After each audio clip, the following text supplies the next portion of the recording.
How are we all doing, people? It's Revival of Wisdom from the Wisdom Academy. Today we're going to be breaking down God, consciousness, and the higher and the lower self, and how to overcome the lower self. Now, the first thing you need to understand is that you are the invisible intelligence within the brain, within the body. This invisible intelligence is known as the mind. But you are not the mind, you are the observer of the mind, which is the soul, the invisible entity. The mind is your intellect, your intelligence. Now, the mind is, it's hard to put this in words, but the mind is something that gives you the ability to explore the universe. And this inner self is the I am. It's the quiet, the inner self, the voice you see in you hear in your head. This is why within spells high twin, inside, internal. The I is also the number one, which is one line. Because the one and only, is the inner self, which is the I am. This is why you say, my name is Harry. You are not Harry, you are the I, the inner self, the intelligence. Okay, this is why Jesus in French is I am. You look with the two eyes and you see with the inner eye. I and I, the same thing.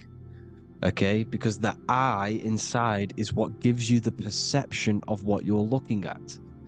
So when someone's trying to explain something and then you catch on saying, I see now, it's because you're seeing with your inner eye, the one that gives you perception, gives you intelligence, gives you the ability to understand things. This is the internal I, the invisible self, which the physical body is nowhere near as complicated as this inner self. Is in infinite potential. Infinite potential. God, G-O-D, generator, operator, destroyer, soul, mind, and body. Brahma, Vishnu, Shiva, the Father, the Holy Spirit, and the Son. They're all, the reason why you see God is always a triad is because it represents yourself. Your invisible intelligence is God. Me and you are the same invisible intelligence.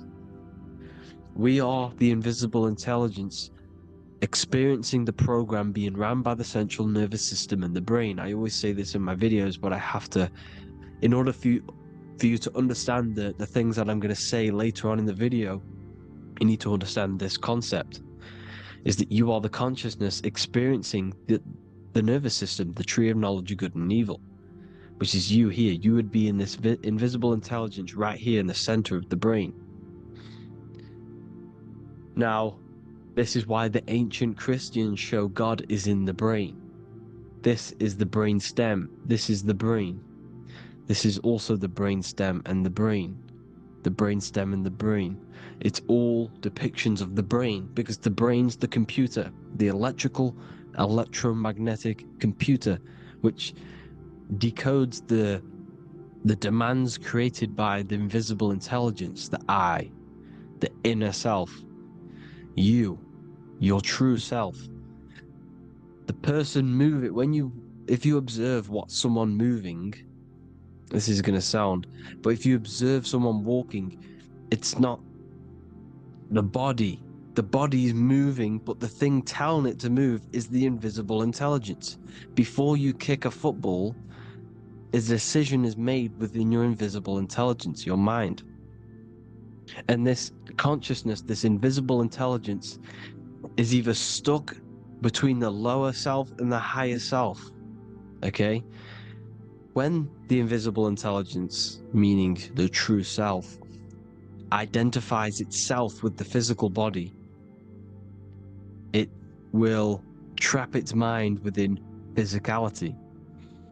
This consciousness that we have is either operating in the lower self or the higher self. It's either feeding the material body or it's feeding the spirit. Okay? But because we are physical and spiritual, we need to be even. We don't want to be meditating all day long, because we do have a physical body as well whilst we are here. We are playing a game in physical matter. Okay? Now, the reason that you incarnated here is to learn a lesson, because the mind can manifest anything it wants within the astral planes, within the world of imagination. It can manifest anything it likes, but it incarnates into matter, into this game, so we can understand labor, because anything in matter you have to labor to manifest. But in the astral, you can manifest at the click of a finger. You come here to learn the knowledge of good and evil. And your consciousness, I came out a bit off topic there, but your consciousness is experiencing the lower or higher self.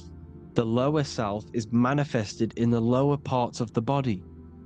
Sex, food, and power, the lower three energy centers. These centers are like mini brains. You are literally thinking with these centers. And when your mind is stuck within these lower centers, you'll think, have you ever heard the term of thinking with your penis, or thinking with your, you know what, as a man? Even females maybe, but mainly this is a boy saying, you're thinking with your penis. This is a truth, it's truth in plain sight. You think with these energy centers. When you're living off the lower three centers, all you care about is sex, food, and power.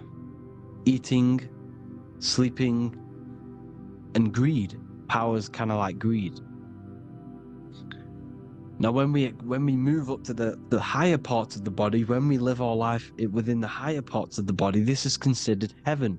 Love, expression, intuition, and wisdom. This is what we need to be aiming to do, moving out of the lower half of the body and living our life within the higher self, the higher parts of the body, thinking with the higher energy centers, thinking with love, expression, intuition, and wisdom, spreading love, expression, intuition, and wisdom to others. Heaven is even. This is why Jesus is pointing at the heart chakra, always pointing at the heart. Earth rearranged his heart, because in earth you're manifested as a physical being. You're in the heart, good and bad. You need to be balanced between the good and bad, because love can be a demon too. That's a whole nother video, but love can be a demon. Now, the seven chakras are known as the seven seals in the Bible. When the Lamb opened the seventh seal, there was silence in the heaven for about half an hour. This is a verse from the Bible. The Lamb is Aries, which is the higher brain, the cerebrum, the cerebram. Ram, Aries. Because when the Ram opens the seven seals, you enter the kingdom of heaven. Because these chakras seal your invisible intelligence. They seal your true self. You are behind these seven seals, your true invisible self, your true consciousness. Because behind these seven seals, you do not think about anything materialistic. Your intelligence is not material. It's not physical. It's not from the physical world. It does not desire the physical world. The body is the beast. The body's the animal, the lower self, which can corrupt our intelligence. It can corrupt the intelligence. Okay? Now, we need to balance these chakras so that we gain a deeper connection between this intelligence and the brain.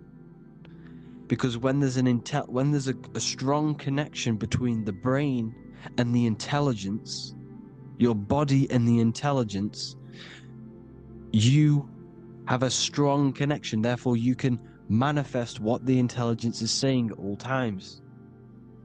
Meaning, when, for example, your higher self, this is intelligence, the higher intelligence is always speaking to you. It's always guiding you. It's always telling you the right thing to do.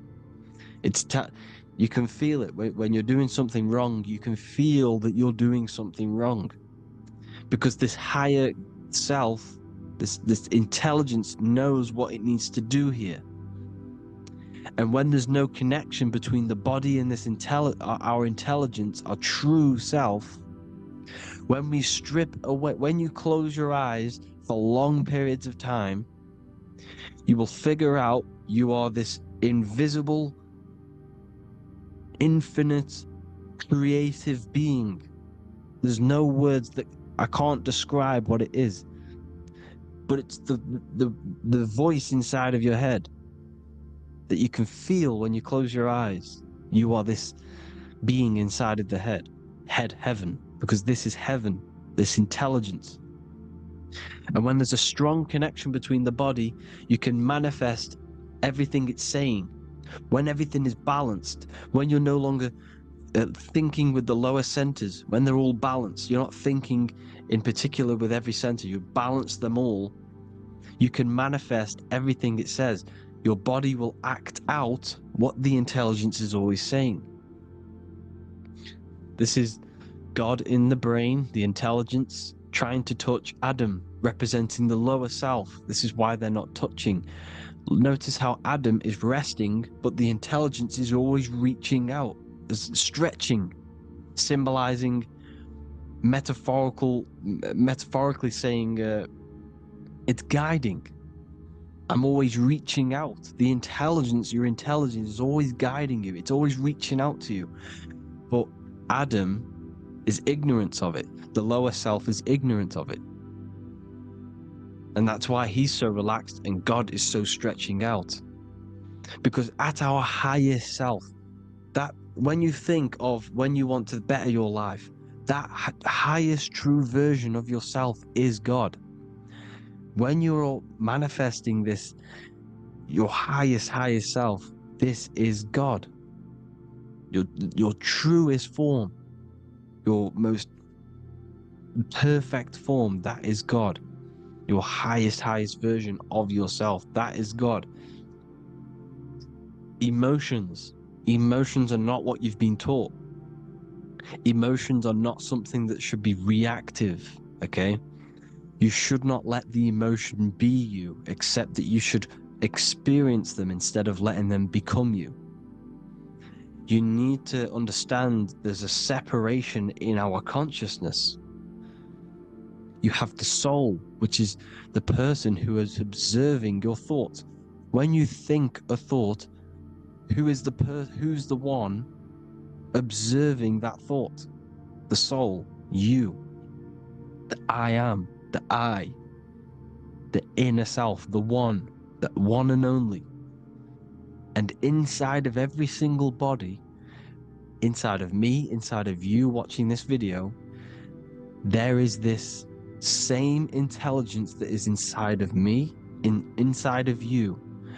And it's the exact same intelligence, experiencing a different body. And this is what we mean by the universe is mental. We all are all sharing the same ball of consciousness in a different body. The animals, the fish, the cells, all expressing this one consciousness. Me and you are the same. This is why the golden rule is treat others like others should be treated, because I am you and you are me in a different body.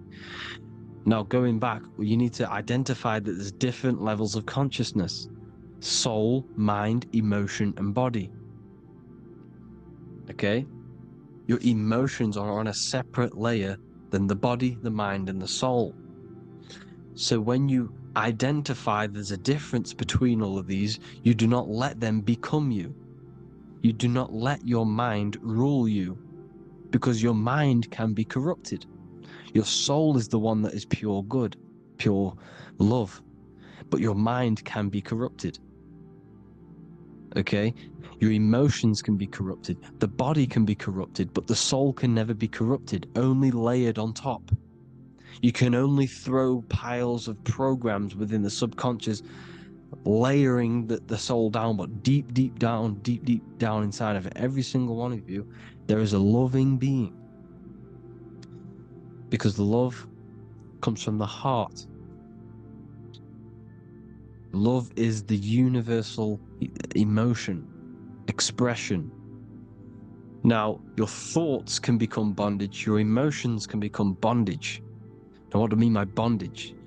By conquering the lower self, we need to conquer our own mind, because the mind is what's manifesting the lower self.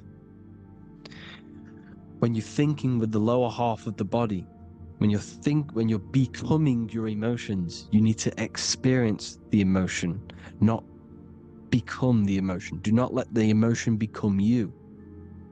Do not let your thoughts become you, because your thoughts are tools that you can manifest. Your thoughts are the idea, your emotion is the energy that you can use to manifest that thought. Your emotion is energy in motion, emotion. You use emotion to manifest, to feel as if you already have the thought. Therefore, you become that vibration. Therefore, your emotions are actually a creational force that is given to you to manifest things, because you're a human, a manifester. You're here to manifest things. You're a creator. You are a god.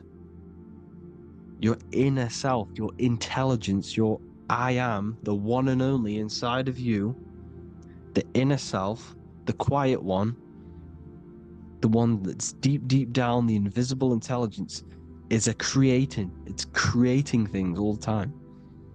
All the time. Speak no evil, see no evil, hear no evil. This is the astronauts, they're Freemasons, but they understand this. Because thinking, seeing, and hearing can corrupt your mind. And when you have a corrupted mind, you'll have a corrupted subconscious. The subconscious will manifest into the body, because 90% of your behavior comes from the subconscious mind. So you got to speak, see, and hear no evil. But sin, what is a sin? To overcome our lower self, to overcome our lower self, the 7 deadly sins are not something that goes against an external God. A sin is something that goes against your inner guide, your inner conscience, the inner self that's always speaking to you. It's always telling you the right thing to do. A sin is something that goes against this inner guide. And this is why you can feel something where you can feel you're doing something wrong, because the inner guide is speaking constantly. And when you commit these 7 deadly sins, which are 7 internal states which keep your invisible intelligence bound to your physical body. Because evil, right? Evil love bondage. This is why they stay in this realm and they control this realm, because they love the bondage of the body. They like matter. They want to stay in matter for eternal life. They don't want to ascend back into the heavenly realms, where you do not have a physical body. You can explore the universe within the astral planes. They stay bounded to the body, bounded to the 3D construct of the physical world. They have greed, lust, envy, gluttony, wrath, sloth, pride. They want all of this. And if you want that, that's okay. But deep, deep down, you don't want that, because your soul is always telling you the right thing to do. Your soul knows what to do to get out of here. It needs to detach from the external world. Detach from all of these 7 internal states which bound you to your lower self, your lower centers. That's what a sin is. You have a left and right brain. The left brain is always analytic. The right brain is metaphorical. So the right brain is producing a holistic view of reality. Now, what do I mean? And not view, perception. When you see, because your eyes are parts of the brain, when you look at something, that image is produced in the back of the brain in the visual cortex. And then the brain produces The right brain produces a perception, a holistic, it breaks down what you're seeing into a holistic image, a holistic perception. So for example, if you're in a woods, the right brain sees the whole woods as one big woods. The left brain is breaking that perception down into individual trees, branches, and leaves. So the left brain's to do with duality, the right brain's to do with wholeness, unified.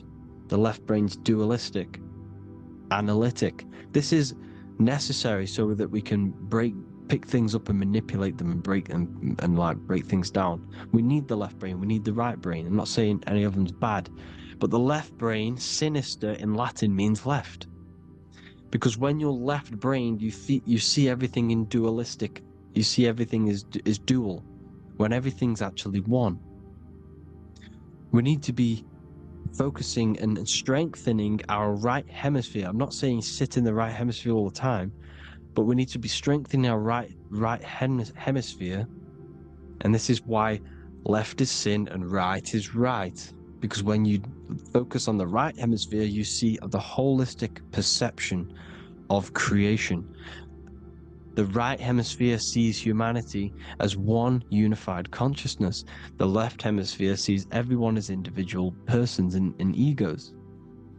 Because the left hemisphere is dualistic. And this is why the Bible says, cast the net onto the right side of the ship and ye shall find.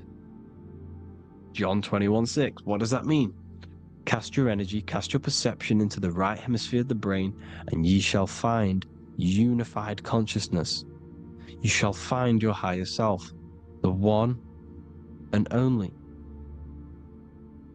If then you have been raised with Christ, seek the things that are above, where Christ is seated at the right hand of God.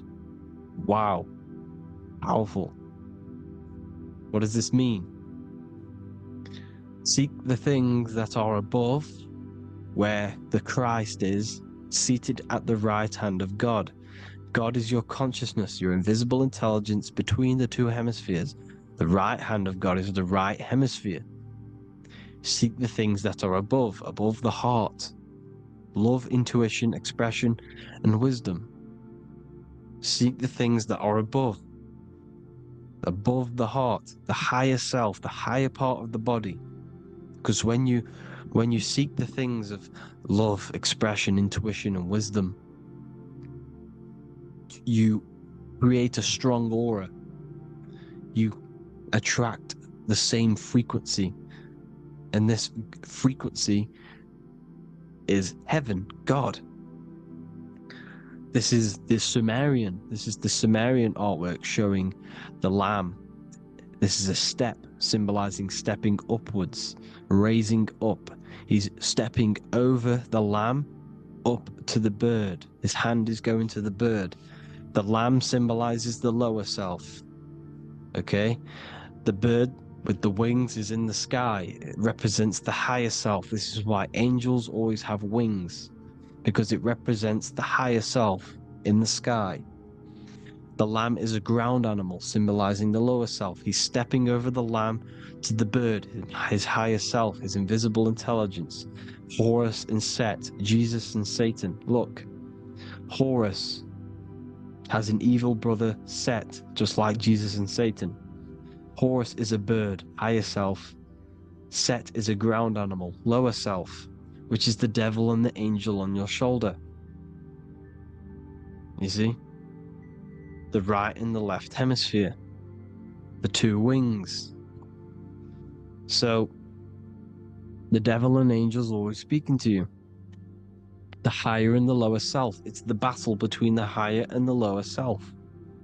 Between the invisible intelligence and the physical body, because the body's the one that wants the sugar, it wants the pleasure, it wants the sex, it wants the porn, it wants all of the materialistic things, it wants the 7 deadly things. Okay, it wants this. There's a battle between the higher and the lower self, your intelligence and the body. This is why you need to become balanced, so that there's a deep connection between the body and the invisible intelligence that I am. You need to master your mind with discipline, and you gain a connection between the brain, the body and the intelligence. Resurrection, transmuting sexual energy. Okay, this is important. Res is resh, which is Hebrew. The early Hebrew resh symbol is the head. This is the head. Resh, erection. Erection is a sexual stimulation. Resurrection is rise erection. You got to raise your sexual energy up the base from the spine to the head. This is the Christ, the Christos. Because there's a psychophysical germ, psychophysical oil produced in the brain every month. Go and watch my other video on raising the chrism. Okay?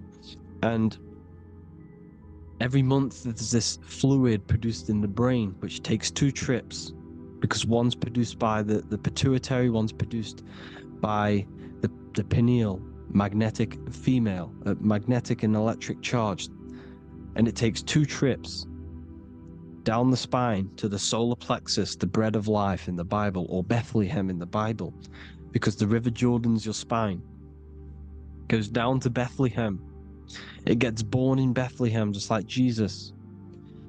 Because when this oil travels to the solar plexus, it creates the seed, the seed of life, and it feeds the body, all the central nervous system, all the cells. It regulates the blood, does all sorts of good things for the body, this oil. Now, when you save your sexual energy and you raise your resurrection, you awake the Christ, you raise it from the solar plexus or the sacrum bone up to the brain, you activate 100% of the brain, and this is the true resurrection of Christ. Instead of wasting the energy and giving away your sexual fluids, because behind the fluids is the energy.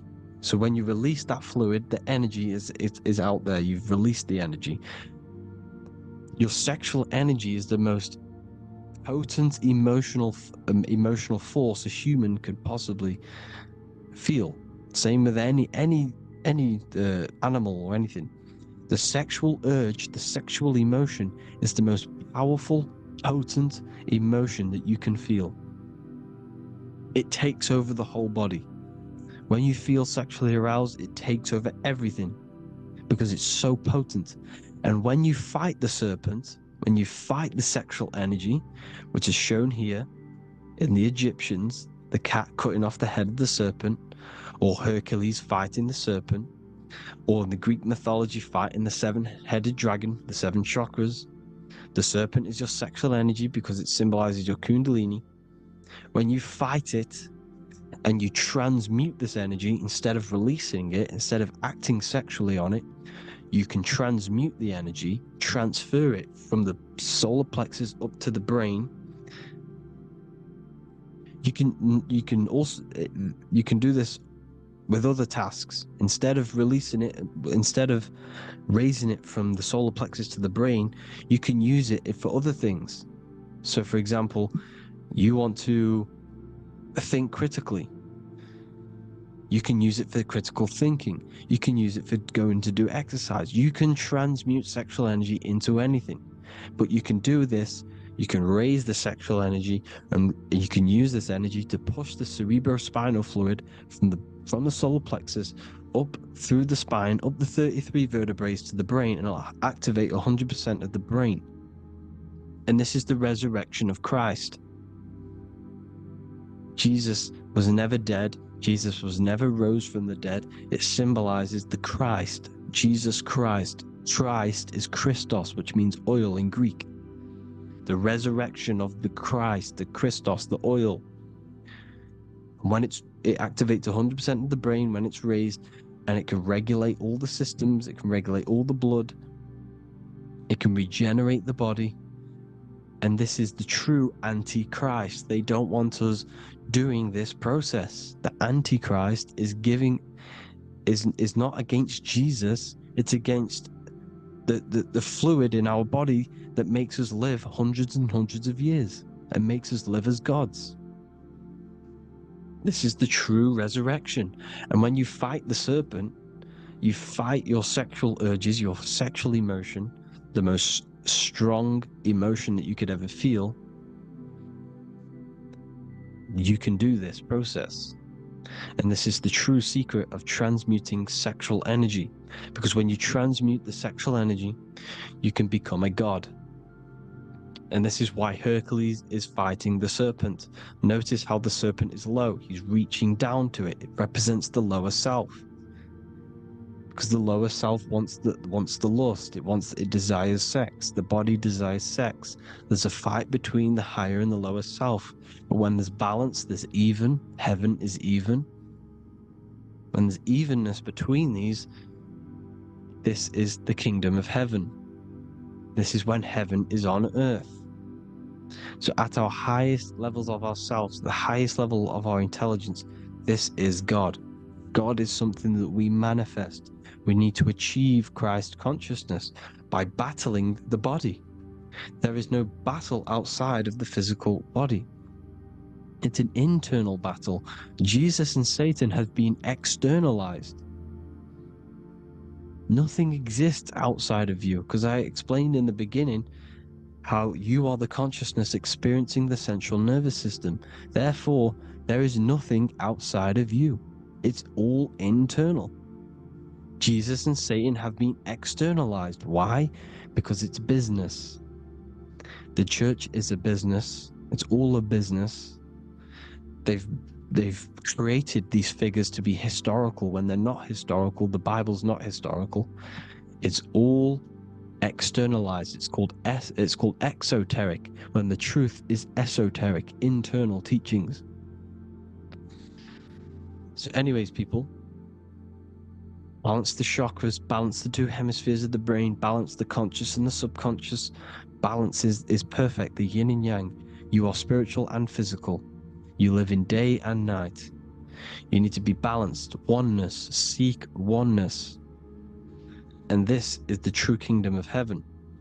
And when we all realize that we are all the same intelligence, the same consciousness expressed in different bodies, when we all realize this, we all realize we're all one. Doesn't matter what race you are.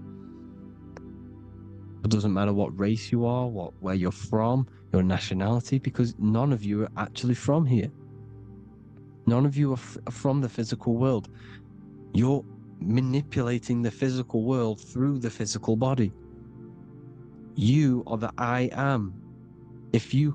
We all have a soul. Every single one of you has a soul. We all have souls.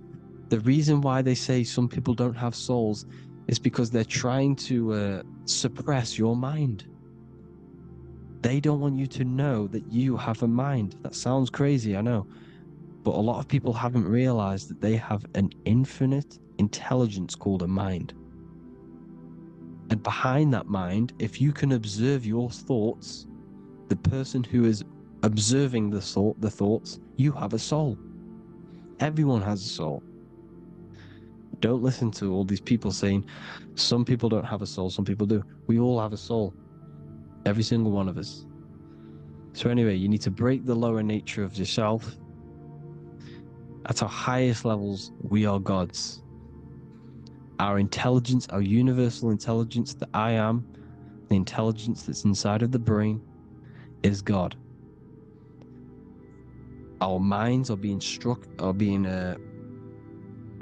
corrupted within believing that you are the body, and by the result of this is a society like today, because everyone thinks they're the body, and everyone's living in the lower nature of self, where everyone only cares about themselves.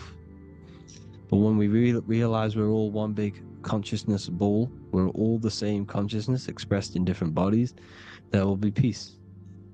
So thank you all, people. If you do want to learn more, if you do want to read my book, it's called The Book of Wisdom. I'll put it in the description. It's an amazing book, people. It's going to give you the best understanding possible about creation, yourself, and the world. It's amazing. The Bible, everything. I have just launched a new cymatic library. A friend of mine has just added this to the website. He creates beats and he creates the purest beats. So they are actually the frequency that it tells you. Most of the stuff on YouTube and Spotify and Apple Music is all, it says it's a certain frequency, but we know these major platforms are all playing with the frequencies of the apps. So if you want a real binaural beats, solfeggio scale frequencies to meditate on or listen to throughout the day, join the Occult Library. You can get a 2-day free trial. I'll put the link in the description. Thank you all, people. Hope you all enjoyed this video. God bless you all.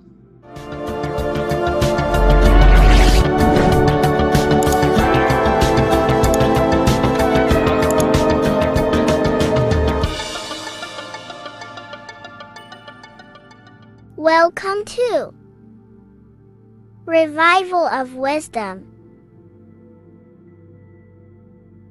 Welcome people, we're back with another video, and this video is about Freemasonry and the connection to the Illuminati. Please, as always, to make sure to hit that like and the subscribe button and turn on the notifications to never miss a video. On May the 1st, 1776, the founder of the Illuminati, Adam Weishaupt, founded this secret organization, and this date can be found in Roman numerals underneath the all-seeing eye pyramid on the $1 bill. This $1 bill also says Anno Coptus Novus Ordo Secularum. This is Latin for announcing the birth of the New World Order. This New World Order will be headed by Lucifer, the all-seeing eye, and followed by the 13 layers of bricks for the 13 elite bloodlines. So your Orsini's, Rockefellers, Rothschilds, Soroses, and the other 9 elite families. So when Adam Weishaupt created the Illuminati, he made it consisting of high-level degree Masons, French and Latin philosophers, and many more powerful people to all become one society. So this is why you see Masons using the same symbol of the all-seeing eye inside the pyramid. But not all Freemasons are part of this Illuminati secret society. As the 33rd degree Freemason Manly P. Hall said in his book The Secret Teachings of All Ages, Freemasonry is a fraternity within a fraternity, an outer organization concealing an inner brotherhood of the elect. So what he's saying here is that Freemasons have to go up the degrees of Freemasonry, and once they hit the top, they either get elected or not into these secret societies like the Illuminati, Skull and Bones, and Knights Templar. So when you see celebrities doing this one-eye symbolism, either covering one eye, doing the triangle, or doing 666 over one eye, this is showing and reflecting the symbolism of Freemasonry. They have taken the oath to never speak on anything they learn about Freemasonry. Duncan's Ritual of Freemasonry book states the oath they have to take. Quote, I ... of my own free will and accord, that I will hail, ever conceal, or never reveal any of the secrets, arts, points of Master Mason's degree to any person whomsoever. All this most solemnly, sincerely promise and swear. Now, this is what happens when they break the oath, stated in this book, quote, myself severed in two, my bowels taken from thence, and burnt to ashes. So this states that Freemasonry comes first, before any law of the land. It has the right to kill you if you break your oath. This is the hand gesture they have to do every time they enter the ritual room inside the Masonic Lodge. This is the cutthroat symbol, showing you and reminding you of the oath and what will happen if you break it. Now in this book, Richardson's Monitor of Freemasonry, it states, if you break your oath, binding myself under no less penalty than to have my throat cut across, my tongue torn out by the roots, and my body buried in the rough sands of the sea. If they do not decide to kill you, this book states this by pointing him out to the world as an unworthy vagabond, by opposing his interest, by dearranging his business. In other words, they have the power to frame you and destroy your reputation to the world and destroy your business if you break this oath. So yes, they do kill to keep this truth hidden, because this truth of this reality is what keeps them in power. They have the ability to manipulate people because people do not know what manipulates them. This is why they call themselves the government. They govern the ment, which is the mentality, because the mind is the root cause of reality. They control what you perceive to control what you manifest. By knowing the truth, you are set free, and you no longer need no controller above you. So this is why they are willing to kill and do whatever it takes to keep the truth concealed within these high-level degrees of masonry and these secret societies. However, going back to Manly P. Hall's book, it states, part of the symbols are displayed here to the initiate, but he is intentionally misled by false interpretations.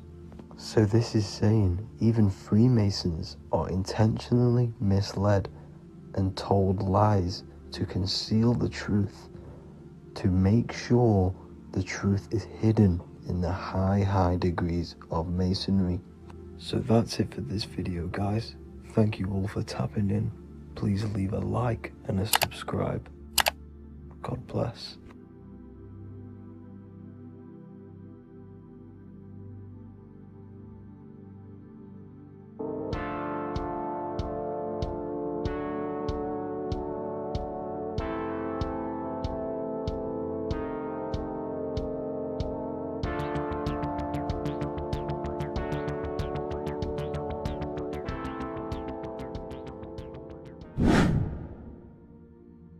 What is good, people? It's Revival of Wisdom. Today we're going to be talking about Saturn. I've done this video in the past. However, this video is going to contain a lot more in-depth explanation of Saturn. So the 33rd degree Mason, Manly P. Hall, said, Saturn is the key to crystallization, physical matter. Light is matter, matter is light. They are interchangeable. Low vibrating light turns into matter, high vibrating matter turns into light. And Saturn is the god of this world, this physical world. He crystallizes light into matter. This is symbolized as the Masonic checkerboard, matter and spirit, matter and light, light and matter.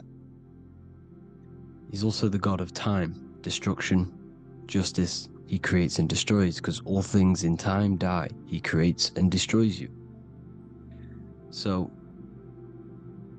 because we live in this physical world, which is the electric world, this is why we say electricity, because it comes from the root word of El, Saturn. They used to call Saturn El, E-L.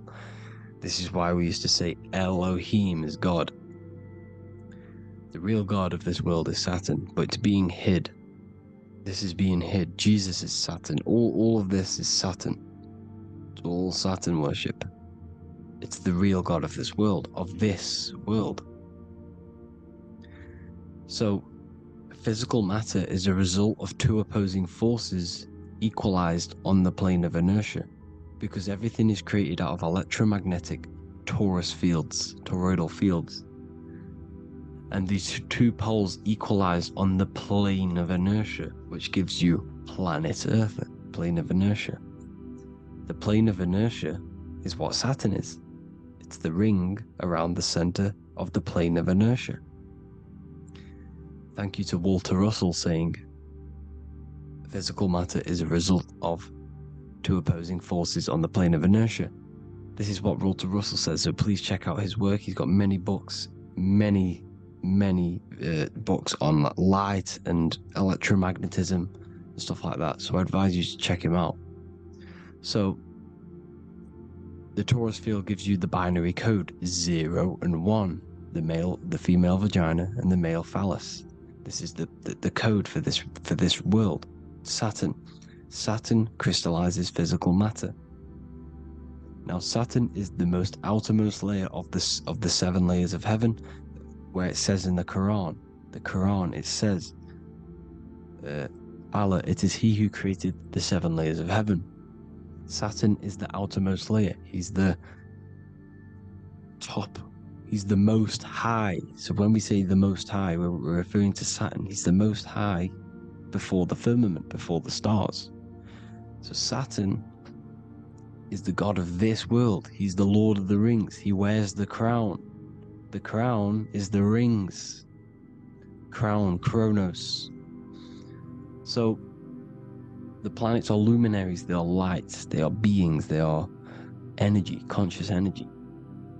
And we're in the heart of the solar system. Saturn is the outermost layer. He is the one of this world. He's the god of this world. Now, on the North Pole of Saturn, you have the hexagon. Add up all the sides, it creates the 6-pointed star.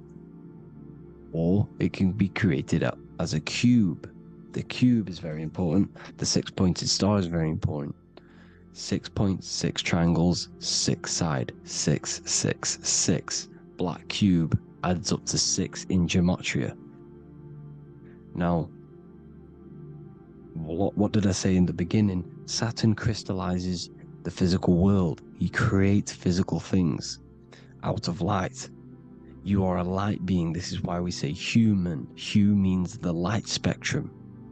Hue, man, we are light manifested into physical forms. Human. And we are incarnated through Saturn. Satan, same thing. The number of the beast is 666, and the 666 comes from the 6.6 triangles, 6 sides of Saturn, 666. We are all known as carbon-based life forms. Carbon, the atomic structure of carbon, is 666, 6 protons, 6 electrons, 6 neutrons. We are materialized into our physical bodies through Saturn, through the number of the beast. These bodies are the beast, it's the animal. The divine, the Christ, is the consciousness within, because you're a physical, spiritual being combined into one, hexed into one. Hexagram. This is a hexagram. You're hexed into physical matter, spirit and matter, light and dark, combined into one. Now you contain of the mark of the beast, the mark of your body. Your body's the beast. It says in the Bible, Satan, who is the god of this world. This world. There are many different worlds, but this world is run by Saturn, and it says that in the Bible. Saturn is Satan. It's the same thing. And look at the crown of thorns wrapped around the heart. The soul is in the heart, the mind is in the brain. The soul is wrapped around the rings of Saturn. You're wrapped in physical matter. This is what it's showing you. This is symbolizing the rings of Saturn wrapping you. And the cross on top is the cross of the cube. The cube, the black cube of Saturn, unfolds into a cross. So Satan, who is the god of this world, Corinthians 4:4 in the Bible, Satan, who is the god of this world, has blinded the minds of those who don't believe. Saturn blinds your mind, because the god of this world materializes you, and he blinds your mind when you incarnate into physical matter. When you enter this soul system, not the solar system, you hit Saturn first. He materializes you. And look at the symbol for Saturn. This is the symbol for Saturn. All of the planet symbols are created out of the Holy Trinity. the earth, moon, and sun. Body, mind, and soul. The sun is your soul, the moon is your mind, the earth is your body. Your body's made out of the 5 elements. The sun is your soul because the sun is life force, gives life to everything. Your sun is a soul. Your soul is the sun of your body. The moon is the mind. The moon is the moon of your body, the mind of your body. Intelligence. So all of the symbols of the planets are created out of these. The Saturn symbol is created out of the Earth cross, matter, and the moon crescent, moon, mind, matter over mind. This is why Satan, who is the god of this world, has blinded the minds of those who don't believe. He blinds your mind. Look at the symbol, it's showing you. The Saturn symbol is matter over mind when it should be mind over matter. So we descend into a soul system, into our 666 Saturn carbon suit bodies, and we are matter over mind. Then we have to move up the spine to go back up to spirit, to mind over matter, where you manipulate your own reality. Now look at this, it creates the number 5. 5 is the number of change. You're moving from this side of the number sequence over to the right side. You're moving from the spiritual into the physical world. You're incarnating into the 5 elements, the 5 senses. So the cube, the black cube of Saturn, is another major symbol. Very important symbol. Here you see the cube, and the color black is associated with Saturn because Saturn is associated with death. He creates and destroys. Light and dark. Death is associated with black, spirit, because you can't see spirit, which is blackness. So the black cube is black because Saturn rules the nighttime, which is dark, blackness, and he rules the winter, which is death, blackness. So Saturn is the black cube. Cubes have 6 sides: up, down, right, left, back, and forward. Cubes are 6-sided. Everything is 6-sided inside of this creation because you're incarnating, you're materializing, crystallizing into the cube, the world of the cube. Everything's a cube. Everything's got 6 sides. Here's Leonardo da Vinci showing you that you're in the cube. Leonardo da Vinci did this famous painting. You're in the cube, you're hexed into physical matter, where you're incarnated into the 3rd dimension, the 3-dimensional world, which is a cube, 3D. And black cube adds up to 6 sides of the black cube. The Kabbalah means cube god in Arabic. And look at what they do. They worship the cube, the black cube, and they stand in rings like the rings of Saturn. Australia, Denmark, Manhattan, Santana all have these black cubes. You go to New York, you will see the black cube there as well. These black cubes are everywhere because it is the real God of this world, So look at the cross. The cross unfolds into the cube. Xbox, Nintendo GameCube, Sega Saturn, anything to do with a simulated gaming reality, they put Saturn in it because we're in the simulation of Saturn. This is a simulation. And this is why they reflect this through the Xbox, GameCube, Sega Saturn. Anything to do with gaming, simulations is all Saturn because we're in the cube of Saturn, the black cube. We're in the GameCube, the Xbox, the Sega Saturn. As above, so below. So they reflect it through the simulations that they create inside of this simulation. Cubes have 8 points for the 8 points of time and space. 8 is the number of time. Everything's cycling, infinity. So look at the cube. The cube is symbolized as in Judaism. The Judays have the black cube. They wrap themselves in a black band and they cover their eyes into blackness. The black cube for the black cube of Saturn. They use the star as Saturn, and they worship their god on Saturn Day, because it's all Saturn worship. And look how the Saturn god is wrapped around with these thorns or leaves, just like Jesus is wrapped around his heart. And Jesus on the cross is us on the cross. We are in the cross. We are in the cube. The cross is the cube. And the cross is even in the Saturn symbol. This is another symbol for Saturn. There's two symbols. You got this one, the one I've just broke down. And there's this one. This is the cross of Saturn, the cube god, the simulation, the game cube. Now, Chronos is another word for Saturn. Chronos means time. When you clock into work, you go to the Chronos machine. Well, I did anyway. And I tap my card on the Chronos, because Chronos is time. Anything to do with time is Saturn. He creates and destroys. Look at the artwork of Saturn with the sand, the time. Look at this, how he's cutting off the baby's wings. He's crystallizing the spirit into matter. He's cutting off your wings. Satan, in the Bible, he falls from heaven into earth, and he loses his wings. He becomes a serpent. See, it's all symbolic for us. We are the fallen angels, fallen angles of light. We're fallen angles of light. We are light beings. Now we're fallen into physical matter. Saturn's chopped off our wings. He's chopped off our spirit wings, because when you astral project, you can fly. You will fly around. He's got the Reaper staff here, always depicted with the Reaper staff. Now look at the clock.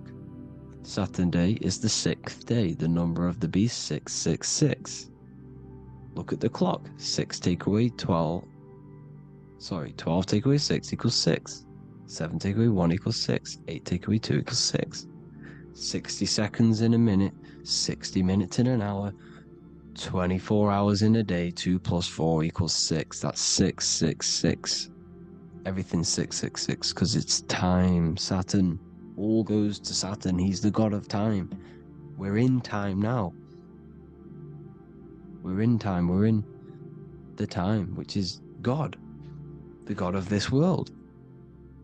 The god of time. Now look at this. The Reaper is also depicted as the Reaper with the staff, the black cloak, black symbolizing death, spirit.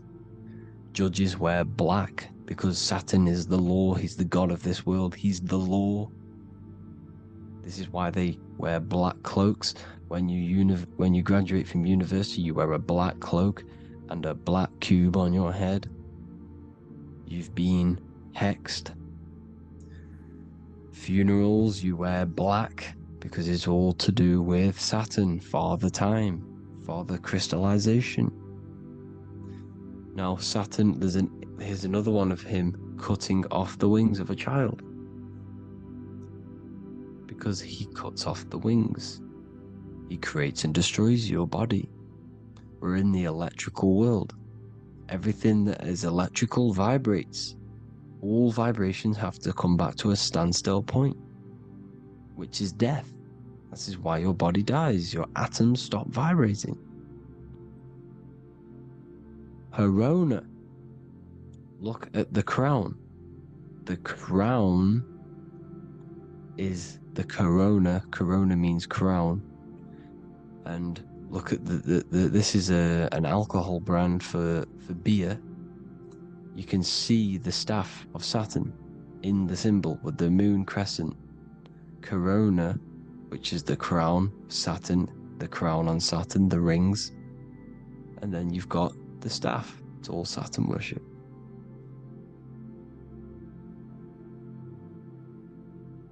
Is the black cubes of 9/11. 2 black cubes. This was a ritual for Saturn. It's all ritualistic. And look at the Star of David, the Star of Saturn. It's not the Star of David. It creates IXXI, the sigil of Saturn. IXXI means 9/11 in Roman numerals. 9/11. It's all a ritual for Saturn, and they have the 2 black cubes of Saturn. Now look, XX, there's more symbolism of Saturn now. We're going deeper. XX is more symbolism for Saturn. The sigil of Saturn is XX, as above, so below. Same with the Star of David. You split it in the middle, as above, so below, as above, so below. XX, this is a Knights Templar Cross of Lorraine. XX, Knights Templar, High Order of Masonry. They all worship Saturn. Well, Saturn's the real god of this world. X Eon with the XX. XXL magazines, which is all to do with famous rappers and stuff like that. When you die, you put XX on the eyes because it's Saturn. He's the Reaper. Is Jesus with the XX crown with the thorns around his heart, around his soul, with the cube on the top, the cross cube. Lil Uzi Vert with the XX Cross of Lorraine. Jay-Z with his alcohol brand, XX Cross of Lorraine. The X Factor with the rings of Saturn. All Saturn worship. The seal of Melchizedek is also Saturn. This is the cube. This symbolizes the cube with the 8 points for the 8 points of space and time. And this is the cube. It's another ancient symbol for Saturn. Here you see the star of Saturn with the Melchizedek symbol around it, which is all to do with Saturn. Here you see an altar, the Holy Grail, the Melchizedek symbol on it, and they're worshipping it. This is why we wear rings, wedding rings for the rings of Saturn. It all goes back to Saturn. Earrings. The 8-pointed star of the ancient Sumerians is all Saturn. It's all Saturn. So the ancients, the symbols of Saturn goes on forever. It's in all of the major corporations. You can see it everywhere, the rings of Saturn. Toyota is an obvious one. Internet, Nike, Target, Sega, Saturn. It's all Saturn worship. All Saturn worship. Because he is the real god of this world. Here's Kanye West's album with a Saturn here. Here's Michael Jackson's album saying X, escape. There's the X again. The X, escape. You have to escape this reality. Maybe that's what he's pointing at. Here you see it on the dollar bill. The star of Saturn. Here you see it again on the dollar bill. So that is it for today's people. I hope you all gain some insight on Saturn. Please like, comment, and share if you can. Subscribe if you like the channel. Please have an amazing day. God bless.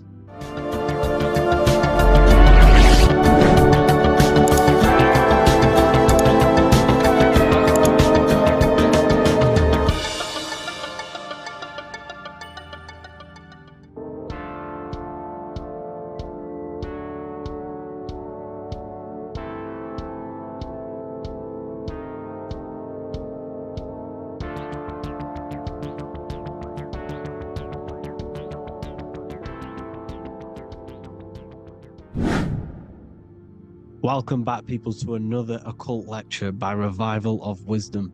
Today we're going to be talking about magic and how it's being used on us for the New World Order.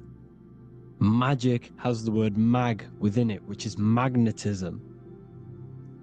Magnetism is the force. Magic is influencing forces, natural or supernatural forces,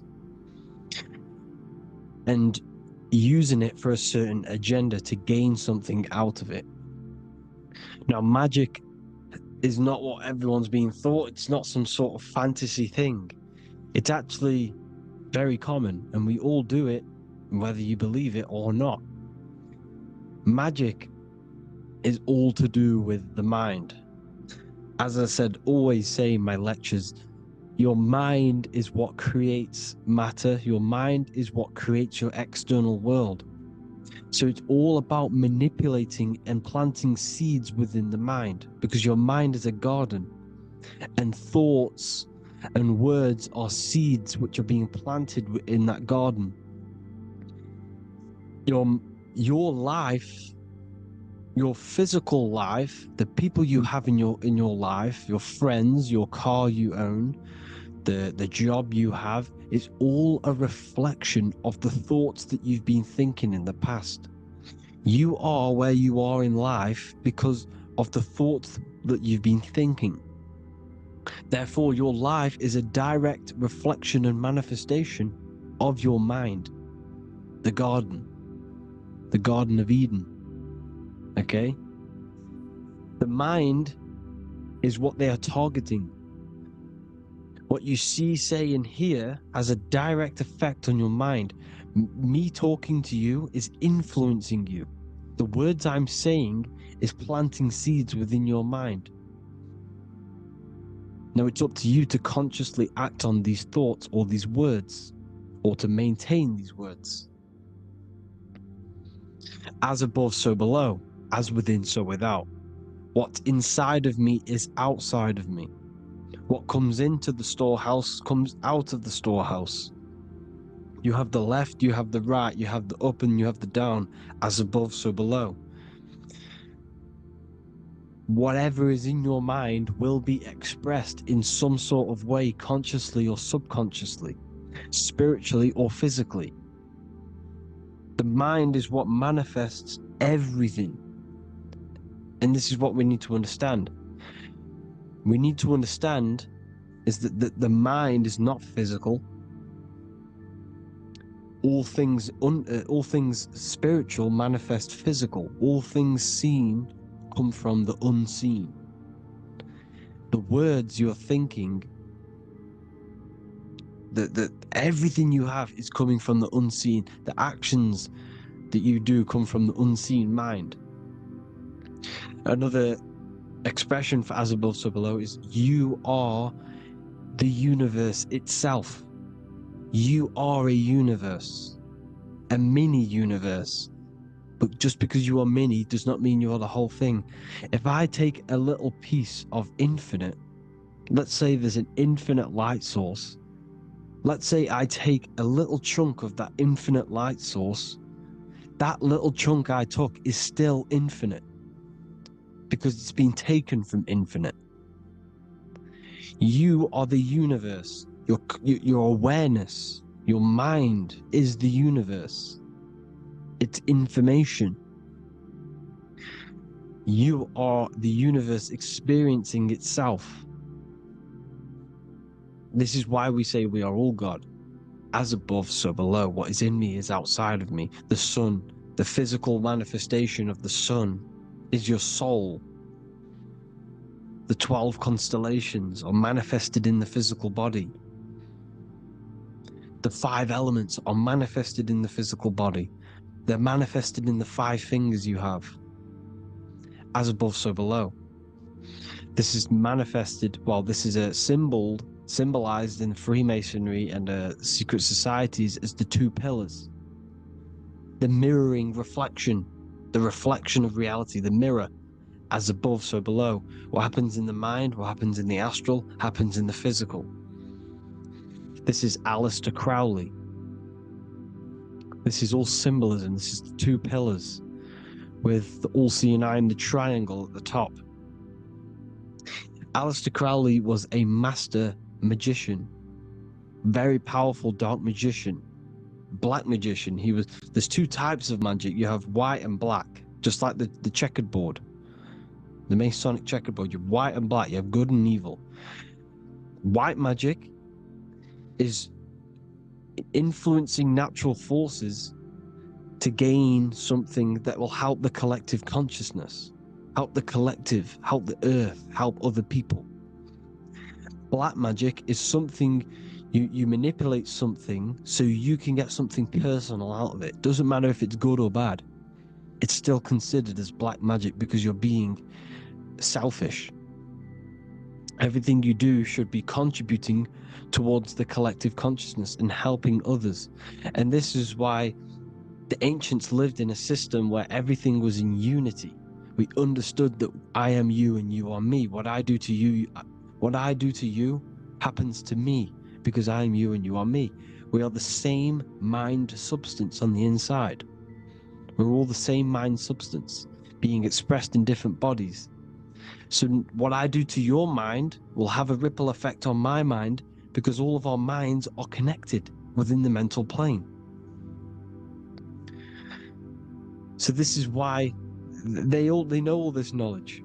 They know all this knowledge. So yeah, this is the mirroring effect of reality, the two pillars, or symbolizes the number 11. The number 11. We'll go deeper into that. The technology we're using is magic. It's a form of magic. Television is tell a vision. They're telling a vision into your subconscious mind, into your memory. And when you turn on the television, you get a program because they're telling a vision to create a program within your subconscious mind. You see, the conscious mind is only 10% of your mind, which is to do with your, what you're aware of, your five senses. What are you consciously aware of? Well, I'm aware I'm here, I'm talking. I'm aware of what I'm wearing, the five senses, what I can hear, taste, smell, hear. What I'm wearing, I'm aware of what I think of. But the subconscious mind is the 90% of your mind. It's the hidden part of the mind, which is telling your heart to beat, telling your body to breathe. It's storing all of your emotions. It's storing everything you see, storing all the belief systems that you have. It has everything. It stores all of the habits you have, the values.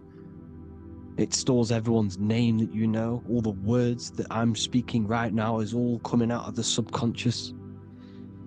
Everything is subconscious. And it literally manipulates 90% of your daily basis behavior. Most people don't know this. What you did yesterday is what you will do today because of these beliefs and mental programs within the subconscious, stored within the subconscious. So the subconscious is what they're aiming at. They're trying to create programs within the subconscious because the subconscious manifests 90% of your thought patterns, 90% of your actions and words. They know all this stuff. So the subconscious mind is the most powerful part of the mind. Another way the subconscious manifests and influences your life is, let's say you were in a car crash years and years ago, 10 years ago. Let's say you're in this car crash, right? And you really hurt yourself. The emotion you felt in that time when you were injured in that car crash had a great impression on your subconscious mind. You see, the stronger you feel something emotionally, the stronger impact it has on the subconscious. You can remember and recall that moment and very vividly because of the impact it had on the subconscious. For example, you become that terrified of cars that it manifests into your life today, that you are wary to go in certain cars. You don't want to go into cars at all, maybe, because of that moment that stored within the subconscious. And it will manifest into anxiety. It will manifest into not going into cars. It will manifest into depression, maybe. These things, these emotional, very emotional, traumatic events have a great impression on our subconscious and they control your life. This is why you need to meditate and let go deep within yourself and let go of these internal, deep emotions that you may have repressed and keep pressing down and ignoring. But you need to address it and let go of these subconscious impressions you have, which are controlling your life, like anxiety, depression. All of these things are stemming from things that are stored within your subconscious years and years ago, more than likely. Broadcasting. They're casting spells to a broad audience, to news, north, east, west, and south. They're casting spells. No, if you watch the news, everything's red. Breaking news in red writing or the red background. Everything's red. Why? Because red's the root chakra, which is all to do with survival. They want to stimulate this root chakra because they want you down there in survival mode. They want you in survival mode because you're easier to control. They control out of fear. And not only they're casting these spells as if, because most of the things they cast in the news hasn't already happened. They're constantly bombarding you with, there might be a war breaking out, war this, war that, kill here, kill there, murders. It's impressing, it's casting spells on your subconscious mind. So when the event does turn up in real reality, in physical reality, you're less emotional, you're less surprised. You're not as surprised because you've already heard it before. Your subconscious has already heard it all before. If you never heard of a war and then a war broke out, you'd be going crazy. So they subtly program your subconscious mind through the words, because the words they say is impressing your mind. It has an effect on your mind, which will have an effect on your behavior, your words, your conversations you have with people. They're casting spells to north, east, west, and south on the television. They're telling a vision by broadcasting, by saying spells. This is why we call it spelling. Even the word, listen, the words we say cast spells. Bless. Oh, bless you. That's be less. The subconscious mind only picks up literal things. You see, when I say bless you, your conscious mind picks that up as, oh, thank you, you're blessing me. But your subconscious picks up as be less. You see? Because the subconscious it has no filter. It's just, it is what it is. Everything is factual in the subconscious. Therefore, if I call you an idiot, your subconscious, my subconscious will think I'm talking to myself and calling myself an idiot, and it will take that as true. That is truth. Everything is truth within the subconscious. And the subconscious manifests your behavior. The devices this is the biggest one. Black scrying mirrors. Device, the devil's vice. The device. Okay? Black scrying mirrors, black screen is scrying. Black scrying mirrors were used to communicate with spirits within the astral plane in the medieval times. They're still being used now by black obsidian mirrors. And look at your phone, it's a black mirror. And there's some sort of, I'm not saying this is facts, but personally I believe these are portals for spirits and ethereal entities to come into your life, to come into your surroundings. So this is the next big thing. The TVs, your iPhone, your iPod, all black mirrors. And mirrors are very, very powerful. Even just a normal mirror. Mirrors have an effect. Whatever you say into a mirror, what you say is energy. And when you say something into a mirror, you're saying it into yourself. It's an infinite cycle of words, of energy, because it's being reflected infinite times. When you say something into a mirror, it has a massive effect. You're saying it directly into your eyes, into your mind. So what you say in a mirror should be said with precaution. Never say anything negative into a mirror, because mirrors are very, very powerful ways for you to reprogram your subconscious mind for the good. You can say very positive things into mirrors and it will reprogram your subconscious mind. Okay? Manifesting is all magic. It's all magic. Everything is magic. But consciously doing it is what they're doing. They hid this knowledge. Your phone is magic. It manipulates your mind. The iPhone. Okay? See, magic isn't all of this with wands. See, Harry Potter, okay, that was created to give you this perception of a mystical and amazing form of magic with magic wands and all sorts of stuff like that.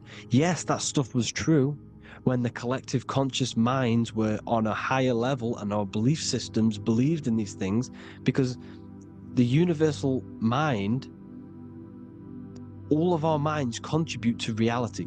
If the masses don't believe in magic, if the masses don't believe in a certain thing, it's going to have an effect on physical reality. So when the collective minds are higher and have more open minds, things like Harry Potter can come true. See, it's all in the mind. The iPhone, the eye is the symbol for the mind, the invisible intelligence. The triangle is the ethereal plane. Okay? So the eye in the triangle is the eye that sees into the beyond the ethereal planes. The square is the physical plane. So the iPhone, your phone, is a black box, just like the Saturn black cube. It's a black mirror. It's taking photos of you every 2 seconds. And it's your mind. Your mind is in that phone. Everything you like, everything you text, everything you type in Google, everything you say to someone, every conversation is all recorded on the phone. Therefore, it is a direct reflection of your mind. Your mind is imprinted into your phone because your mind, everything you think in your mind, you're manifesting into typing, saying, taking pictures into the phone, and it's collecting it and storing it. And what they're doing, and this is for all forms of magic, it's manipulating the mind. It's all manipulating the mind. Reels, Instagram, TikTok, this is all dopamine. It's all controlling the mind. Every like you get, every follow you get, every share that you get is dopamine within your brain. They're literally targeting your brain and mind. It's all manipulating, because what they're pushing through the phones, through the media, through the news, through the televisions, is visions and programs. You are the one manifesting the New World Order. They're not manifesting the New World Order. They're giving you the information so you can manifest the New World Order. Everything they say is contributing to your mind. For example, digital money and all the information they put out for you to see is contributing to your enslavement. Your mind is manifesting the New World Order. They know this. They don't manifest it. There's billions of us. We could easily run over them physically. But on a mental level, these people have the knowledge and they hide it from us, and they let us manifest reality because we are the collective. They give us the information which manifests their agenda. It's all magic through the phones, the media, the television. So your phone is a manifestation of your mind. It's a record of your mind. Hollywood, holly tree, holy tree. They used to make wands out of holy trees, because it was the most holiest wood, the best for casting and transmitting energy. So they used holly trees to cast spells. That's what Hollywood is.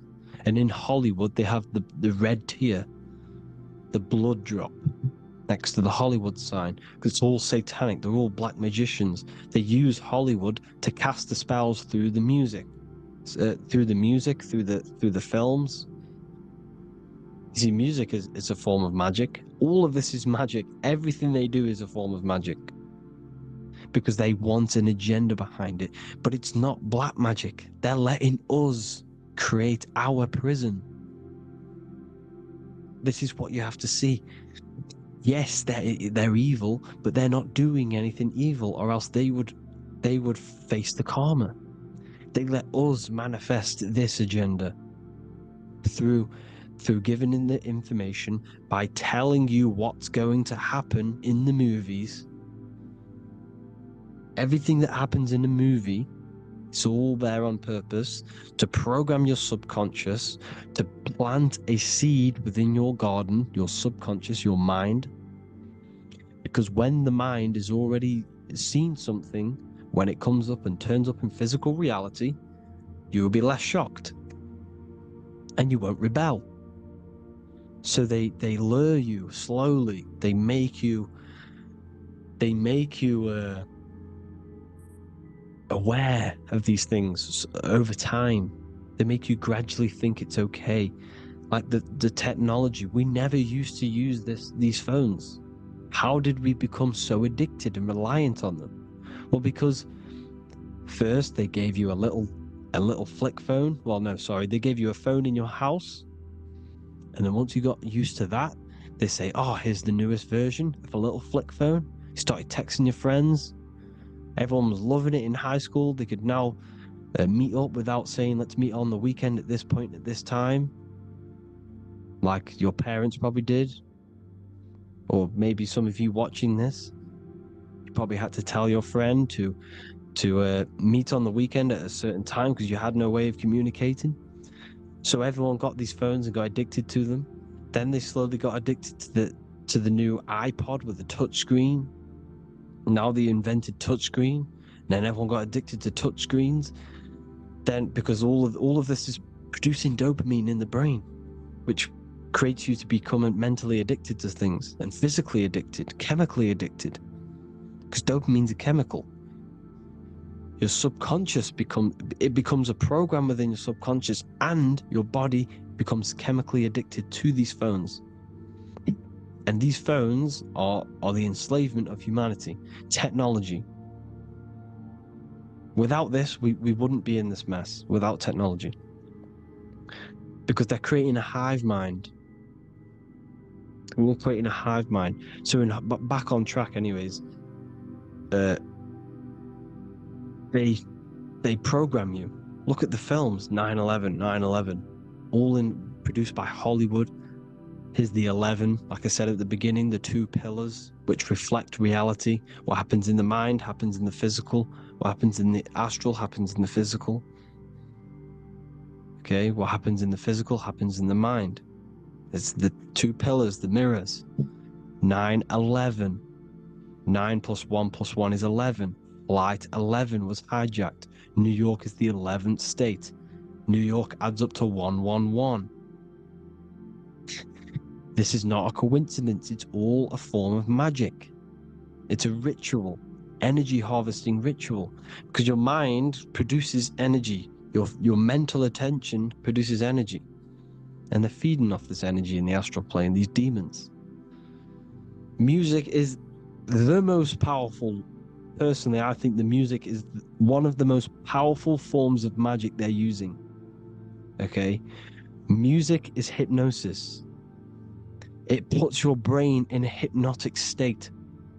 It influences your electromagnetic field through vibrational energy. It reprograms your subconscious mind. Why do you think you remember the lyrics? You see, your subconscious stores all of the memories. Remember, the subconscious manifests 90% of your behavior. So therefore, the music you're listening to is manifesting your behavior. You wondered why some people wonder why they have drug addictions and they can't get out of violence and they can't get out of all this negative mind space. It's because the music they're listening to is creating a negative mind space. The words you listen to have plant seeds within your mind. So the reason you remember the lyrics is because that song created a program within your subconscious. Yes, that is what happens. You can use magic to reprogram your mind, but you can use music to reprogram your mind, because it's all forms of magic. It's using natural mental energy forces to manipulate the physical reality. You manipulate your mind, you manipulate reality, physical reality. Okay? So the music, another very, very big one. When you turn on the radio, it's just all talks about alcohol, drugs, and sex, because they want you down in the lower three chakras. They want your mind attached to matter when it's mind over matter. Your mind's not physical. You see, the word spirituality is the new trend. It's not about your spirit. It's not about your spirit. It's about your mind. It's not about, uh, spirituality and looking after your spirit. And they've got you focused on your spirit. Why? Because they hide your mind from you. You see, a lot of people think their mind is their brain, but the mind is everything. There is no physical reality without mind. You can have a brain. Imagine if you had no mind but a brain. It wouldn't work. The mind is everything. The mind controls your avatar. It begins in the mind before it happens in the brain. Then the brain manifests through the body. The brain's just an electrical computer. So that they've got people scared, or do I have a soul or not, and all this stuff.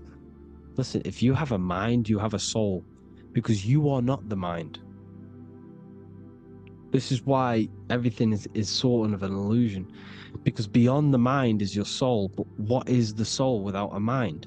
You can't have a soul without the mind. But if the mind didn't exist, the soul doesn't exist. You are the person listening to your mind. I shouldn't say person, because you're not the body. You're the entity behind the mind. But if you didn't have that mind, you couldn't understand what you even were. You would just be an observer who couldn't think. So yes, we all have a soul. If you have a mind, you have a soul. Everything is mind. Everything has mind. Mind creates everything. God is mind. And they're manipulating your mind through TV, your phone, every little thing. School. It's all about the mind, people.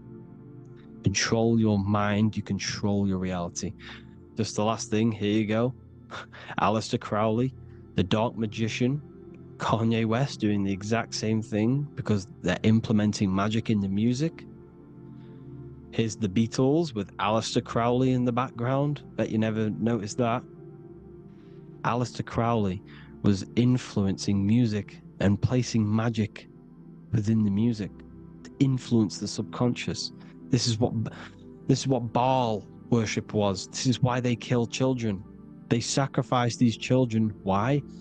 Well, because in order to ascend, in order to raise your consciousness internally, godly, by being good, God, or being in order to be good and raise your consciousness and to get something in the physical world, you have to sacrifice yourself.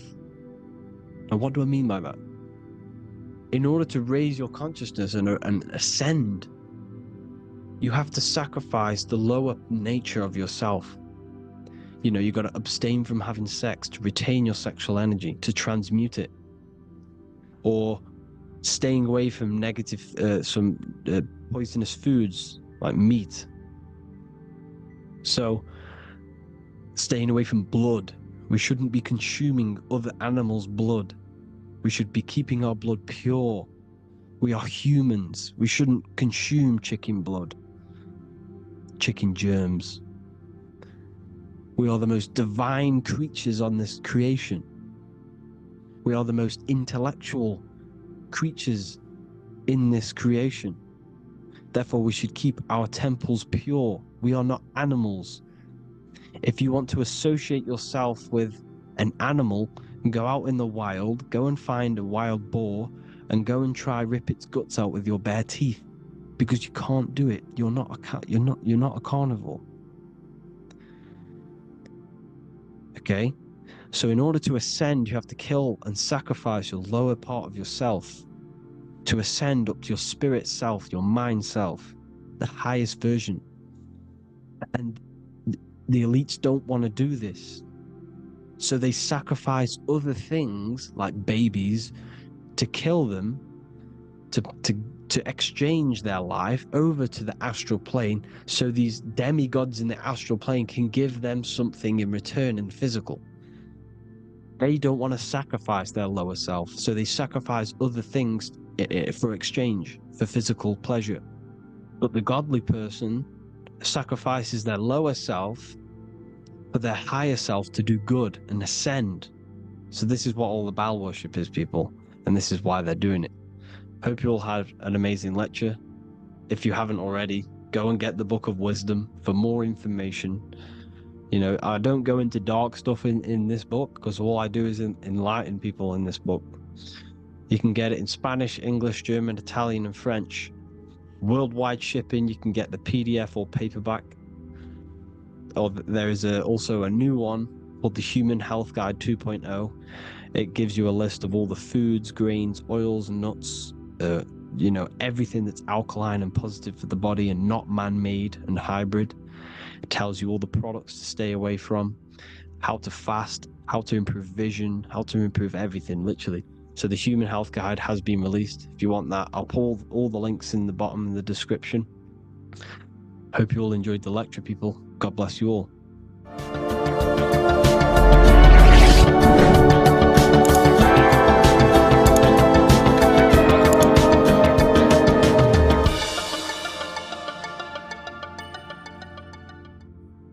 You are not breathing correctly. 98% of people only use a third of their lungs capacity, which is shallow breathing, which ages you, lowers your brain capacity, and also lowers your state of consciousness.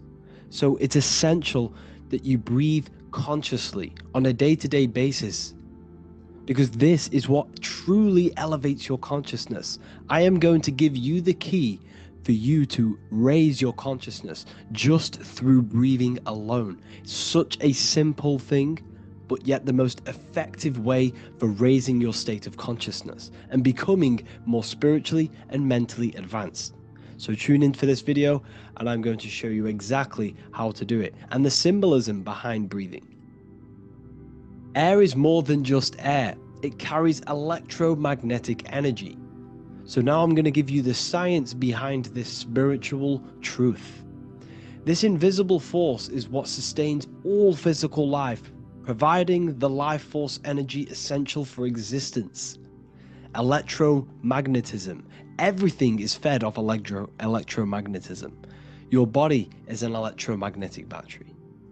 Now, we can prove that air carries electromagnetism just by doing a simple test, a simple scientific experiment, by getting liquid oxygen and pouring it between a north and south magnetic pole, two polar opposite magnets. We see that the liquid does not fall straight through it.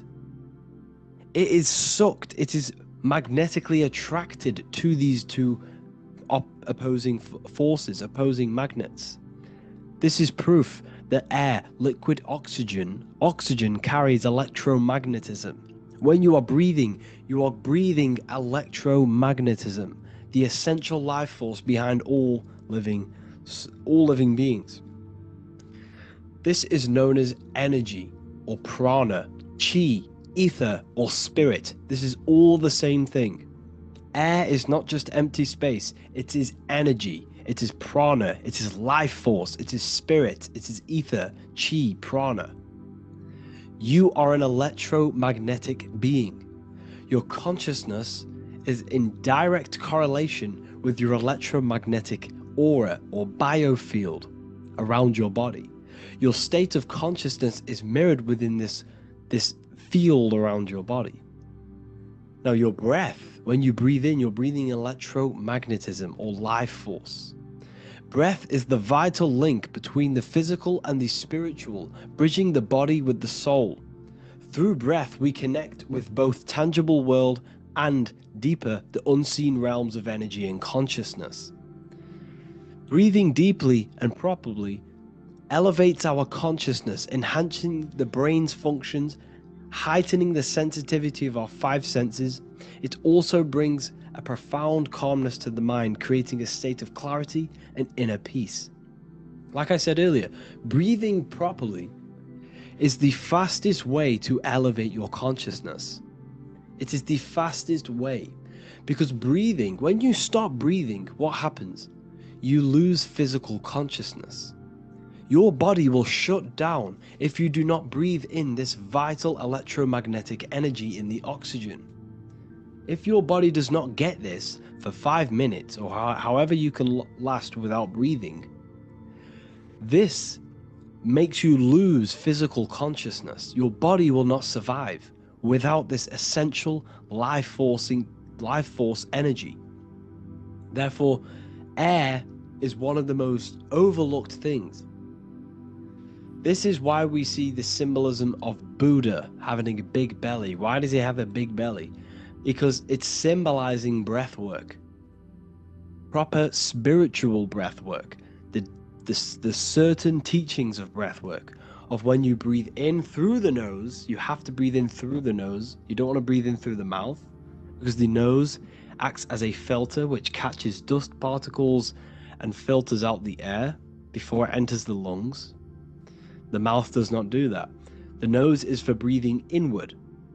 We breathe in through the nose, and when we breathe in, we breathe into our belly, not our lungs. When we breathe into our belly and our belly expands outwards, we are then moving this energy down from the nose down the spinal column. And when we breathe back out, the belly goes in, which is raising the energy up the spinal column, back out through the mouth. This is the true way of breathing, because when we breathe, we are moving energy. We are moving electromagnetic energy. When we breathe in through the nose, the energy travels down the spinal column. And when we breathe out, we are raising this energy back up the spine, some of it going out the mouth and some of it reaching the brain, activating dormant brain cells in the brain. But when we breathe, we need to make sure we are using 100% of our lungs' capacity, because the lungs is what transforms this special energy into consciousness, physical consciousness. So this is why Buddha has a big belly. It's not because he was fat. It's not because he was overweight. It's symbolism. It's symbolism of breath work. So try this. Do this for 2 minutes while you watch this video. Breathe in through the mouth as hard as you can until you no longer can fill any more air into your lungs and belly. Breathe it into your belly, not your lungs. And breathe out through the mouth. Do this for 5 minutes or 2 minutes, however long. I promise you, breath affects your consciousness. You will notice the difference. If you do it quicker, the quicker it'll affect your consciousness, and you might go lightheaded. But that lightheaded is you activating your spirit, your energy body. So try this just when watching this video. When you breathe consciously, you are renewing both your energy body and astral body, aligning your consciousness with a higher state.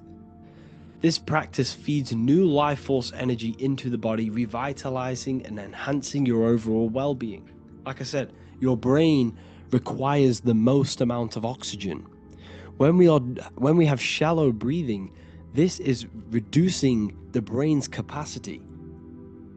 Because when we are not breathing properly, which 98% of people are only using a third of their lungs capacity, we are essentially only using a third of our consciousness, because your breath is directly correlated to your consciousness, your state of consciousness. When you breathe in through the mouth, out through the mouth, out in through the nose, out through the mouth, consciously and deeply for 5 minutes, you will notice that your senses are more powerful and sensitive. Your brain is quicker.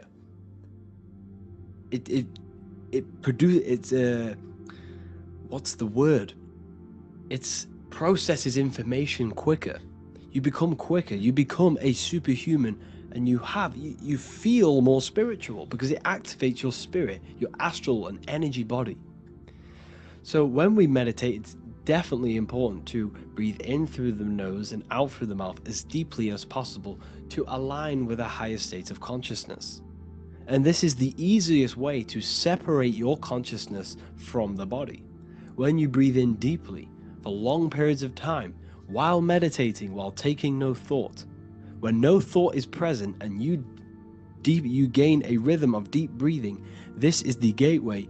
This is the gateway to opening your consciousness. Because when you stop thinking, other aspects of your consciousness can open up. All of our lives we've been thinking, which has blocked off the higher states of consciousness. So breathing is very, very important. It affects our overall well-being. And this is Yahweh, the in and the out of breathing. When we breathe in, this is Yah. You can hear it. It sounds like Yah. And when we breathe out, that is Wei. This is the name of God, apparently. But God is within you. You can connect with God. You can connect with source consciousness within you by breathing, by raising your state of consciousness through breathing and meditation. This is why the Bible tells you the Spirit of God has made me, and the breath of the Almighty gives me life. You are consciousness. You are God. You're an extension of God's consciousness. Job 27:3. As long as my breath is in me and the Spirit of God is in my nostrils. The Spirit of God is through breath. John 20:22. And when he said this, he breathed on them and said to them, receive the Holy Spirit. The word spirit means breath. In Greek, Hebrew, Latin, it all means breath or wind or air. The Holy Spirit is a certain way of breathing, a breathing technique that elevates your consciousness, that syncs you up to a holy consciousness, an elevated state. That is the Holy Spirit. That's why it tells you in the Bible, when he said this, he breathed onto them. He breathed onto them and said, receive the Holy Spirit. You must breathe to receive the Holy Spirit. When you breathe, you are renewing the body's energy. You're taking in new life force, which is regenerating your cells, regenerating your brain, nervous system, and also connecting with consciousness, pure consciousness. This is not something that we should be doing during meditation. Yes, it is. We should be doing it during meditation, but this is something that we need to apply all of the time. This is the fastest way you can raise your consciousness. I just want to say, all of this knowledge is inside of the Book of Wisdom, Volume 2. Make sure to give a like and a comment on this video to help the algorithm. And let me know what you think about the last book or this book if you have read them, to let the new people know what they're looking at with this book. This is truly life-changing. The Volume 2 and Volume 1 is truly life-changing. You can get them in a bundle also. Learn hidden knowledge inside of the Ethereal University. This is where truth seekers belong. I'm not here to try sell you this, but this is the place for truth seekers. And if you are serious about your spiritual journey and serious about gaining knowledge, which gives you the advantage of a life, join Ethereal University. This will definitely help you. Thank you for watching this video. Please leave a like and comment. Make sure to give me any suggestions on videos that you want me to make in the future. Thank you all.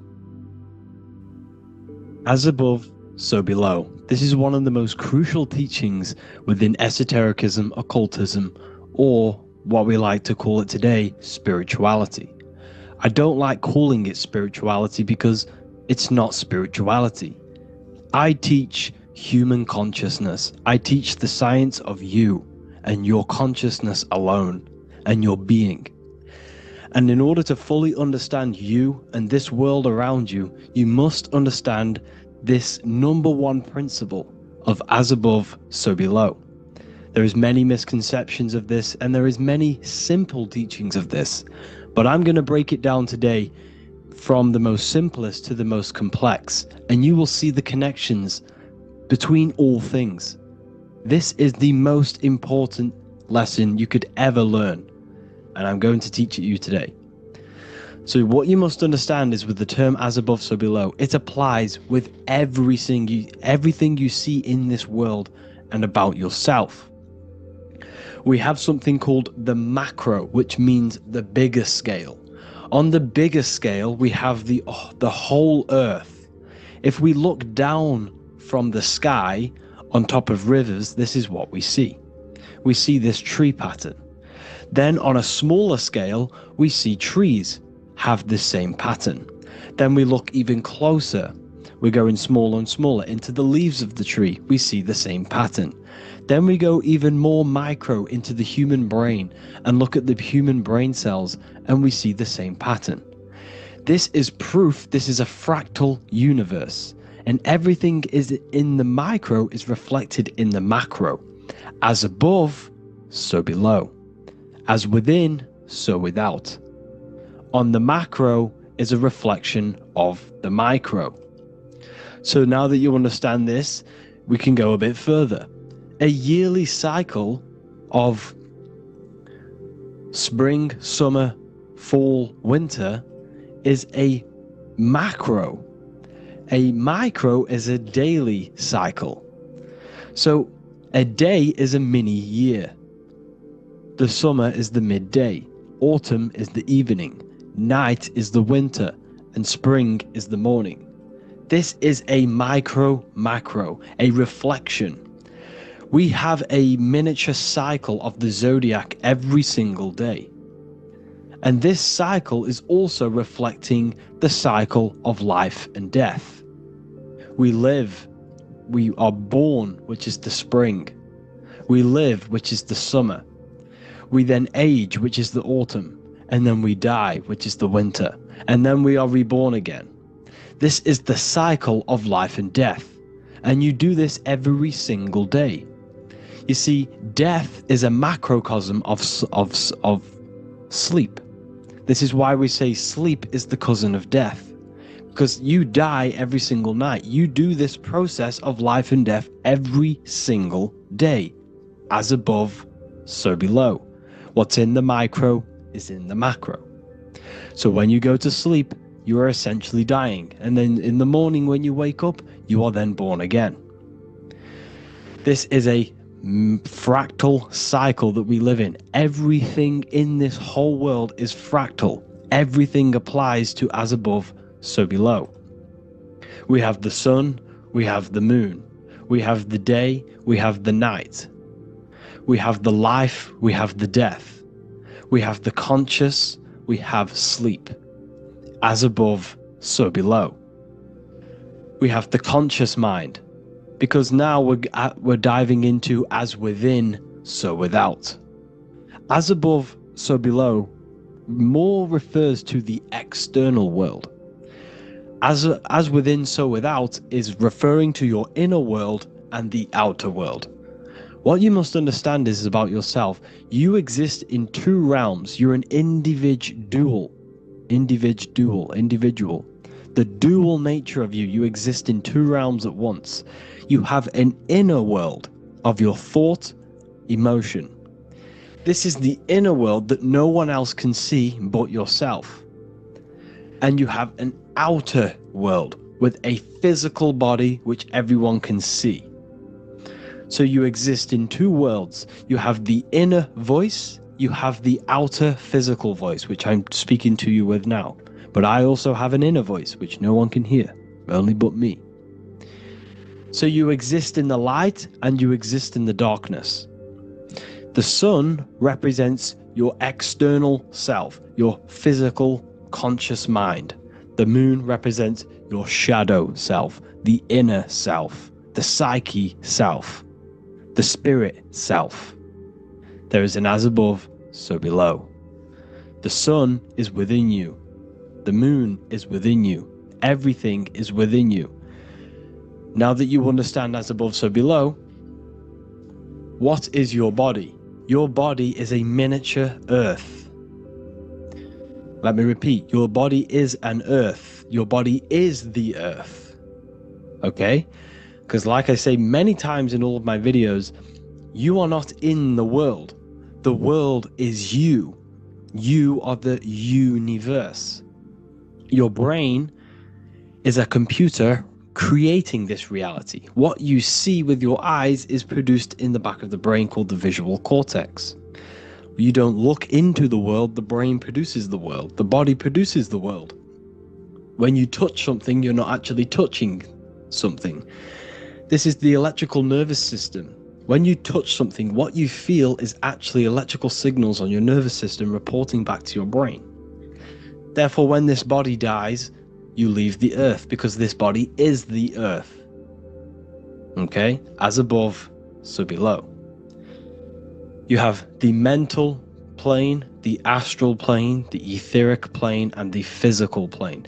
This is essential for understanding reality and the teaching of as above, so below.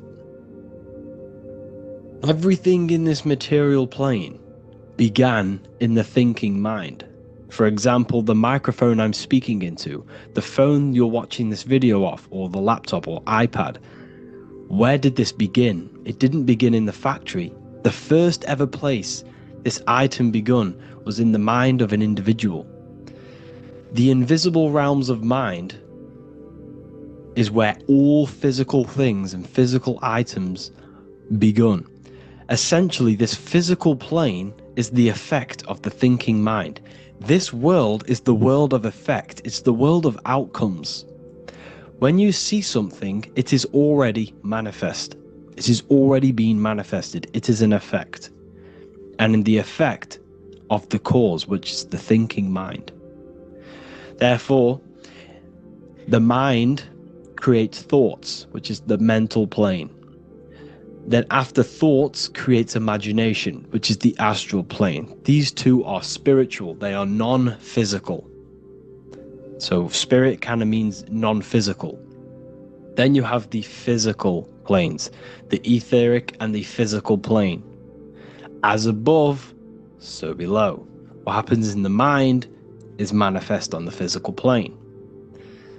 Like I said, the phone that you are holding, it was a thought, and then it brought down into a physical reality. As above, so below. You change the mind, you change your reality.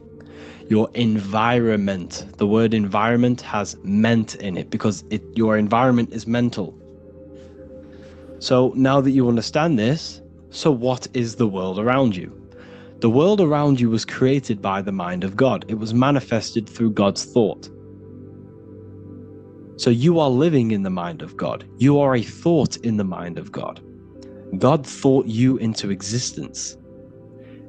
But like I said, we are all fractals. Everything is fractal. If God exists, this means that you are God. As above, so below. God created you through the thinking mind, and he gave you a thinking mind. So God created the macrocosm. God created the macro, the whole world. He designed the whole world, the sun, the stars, the moving. He designed this.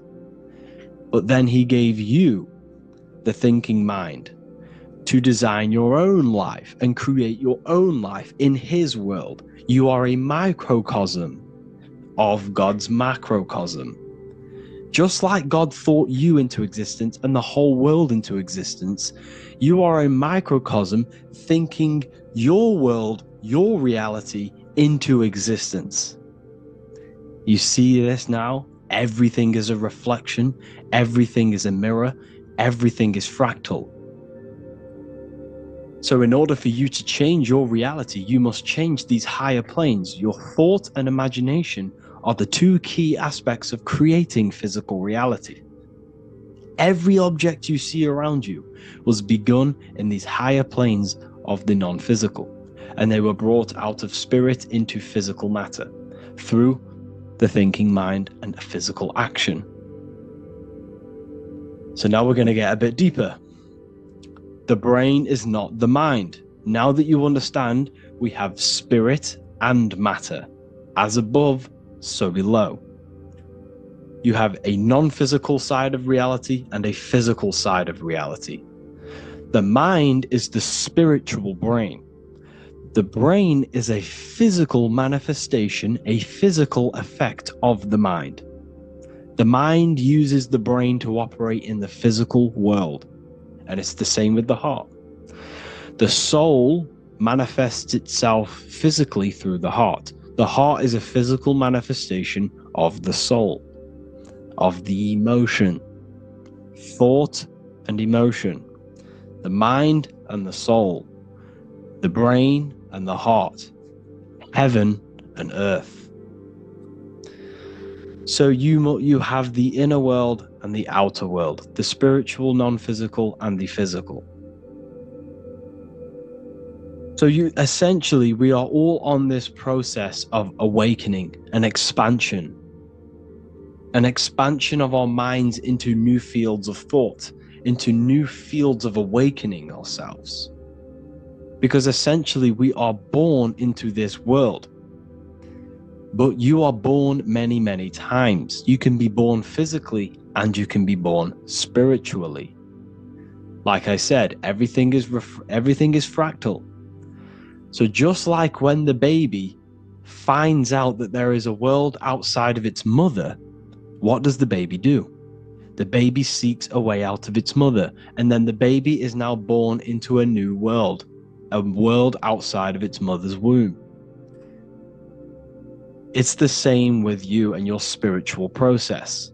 As your mind becomes aware that there are other realities beyond your physical body, it then seeks a way out. And this is why you are probably watching my YouTube, because you are now on the path. Something within you has guided you to this path of knowledge, truth, enlightenment, and expanding your consciousness. And it is your soul who brought you here. Your soul speaks through emotion, a guidance. Emotion is the language of the soul.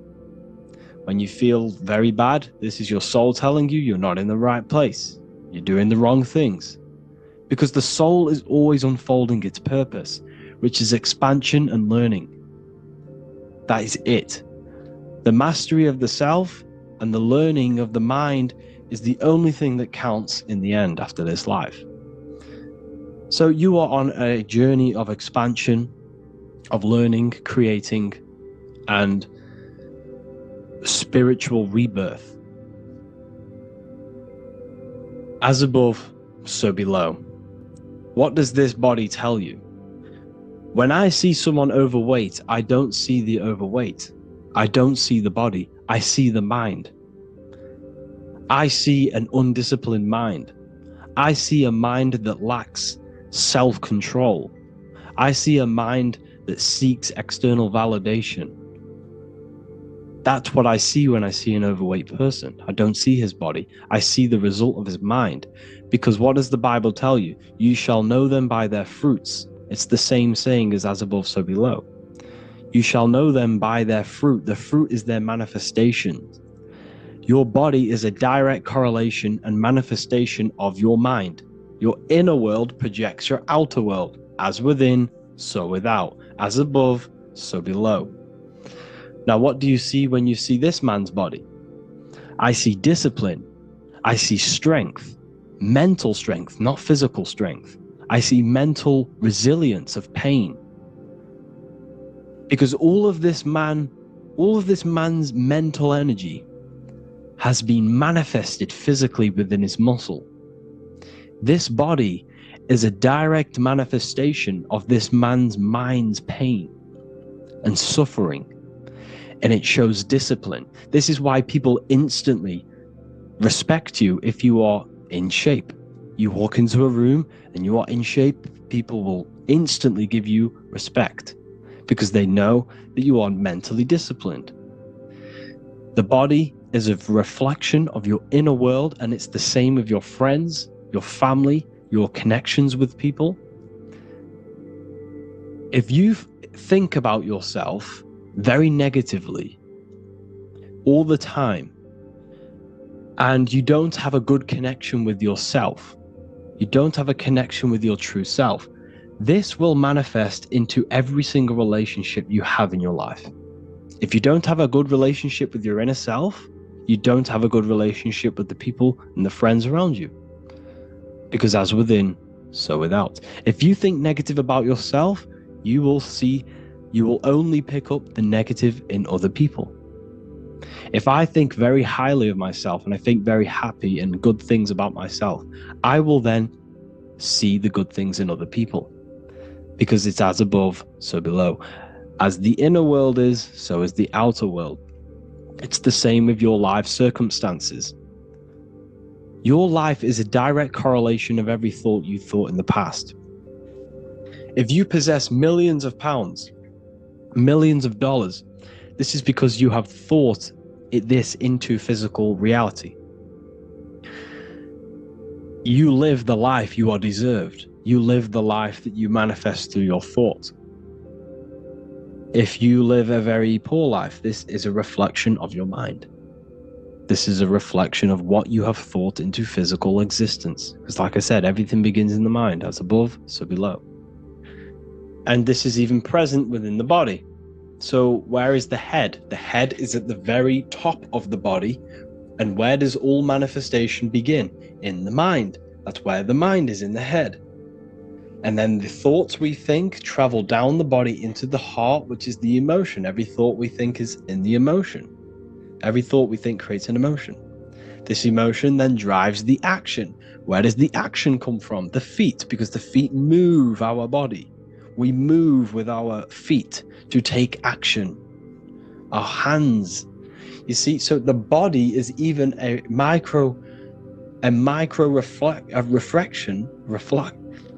I can't even say it.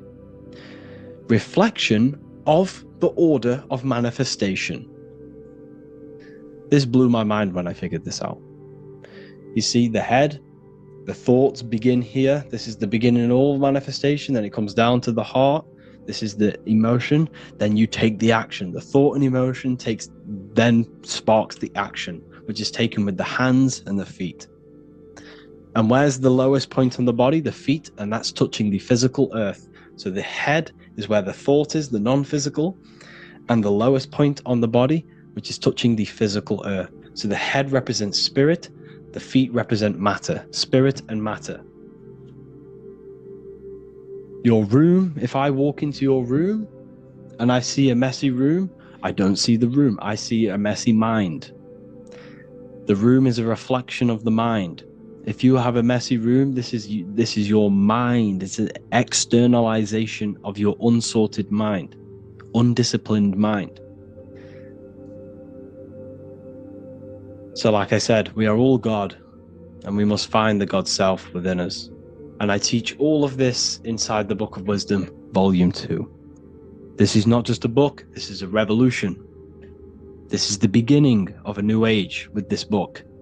If you have read it, I congratulate you. You should feel very proud of yourself if you have an open mind.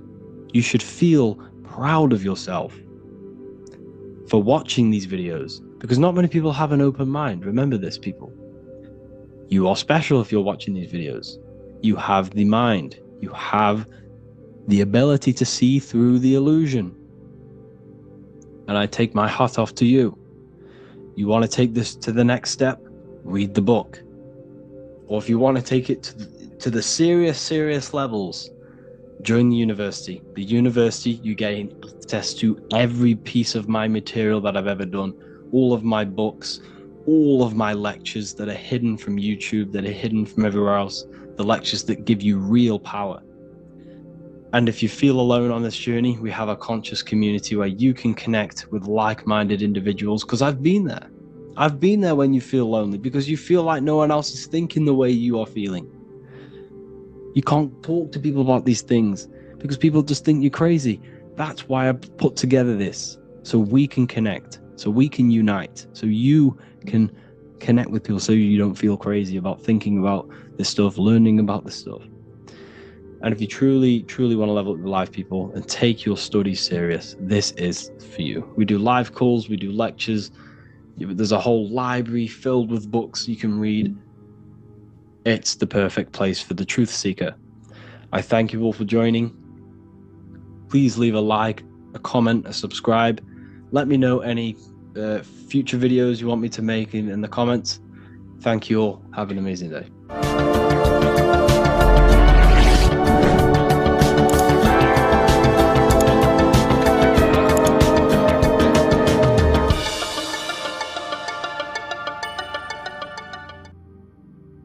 You don't just have a physical body. You have a physical, mental, spiritual, and emotional body. Each one of these aspects are a body of its own. Body does not just refer to a physical substance. You have a mental body for thinking, an emotional body for your emotions, a spiritual body for your energy in your astral form, and a physical body to encapsulate all of these. Each four of these aspects are essential for the human experience and essential to balance. Now, today we're going to be syncing the four aspects of your consciousness with the four seasons and the four elements and how this ties into the Bible. So we have four physical elements. We have 5 elements in total, spirit being the most important, but spirit is pure invisible. We have 4 physical elements. We have air, fire, earth, water. Earth and water are feminine. Air and fire are masculine. Air and fire are active. Water and earth are passive. The air corresponds with the mental body of consciousness. This is where your intellect, this is where your communication, this is where your thoughts, intuition all comes from. This is the mental body of consciousness that allows you to think, allows you to process, figure things out, and have intellect and gain knowledge. This is your intellectual aspect of your consciousness, located in the head region. We have a fire nature, a spiritual nature. This is our astral body. Our astral body is all to do with the subconscious realms, the higher realms of consciousness. This is the body that allows us to be free from the physical body. Our spirit is more of our energy. Water is our emotional body. This is what allows us to feel things, that allows us to gain intuitive feelings of conscience. So emotion allows us to understand what is right and what is wrong. When we feel something bad, we know that this is wrong. When we feel something good, we know that we are doing good. Emotions are a creational force that allows us to feel certain things to bring them into existence. Our emotional body is a creational force and should not be reactive, and they should be controlled. Most actions are stemmed from emotions. Actions bring thought into physical existence. Emotions are the driving power. They are what drives your actions. The thought, then the emotion, then the action. Earth is your physical body. This is your physical state that allows you to take mind and emotion into action, into fruition, into physical matter. This is what your physical body allows your consciousness, your soul, to interact with the physical world and bring things into physical existence. The physical body, the physical world, is an outcome and an effect of the thinking mind. All physical substance comes from the thinking mind. The pen, the phone you're holding, the microphone I'm speaking into, all began as a thought in the thinking mind, then it was brought into physical reality. Earth is the most dense. So it goes in this order: body, emotions, spirit, mind. The higher you go up, the more lucid and fluidic it becomes. The lower you go down, the more dense and dull it becomes. Air is the mind, fire is the spirit, water is the emotion, earth is the physical body. So this is why you are a microcosm. You have these four things within you. You contain of these four elements, which correspond to the four bodies of your consciousness, the four bodies of the soul. You are the soul. You are the spirit. So this is why in Theologians 4:17 it says, caught up together with them in the clouds to meet the Lord in the air. You don't meet God or the Lord in the physical air, in the clouds. This is clearly a parable. A human being cannot go up to the clouds and meet a mystical man in the clouds. This is obviously a parable, a metaphor. The air is your mind. You must raise your consciousness beyond the body, beyond the emotions, beyond the spirit, and enter in the mind during meditation, turning the mind inward to connect with the Lord. The Lord is the highest aspect of your consciousness, the one that exists beyond the physical body, beyond your emotions, beyond the thought. So you meet the Lord in the air, in the mind. The mind represents the air. This is why in America there's a saying called an airhead. You're an airhead. This means that you are stupid, or you don't think, or you have nothing in your mind. You have nothing in your head. When someone's very stupid, you call them an airhead, because air represents the mind. The air is elevated. The air is invisible. The mind is totally invisible to the human eyes. It is a metaphysical substance. In fact, it's not a substance at all. It's so fluidic. It's everywhere. The mind can be everywhere at all times. It can be anything. Nothing is impossible within the mind. Now, this is synced with the four seasons. The four seasons represent the four aspects of human consciousness, the four bodies of your consciousness, the four bodies of your soul. The sun is your soul, okay? And the sun travels around four seasons. Summer, when the sun is the most hottest point. Autumn, when the sun starts to move away from the hottest point. Things start to die. Then it goes to winter. This is when everything dies. This is when things enter in within itself. This is when darkness occurs. Then spring. This is the reignition of the sun. This is when the sun starts to bring back the warmth back to the summer. You have four seasons which correspond to the four bodies of consciousness. Fire is the spirit. This is when you are passionate. This is when you are taking action. This is when you are fiery. The sun is blazing. You're taking action. You're very passionate. You're very spirit. You're in the spirit. Autumn is water, emotion. This is when you start to become very reflecting. This is when you start to feel emotional, because in autumn there's lots of water. This represents the emotional body of consciousness. Winter is the mind. This is air. Winter, what happens in winter? Everything enters within itself. The leaves die, the trees die, everything dies and goes within. This is the mind. The mind is the darkness, remember. You close your eyes to enter within the mind. The winter represents meditation. In the winter, what do people do? They stay inside of their house. They research more. They read more books. They become more intellectual. They think more in the winter because we are so we're stuck inside. So we're more reflective. We're thinking more. We're more communicative. We're more intellectual. In the spring, this represents the earth, the body. This is when we start to come out of the mind and we awaken to the body, and things start to grow again. The plants start to grow. The earth is growing again and reborn again. This is the body. This is when you become more active in the spring. And then the summer, back to the summer, we then take action on these thoughts and these thoughts that we gained over the winter. Essentially, this is just a massive cycle. And this is a daily cycle also. The nighttime is the winter. The morning is the spring. The midday is the summer. And the evening time is the autumn. This is a microcosm. We have 4 bodies of consciousness. You are the sun, you are the soul, and the soul has 4 bodies: summer, autumn, winter, spring. Emotion, air, body, spirit. Sorry, emotion, mind, body, spirit. So you are the soul. You are the pure essence of consciousness.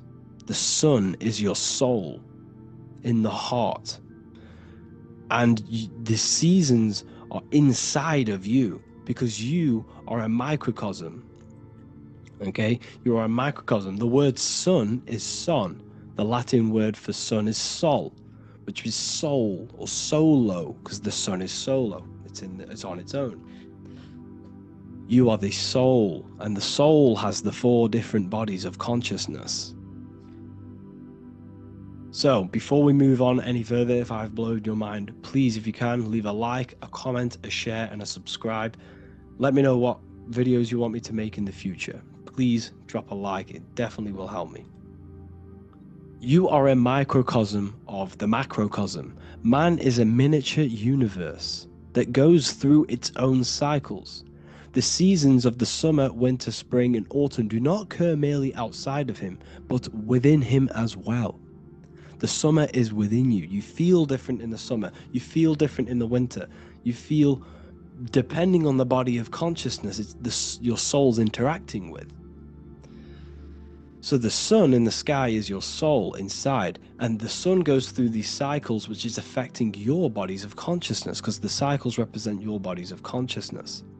Now this ties in with the Bible. This is why we have 4 Gospels. This is why Matthew, Mark, Luke, and John are always seen with the 4 different zodiac sign animals or symbols. So you always see each one of the Gospels. If you just type in on Google Matthew, Mark, Luke, and John, type in ancient pictures, paintings or pictures of them, and you will find these 4 zodiac signs are always standing with each one. Taurus, the bull; Leo, the lion; Scorpio, the eagle. An old symbol for Scorpio was the eagle. And a man for Aquarius. Here you see very, very ancient paintings and artwork. Here we see Matthew, the man, Aquarius. Here we see John, the Scorpio. The same here. We also see it on the tarot cards, on the world card. We see the 4 fixed zodiac signs. Here we see it as well. These are called the 4 fixed zodiac signs. Now, when we look at the zodiac, we're no longer looking at the sky, because what you must understand is as above, so below. What is above you is inside of you. What is above is what is below. What is outside of you is within you. The zodiac is inside of you. The zodiac revolves around the sun. The sun is your soul. These are different energies of your soul. Like I said earlier, the 4 seasons are the 4 bodies of your consciousness. And in each body of consciousness, you have these different energetic energies that you can work with. Okay, so this is the true astrology. This is the true astrology, the internal esoteric astrology. You can't find much information on this at all. Very hard to find. So what we're looking at are the 4 bodies of consciousness. Obviously, when you look in the middle of each, when we look in the middle of each season, spring, the middle of spring is Taurus. The middle of winter is Aquarius. The middle of autumn is Scorpio. The middle of summer is Leo. These 4 signs are known as the 4 fixed signs. Okay, Scorpio is fixed. It's the middle of autumn. Scorpio is a water sign. emotion. Aquarius is the air sign, the mind.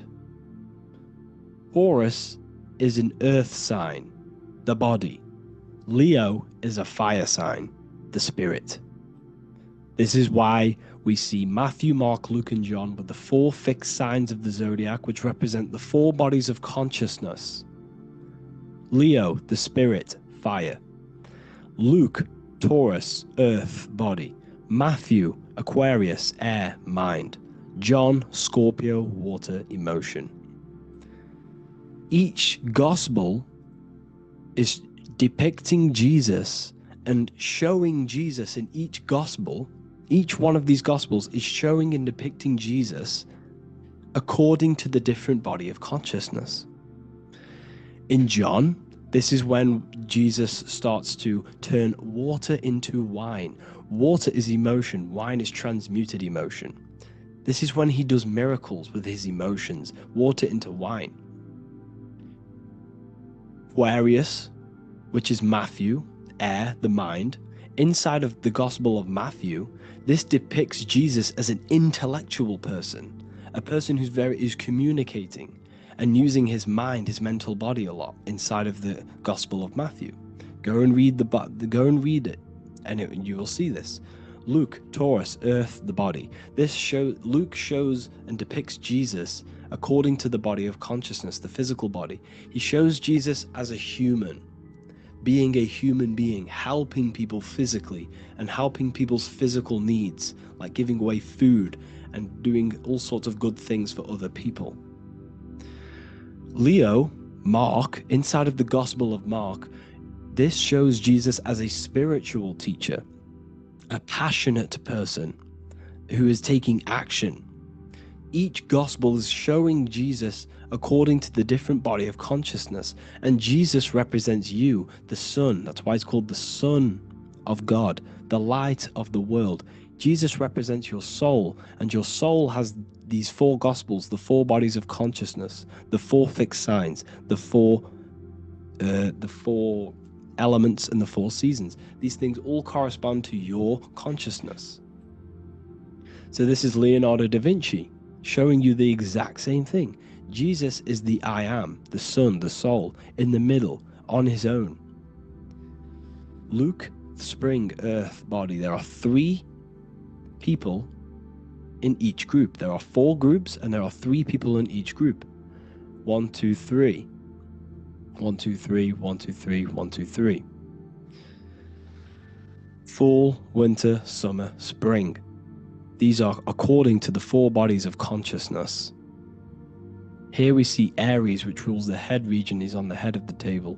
Gemini, he's holding up the 2 hands because Gemini rules the 2 hands, the 2 arms. Gemini is the 2 twins, which is the 2 arms and 2 hands, and the 2 lungs. Here we see the beginning of summer, which is Cancer. You see the big knife here. Cancer, him here, this grey-haired guy, holding a knife for the crab. Cancer, they pinch. You have a knife, symbolizing the crab. Leo, the middle of summer, showing dominance. The sun is very dominant. He's got his elbow on the table, showing dominance. Virgo has no Adam's apple. Cancer here is pointing at this woman's neck, saying there's no Adam's apple. This is Virgo, the virgin, the only woman. Jesus, the sun. This is Libra, the balancing. He's holding his arms out balanced, showing the balancing of the sun, because when the sun enters Libra, the sun is balanced between winter and summer. So it's balanced. This is all astrology, but this is internal. Okay? This is Ezekiel's vision. Ezekiel had a vision in the Bible, and he saw the face of a man, the face of a lion, the face of an ox, and the face of an eagle.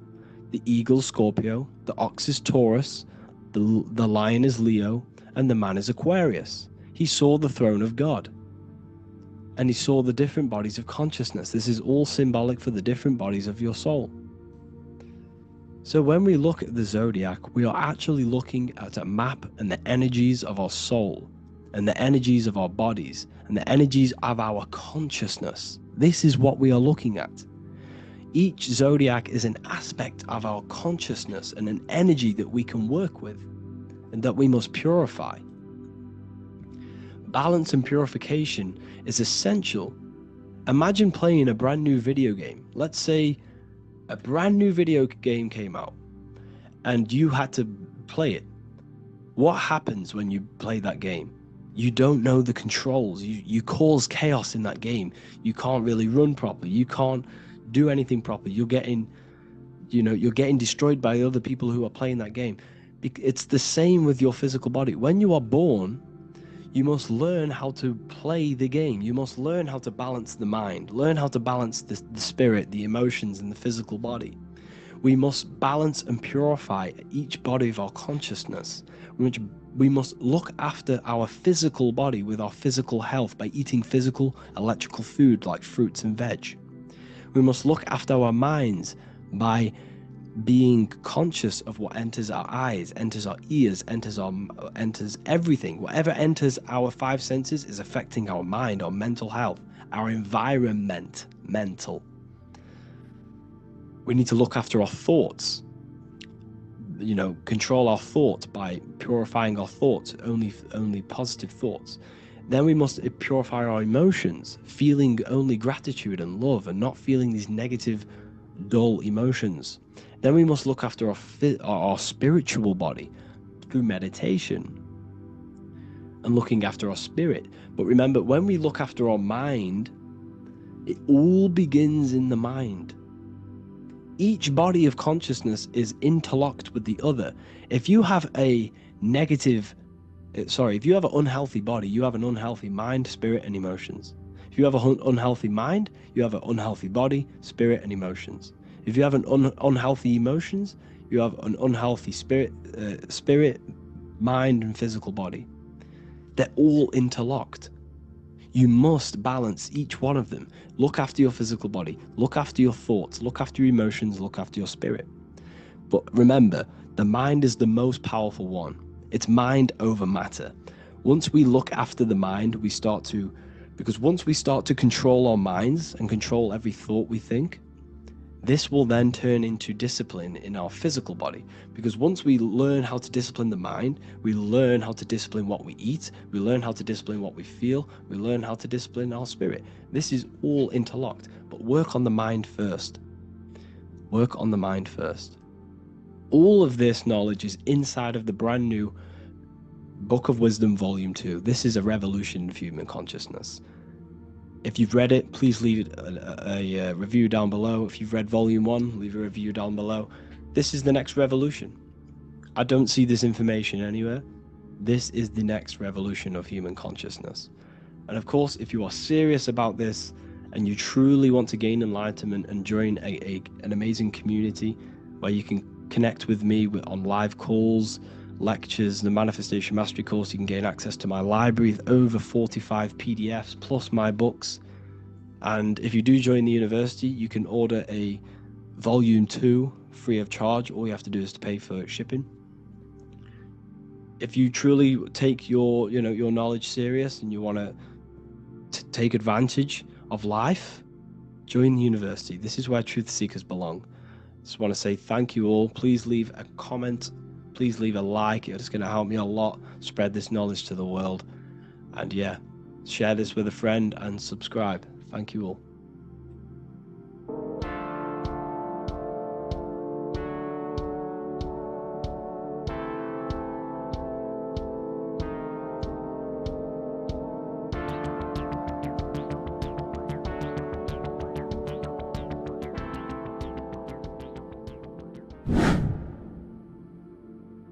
People, how are you all doing? It's Revival of Wisdom, and today we're going to be talking about your birth certificates and how we are slaves to a system and how they have trapped us into this system.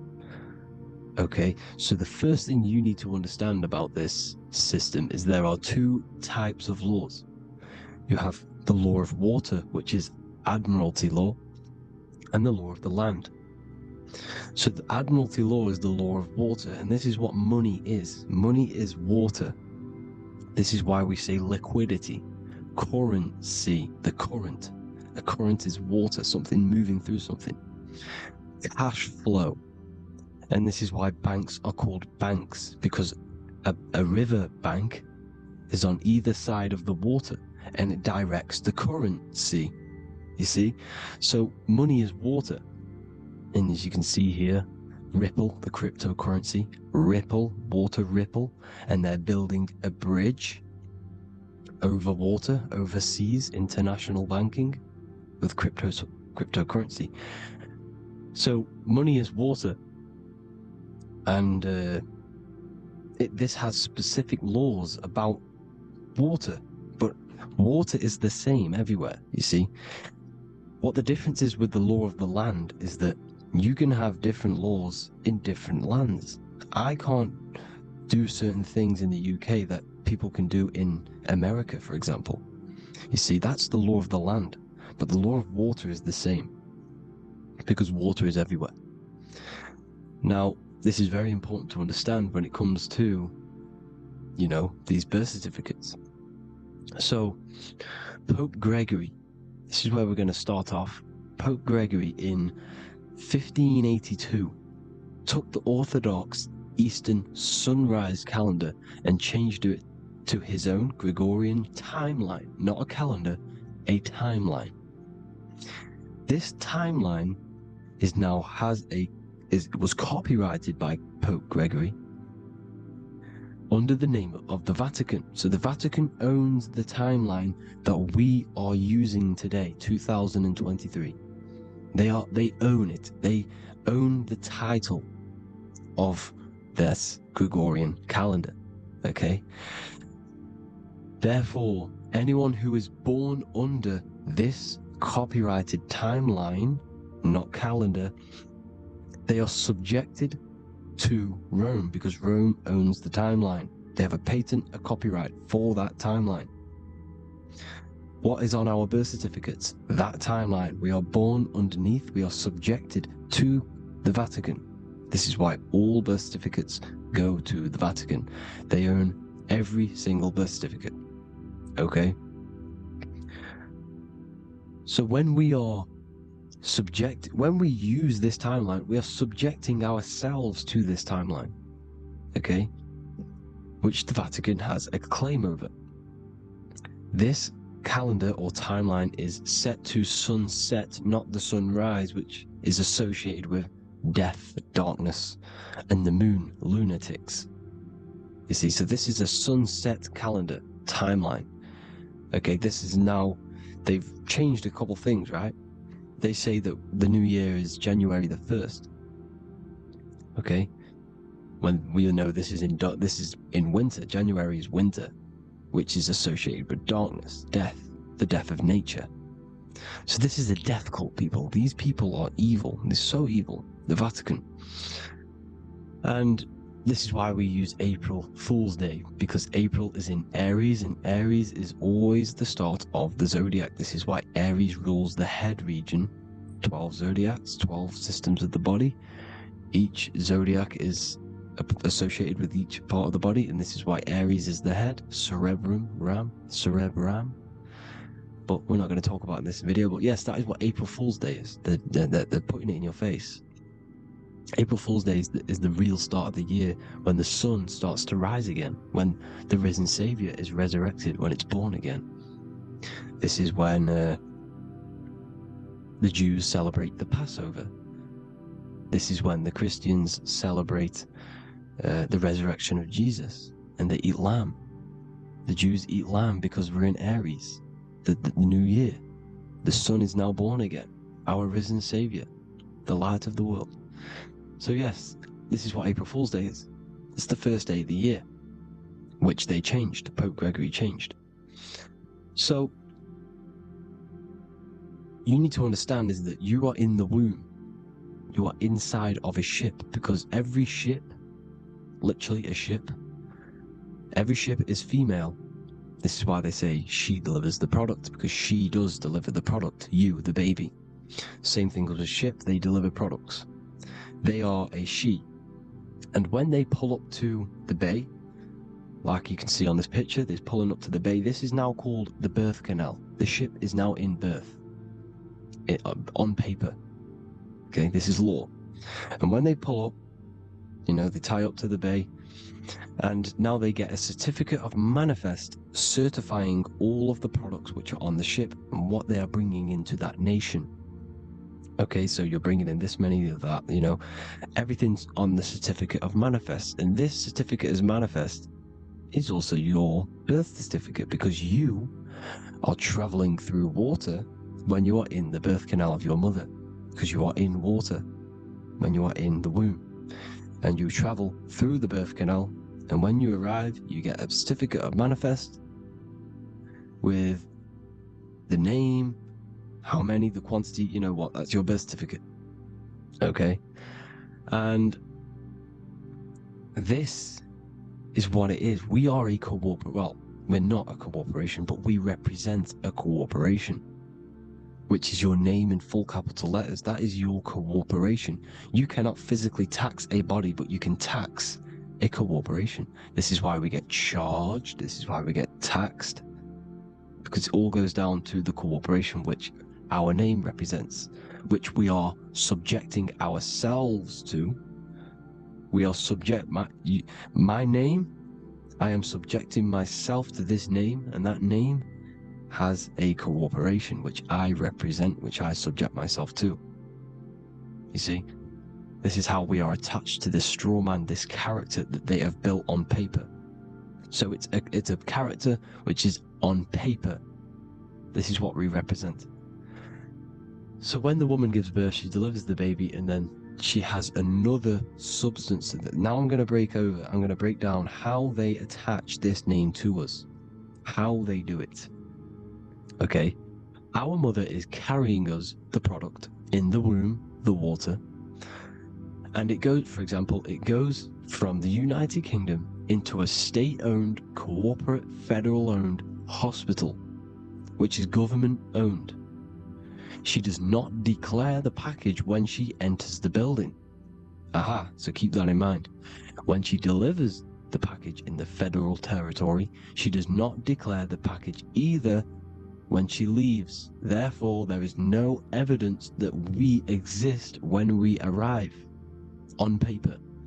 On paper, there is no evidence that we came into the building or left the building. We have not been declared. So we do not exist on paper at this point. When the woman gives birth, she delivers the baby, and then she has another substance, which is called the afterbirth material. Okay? This afterbirth material has the same DNA as our physical body, with the body, mind, and spirit. Okay? This is how they get this corporation. Hold on. The afterbirth material does not get claimed by the mother nor anyone. Therefore, they salvage that substance, because we are under the Vatican. Every state is all Catholic. Your birth certificate is Catholic. No matter what religion you think you are, every single birth certificate is Catholic, because we are subjected to Rome. All roads lead to Rome. Rome runs all of this. Okay? We're still under the Roman Empire. Okay, so Rome are Catholic and they believe in salvation. This is how religion comes into this. This is how they use religion to get this. So they salvage the afterbirth material, and they claim it, and they salvage it and give it and charge it to Rome, and they give it a name. Here's the legal term: born alive. Here's what it says. Each product of such birth is considered live, born, and fully recognized as a human person. So each product of such birth, so that could be anything, the afterbirth, the person who actually comes out, the baby. So your afterbirth, which we do not take with us, we take the baby with us, they keep that in the hospital, they collect the afterbirth, and they salvage it, and they give it the name, which it is us. We are a representative to that afterbirth material, which they put the name on, they claimed, which is subject to Rome. So we are walking around our whole lives as a representative to that claimed salvaged afterbirth material, which the federal state have. Okay? We are under the Catholic Church, Vatican, therefore the afterbirth material is a child of God. See? On paper, therefore they believe in salvation and salvage the afterbirth material. This material has no mother or father. The state pick it up, it becomes a war to the courts and gets charged to the state. So we are a representative to that character they salvaged because it is the exact same DNA as you. Subject is the name or the title, and the matter is the physical aspect left behind in the hospital, which represents us. You see? So now we're moving on to Unum Sanctum. Unum Sanctum was in 1302, a very, very important year. Very important year. Unum Sanctum says this is basically how they claim everyone in the world. So the Vatican had all this power, all this gold, all these people under them. They need to get a claim for them so then they can rule over them and make them slaves. So what they did, they created Unum Sanctum. Pope Boniface VIII did this. And it says, the spiritual man judges of all things, and he himself is judged by no man. The spiritual man, keep that in mind, unless he invent like Manichaeus, two beginnings, which is false and judged by heretical, since according to the testimony of Moses, it is not in the beginnings, but in the beginning that God created heaven and earth. Furthermore, we declare, we proclaim, we define that it is absolutely necessary for salvation that every human creature to be subjected to the Roman pontiff. So they are claiming us in Unum Sanctum, and it's in the vaults in the Vatican. They will put a spell on it because they are sorcerers, they are magicians. They put a spell on it, they lock it up, and whatever goes on that piece of paper goes. And this Unum Sanctum is claiming all of us. So what does it say in the beginning? The spiritual man judges of all things, and he himself is judged by no man. The spiritual man, the man with the body, mind, and soul, the first baby that comes out the birth canal. That's you, your body, mind, and soul. You have the Christ, which is I am, which is grace. Grace means here now, in the present. You have the Christ, which means I am. Therefore, you have a soul. If you can say I am, you have the Christ. You have a soul. But a creature can be anything with no soul. You see, so no man can judge the man with the soul. However, as it says in the second part, we proclaim, we define that it's absolutely necessary for salvation that every human creature to be subject to the Roman pontiff. So they are subjecting the afterbirth, not the man with the body, mind, and soul, but the afterbirth to the Roman pontiff, to the Roman Catholic Church. We are the ones who are claiming to be the afterbirth material, which is our birth certificate, which is our representative. We represent that because it is our DNA. This is how we are stuck. We are stuck because we represent this DNA, which is on paper, recorded. You see? So we, being untaught, uneducated in these subjects, we are subjecting ourselves to this system, to this slavery. Because we just want to live. We just want to live happily. Just peaceful. Think about it. Where's all this coming from? Where's all this war, all this killing, deaths coming from? We just want to live. It's coming from the Catholic Church, these evil death cult, which has subjected us, which has used us as slaves, and we are still slaves, and it's just going to get worse and worse and worse. So this is how we have subjected ourselves to be the slaves to this system. It's a lot to take in, but And there's a lot more deeper stuff which goes into this. I'm just going over the surface.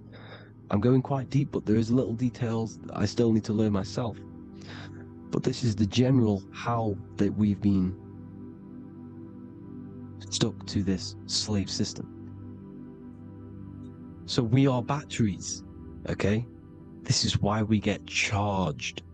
When you go in a court, you get charged, okay? Because you're a biological battery. This is why cities look like motherboards, because we are feeding energy to this matrix. Okay, when we look outside of ourselves, when we give power to so-called Jesus Christ, worshipping idols outside of ourselves, where attention goes, energy flows. We are feeding the matrix with energy. By looking within, placing your attention within yourself, you are taking back your power. Because the I am is Christ. The you, the soul, is Christ. It's God. The awareness is God. Okay? However, we are subjecting ourselves to this system. We're subjecting ourselves to this system and the feeding of our energy. So what we need to look for the future is that, think about it, with the end goal is to change our DNA, is to literally make us robots, transhumanism, slaves. This is why we have smart cars, smartphones, smart watches, smart meters, smart cities, and all of this is going to be connected by the smart grid, which is 5G. This is why 5G is rolling out. 5G is going to connect all of these technologies to one. It's like a big net system. And you know why they're doing this? It's because all of this is going to be connected through AI, through this 5G, and that 5G is going to be controlled by the elites.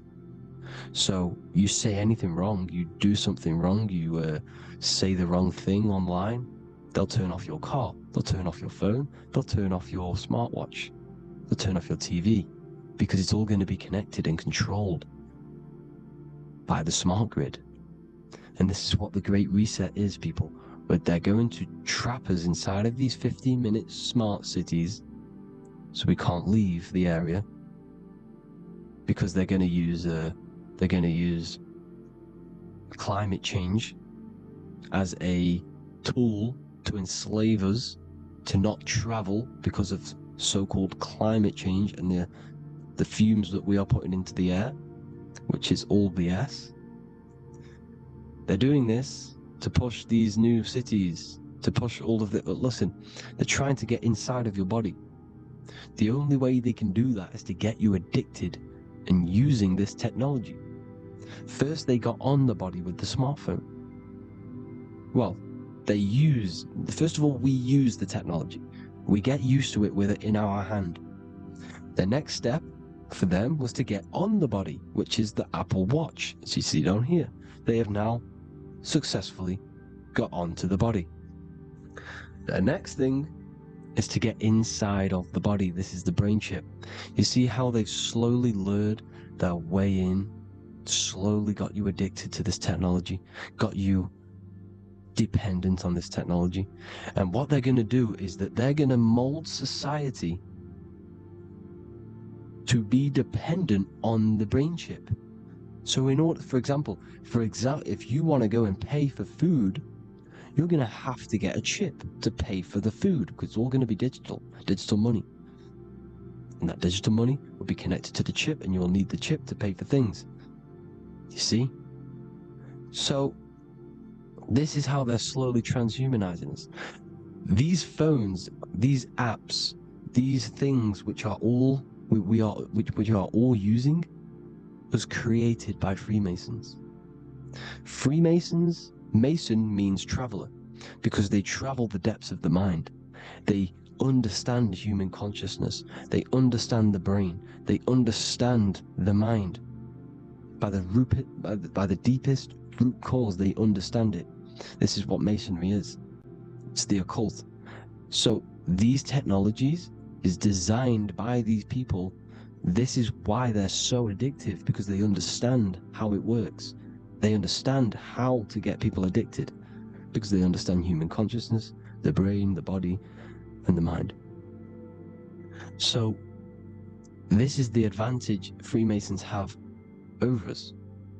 And these secret societies, which have gone through the orders of Freemasonry and progressed onto these secret societies, which are the evil side, because I'm not saying Freemasonry is evil, okay? The societies which they go beyond Freemasonry, because you can go beyond the 33rd degree into these secret societies, and they use this knowledge for the bad, to enslave people. And this is what's going to happen. Transhumanism. So I hope you all learned some insight for today. Please do a bit more research on, birth certificate and stuff like that, the straw man. And have an amazing day, people. Please like, comment, and subscribe. Peace.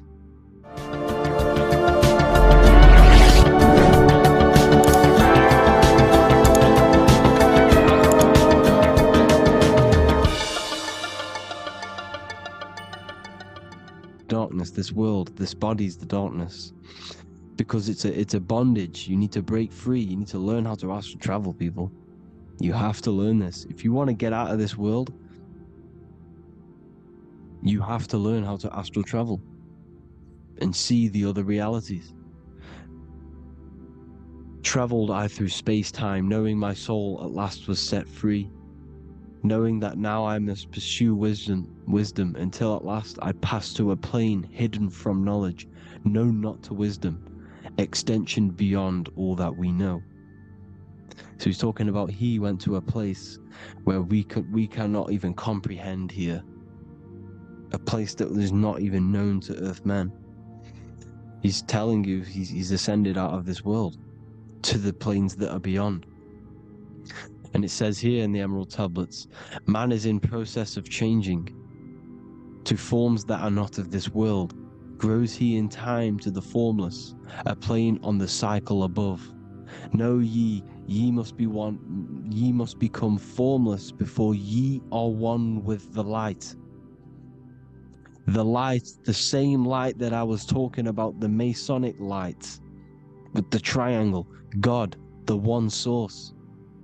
Ye must become formless before ye are with the light. Formless, you have to leave the body. You have to leave the body. You have to gain the ability to leave this body and travel to these other worlds. Now, it says here, not as man am I, for free have I become of dimensions and planes. In each I take on a new body. In each I change my form. Know I now that the formless is all there is of form. You see, all things created come from the things that, all things that you see come from the things that you cannot see. All of us have the same spark of consciousness, the same I am. Every dog, every animal, every human has this same I, this same thing which sees through the eye. It's formless. It takes, this formless entity is the same entity of us. We are all the same entity in different bodies. And this entity it was represented as the flame, the cosmic flame, which is inside of all of us.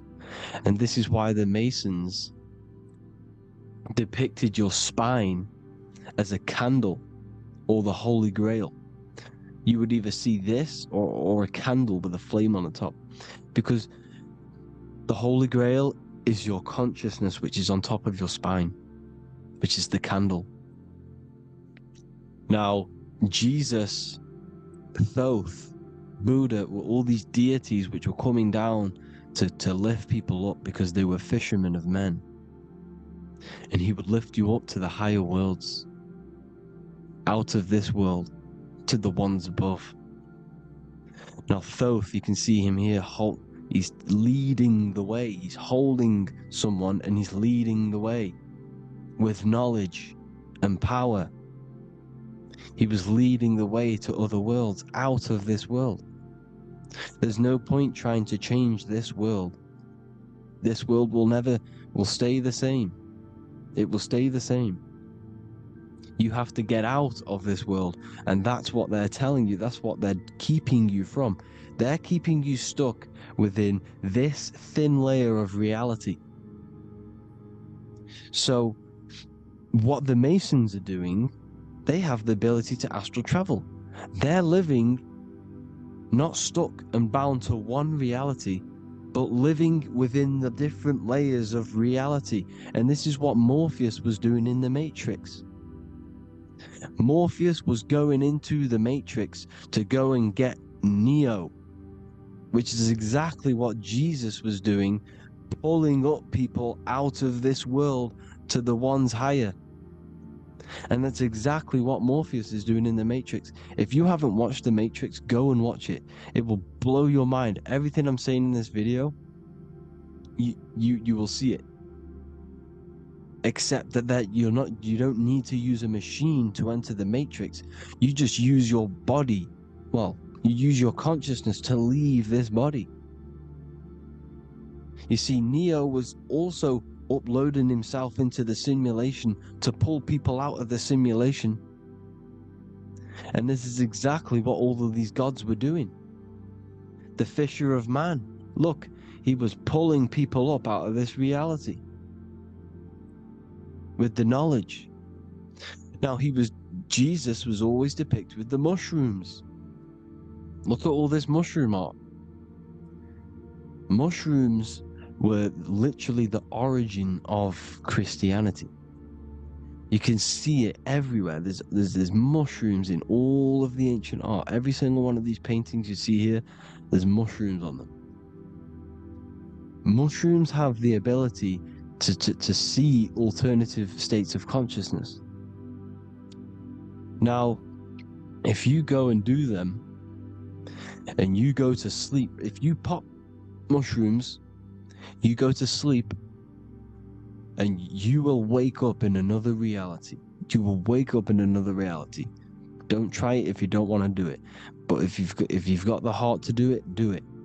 Eat them, and go to sleep. You'll wake up in another reality. And Jesus was handing out mushrooms to the bright minds, to the minds that he wanted to fish out and pull up to the higher realities. He was giving them mushrooms to see themselves in an alternative state, in an alternative reality. This is why there was so much mushroom art. And it's not just ancient Christians, it's Sumerians, it's the Mayans, the Celtics, the Egyptians, all used mushrooms. All of them. Look at all this art. It's on stones, it's everywhere.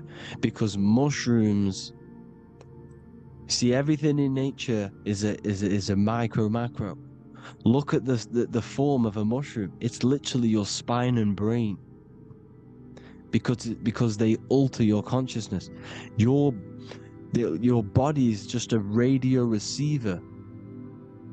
Everything that you're experiencing is a program being ran by the central nervous system, and your consciousness is experiencing this program, these electrical impulses of the nervous system, because it's all feeding back to one point, which is the pineal gland. And this is the candle with the light on it. Type in Masonic candle and you'll see it. It's your spine with your spark of consciousness on top of the spine. And it's a mushroom, because this sends you to alternative states of consciousness, alternative realities. Now, they were all doing this, the Egyptians, the Mayans. Now, there's more symbolism which goes into this. Look at the Christmas trees we use. The Christmas tree with the presents underneath them. Magic mushrooms grow under trees. And these are the presents under the trees that we symbolize today with Christmas. Santa's red and yellow. for the red and yellow mushrooms. The same mushrooms Mario has to collect, and when he gets enough mushrooms, he levels up. And then what does he do when he go past the world? When you win that world in Mario, you go to another reality. You go inside of another world. It's truth in plain sight, and it's using mushrooms. It's using mushrooms. Everything, all of the characters in Mario, well, a lot of them are mushrooms. Look at this one. The presents, black, yellow, and red and white. Red and white mushrooms. And the bow on the top is the mushroom head. That's a bit of a reach, but you know, the symbolism never lies. Is what you need to understand. And it's as above, so below. Now look at the Sumerians. The Sumerians were also multi-dimensional beings. Okay, look at how they have the double faces. They had 1 foot in this reality and 1 foot in another reality. And look at this one, a double-headed god inside of like a portal. You see? Because and look at these with the wings, the astral travel. Birds, ancient birds symbolize the soul. Because the soul is a bird, it flies to different worlds. It flies around the cosmos. And mushrooms gave you the ability to see these alternative states of consciousness, these alternate realities. Because you exist in infinite realities. You exist in infinite realities. Now look at the 33rd degree Ordo Abkeo badge. You get this badge when you become a 33rd degree Freemason. And it's a double-headed eagle. A double-headed eagle. And you can see this in Sumeria first. Sumeria have the same symbol. A double-headed, bird. You can see it here. Here as well. And the Masons are still using this symbol today. And when you become a 33rd degree, 33 vertebrae on the back of your spine, above the vertebrae is your consciousness, and it's a double-headed eagle. One reality in one, you become a multi-dimensional being in the 33rd degree. And I've heard many interviews of Masons say it becomes Luciferian. You see, they speak in code. These Masons can't tell you about what they learn about, but they will speak in code. They said it becomes Luciferian. The word Luciferian is lucid.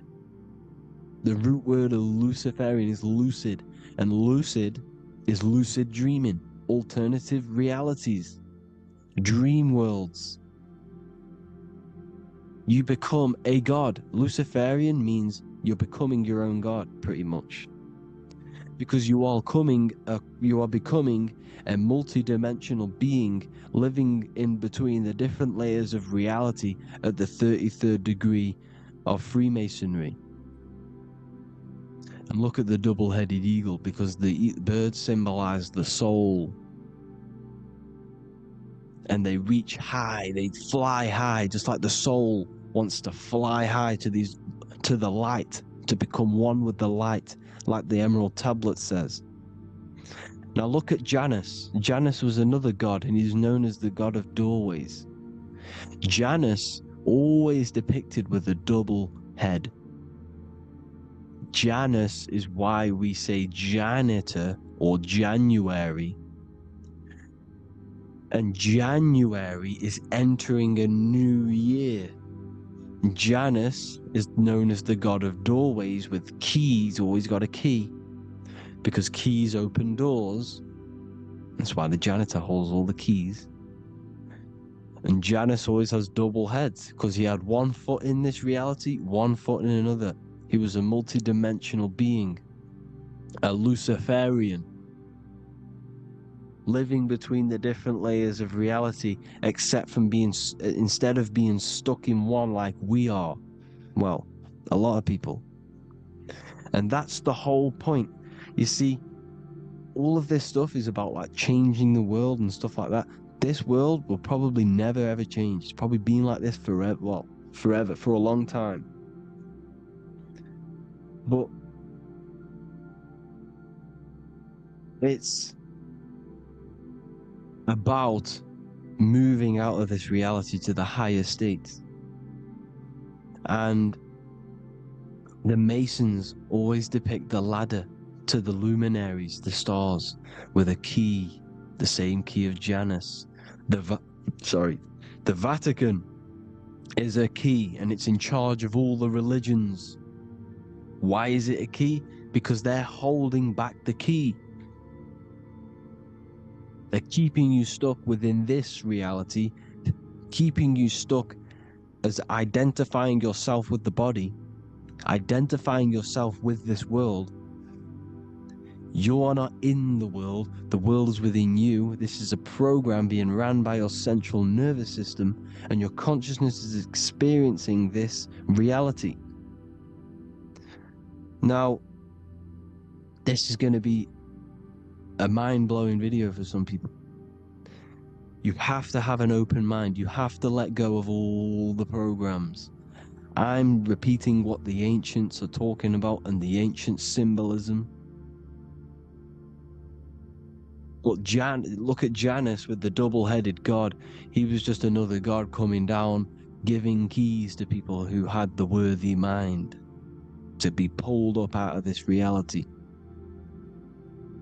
to be pulled up to heaven, just like Jesus was teaching how to reach heaven. But really, it's an encoded scripture.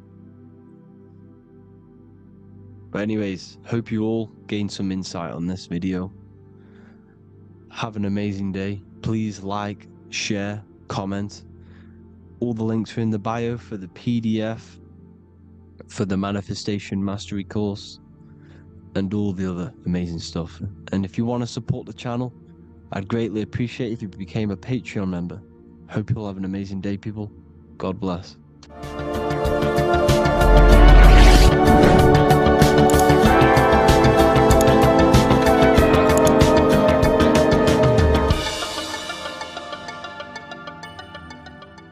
Welcome to Revival of Wisdom. Welcome people, we're back with another video. In this video we're talking about how Jesus Christ and Christianity is all sun worship. The Holy Bible of Christianity is not meant to be taken literal for history. It is a story and has lots of metaphors. Starting with the symbol of the cross of Jesus. This cross originates from this ancient cross of the sun. This symbol has been used for thousands of years, way before Jesus was a thing, in Europe, America, Asia, and all around the world. In fact, this symbol is still being used by Christians today, not knowing it represents the sun. This is a 4,500-year-old artifact, a golden plate with an equal-armed cross found in England.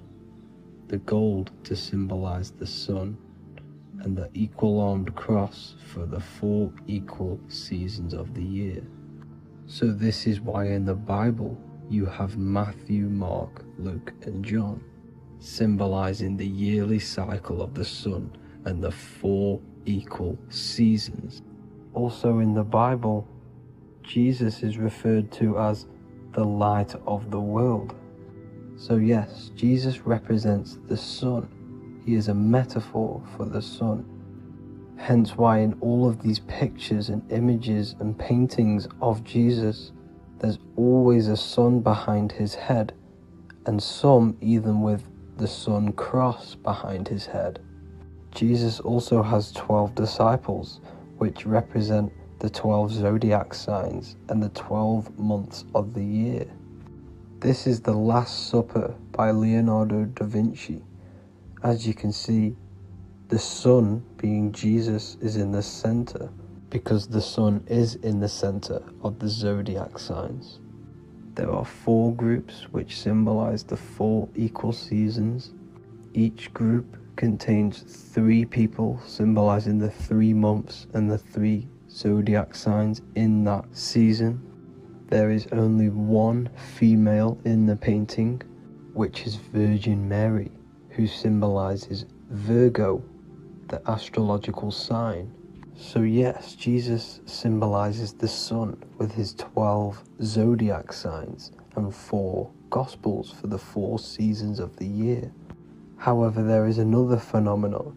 The 25th of December is known as the birth of Jesus Christ, which is known as Christmas today.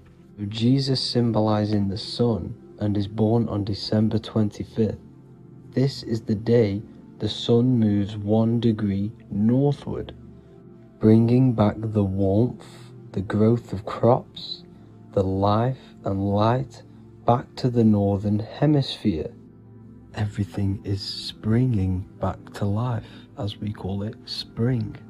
So it is said that the sun is born again on the 25th of December, and Jesus is known as the risen Saviour, because the sun is our risen Saviour, because it gives life to the whole of this realm, the warmth, the crops.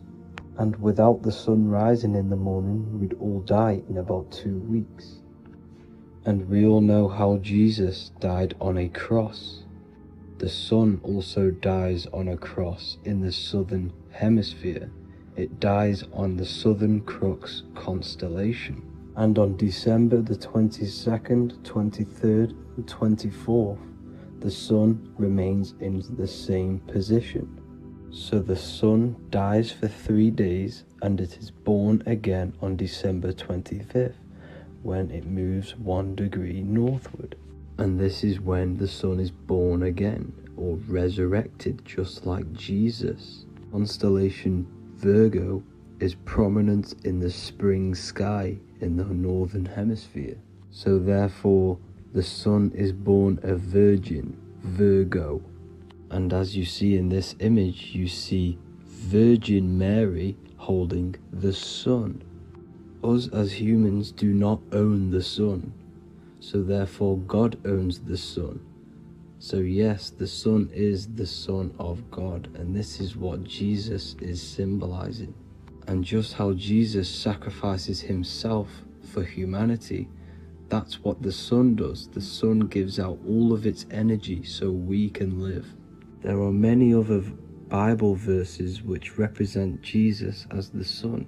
Now in Matthew 8:23-27, his disciples are in a boat and there is a massive storm.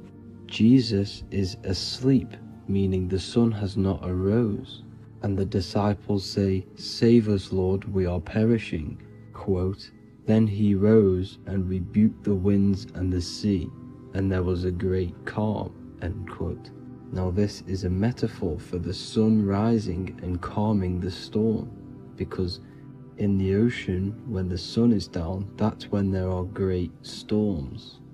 The worship of celestial bodies go back thousands of years, and it's called astrotheology, and it can pretty much be traced back to all ancient civilizations. Now going back to the ancient Egyptians, the god Horus, the god of war, and he symbolized the sun in the morning. Ancients used to say that he walked over the sky in 12 steps. Yes, this could symbolize the 12 zodiac signs.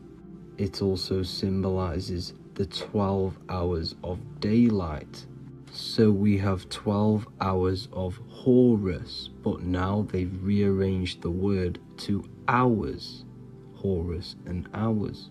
And when the sun rises, Horus rises, we say horizon, which is Horus is rising. That's the etymology of horizon. Another Egyptian god called Amun-Ra was known as the god of all creation. He was the first god of them all. Amun was also a sun god. Therefore, after every Christian's prayer, they say Amen, sending their prayer through the sun to God. So this all goes back to the worshipping of the sun. Sun worship was around way before the Romans. However, in the Roman times, their sun god was called Mithra. Mithraism was the main religion before Christianity came into play. Mithra was the son of God. He died on a cross, and he was dead for 3 days and resurrected, just like Jesus. So the Catholic Church was not made in heaven, it was made by the Roman Empire. They mixed all the sun religions of Judaism, Mithraism, and other Arabic religions, and combined it into one, so Caesar, the Roman emperor, could gain his own religion. So yes, Christianity was a political move to gain more control over the masses, because it was a worldwide government at this point in time. So here is a Sumerian helmet with the rising sun symbol.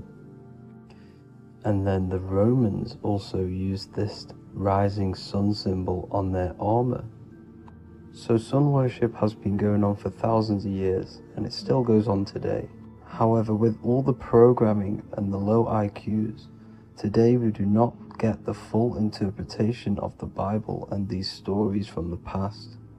And Christians and other religions are all brainwashed to not question their religion and not realize their true origins and where they come from.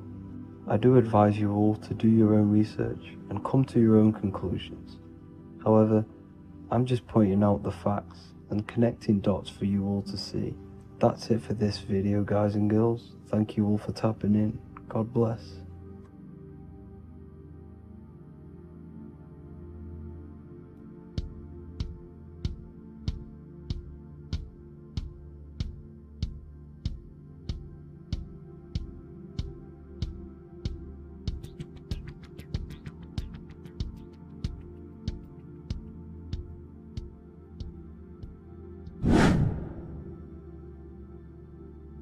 What is good, people? How are we all doing? Today we're going to be talking about the different planes of existence, the occult side of the world, the things they don't teach you in school.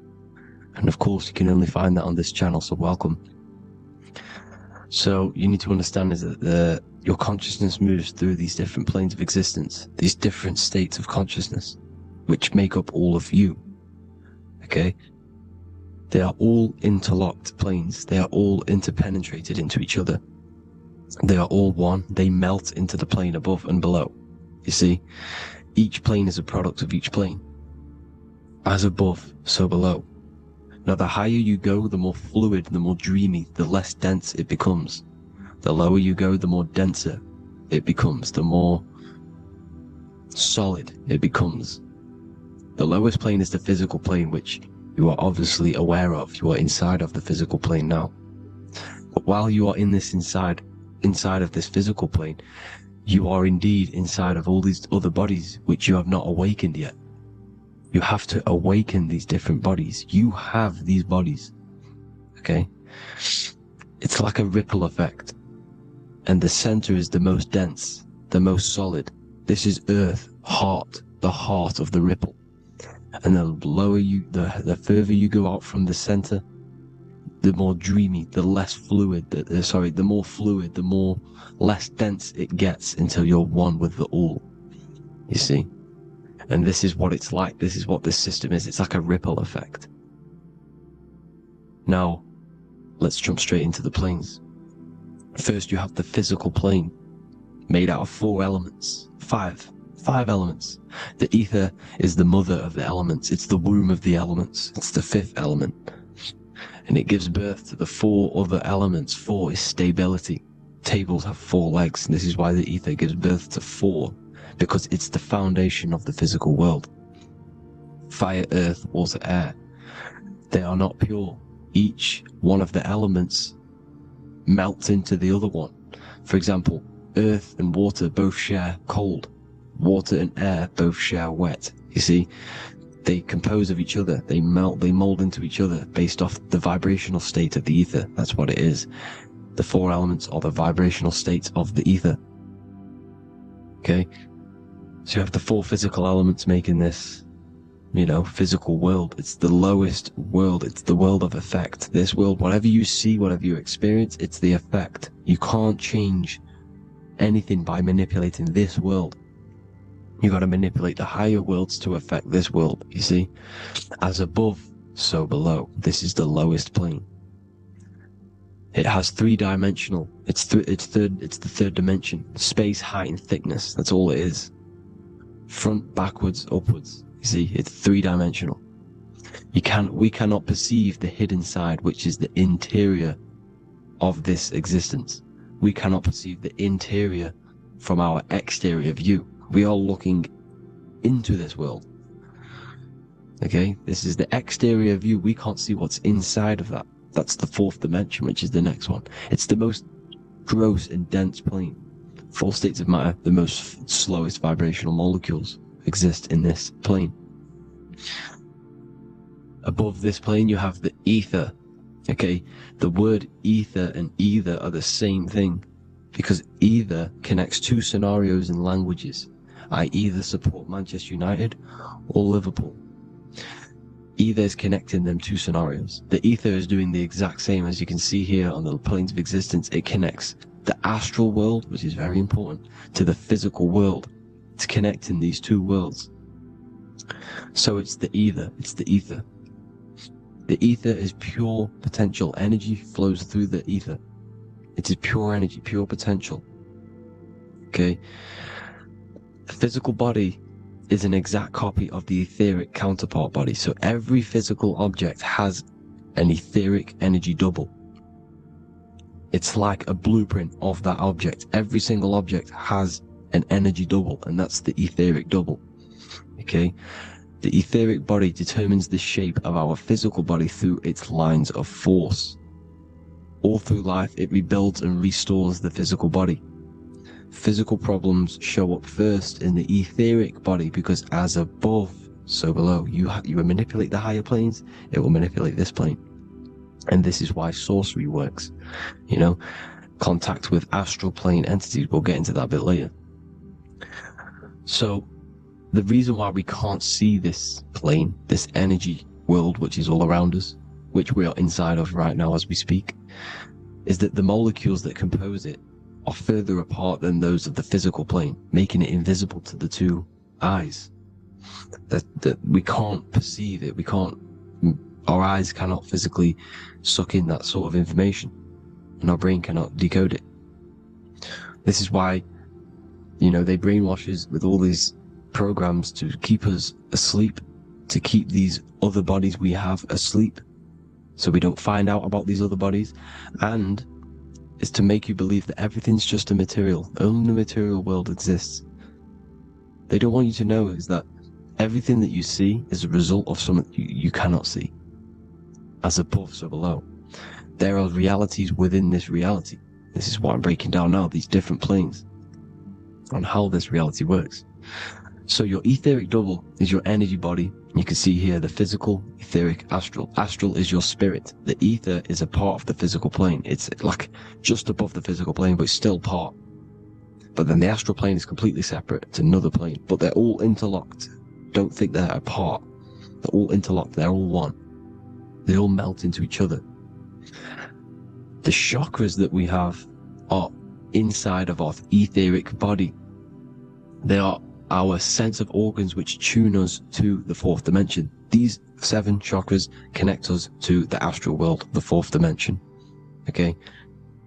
They are points for the flow of energy from the universe / 7 planets, because the 7 chakras are your 7 planets, and the 7 planets are connected to the astral world.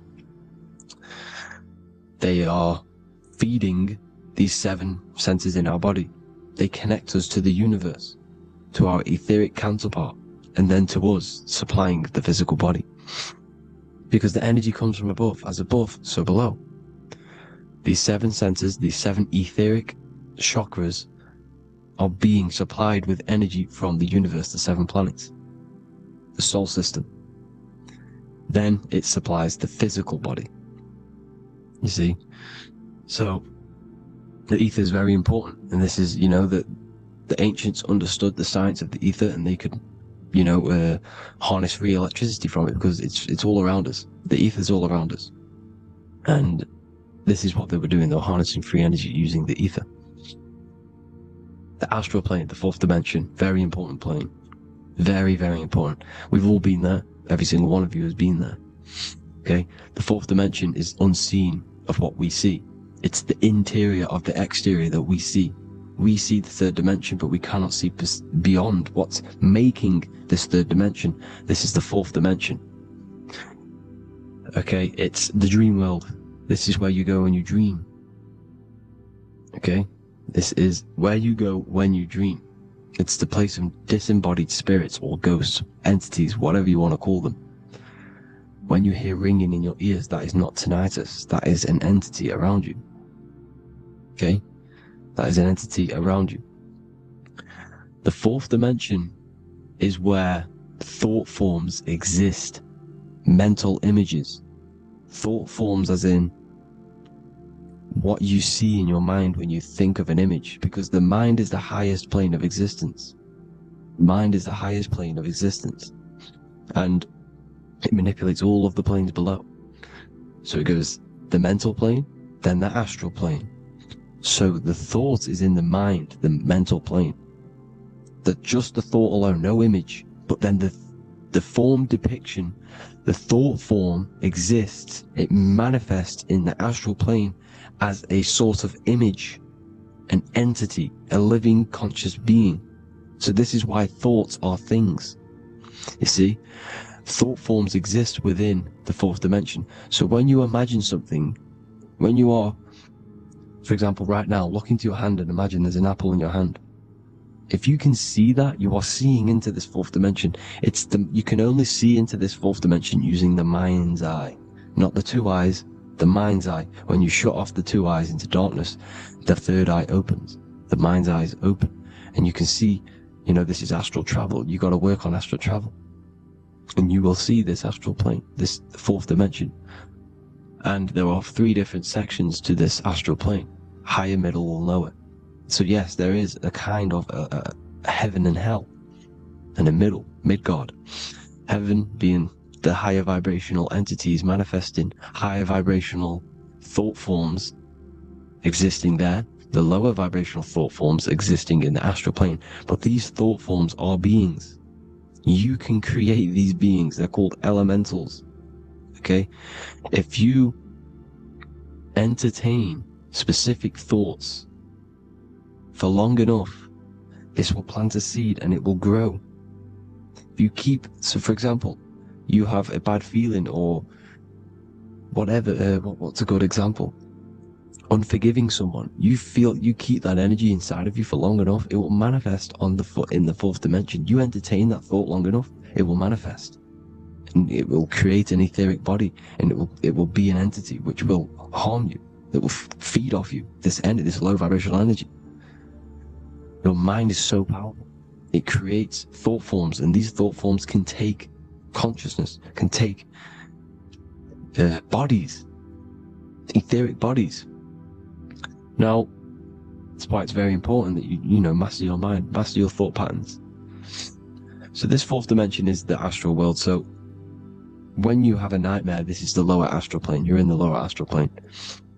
Whilst this physical body rests at night, your consciousness, you awaken this other body, your consciousness goes inside of this other body, whilst the physical body lays asleep. You see? So it's all inside of you. This is what you need to understand. You just haven't awakened these bodies yet. You can awaken them. You just got to awaken them. Okay? The next is the mental plane. This is the mind, the source, pure cause, pure motion, the most less dense, the most fluid. No form. There's no form to the mind. Astral plane is the first plane where a form takes existence, pretty much. The mental world has no form. It's pure mind, pure intelligence. Thoughts alone exist here without any images or manifestation. The most fluid, the most dreamy, the most causal plane. All of the rest take the effects of this plane. That's why it's mind over matter. Your thoughts they create vibrations. each vibration is vibrating on a specific frequency, which creates mental images, creates effects down here on this physical plane. This is why it's so important to master your mind, master what you think, master your mind. It's the hardest thing to master. You could conquer the world, but it's probably harder to conquer your own mind than to conquer the whole world. I can promise you that, because the mind can play tricks on you. You got to listen to that inner guide within you that will constantly manifest the good things. So anyways, people, hope you learned a lot from this. Please work on trying to activate these other bodies. I will maybe do another video on trying to activate these bodies if you wish. Please comment down below if you would like to see that. And have an amazing day. Please like, subscribe, comment down below any video ideas you want me to do, any information you want me to spit. Thank you all. Have an amazing day.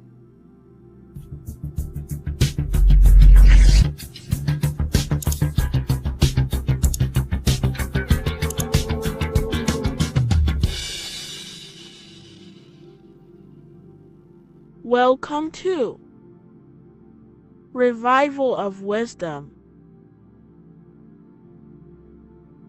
Today, we're going to be talking about portals, portal symbolism, what portals are, okay, and how they show them to us, because they have to tell you the truth, guys.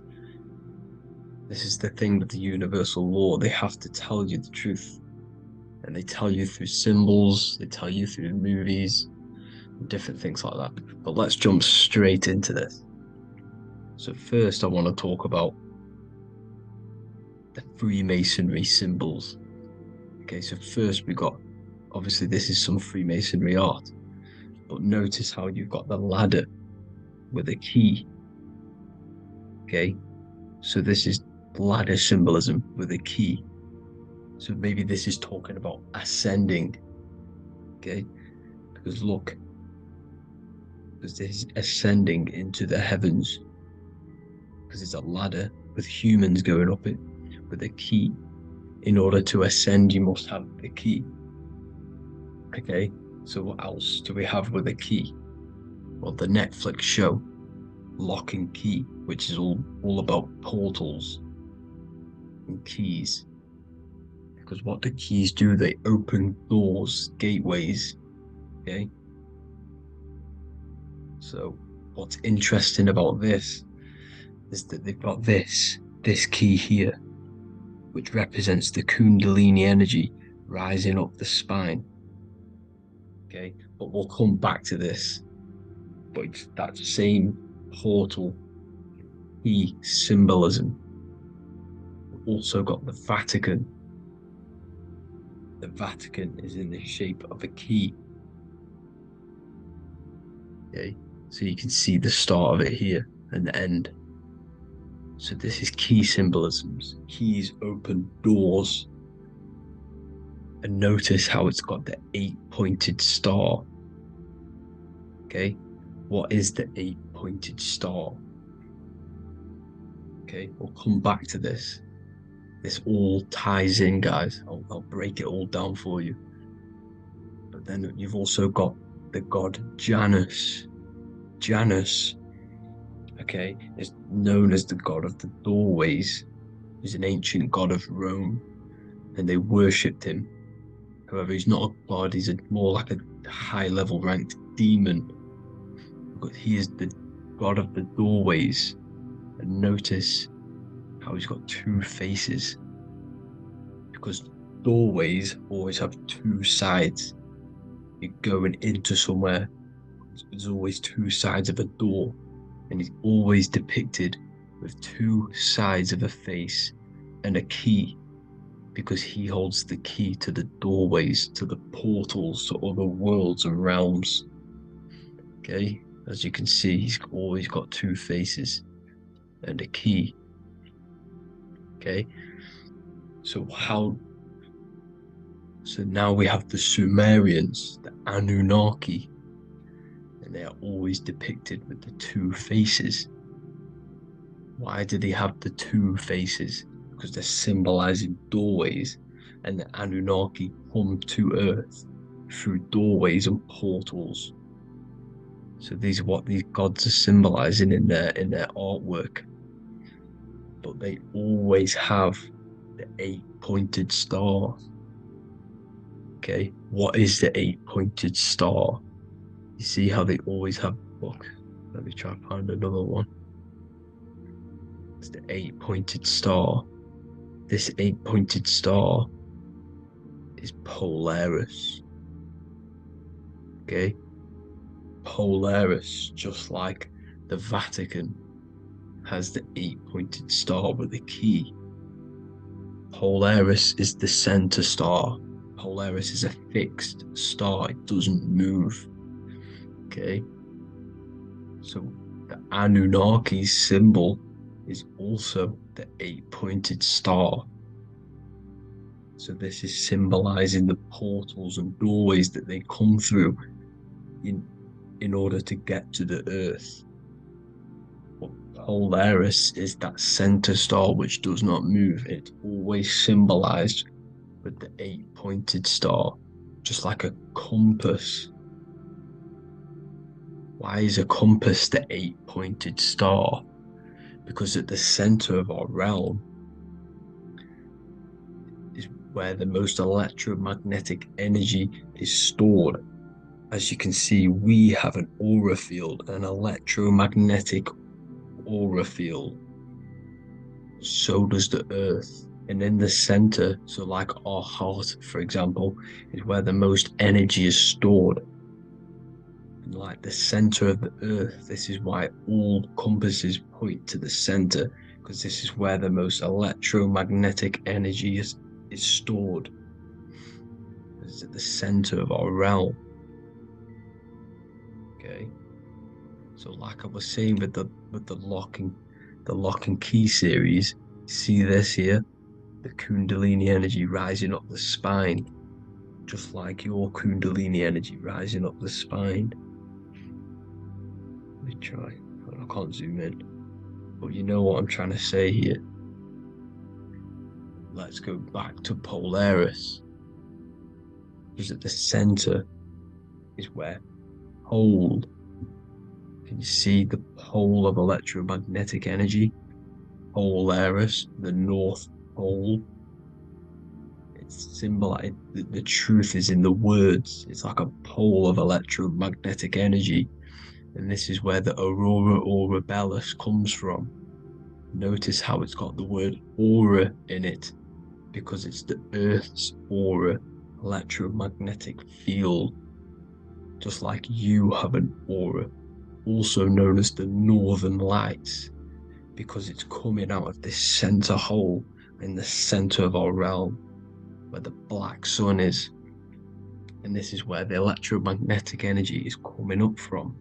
And this is what the aurora borealis is, or the Northern Lights. It's just electromagnetic energy. And it's symbolized through our symbols, the original O. Okay, because it's like a hole through the middle. Polaris. So this Polaris is the sky vault. It's the portal into this realm, because this is what the Anunnaki are always talking about, always symbolizing with the 8-pointed star. And just like a compass is the 8-pointed star, pointed to the center, to Polaris. Okay. See here on the Sumerian tablets with the 8-pointed star again. And how we know it's talking about portals with this 8-pointed star is because CERN 666 are opening up portals to the underworld, letting in demonic entities into this realm. How do we know it's a portal? Because their Hydro Collider has 8 points, just like the 8-pointed star. So they are creating synthetic portals to the underworld to let these demonic entities into our realm. But what is the key? Because if we're talking about ascending through Polaris, notice how here on the masonry art, this luminary here, so this is the sun, that's the moon. This is Polaris because it's a luminary with what?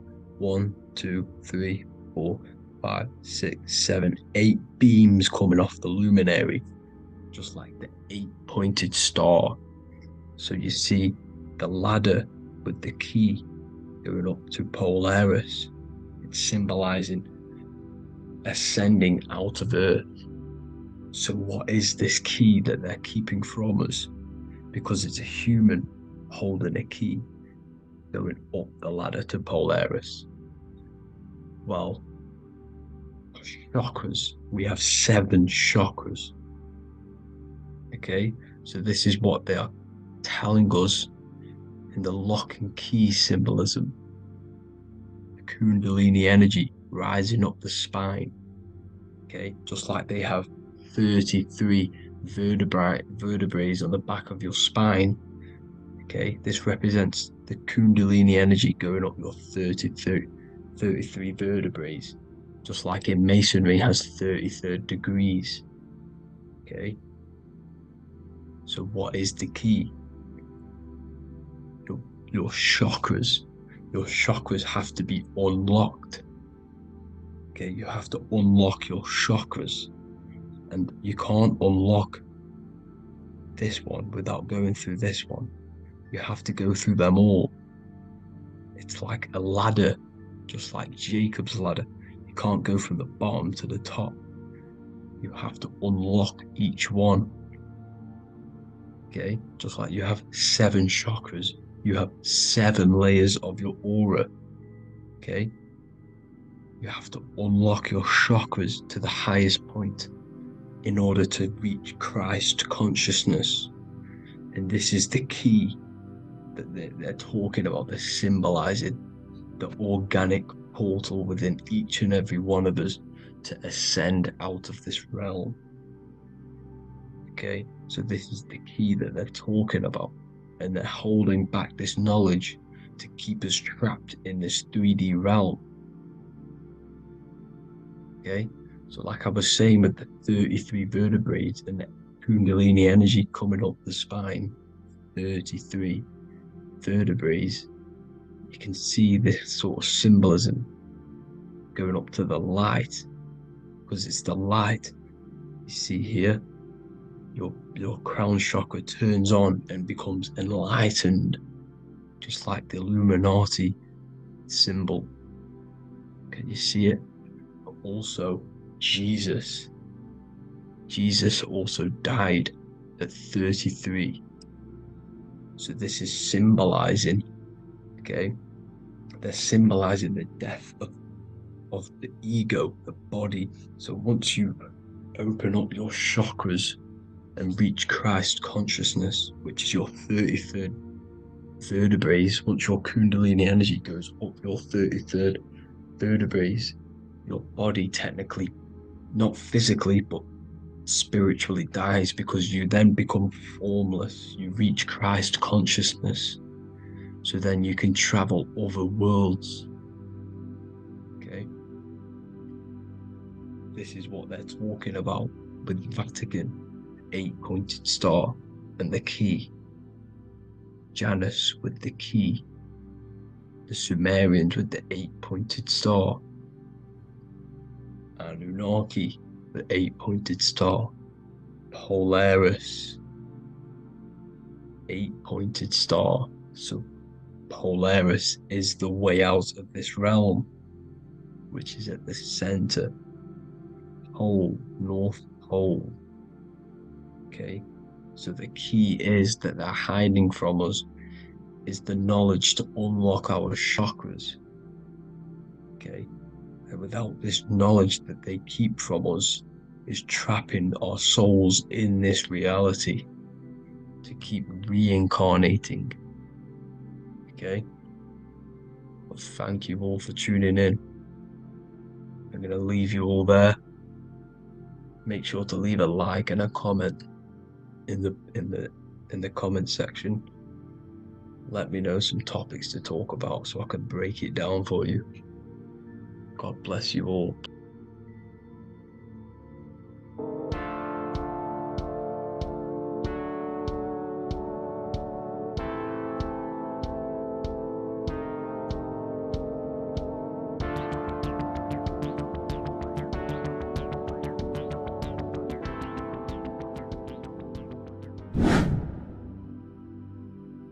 How are we doing, people? It's Revival of Wisdom.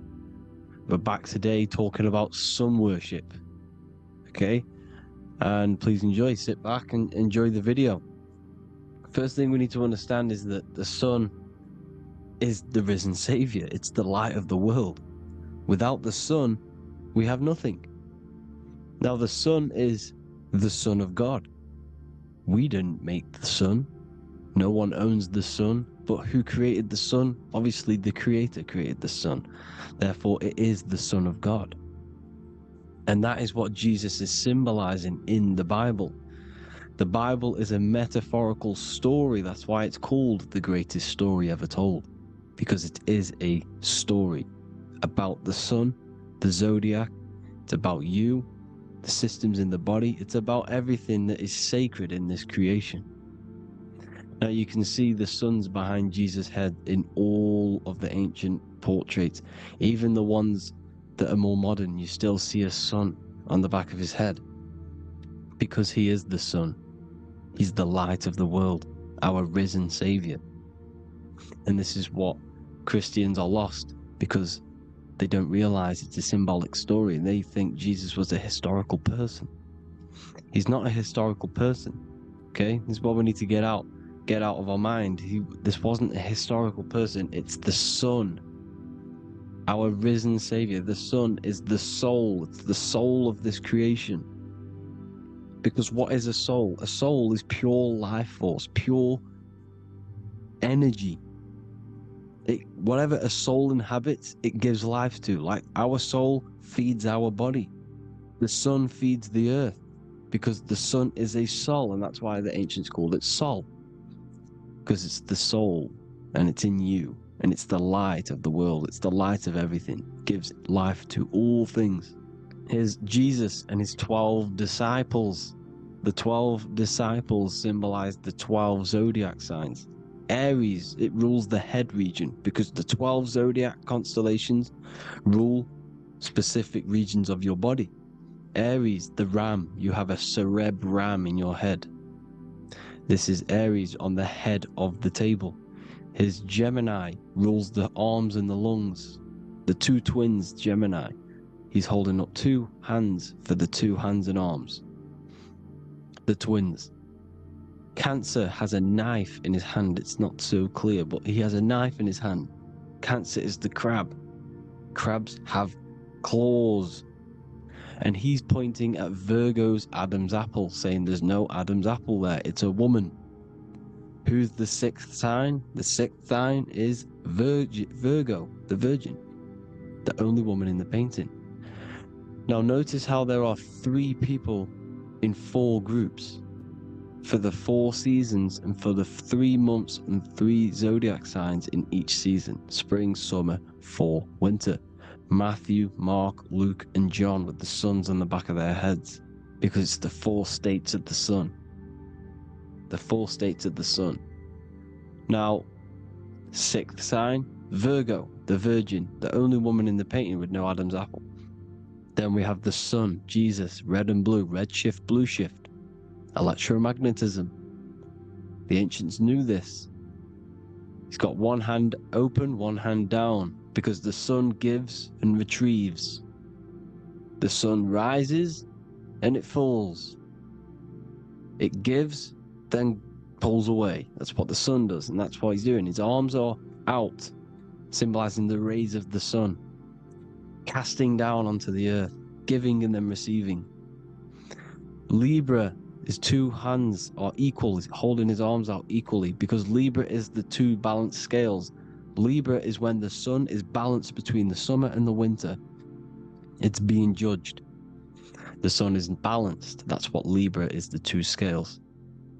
Capricorn is the goat. Goats have two horns, and you can see the two horns on his head here. See? So this is astrology. This what Leonardo da Vinci is depicting here. It's astrology. He knew the story of the Bible is all astrology. It's all based on astrology. The Son of God, the real Son.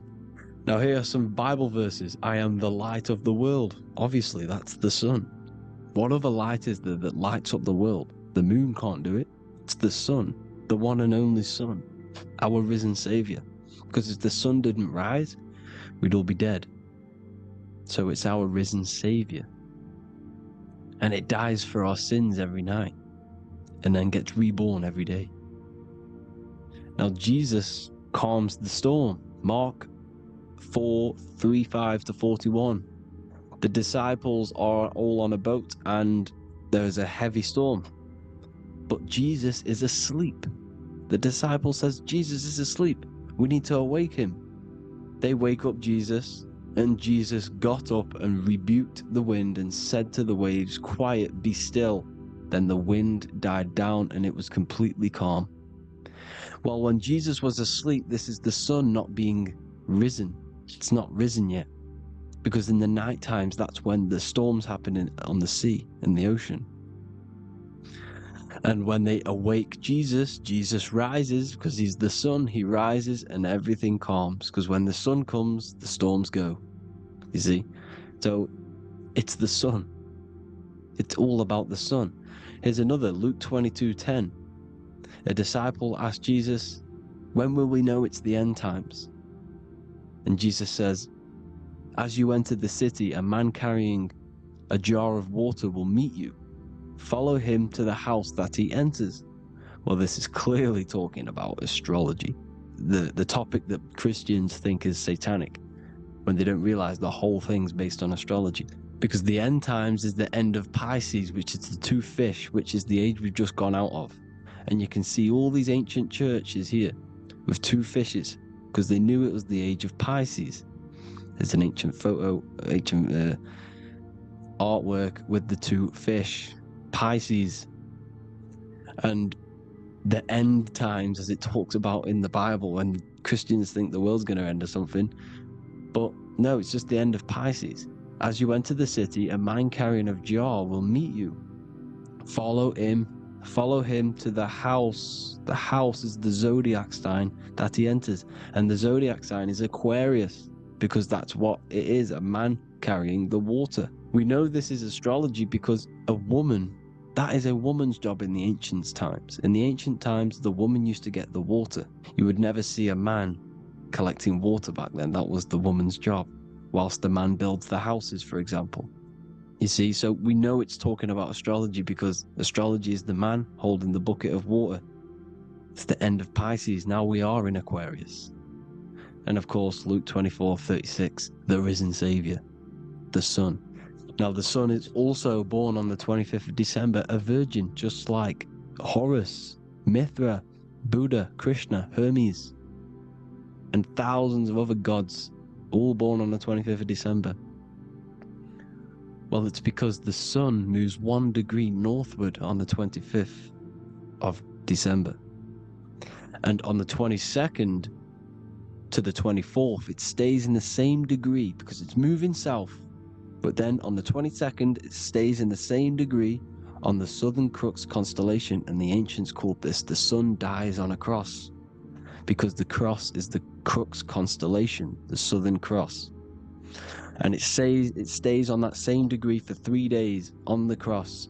The sun dies on a cross, and then on the 25th, moves 1 degree northward, bringing back the summer, the light, the warmth, the growth of crops. And this is the sun being reborn again, a virgin, because it's pure. And here's Mithra, another sun god before Jesus was around, before Christianity. It was Mithraism, and Mithra, Ra is Ra, the sun god, Egypt. It's all about Ra, the sun. You see the crown of thorns on Jesus' head, symbolizing the rays of the sun. And here are the rays of the sun on the back of Mithra's head. Krishna, the sun. Buddha, the sun. Horus, horizon, all born virgins, all did miracles, all resurrected. Dead for 3 days. Well, here he is, dead for 3 days on the cross. And resurrected. Because it's the most ancient religion ever been on the face of the earth. The worship of the sun. And we should worship the sun. Because without the sun, we are nothing. The sun feeds us, feeds the earth, feeds everything. Without the sun, we are nothing. It's been reversed, and now we're worshipping man. When we're worshipping a man called Jesus, was never real. It's all about the sun, the most high, the most powerful, potent, celestial body in the sky, the orb that feeds us every day. It dies for our sins and rises every day. It's the sun. Now on the Holy Communion Day, it's the worship of the sun. They give out mini suns. It's Jesus holding a sun. And they raise the sun on Sunday because they go to worship their sun god on Sunday. Not Saturn Day, not Moon Day, Monday, but on Sunday when the sun is exalting. And they hold suns up above their heads because the sun rises. They're symbolizing the sun rising above their heads. A savior. It's the sun. It's the Holy Communion Day. And here's Jesus giving a piece of himself to the children. It's the sun. The light. Judas was known as a backbiter, a backstabber, because he stabbed Jesus in the back. He betrayed Jesus. Well, this is just another astrological story about the constellation Scorpio. Because the Scorpio is the J. Looks like a J. J for Judas, the scorpion. The backbiter. Scorpions backbite. They bite with their back. And what does Judas do? He betrays Jesus by kissing him to let the warriors know who they need to get. So he kisses Jesus and Jesus gets stabbed in the back. Well, when you get stung or bit by a scorpion, they leave like a kiss. So Judas kisses him and gets betrayed. Well, this is because the sun, when it hits Libra, it's balanced. The sun is balanced because it comes through summer. Now the sun's starting to die. The sun's starting to die. It hits Libra. And then as soon as it hits the Scorpio, it gets betrayed because now the sun has to fall to winter and Saturn is there waiting to take over the darkness of the winter. So he gets stabbed in the back by Scorpio. Judas, the scorpion, the backstabber. You see, it's an astrological story. Here's Mary. Mary means marry, which means pure. The sun is pure. No one gave birth to the sun but the God. And it's born every day. It's born every day on every year. It's born pure. There was no controversy. There was no, activity for the sun to be born. It's pure. Now, the 7 metals come from the 7 planets. The sun gives you gold, and this is why the sun is golden. It looks gold. And this is why the banks are backed by gold, because gold is the most valuable metal, because it's the sun, the most valuable celestial orb in the sky, in the heavens. Well, here's Jesus, another ancient symbol of him being crucified on the cross with the big sun, the southern crux constellation. The sun dies on the cross constellation. And if you go to the old etymology dictionaries, you will see sun and son is the same word. They come from the same etymology roots. You can use them for no matter what, but they've been confused today. But if you go back to the old dictionaries of etymology, they are interchangeable. You can use them. Son, sun, sol, it's all the same thing. The 12 disciples, 12 brothers of Joseph, 12 tribes of Israel, 12 breastplates on the stones, because it's all the 12 astrological signs. They could have used any other number, but there's 12. Because 12 is the mind, which is God. 7 is the number of matter, which is man. 7 energy centers in the body. 12 cranial nerves in the brain, because it's the mind. 12 is the 12ness. The zodiac is literally the mind of God, the signs of God. Now here we see here, Job 38, 31 to 33. Can you lead forth a constellation in the season? He's asking you, can you read the sky? Can you read the heavens? Canst thou bring forth the Mazzaroth in its season? Mazzaroth means 12 signs, the zodiac. Why did they translated every single Hebrew word in the Bible into English, but they decided to leave out Mazzaroth? Why? It's because if that said zodiac, Christians would have a different view on the Bible, but they leave that out. But Mazzaroth actually means the 12 signs, the zodiac, and the stars means sign. The word stars means sign because the stars are signs, things to come, which is off in Hebrew, which means sign, things to come. You see a sign on the road, it's something coming. But God is saying, what does he say?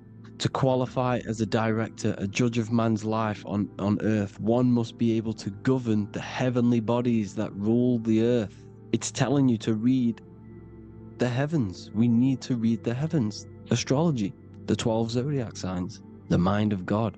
It's telling you, read the Mazzaroth, read the zodiac, because they are things to come in your life. They are signs. It's not satanic, it's made by God. God said, let there be lights in the firmament of the heavens to divide the day from the night, and let them be for signs. Signs are things to come. The 12 zodiac signs. It's all about astrology. Here's Mary holding the sun.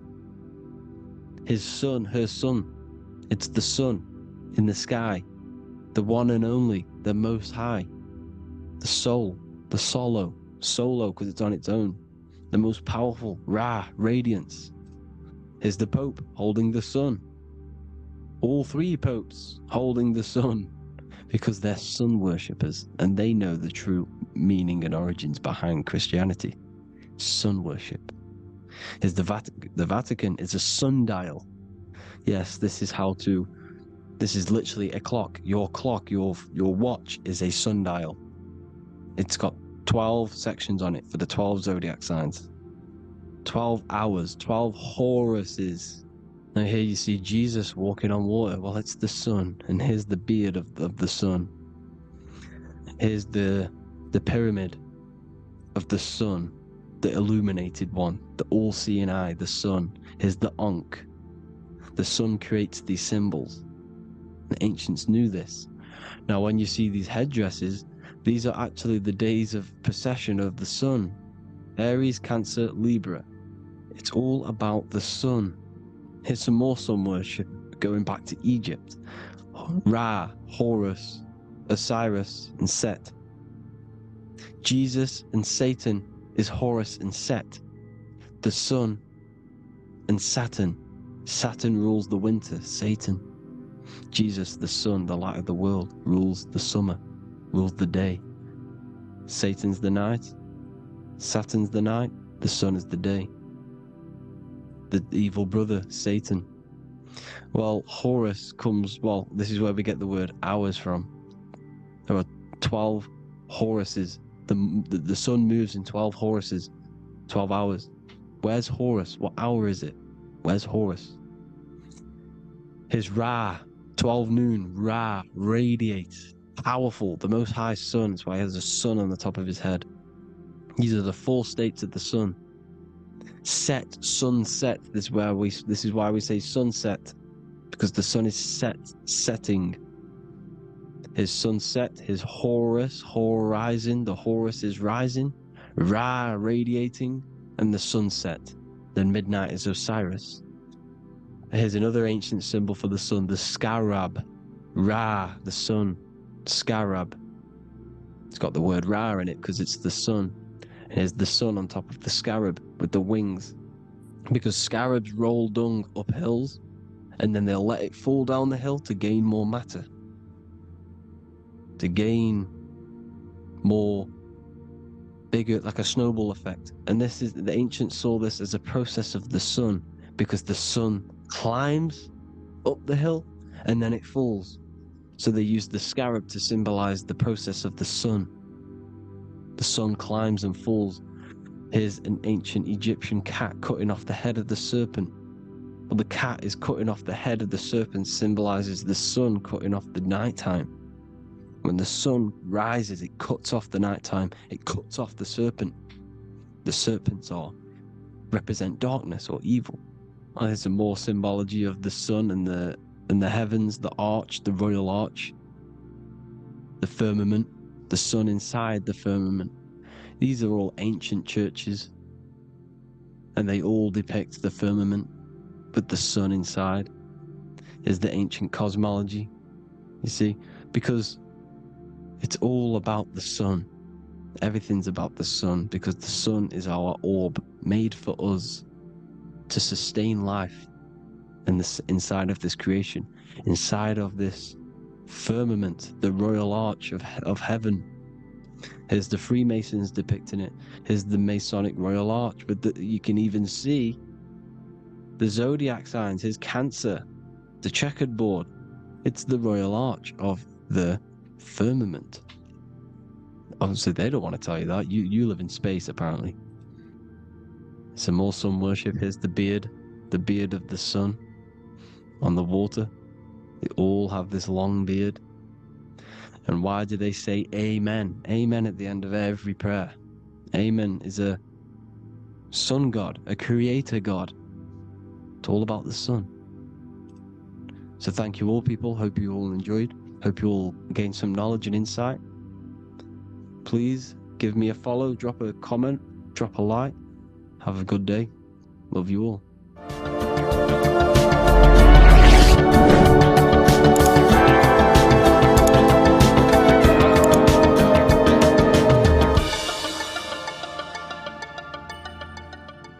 Neo is plugged in on the back of the neck, which is the reptilian brain stem. The reptilian brain is all to do with survival mode, survival state. It's always scanning the environment for safety, whether that's physically, emotionally, or mentally. It does not think. It is instant. For example, do I smack the guy or run off?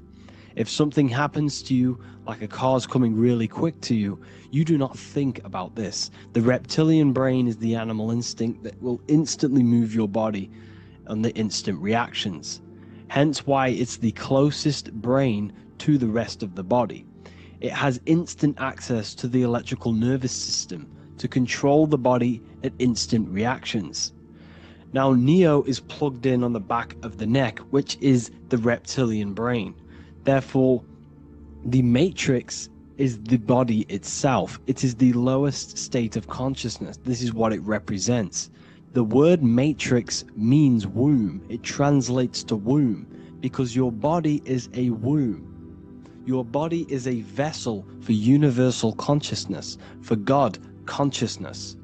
And the body is also a womb where you can be born again outside of this body by raising your consciousness, by awakening the neocortex. This is why Neo is called Neo, because it represents the neocortex. This is the higher aspect of our brain. This is all to do with new things, higher reasoning, higher thinking, new learning. You see, the brain is a receiver for universal consciousness. Now, what do I mean? It is a radio receiver. Think of it like this. You have a radio tower which emits frequencies, and each little frequency, 00.1, 00.2, 00.3, each 00 point is a different person.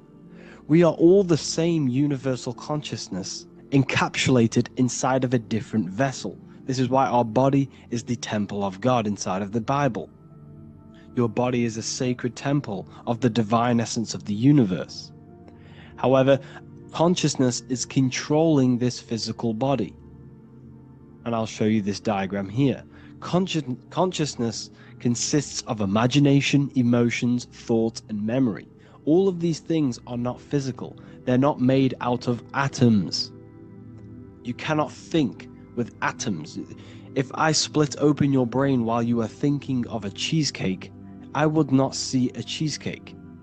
It's because these things exist metaphysically within consciousness. They are not physical. The body is physical. It's part of matter. It's part of time. You see the Leonardo da Vinci, the circle and the square. The square represents limitation, beginning and end, because when you draw a square, there is a beginning and end. It represents the body, the mortal self, the ego, the echo. Then you have the spirit raised above, which represents spirit over matter, mind over matter. Invisible forces create physical forces. Everything physical exists in non-physical. This is also the Freemasonic square and compass, why the square is below the compass, because the compass creates the circle, which is spirit or mind. Then you have the square, which is matter. Mind and matter are the same substance. Mind creates matter through thought. Everything in this physical universe manifested through thought. Everything began as thought. So you are spirit and matter. You have a material body and a spiritual body. And you are right in the middle. This is why humans are very, very important. Because we have an animal nature, the reptilian brain, and a higher consciousness, the neocortex. And we must awaken out of the matrix, which means womb, which is the body. And neo is waken up from the lower self, the reptilian brain, and moves into the neocortex. Because the brain is a radio receiver for consciousness. Now, what do I mean? I went over this before. Your consciousness is controlling the brain. The brain is a computer. And when our consciousness, our imagination, our emotion, our thoughts, and our memories are all contributing towards just survival things, food, safety, fear, all of these things, and our consciousness is locked into a survival state, we are using the reptilian brain. We're no longer thinking. You don't think with the brain, but the consciousness is thinking, which activates the different parts of the brain. When we think for higher reasoning, we use the neocortex. It stimulates the neocortex. When we think about survival, we're using the reptilian brain.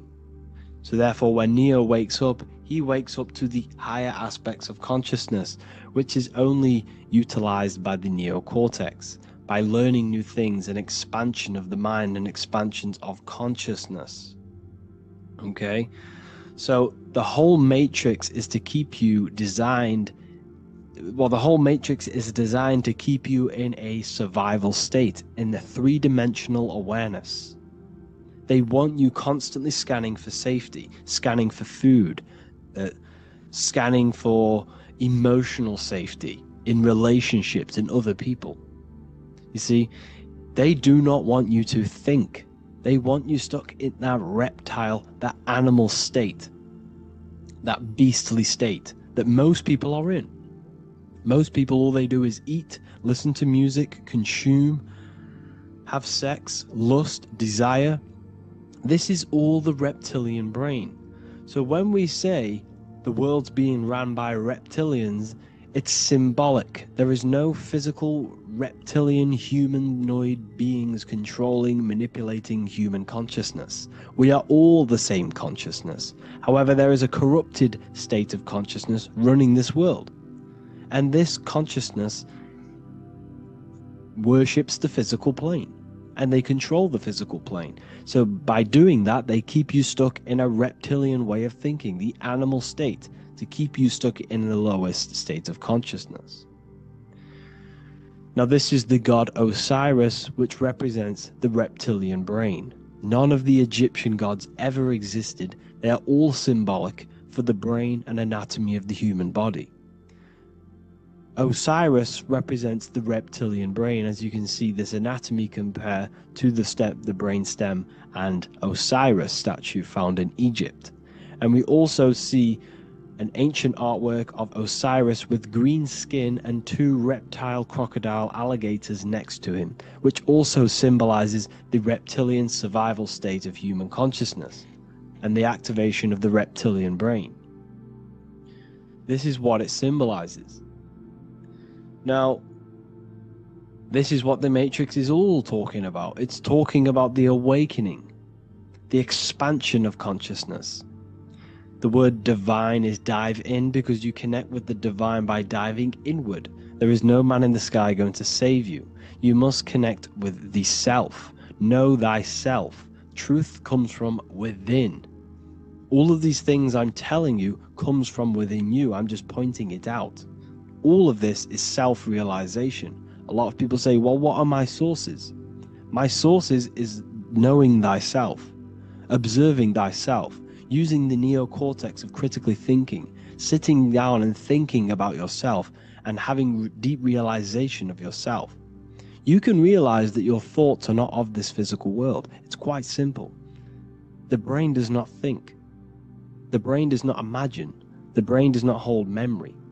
All of these things exist in consciousness, the one consciousness, but we are all fractal, infinite parts of. This is the eye on the triangle, consciousness being given down to the rest. This is separate. Consciousness is separate from the rest of the pyramid. The pyramid is your body. Neo is the one consciousness. This is the Egyptians symbolizing the one consciousness giving Ankh, which is life, to all the different life forms. However, you can see that the central sphere is giving a big Ankh to the humans, because humans, like I said, possess the advanced consciousness, an advanced brain that allows us to turn above our reptilian animal self. For example, we can go against our reptilian lower animal nature and turn to our godly nature. Animals cannot do that. They are stuck in instinct. They are stuck in a reptilian animal way of thinking and operating. Everything they create is to survive. We can turn against our lower nature and create for amazing things like buildings, architecture, technology. We can use our creative consciousness for anything we wish, not just survival needs. And it's the same with your spiritual journey. You can raise your consciousness beyond this animal state that they try to keep you in through fear, consumption, food, and the reptilian brain. We must awaken, start to think critically, and awaken to our divinity, because the mind, the consciousness within you has infinite potential to expand. There are infinite fields of knowledge that you can explore. The mind can never be filled. It can never ever be full of knowledge. It always expands, and that's why you are alive. That's why you are part of this universe. That's why the science always says the universe is always expanding, because the universe exists in your mind, and the mind is always expanding into new fields of thought, new fields of knowledge and information. And that is your whole sole purpose, of expansion of mind and expansion of consciousness, and the exploration of the mind of God. We are living in the mind of God. You are a thought in the mind of God. You must awaken out of this body. This is why Jesus says you must be born again to see the kingdom of God. You must be born again. You must raise your consciousness beyond physical limitation and awaken to your divinity. And this is pretty much it for this video. I hope you all understand this, that this is all symbolic for consciousness.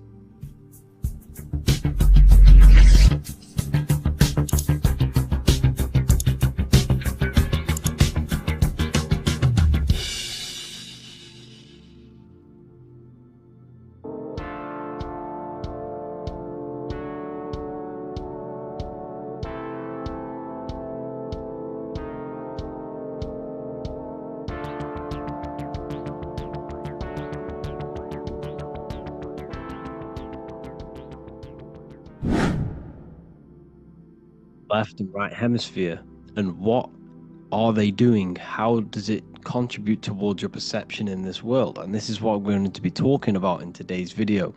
We're going to be breaking down the two hemispheres of the brain and how they function in your life. So first, we have the left hemisphere. This is the logical hemisphere. This is the analytical, divided, scientific, or verbal hemisphere. The right hemisphere is creative, wholeness, artistic, symbolic, and metaphorical. The right hemisphere does with non-verbal things. It produces a holistic perception. It is more to do with creativity. Because what you must understand is that we are not in the external world. The world is produced by our brain. We see with our brain. Our eyes are a part of the brain. What we touch is the brain's interpretation of electrical signals on the nervous system. What we smell is the brain's interpretation of smell through the nose. What you taste is your brain's interpretation of chemical reactions on your taste buds. So what you are experiencing is the brain. The brain is a computer creating a simulation. And you have two hemispheres which breaks down this reality. So essentially the brain is the perception creator. It creates perception. So if the brain is creating this, who is the one experiencing the brain? Well, that is you, the consciousness, the mind, the all-seeing eye. You are the all-seeing eye experiencing the brain, the observer behind the brain, behind reality, behind the emotions. So if you're walking through a woods, this left brain sees individual trees. The right brain sees the whole woods. It sees the biome. It sees the bigger picture. So when you are walking through this woods, the right brain picks up a holistic perception of reality. It creates the woods as one unified woods. The left brain's job is to break this down and analyze it so that we can see individual things. And this is also necessary for humans to have the ability to break things down and manipulate things in this world. So without this left hemisphere, we could not manipulate things and break things down. So this right hemisphere is important because it sees the whole woods. It sees humanity as one unified consciousness. However, the left hemisphere sees individual egos. So the left hemisphere is the place of the ego because it only understands it sees the world very divided. Okay, so for example, here's another example of the left and right hemisphere. If someone pulls out in front of you in traffic, your left brain's going to start going crazy and analyzing them, calling them names. The right hemisphere, however, sees the bigger picture. Maybe he didn't see you. Maybe it's just a mistake. Maybe he's in a rush. You see how the two brains are very different. They do the same thing, but they function in different ways. The right hemisphere is feminine, the left hemisphere is masculine. So, like I said, this person pulls out in front of you, you start to think with the left. If you start to perceive that in the left brain, you're going to start analyzing them, you're going to start going crazy and calling them names because you're analyzing it. You're not seeing the bigger picture behind it. You're not seeing it from his perspective. So there is a crossover. So the left hemisphere of the brain controls the right side of the body, the right ear, the right eye. Everything to do with the right side of the body is connected to the left hemisphere, and the right hemisphere controls everything on the left side of the body, including your eyes, your arms, your legs. So everything is crossed over, and even your visual field is crossed over. So this is your visual field, as you can see here, and even the left side of your visual field goes to the right brain. There's a crossover. No one really knows. There's not really a reason for this. However, this is how the human body is designed. As we all know, the human body is the most advanced piece of technology on the face of the earth. They cannot replicate the human body. And they tell you it has no creator. This is crazy. People are that brainwashed, they can't even understand that their body is the most advanced piece of technology. Your body is so advanced, the computers that you use are mimicked of the body. Everything they create is mimicking nature, but they don't show you how intelligent nature is because they don't want you to understand you're in an intelligent design. So anyways, let's get back on track. There is a crossover in the brain, and this is why they teach you to write with your right hand. And I was speaking to someone who's in a nunnery, or whatever you want to call it. They were a nun, or they knew someone who was who was a nun, and they forced these nuns, to write with their right hand. You had to write with your right hand.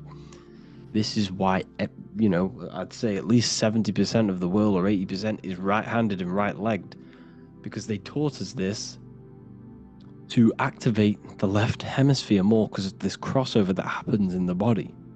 So when we are using this right side more, we are using that left hemisphere more. Why? Why are they doing this? Well, they also called it writing.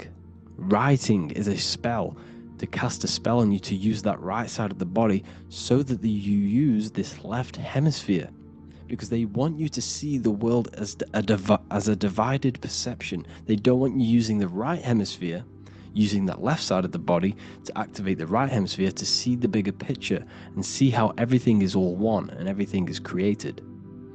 This left hemisphere domination keeps you from seeing the connections between everything, because that left hemisphere analyzes, it breaks things down. So when we are left hemisphere dominated by using the right side of the body, we are essentially seeing everything as divided. And this is why so many people will not understand my work, because my work connects dots and connects fields of knowledge, and makes you see the bigger picture.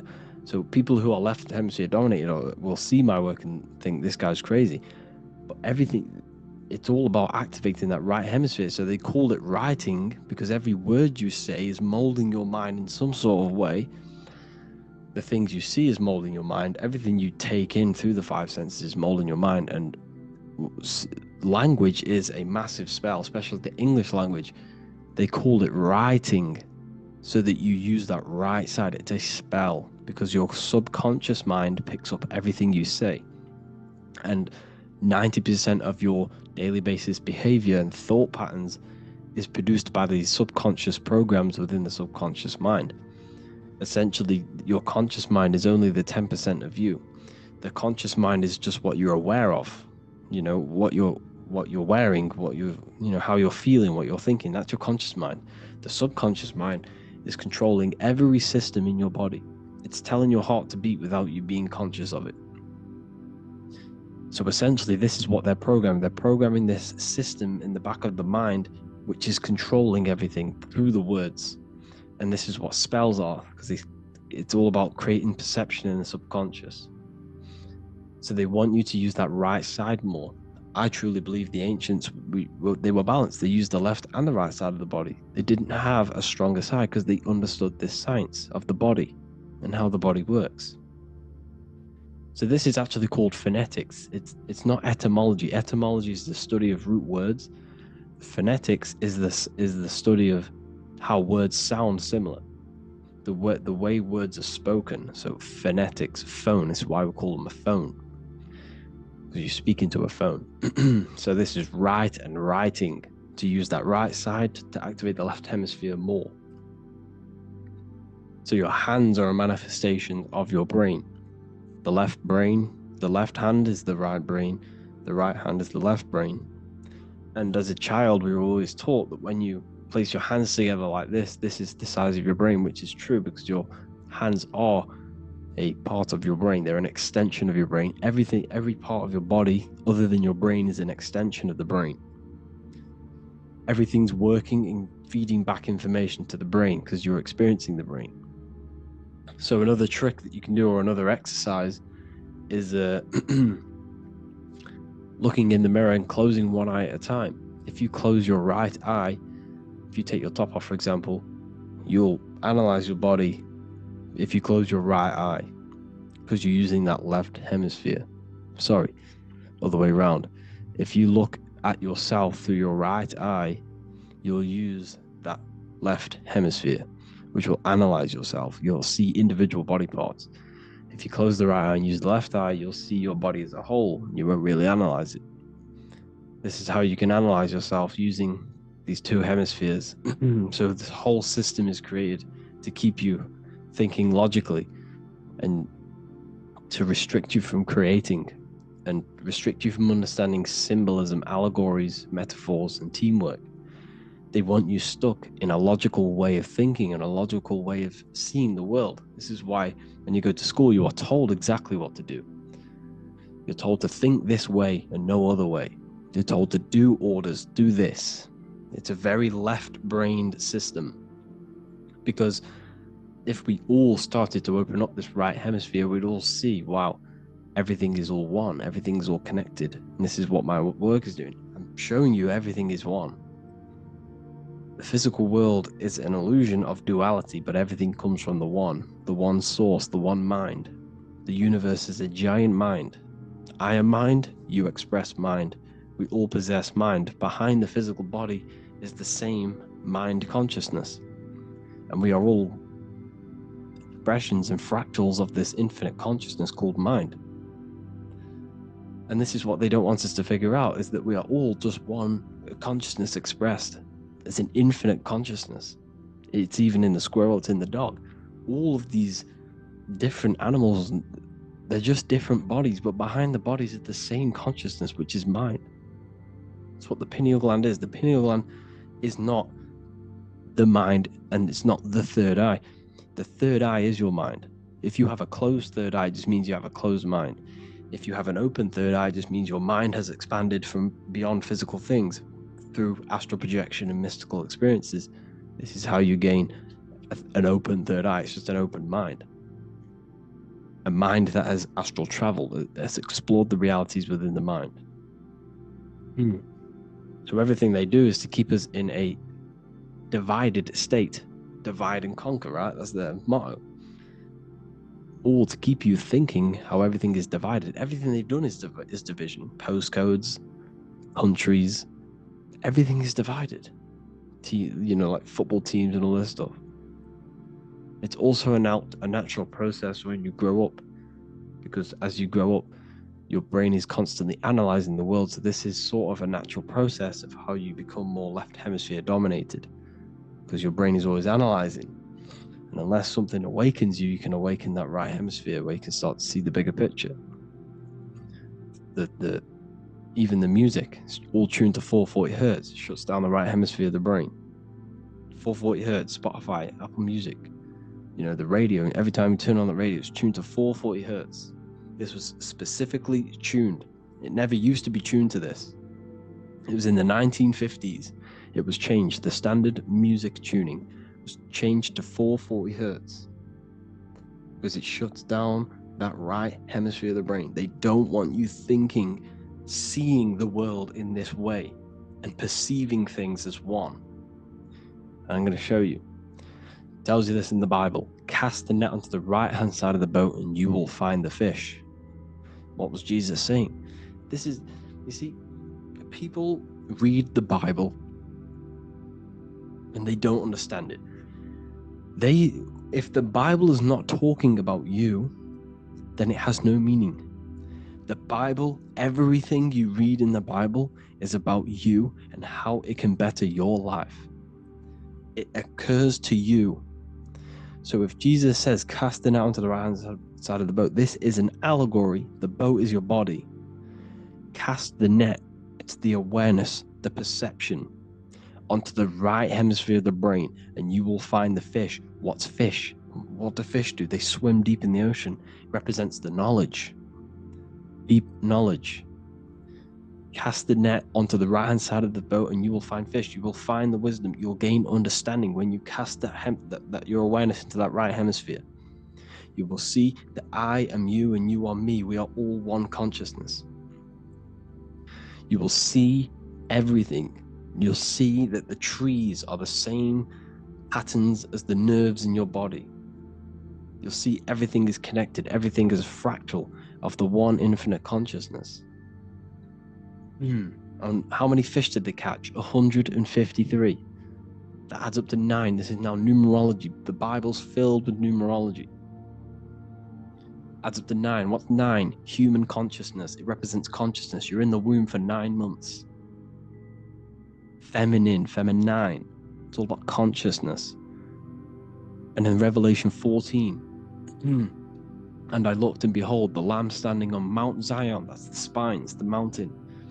With him, 144,000. 144 adds up to 9. It represents consciousness on top of the spine. You see? And he had his name on the name of his father written on the forehead. What's the father? The higher mind, the higher consciousness within you. Where is that? In the forehead, the pineal gland. The pineal gland is the radio receiver for the higher consciousness. Because every body part of the body has consciousness. Your heart has consciousness. Your gut has consciousness. You are thinking with these different consciousnesses. You think with the gut. You think with your penis. You are thinking with all these consciousness. And it's about raising your consciousness to the higher consciousness, which is the father, the mind, in the head. Don't think with the lower parts of the body, because that is your animal nature. Think with the higher parts of the body. It's all representing consciousness. How to activate the right hemisphere of the brain? Well, it's all to do with non-verbal things. So music will activate the right hemisphere. Make sure it's tuned to the right frequency though. 432 hertz, 528 hertz. Any frequency that adds up to 3, 6, or 9 is good for you. Meditation, turning off the thoughts, and you raise yourself to the higher brain. Symbolism. Symbolism is all right hemisphere.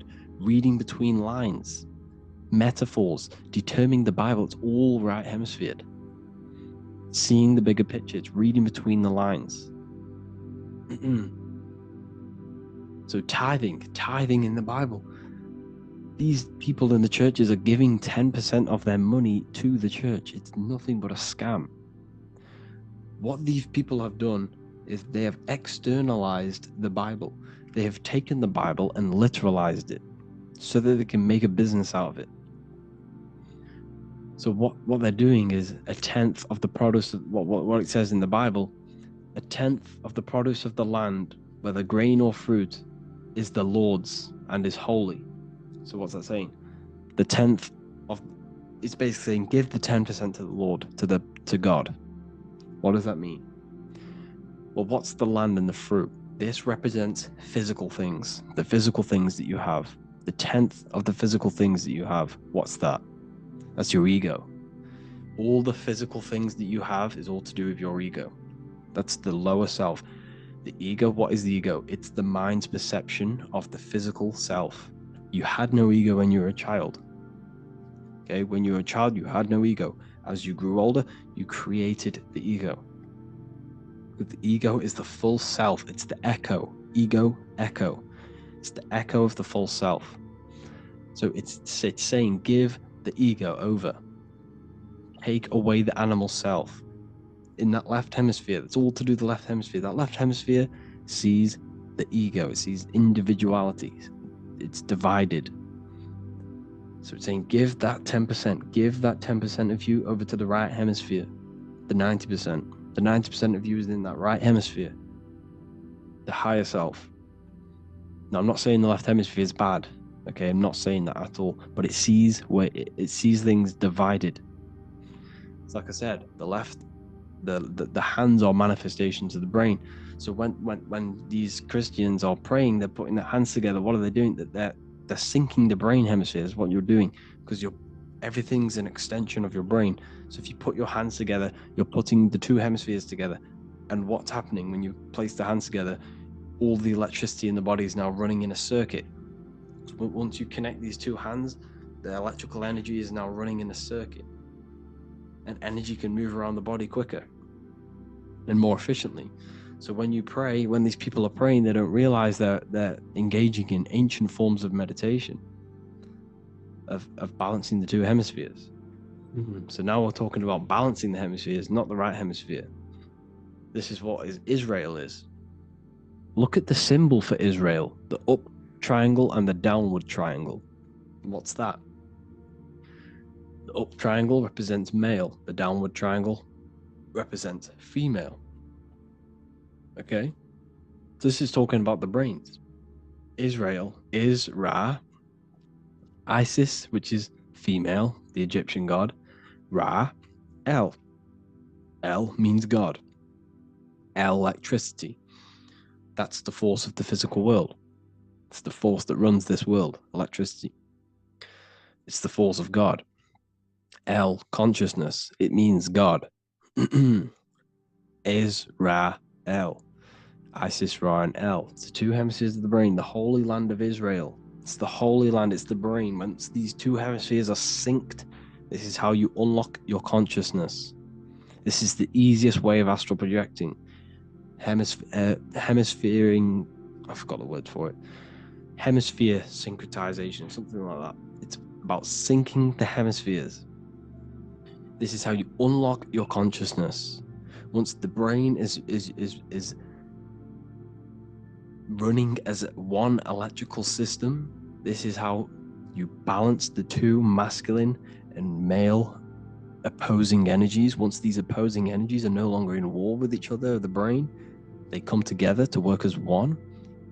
You unlock your consciousness. You are born again. What happens when a male and female have sex? It creates a new child. It becomes one. You are born again. Once the two hemispheres of the brain, you are born again. You can then have an out-of-body experiences. So this is why the symbol of the Holy Land, Israel, is the up and down triangle back combined together, because it represents unification of the male and female, unification of the hemispheres. You're born again. You unlock consciousness, and you can get this for free. It's called the Gateway Tapes on my website. Basically, it's a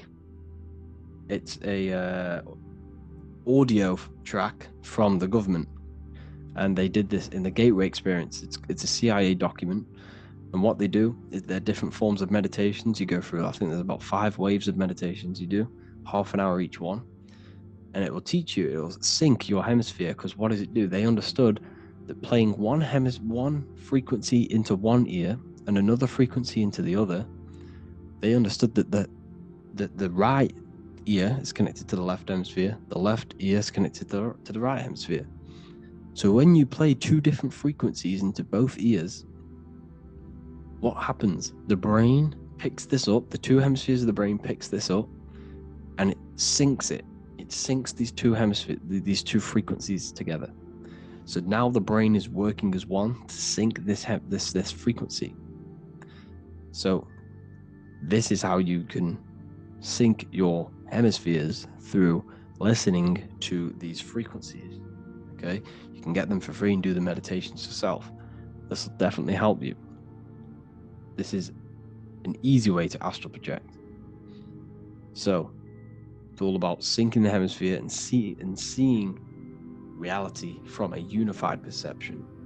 We should all aim to get out of that left hemisphere. I'm not saying don't use it, but we should now start to see, we should now start to read between the lines of the Bible, read between the lines of the symbolism they're showing, study symbolism, study allegories and myths. What are they trying to tell us through these allegories? And this is how we start seeing things in a better way. Once we understand that we are all microcosms of an infinite consciousness, we can all come to one, because love is the unifying force of this infinite consciousness. We are all divided. We are all disconnected from our hearts.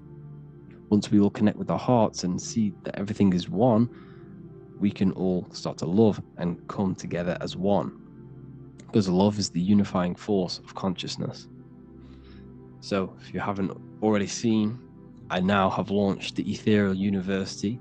I will be doing lectures like this one, but even better, deeper, and even releasing knowledge that I can't talk about online, as they are censored. I'll be doing lectures every single week. I'll be doing live calls every single week.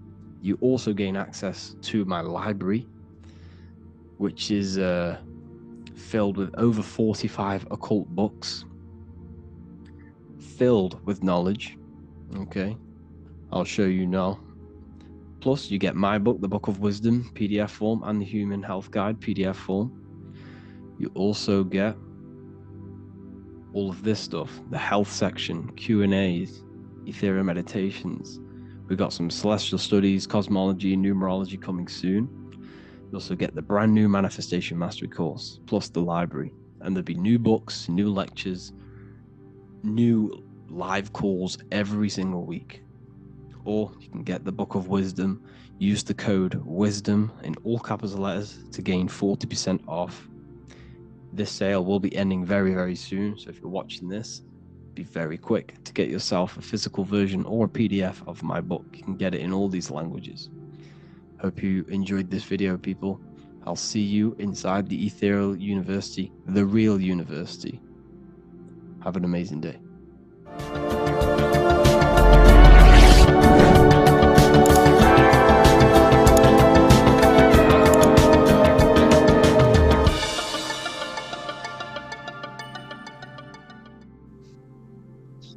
Matthew 21:1, Jesus went into the temple of God.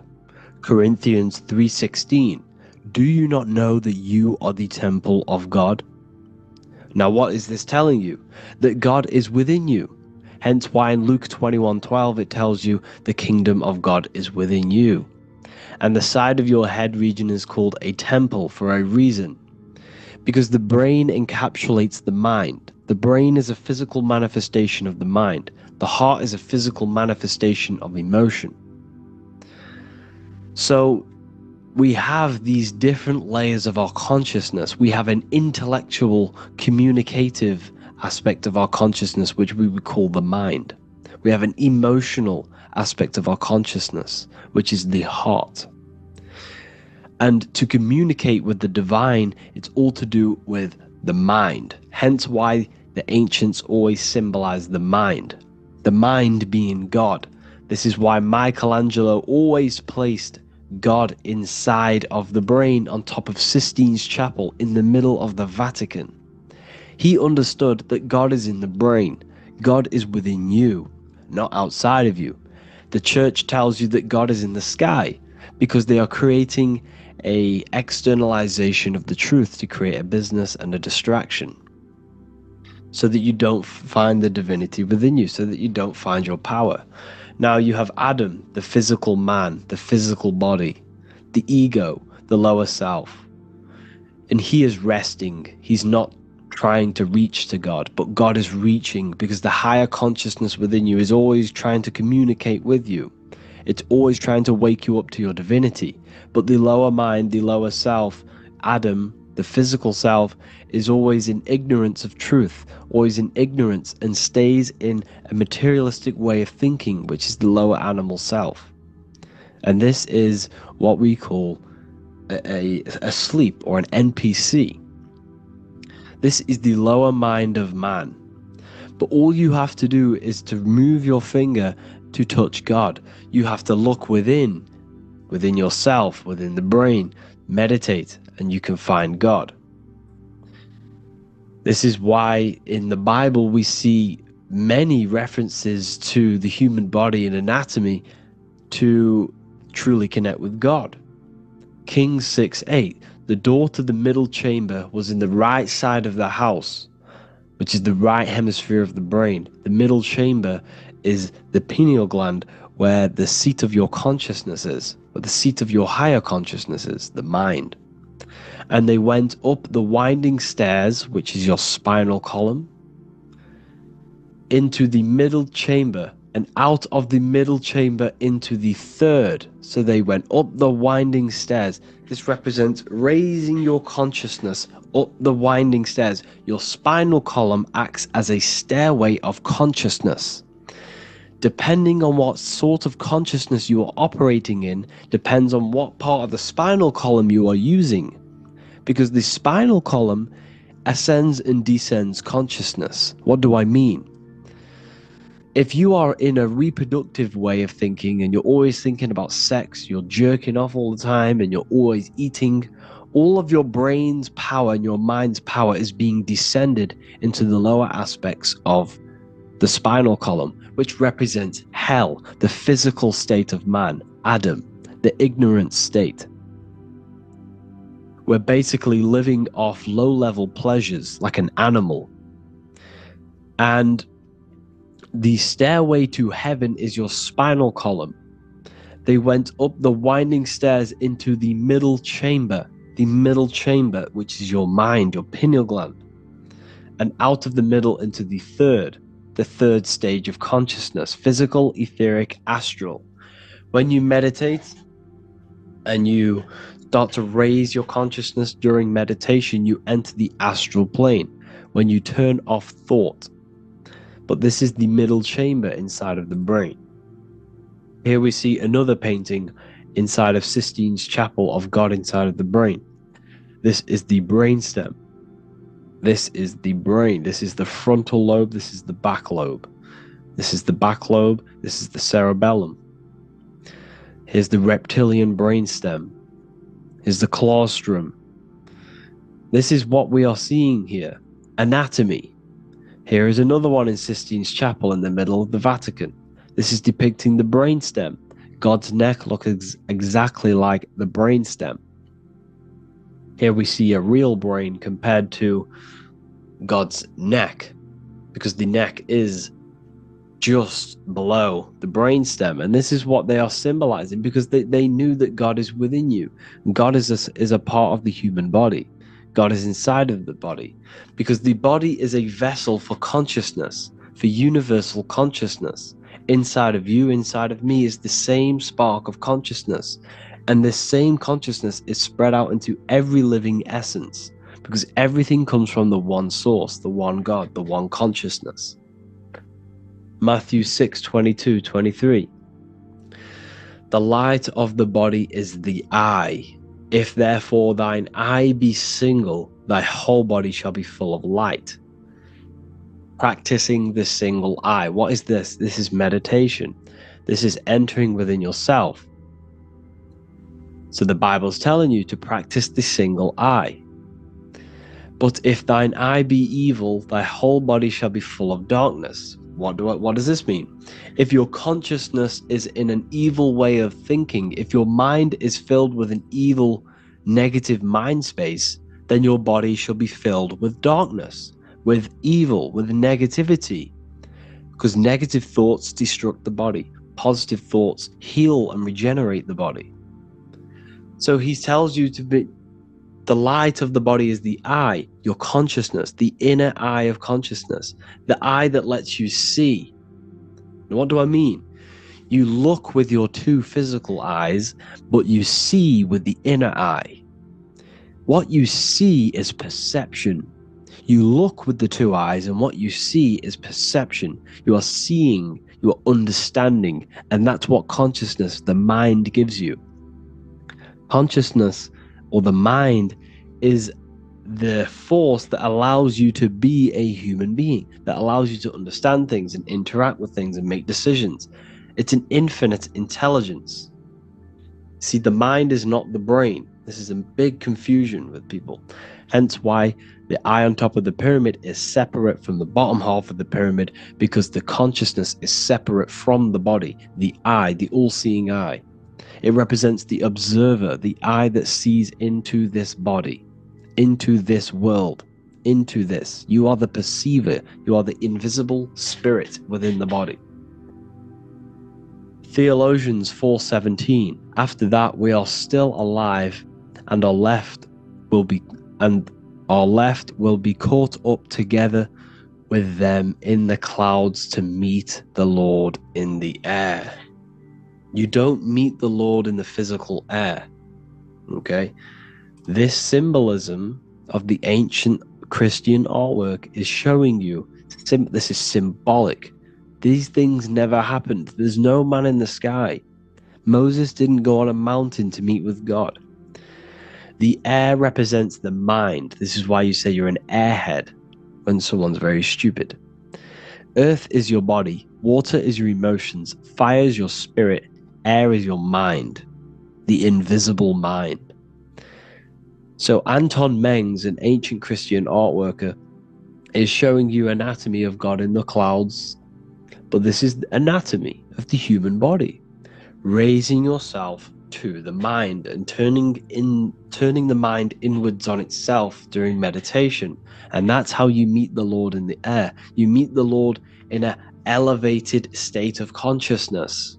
The air represents an elevated state of consciousness because the air is up. You have to raise your consciousness to meet the Lord in the air. This is why Moses went on a mountain to meet with God. The mountain represents elevation of consciousness, raising the mind up the spinal column taking all of the mind's attention away from the reproduction and the physical aspects of self and raising it to the brain and turning off the brain and going inward into the air. It's talking about raising consciousness. It's allegorical, it's a spiritual metaphorical text. The side of your head's called a temple because inside that where that temple is, right in the middle of where you call the temple, is the inner chamber, the open room, the holies of holies in the Bible, or the land flowing with milk and honey, or Mount Zion. There's so many different names for the brain, or the upper room where Jesus meets his 12 disciples, the 12 cranial nerves in your brain. This is the temple of God.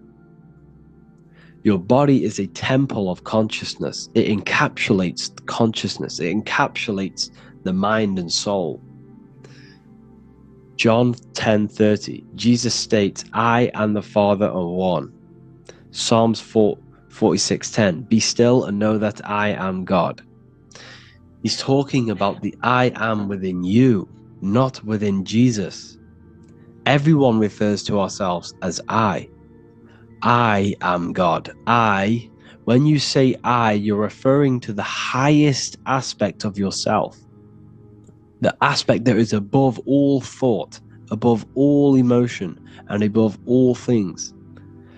When you say I, you're referring to your pure awareness, your pure consciousness, the highest aspect of yourself. And anything after I is egotistical. I is God. The letter I is the Roman numerals for one, because there is one God, one consciousness. The letter I is one line, just like the number 1. Matthew 6:3-4, take no thought. Therefore take no thought. Take no thought. He says this 5 times because you must turn off the 5 senses and take no thought to connect with God. Be still. This is telling you to meditate and know that I am God. The I am within you. I and the Father are one. I and God are one. You, who you think you are, is a completely wrong. The body is matter. Your name isn't you. Your job isn't you. Your reputation, your trauma, your memories, your friends, family, worries, bills, interests, dislikes, goals, passions. Anything to do with the thinking mind is not you. Who you think you are is a part of your thinking aspect of consciousness. But once you remove thought, you are no longer your name, you are no longer your body, you're no longer your reputation. You are the I. You are pure awareness, pure consciousness. Pure consciousness. And this pure consciousness has latched on to this name, this job, the body, and your traumas. Your pure consciousness has attached itself to this character who you're playing in the physical world. And this is essentially who you think you are, but you are not. You are the I, you are the self, you are pure awareness. So in order for you to detach from these things, you must learn how to detach from your name, your job, your reputation. And you do this through meditation by turning off the thinking mind. Turning off the thinking mind allows other aspects of your consciousness to open up. What do I mean? Your whole life you've been thinking, and all of these thoughts has attached you to this physical body. You haven't allowed your consciousness to open up. And you can only do this by taking no thought. That's why Jesus tells you, take no thought. When you turn off the thinking mind, other aspects of your consciousness starts to open up. Other aspects of your being can open up. And this is how you astral project. This is how you do all these mystical things and things to do with consciousness. It's taking no thought. Imagination, emotions, thought, and memory are all to do with consciousness. These things are not physical. You can't touch thought. You can't touch emotions. You can't touch these things because they are not a physical thing. So you must turn off these things for other aspects of your consciousness to open up. Okay? So essentially, the Bible is a metaphorical, astrological, numerological, metaphysical, spiritual, encoded text that talks about human anatomy, spirituality, and the true nature of the human experience. Everything they teach you in school is to make you think that you are this body. Everything they teach you in church is the externalization of the true teachings of Jesus. Jesus was telling you to meditate. Jesus was telling you to practice the single eye. Jesus was telling you to look within yourself and find God. He wasn't telling you to pray to him. Mark 16:19, he was taken up to heaven and sat at the right hand of God, the right hemisphere of your brain. John 21:6, cast the net onto the right hand side of the boat and ye shall find fish. Fish is understanding. The boat is your body, your brain. Cast your awareness into the right side of your brain and you will find understanding, because the right side of your brain is all to do with the creative aspect and the intuition and the spiritual sides of your consciousness. This is why God is here. This is why Michelangelo depicted God in the right hemisphere of your brain, because this is all human anatomy. And I speak about all of this in the brand new Book of Wisdom, Volume 2, which is now available. The start of the revolution has begun. This book is truly going to change the way people see the world. It's got so many more topics than the last one.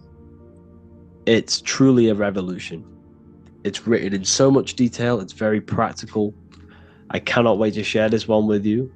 I just want to say thank you for the opportunity for me to create this book, because without you, I couldn't have created this. And I just love sharing my work with you. And I thank every single one of you for the support, the watch, like the views and the likes, everything. Especially the people who have joined the university and stuff like that. And for people who have joined the university, you do get a free Book of Wisdom paperback if you just go to the general chat and follow the description, follow what the instructions that I gave you in the chat, and you'll be able to order a free Book of Wisdom if you are inside of the university.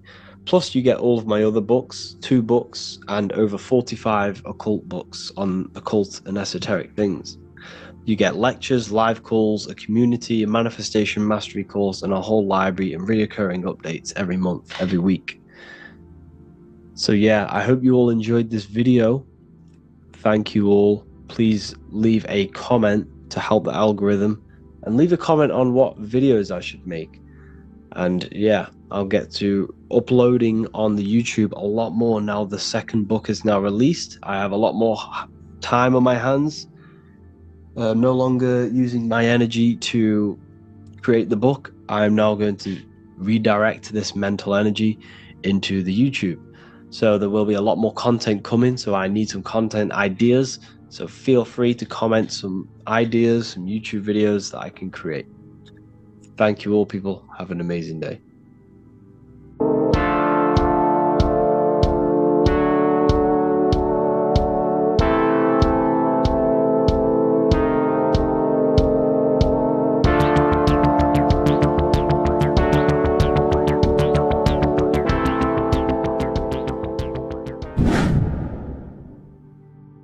What is good, people? It's Revival of Wisdom. I hope you're all doing well.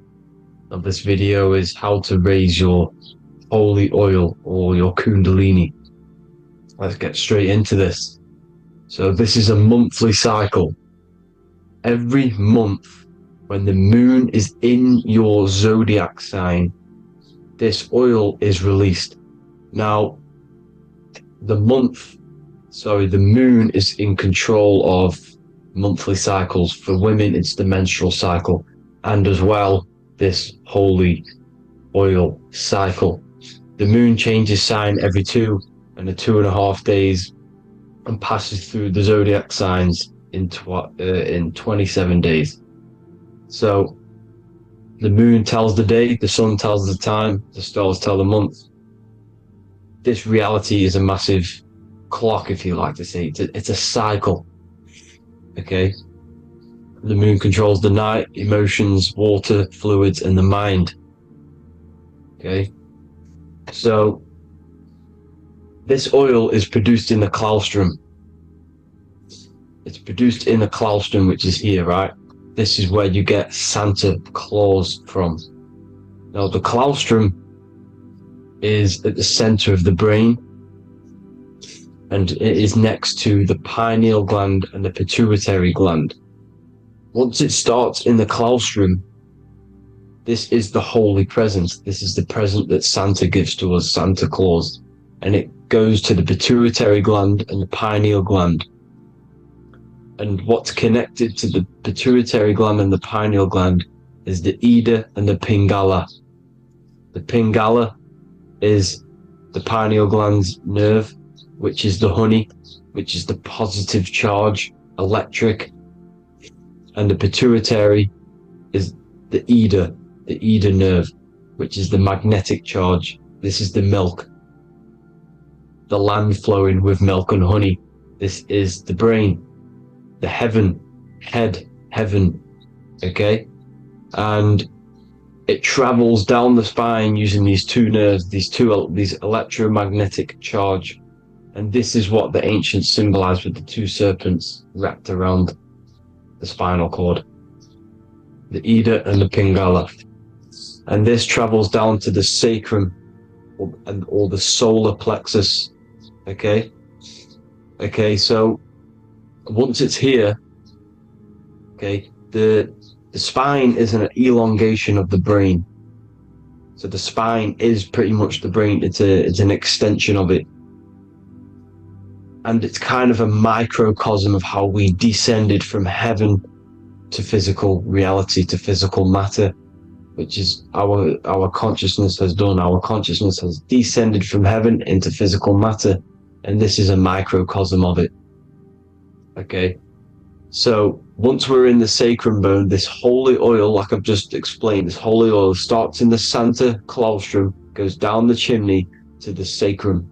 This is the sacrum, the solar plexus, and drops the present off at the sacrum.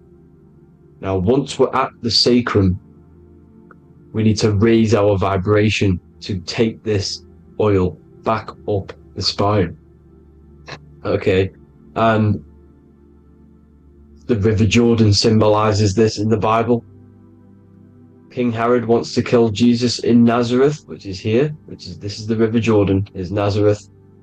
He goes to be born in Bethlehem and then goes back up to Nazareth to Joseph and Mary. Joseph and Mary, the pineal gland and the pituitary gland. The Bible is huge symbolism. It's all metaphors for this sacred process which goes on inside of your body. You are the Temple of Solomon. You are the Holy Land. The Holy Land is your brain. Once this oil is at the sacrum, you need to raise your vibration in order to take it back up. Once this oil has gone back up to the pineal gland, it activates the crystals which are wrapped around your pineal gland. Your pineal gland is this tiny little beam here. This is the claustrum. This is the pineal gland, and it's wrapped in crystals. And when this oil travels back up the spine by raising your vibration back to the upper room where Jesus met the 12 disciples, or the 12 cranial nerves in the brain, and it activates and it turns on this pineal gland. And once it's turned on, it illuminates all the cells and the nerves in your brain and turns them all on and activates the higher God man, the God consciousness, Christ consciousness. And it regenerates the whole body.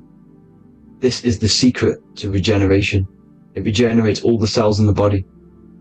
And this is how the ancients lived for thousands and thousands of years, as talked about in ancient texts. They lived for hundreds and thousands of years because they knew this secret. And this fluid, this brain fluid, the secretion, or the Christos in Greek, which means gold, because this is the alchemical process from turning lead to gold. Your body is the alchemical furnace. Now the ancients knew about this center of the brain because they symbol it. This is the eye of Ra, and it's the brain, and this is what's wrapped around our consciousness. Our consciousness isn't wrapped around the brain. The brain is built around the consciousness. We are the consciousness. You don't have a soul, you are the soul. Okay? Now, the head, heaven, hell, heel at the bottom of your foot, that's hell. Head is heaven and hell. Simple. Now, the pineal gland produces DMT, which is dimethyltryptamine, which is known as the spirit molecule. So, let's move on. Now, when this oil travels up, back, the spine, the chimney,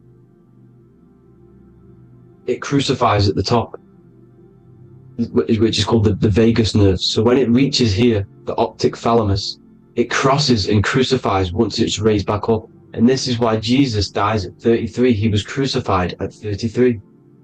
Because you have 33 vertebrae on the back of the spine. And then it's crucified by the cross of the vagus nerve. When this oil crosses the vagus nerve, this is the crucifixion at 33. And it symbolizes the death of the physical consciousness. You then become spirit. You then become God consciousness, activating the Kundalini, regenerating the body and the mind. Okay? The Garden of Eden. You are the Garden of Eden. The land of milk and honey is upstairs. The pituitary, which is the milk, the pineal gland, which is the honey, which is DMT. It even says this in the Bible. As he brought us into the place, and he has given us this land, a land flowing with milk and honey, which is also symbolized as the sun and the moon. The Bible also says, the light of the body is the eye, not the eyes, the eye. If therefore thine eye be single, thy whole body shall be full of light. This is the activation of the pineal gland by raising this oil back up to the pineal gland, to the center of the brain.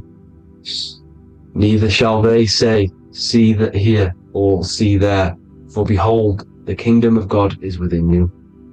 So he's saying, don't look out there. Nothing is out there. It's all inside of you. Everything's inside of you. You're the universe. Now, how to raise this oil back up to the pineal gland? Every month, like I said.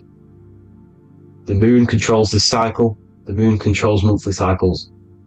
When the moon is going into your zodiac sign every month, this oil goes down the spine, and you must raise your frequency to get it back up.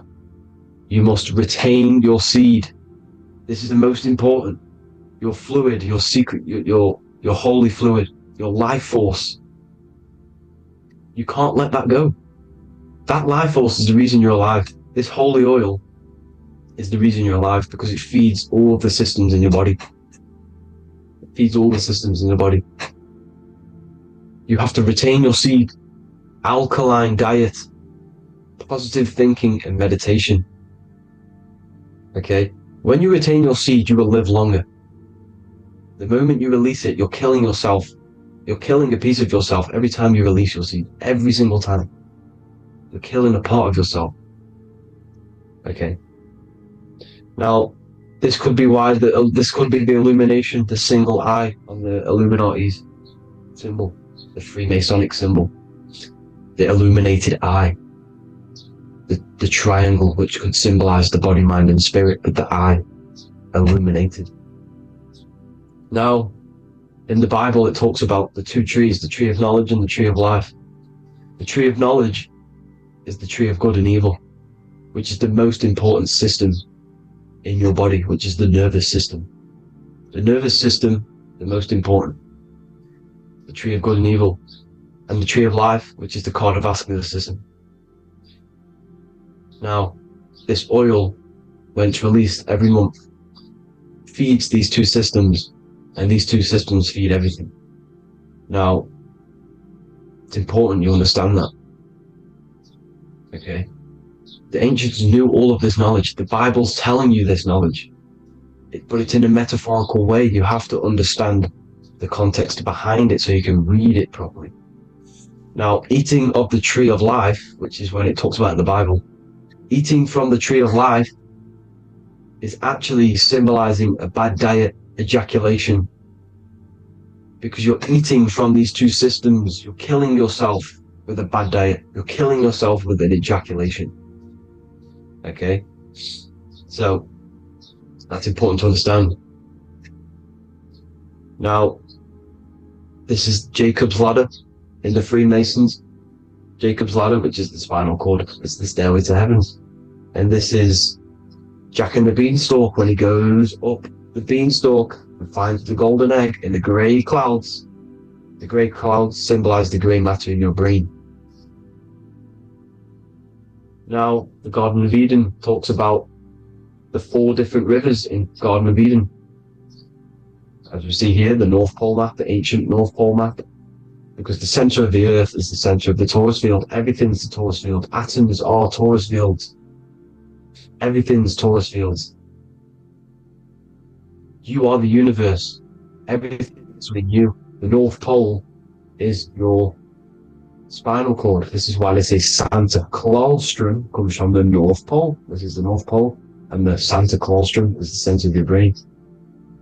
Now, there's 4 rivers which come from the Garden of Eden. There's the blood, the Christ oil, which is the oil we're talking about, urine, and saliva. These are the 4 sacred oil, 4 sacred fluids in your body. And these are constantly abused in today's society. These secret societies are targeting these fluids. Okay? This is why porn is free. They sexualize society through Disney. Go and look at some of the Disney movies. There's so many subliminal messages which sexualize these children because they want you sexualized. So you release your seed, which is one of the holy fluids in your body, especially your semen, your sexual energy.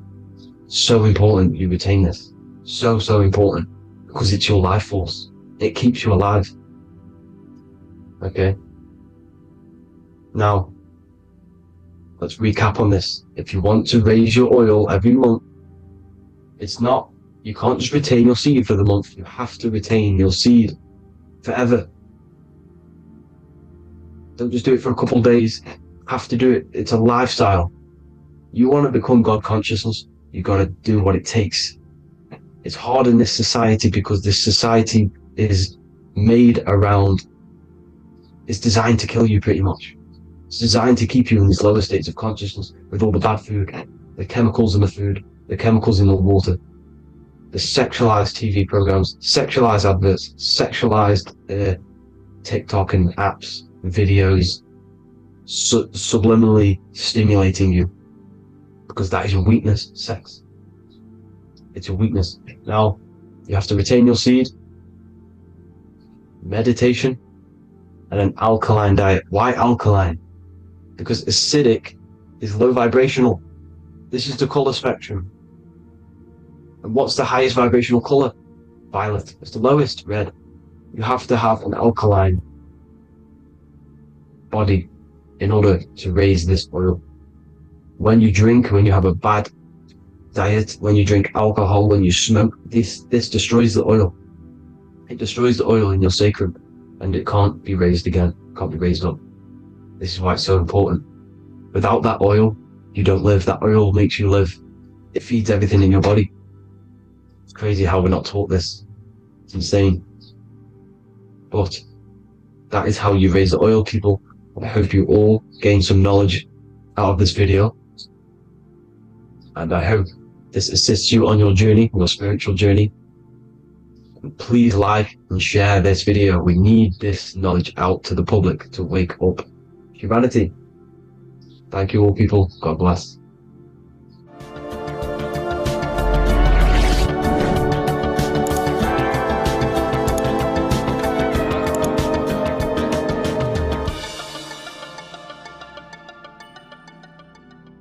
Geometry.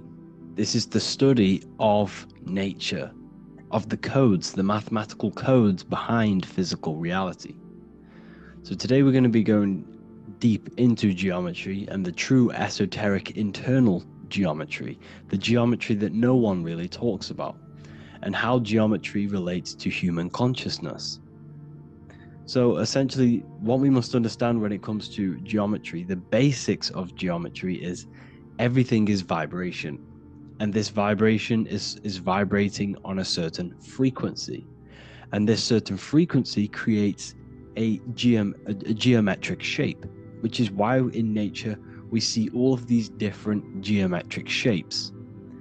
All matter takes form in shapes. So if we put sand on a plate and we vibrate the plate on a specific frequency, we see that the sand goes into specific geometric shapes and patterns. So essentially, matter is energy condensed.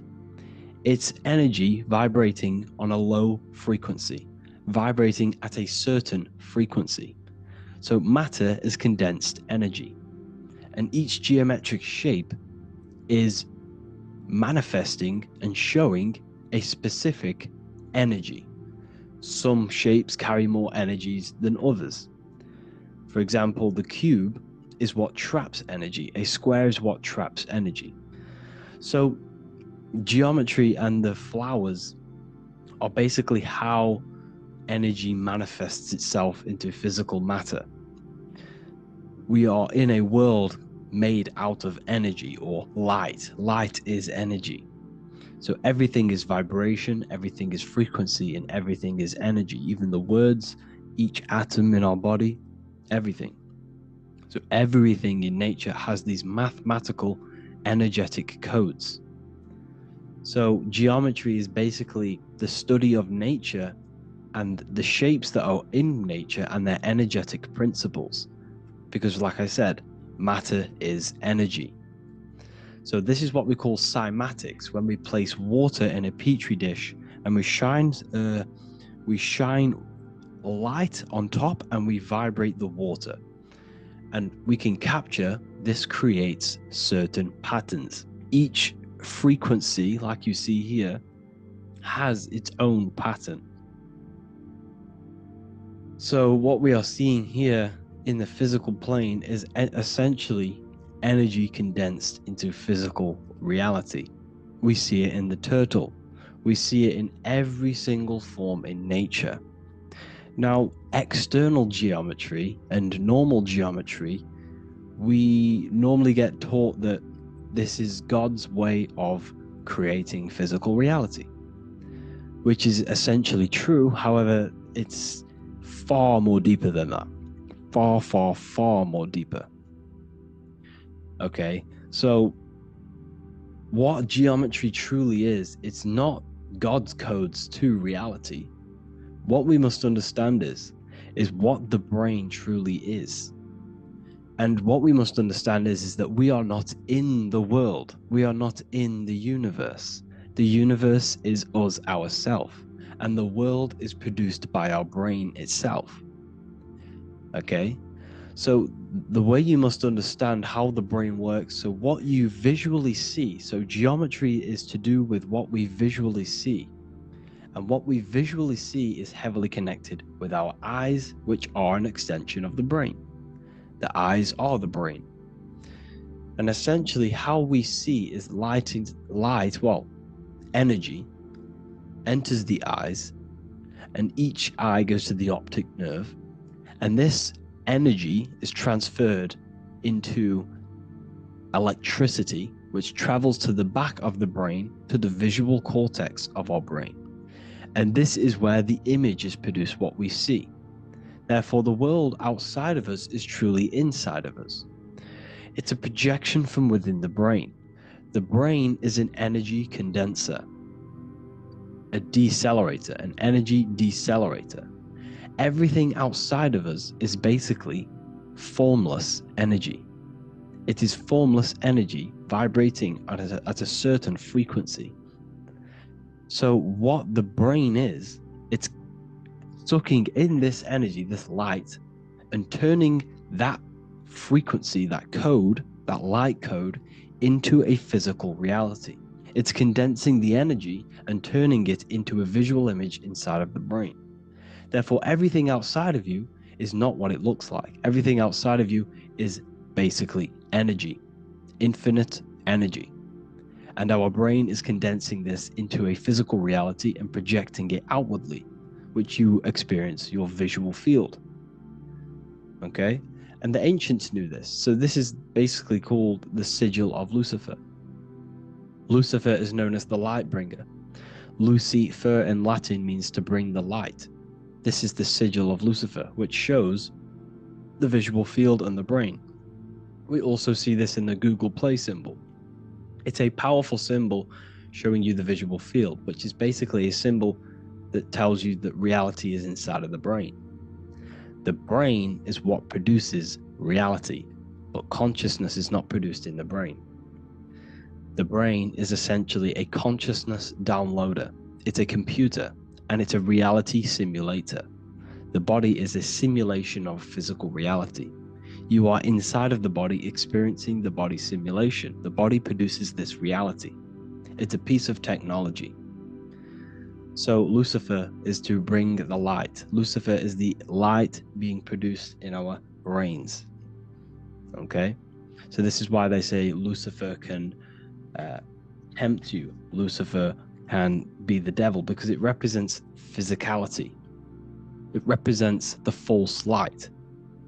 Lucifer can trick you because it represents the physical world can trick who you truly are.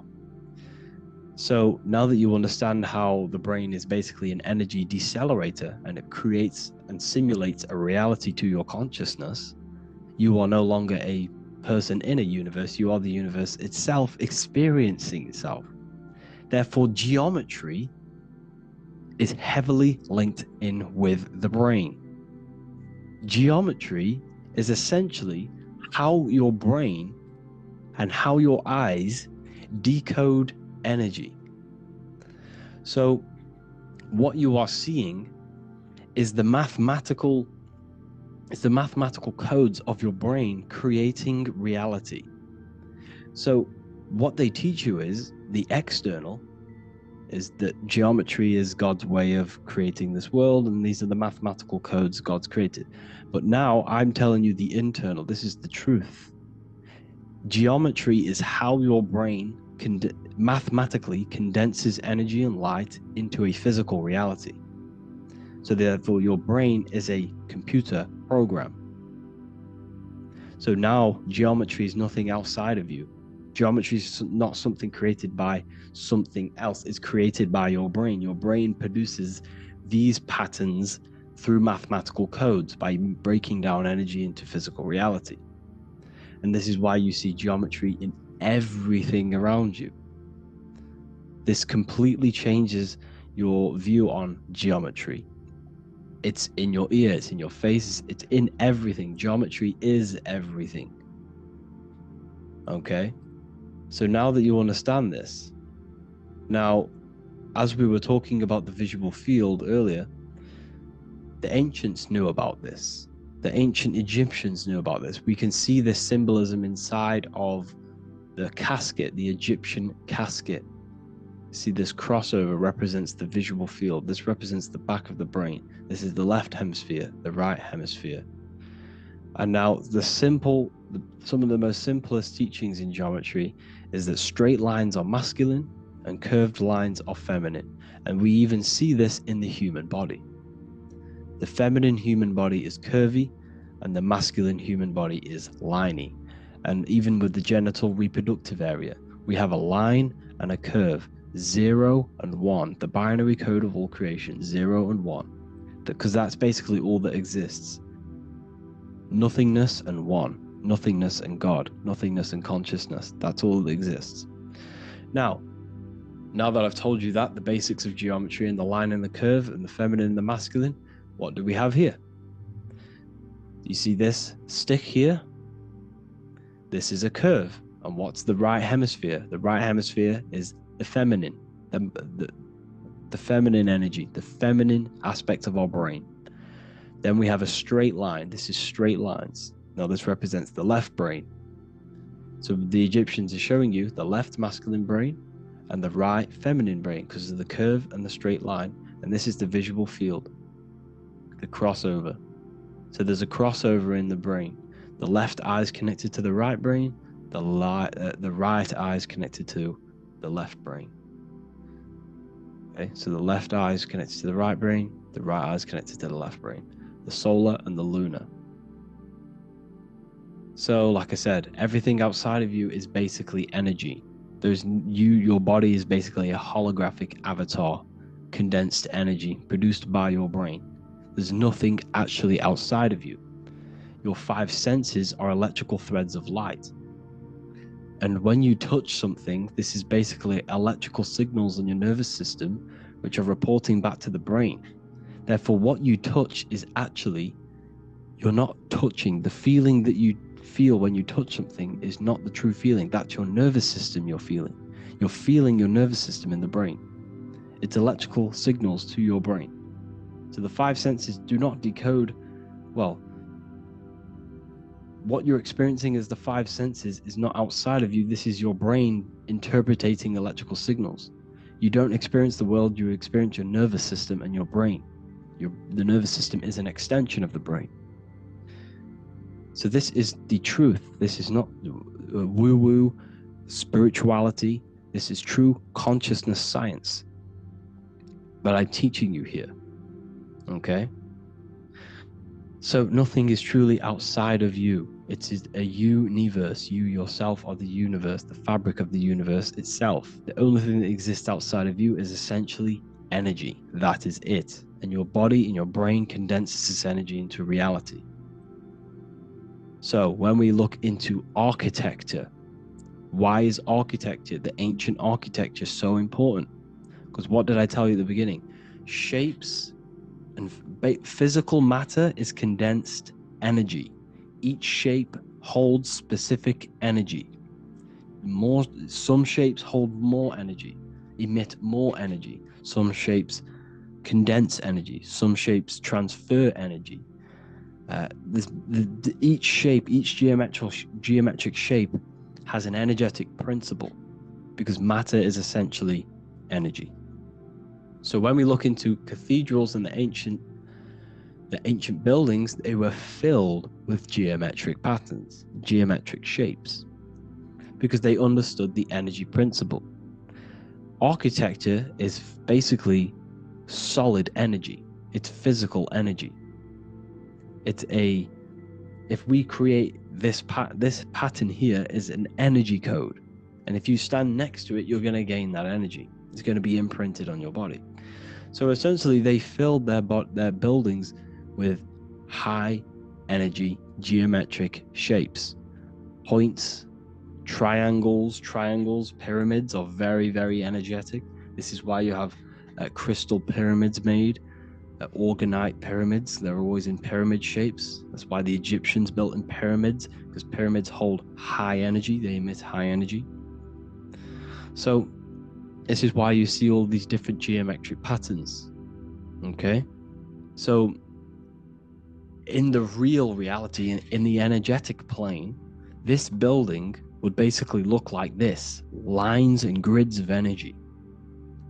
Okay? This is what it would look like in the energetic plane. A blueprint of the energy body. So as you see here, these are the different frequencies in a petri dish, of water in a petri dish. And you can see they are specifically aligned up with these specific patterns. You can see geometry even within geometry. It's fractal. So essentially, when you would stand inside of these buildings, they would imprint the energy of the building in your body, because your body is healed through energy. You have an electromagnetic field around your body. So by creating buildings with geometric patterns, we are essentially increasing the energy of the building, because the building itself is energy. Okay? So when we fill it with geometric patterns, we're increasing the energy. we're giving it a certain energetic imprint. So when you stand inside of that building, you're being imprinted with that energy. Okay. So especially with these windows, these stained glass windows. Well, why are they stained glass? Well, color is frequency. So when you have all of these different colors, and not only were they just painted, some of these colors are specific gemstones, crystals, natural stones, which all hold energetic principles. Each crystal is vibrating on a certain frequency. Wood has its own frequency. Metal has its own frequency. What you must understand is that everything in nature is not just a piece of matter. It's vibrating. The atoms of wood are vibrating on a certain level, which give it a certain energetic principle. Each crystal is vibrating. The atoms of the crystal are vibrating on a certain frequency, which give it a certain energetic principle, quality. So each thing, this is why the ancients were obsessed with natural stones, natural things, crystals, natural metals, and they wore different metals, different things like copper on their bodies, because they understood the atoms of these natural things are vibrating, which give certain qualities to you if you wear them. So you're not wearing it, you're basically putting that frequency onto your body, because they understood this is energy. If I put copper on my body, I'm not putting copper on the body, I'm putting the frequency and the energy of the atoms onto my skin, and that frequency of them atoms are going to vibrate my skin, that frequency, and heal my body. So this is why this is so important. So each building is an energetic code. Okay, so when you stand in these buildings, it can heal your body. This is why when people walk into these ancient churches, they feel like they've met God. They feel a certain way. They feel so amazing when they enter these churches. They feel holy, for example. It's not because God's there. It's not because these man in the sky dwells in these holy places. It's because the energy of these buildings affect our consciousness. They increase your energy. They raise your vibration. They heal your body, they heal your cells, they imprint the water in your body, especially with these stained glass windows. Like I went a bit on a tangent there, but these stained glass windows were encoded, well, they use different gemstones, different lights, different colors. And when the sun would shine through this window, well, what's the sun? The sun is light. Light is energy. The sun's light would go through this filter of the window, of the crystals and the different gemstones and the different colors, and the sun's light would be encoded, imprinted with these crystals, with these colors and these natural glasses which have healing energetic principles. And when you are inside that building, the sun's encoded energy of the window would be imprinted into your body, into your energy field, and it will heal your energy field, and it would heal your body, your cells on a cellular level. Because your body is what? 60 to 70 to 80, some people say 80% water. And water is encoded with vibration. If you say certain things into water, it gives it a specific geometric pattern, like I broke down in the beginning. If you say love to a water and then freeze it, it will go to this. If you say hate, it will go to a distorted pattern. So when you are in these buildings, you're being imprinted by the energetic codes of these buildings, the energetic principles of the windows, of the structure itself. The ancients never used to build in squares. Their buildings, their insides were never square rooms, because they understood squares trap energy. They always had pointed roofs so energy can escape. So there's many little things that we need to look into geometry. For example, when you see magicians, when you look at ancient magic, why do they stand in circles with different geometric patterns? They use different geometric shapes. Why? Because shapes are energy. They hold specific energy. So when the magician stands in a circle with a pentacle, they're working with the energy of that pentacle. You can work with different energies based upon the different geometric shapes that you draw.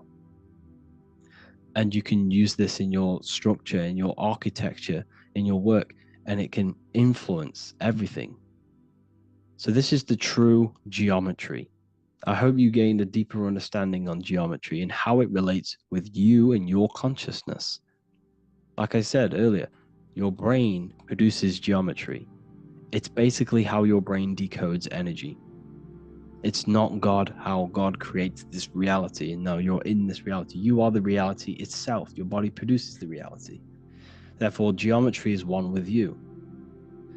So therefore, if I play with the geometry of the buildings, for example, like the government have, everything's in squares. If you look outside, everything's a square, everything's a rectangle. You go to a city, every window is a rectangle, every building is a rectangle.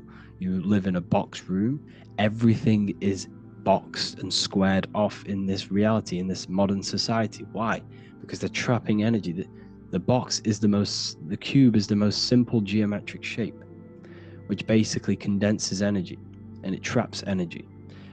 And if you subconsciously see squares all the time, your phone's a square, your TV screen, everything's a square, your keyboard, your desk.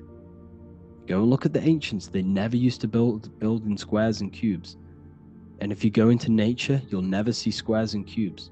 Nature doesn't create squares and cubes. Everything in the modern society is squares and cubes to simple your consciousness down, to dumb your brain down. So the ancients built very, very complex structures. Why? Because they understood what we see affects our brains, because our brains decodes reality and creates reality. If you see a sophisticated building, this is going to give you a sophisticated mind and raise your IQ levels over time, subconsciously. I'm not saying if you look at this building, you're going to become smart. I'm saying if every single building in your environment, ment is mind, mental, every single building in your environment was this complex and complicated, it would increase your IQ on a subconscious level.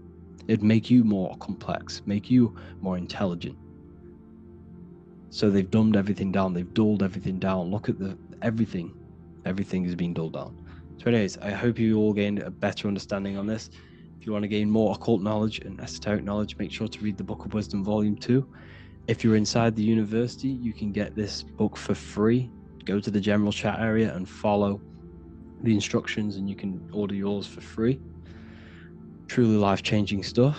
Because the issue is with the world is that no one really understands who they are, what they are, and why we are here. That is the issue for people's depression, for people's wrongdoings. They don't understand who they are, what their emotions are, what their mind is, what their body is, what reality is. This book gives you that. This book gives you the sense of understanding, the sense of well-being that will give you a better life because you understand life and what life is. And if you truly want to take your studies to the next level, we have the Ethereal University. This is the place for truth seekers where you can connect with like-minded people so you don't have to feel insane, because not many people think this way.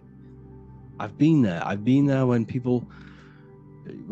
you wake up and not many people around you are thinking the same way and you start to feel a bit insane and you can't really talk to people about these things. That's why I created this, so you can connect with people and learn at the same time and become the best version of yourself by understanding truth and knowledge.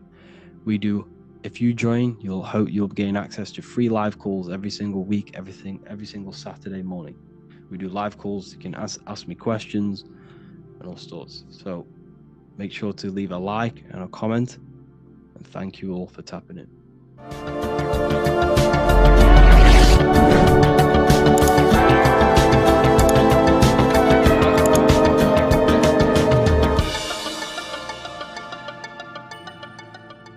Welcome to Revival of Wisdom. Today we're going to be breaking down Saturn worship and how the occult are linked in with Saturn. Okay, so first of all, let's start with the celebrities. All these celebrities are doing 666. Okay, covering the one eye, which also symbolizes the all-seeing eye, which is another occult symbol. But we're focusing on the 666, the 6 with the 3 fingers. Also, we have CERN with the 666 within their logo. Also Disney, okay? As you can see here, 666 within their logo, Pepsi, Coca-Cola, and even Cadbury's. Monster Energy with the 666 in Hebrew numerals, unleash the beast. So what is 666 to do with Saturn?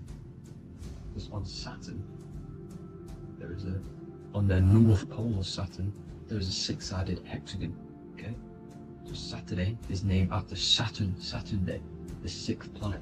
It is also the sixth day of the week, and has a six-sided polygon on its north pole, 666.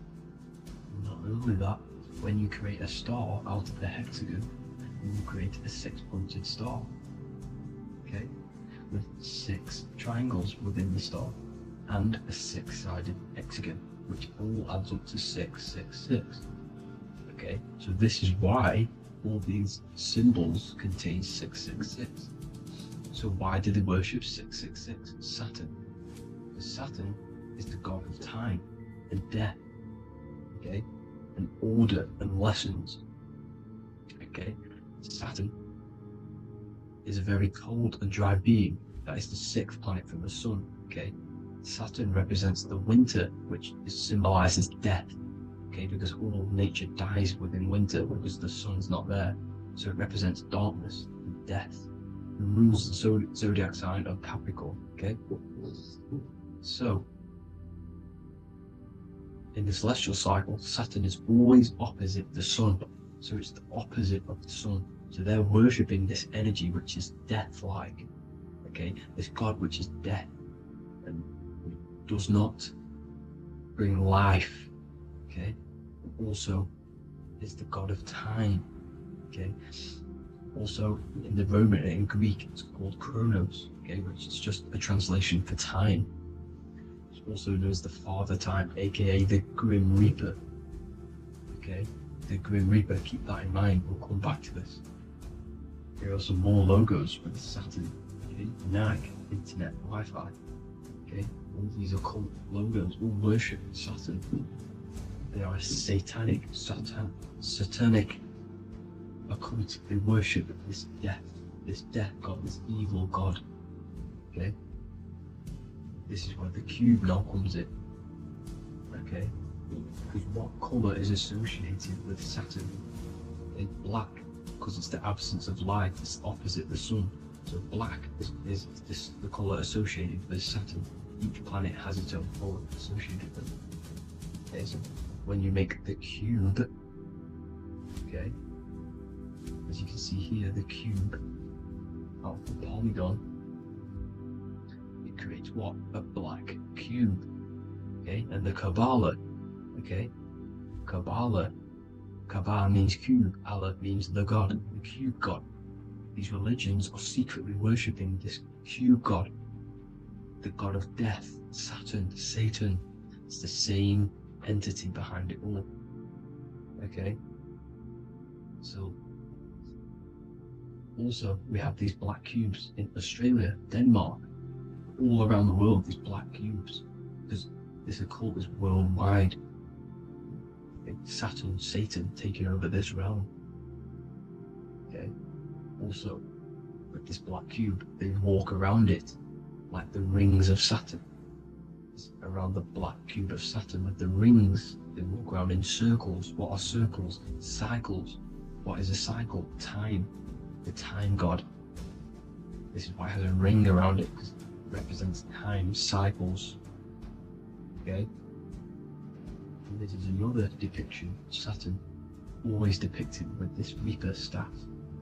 Okay, keep in mind this staff, just like we associated with, aka the Grim Reaper. The Grim Reaper also wears a black robe, representing Saturn with the same staff. Can you see it? This is where it comes in. Okay, it's the same thing. Look, the same staff with the black robe. Black representing Saturn, the god of death. Okay, the Grim Reaper, Satan.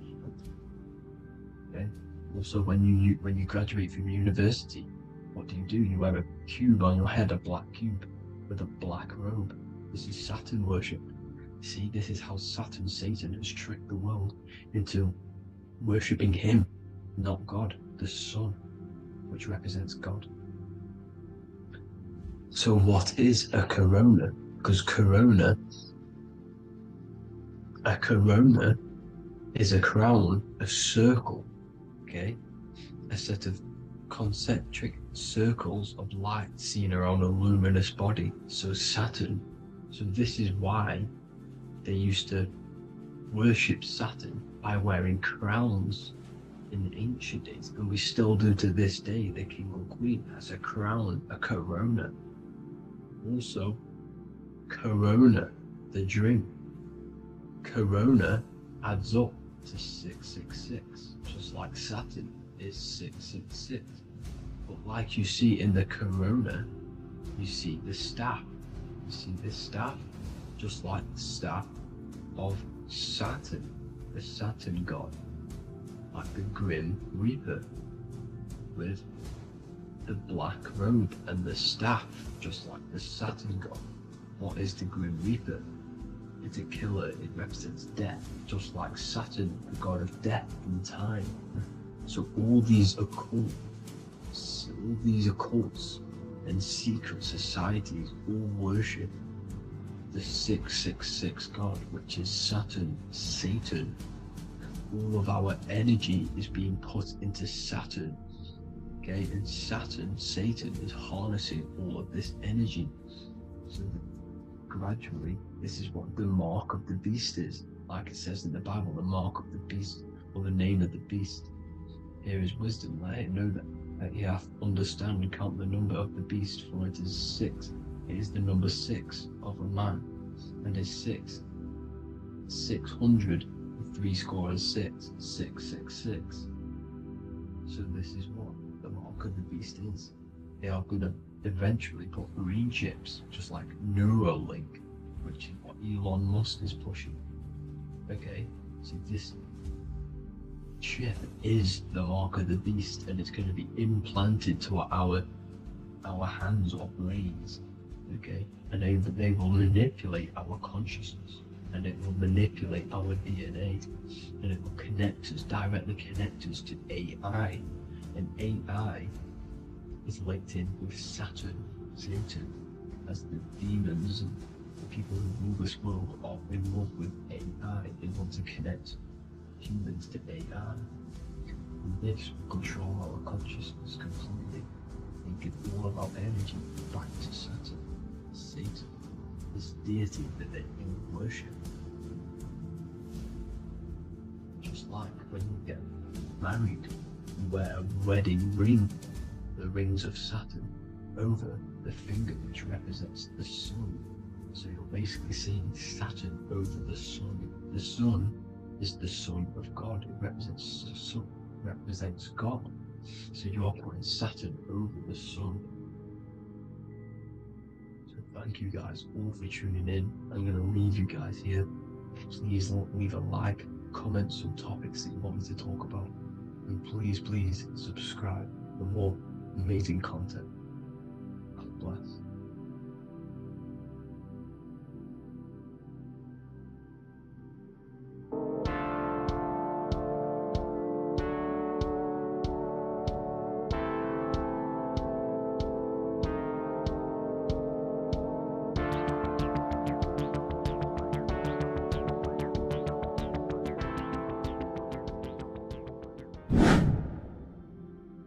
What is good, YouTube? Today we're going to be talking about the astral plane and how the cosmology fits into the astral plane. Okay, so first let's go over the astral plane and go over the different layers of reality so that you can understand reality more. You are a multi-dimensional being. You are not in these, you are in all of these realities at the same time. They all interweave into one big reality. But there are different planes. They are different vibrational dimensions. There are different dimensions of reality. The mind is the root cause of reality. We're living in the mind of God. Everything is being thought into existence from the root cause, from the universal mind. This is why the ancient Egyptians said, all is mind. We're living in the mind of God. And we are a microcosm of this mind. This is why we all have the same mind. This mind is the world of thoughts. Now, this world of thoughts is just the thought alone. For example, it is the thought of a chair.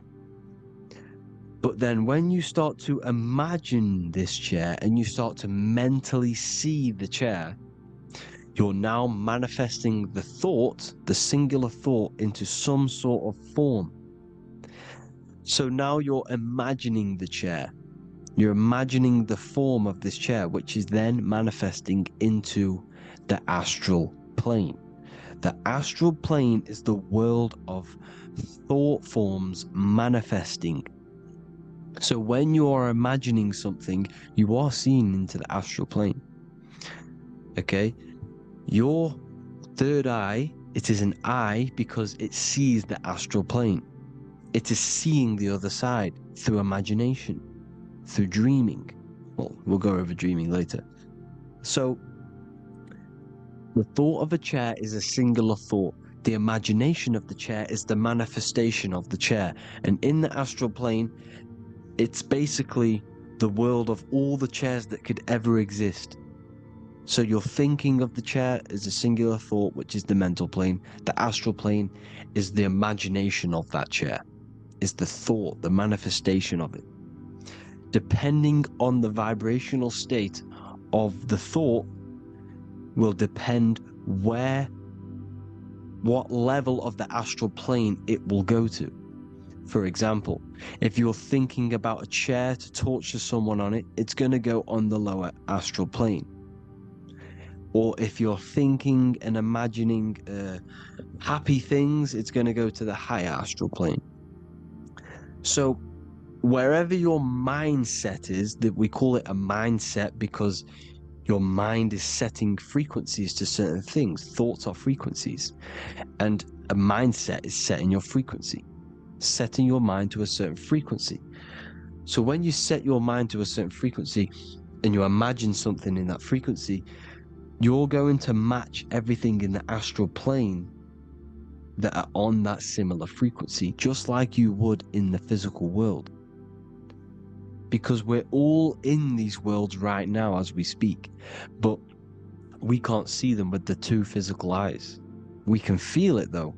When you're around someone and you've just met a new person, for example, you can feel their vibration, and if you're not on a similar vibrational match, you will not get along with that person, or you just won't not get along, but you won't connect with that person because you're on two opposing frequencies, not matching.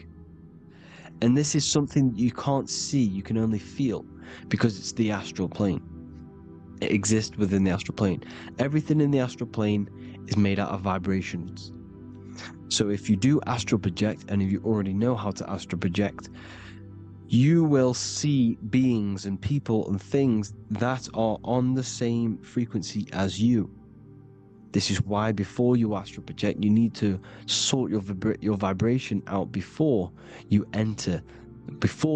astral project, because you are projecting your consciousness into this. It's the mind. The mind is the bridge. It can move between realities. You are a observer.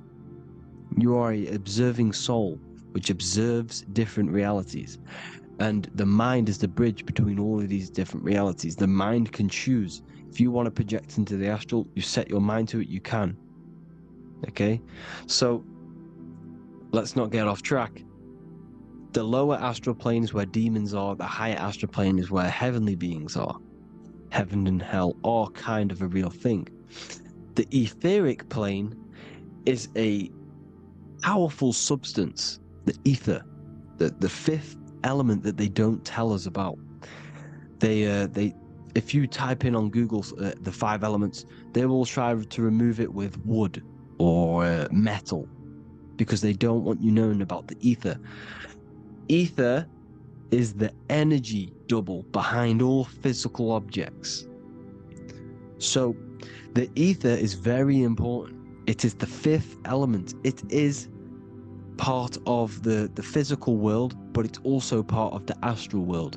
It is on either side. You see how they're showing you the truth in the language? Ether and either are the same word. The ether has 1 foot in the astral and 1 foot in the physical world. It's a substance that connects the physical to the astral world. It is the either. It's on either side of reality. It's on the other side. Other, either, same word. Ether is connecting the physical to the astral plane. It's the world of frequency. Frequencies, EMFs, torus fields are in the etheric plane. It is the energy plane. It's where energy moves through the ether. Okay? So then you have the physical world, the world of effect. Everything you see in the physical world is the effect of the higher planes. Each plane is a product of the plane above. So, and it melts into each plane. The physical plane is the lowest plane, it's the most densest, and the highest is the most fluid. This is the most fluid, this is the most dense. This is where we get the saying, as above, so below from. As above, so below comes from the different planes of reality. And magicians understand this. This is why magicians always say as above, so below. Because they understand if you manipulate the higher planes of reality, you manipulate the lower planes. Because the astral plane is a direct copy of the physical world, but in the astral plane. It is mirrored. The physical world is mirrored in the astral plane. They are both the same world, but just different vibrational states of the world. Kind of. It's hard to put this in words, people. So just try and understand. The astral plane is the double. It is whatever happens in the astral plane happens in the physical plane. This is why magic works. This is why demons work. This is why spirit communication works. Because if you manipulate the higher planes, you manipulate the lower planes. As above in the astral, so below. Leonardo da Vinci showing you to look up, pointing up. You gotta look up. He's telling you to change the mind, you change the physical world. You change your emotions, you're on the astral plane, you change the physical world. You change your reality by changing the higher planes. This is the Masonic 11. The 2 pillars. This is the 11 also symbolizing the 2 hemispheres of the brain here. But the 11 symbolizes the 2 mirrors. 11. 11. 9, 11. 9, 11 adds to 11. 9 plus 1 plus 1 equals 11. The Twin Towers were in 11. Flight 11 was hijacked.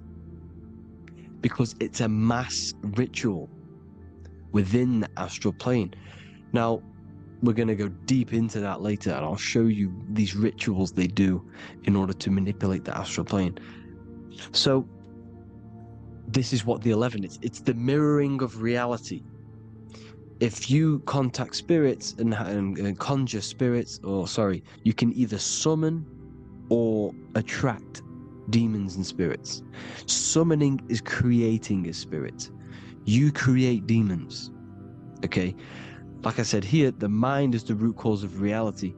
If you think of if you think of a traumatic event that happened in your life over and over and over and over again for years and years and years, where attention goes, energy flows.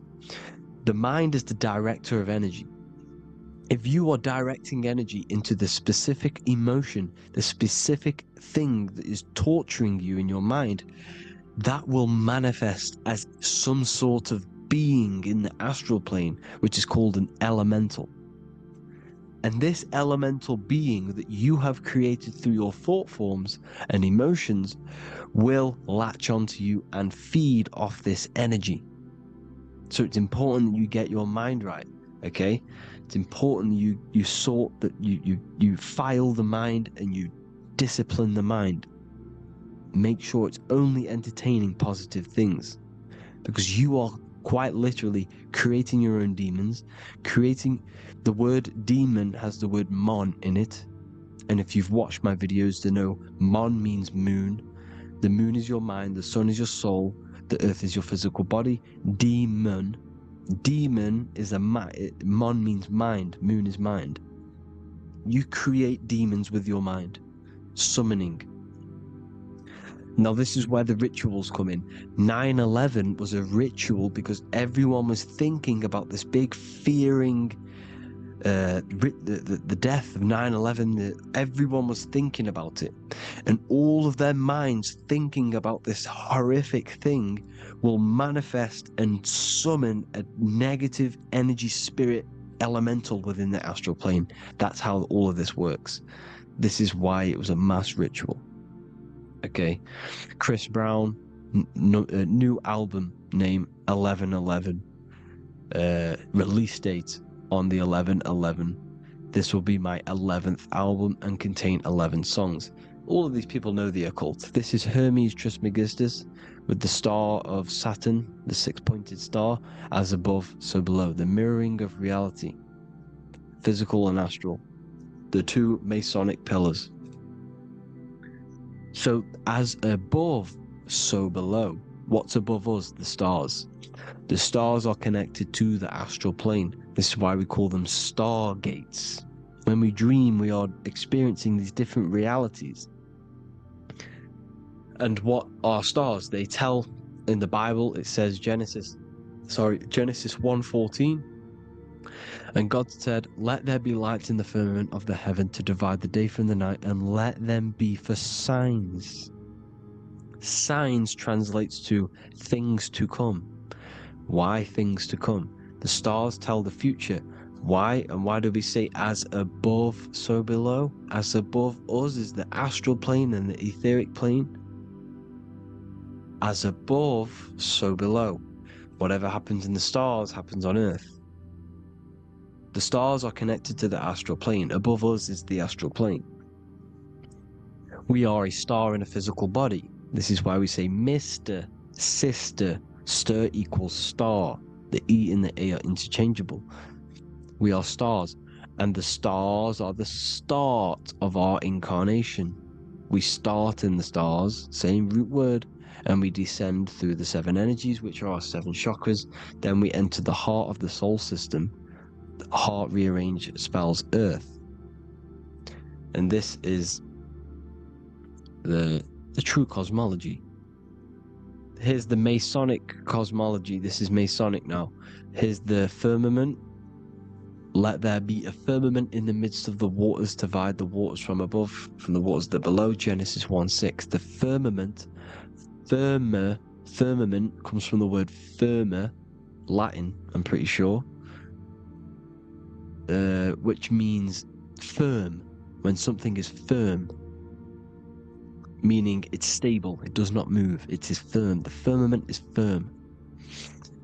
So, is the firmament Genesis 1:6. What does he say? Genesis 1:3, sorry. Let there be light. This is before the sun and the moon was created. Let there be light. Before the sun and the moon was created, light was appeared. So what's that tell you? This is a holographic projection from some sort of light being, some sort of projector. And that projector is the all-seeing eye you see in the Masonic cosmology. This is the all-seeing eye projecting the light beams. Let there be light. Everything is made out of light. The universe is created out of light waves. The torus field is one unit of light. The light projecting this reality is Polaris. Okay, the famous all-seeing eye. Now, what else? Then we have, after let there be light in Genesis 1:16, And God made the two great lights. This is the sun and the moon, electric, magnetic, male and female. Then we have the Masonic checkerboard, the black and white symbolizing dualities within the dualistic reality we're in, spirit and matter, light and matter, rest and motion, positive and negative, good and evil. Everything's dualistic here. Okay? And it's a dance. The universe is a dance between flickering of white and black light, which is the Taurus field. We're not going to go over that, but this is all connected to the astral plane. This is the true cosmology. The astral plane cannot work on a spinning monkey ball in the middle of space. Does not work. Cannot work. It's impossible. Okay? Impossible. So, even in the Quran, it says, Allah has made the earth for you as a carpet, flat. Quran 15:19. And the earth we have spread out like a carpet, set there on mountains, firm and immovable. It is immovable. In the Quran, it also says 65:12, it is Allah who has created the seven heavens of the earth. The seven heavens meaning the seven layers of heaven, the seven planets. And Psalms 104:5, he set the earth on its foundations and it can never be moved. Never. So here you see in Isaiah 40:22, he sits enthroned above the circle of the earth and its people are like grasshoppers. He stretches out the heavens like a canopy and spreads them out like a tent to live in. We live in a tent. This is the tent. The projection of light. Here you see an ancient picture here. Here you see the ethereal barrier, meaning the firmament, the etheric barrier. And here you see his head popping out. Why is his head popping out? Because your head is heaven. Your heel is hell. Your head has access to the astral plane. This is why your head is heaven. The pineal gland, when stimulated, has access to project itself, project consciousness into the astral plane.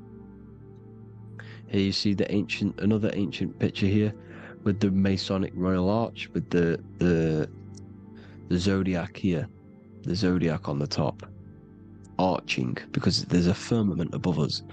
Here's God in the brain. Consciousness is God. Here you see the Masonic Royal Arch, symbolizing the firmament. George Washington above the Masonic Royal Arch. These are the stars. This is Polaris projecting reality. Here's ancient churches with the dome. Polaris projecting reality with Jesus. Disney World is under the dome. The seven layers of heaven, ancient paintings, all depict if you go and look at the ancient paintings, they'll all depict the firmament, the arch above us.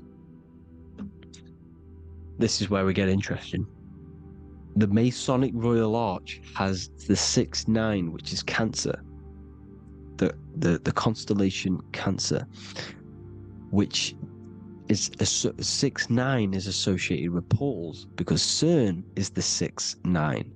Okay, CERN is opening portals. They're trying to create a portal to the other side.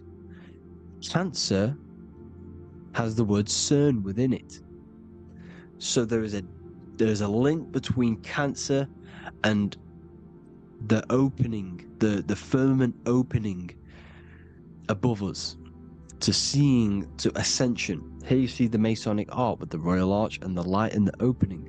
Here you see the light and the opening.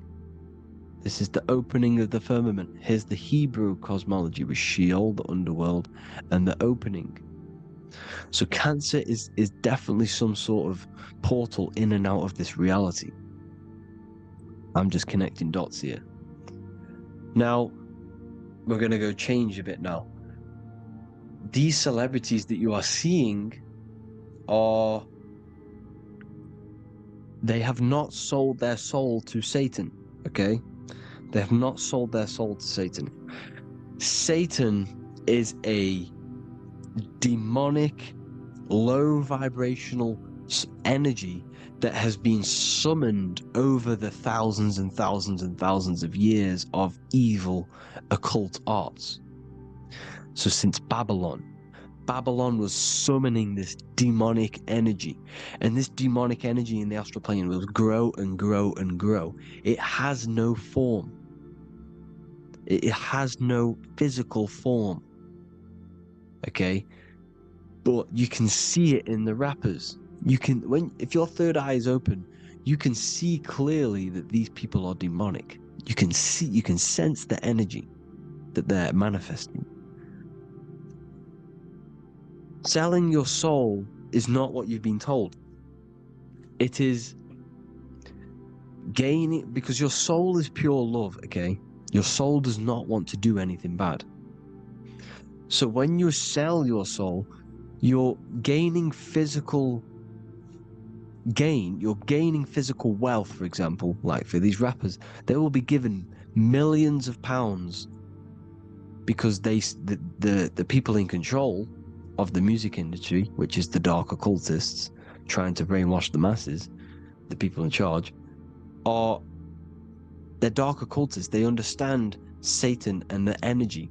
They are satanic energy, which has been summoned in the astral plane.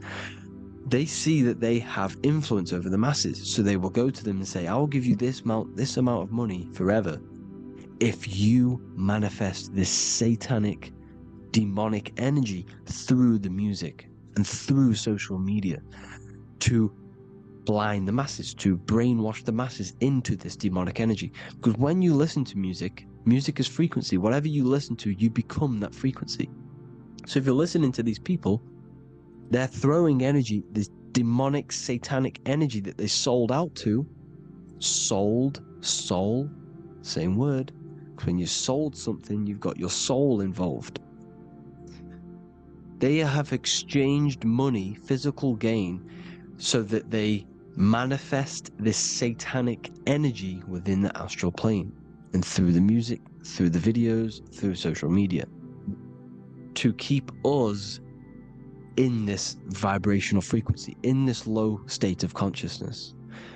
This is what it actually is. It's not, you're not selling your soul to some sort of devil. This satanic energy has no physical form in it is formless in the astral plane. It's a summoned energy. Now, the root chakra is red. This is why the devil is red, because it symbolizes the animal nature of man. When you are operating off your root chakra, you will kill, you will fight, you will do anything to survive, because it's all about survival mode in the root chakra. They want you keeping in that fighting mode, that surviving mode, so that you are manifesting this low vibrational frequency, this satanic energy, this demonic red energy. This is why the devil is red. And the devil has a tail with the red arrow pointing down, because it symbolizes your light body. This is your Merkaba. Your Merkaba is your light body. Mer equals light, Ka equals spirit, Ba equals body. Merkaba, this is the devil's tail pointing down, the descension, your heel, up to your heel, hell. Ascension to heaven, head. You see? This is the all-seeing eye with the illumination coming off it, your head, when you're illuminated. The Merkaba is your celestial sphere to portray different planes of reality. It is the vehicle of ascension. It's your light body. It's in the word Kabbalah. Kabbalah. Ka, spirit, Ba, body, La, light. Same thing. Kabbalah. Merkaba. Same thing. It's all about the light body. This light body sees different realities. So when you see the goat in the music industry, it's this satanic summoned energy that's been summoning for thousands of years within the astral plane.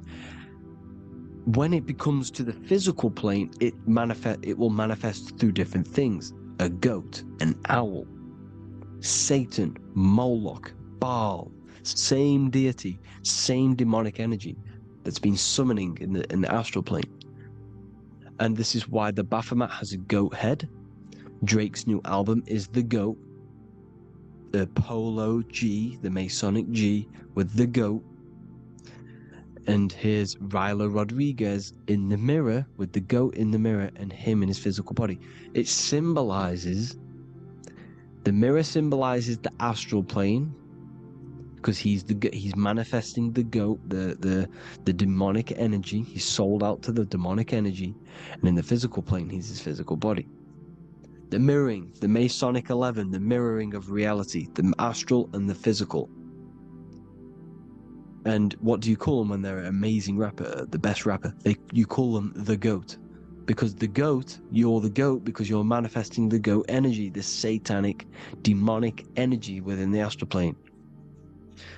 So Baal, Moloch, all the same thing.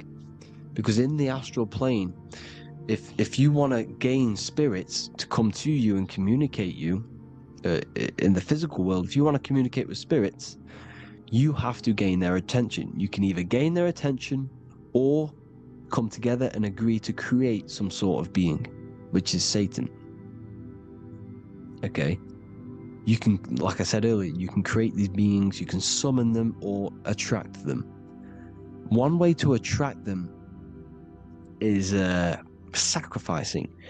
In order for you to become God, man, to turn to God, you have to sacrifice your life. You have to sacrifice, not drinking, not doing things, not doing anything demonic, not doing anything bad, not eating meat. You have to sacrifice yourself to become the light. However, if you want quick, instant gains in the physical world, you can sacrifice something else to communicate with these spirits, because these demonic energies feed off demonic energy, your demonic energy. So these dark occultists will give away babies, they'll sacrifice, torture babies so that they gain, so that they can communicate with these spirits for physical exchange. Yes, you can do this. These powerful spirits, these powerful demons can give you powers. They can give you certain things. And this is what they are doing. They're summoning and attracting these demonic energy. This is why, trafficking is one of the most, Balenciaga. Baal is the demonic energy in the astral plane, which requires child sacrifice for his presence. Balenciaga, and they were trafficking children. They were trafficking, killing them, and offering them to the spirits. This is what they are doing. Balenciaga. It's in the name. Here you can see here a stick man with two horns. The goat, obviously, it's all the same deity. Baal, the goat. Moloch, here's Moloch, the owl, the Egyptian owl, because it comes from the owl of Moloch, which is Baal, which is Satan, all the same demonic energy. And it's on the dollar bill, a tiny dollar bill, on the $1 bill. All the same thing. Bohemian Grove, they worship the big owl, Moloch. It's all the same thing. It's all one big demonic energy which has been summoning in the astral plane. And it's trying to take over Earth, the physical plane. That's what it's doing. So I hope you all gained a deeper understanding of the astral plane and what's actually going on in the world. Please leave a comment if you can to help the algorithm. Drop a like if you like this content. And hope you all learned something today. And God bless you all. Thank you all.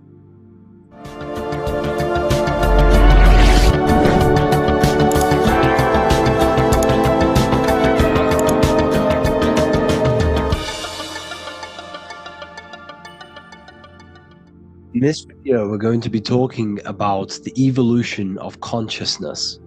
You are born human, however, you possess consciousness, which is the awareness behind your being, the awareness behind your thoughts, the experiencer behind your five senses, the experiencer, the observer behind your thought, emotions, and senses. You are an eye, an invisible consciousness looking through a lens, which is your body. Your body produces this physical world that you experience. Your brain produces this world. Your brain and body is a technological computer.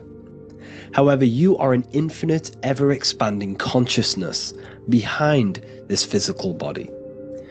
And there is an evolution of consciousness, a cosmic journey of expansion. And this is why we see so much pyramid symbolism in the occult and esoteric world, and especially within Freemasonry. Because the pyramid represents climbing, an evolution, a raising state of consciousness, a journey. Steps symbolize a journey upwards. This is the raising and the evolution of consciousness, our inner world, the transmutation of our inner selves, of our souls and consciousness and our minds. So when we see this pyramid, we're seeing a evolution, a way up to source consciousness. And the eye in the pyramid represents your source consciousness. It represents illumination. It represents divine guidance through this evolution of consciousness. This is why we see the ladder. Consciousness is ever expanding on an infinite journey of evolution. Each individual is a part of this cosmic process, contributing towards the ongoing expansion of both mind and awareness. As we evolve, we collectively explore deeper levels of existence, expanding the boundaries of thought and consciousness. The mind has the ability to expand infinitely into new realms of thought, into new dimensions of mind. The mind cannot be filled up. It is not a physical substance. The body can be filled up because it is a physical thing, but you cannot fill the mind. Therefore, the mind is constantly expanding, ever expanding into new fields of thought. So what we see in Freemasonry, the ladder, is again a journey, an elevation of consciousness. When we are born with an infant consciousness, and as we gain older, we gain an adult consciousness. Our inner world, our inner mind, and our emotional intellect changes and evolves. We are significantly different from when we were very young as an infant. It's because our consciousness evolutes, it changes, it alters like water. So just like this evolution of your own consciousness as growing up, there is consciousness of beings existing in cycles beyond our own. And their consciousness is unimaginably different from ours. They operate on a higher level of understanding and knowing, experiencing reality in ways that transcend our current comprehension. Our minds right now cannot comprehend the highest states of consciousness. There are entities, there are beings beyond our own, existing in higher dimensions of consciousness that we cannot comprehend because they have expanded. They are on a further way up the ladder of consciousness. However, we are all on the same journey. None of us can take the same journey. There is one ultimate goal, reaching source consciousness. However, this is always ever expanding. However, we are all on a different journey. There is one truth, one source, one goal. However, there are billions in different ways of reaching it, and we are all on these different paths to source consciousness, to this ladder, this evolution of universal evolution. Okay? Their awareness is attuned to new dimensions of existence, reflecting a more advanced stage in the cosmic journey of consciousness evolution. So when you take DMT, you are shot into these higher realms of consciousness where you meet these beings who look similar to these images. They are not speaking to you physically. They don't speak to you three-dimensionally through vibration and words. They speak to you mentally. If you have done DMT, then you know this. And if you have met these beings, then you know this. You might have even met some of these types of beings on mushrooms or any psychedelic drugs. Because ultimately, when you take these mind-altering substances, it's altering your consciousness. It's merging your consciousness with the spirit of that substance. And you are essentially attuning your mind to higher dimensions of consciousness. That's why we say we're getting high when we take these substances. Therefore, when you meet these beings on DMT, you are essentially meeting beings who are attuned to higher dimensions of consciousness, and they speak to you mentally. They speak to you telepathically through thought, because the universe is mental. Everything exists within the mind.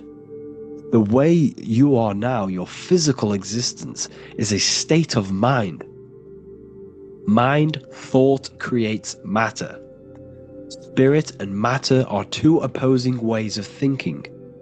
If we have a very spiritual mind, we have an expanded mind, we are a spiritual person through the mind. However, if we have a very low state of consciousness where we think about food, sex, lust, and all physical things, then we have a physical consciousness.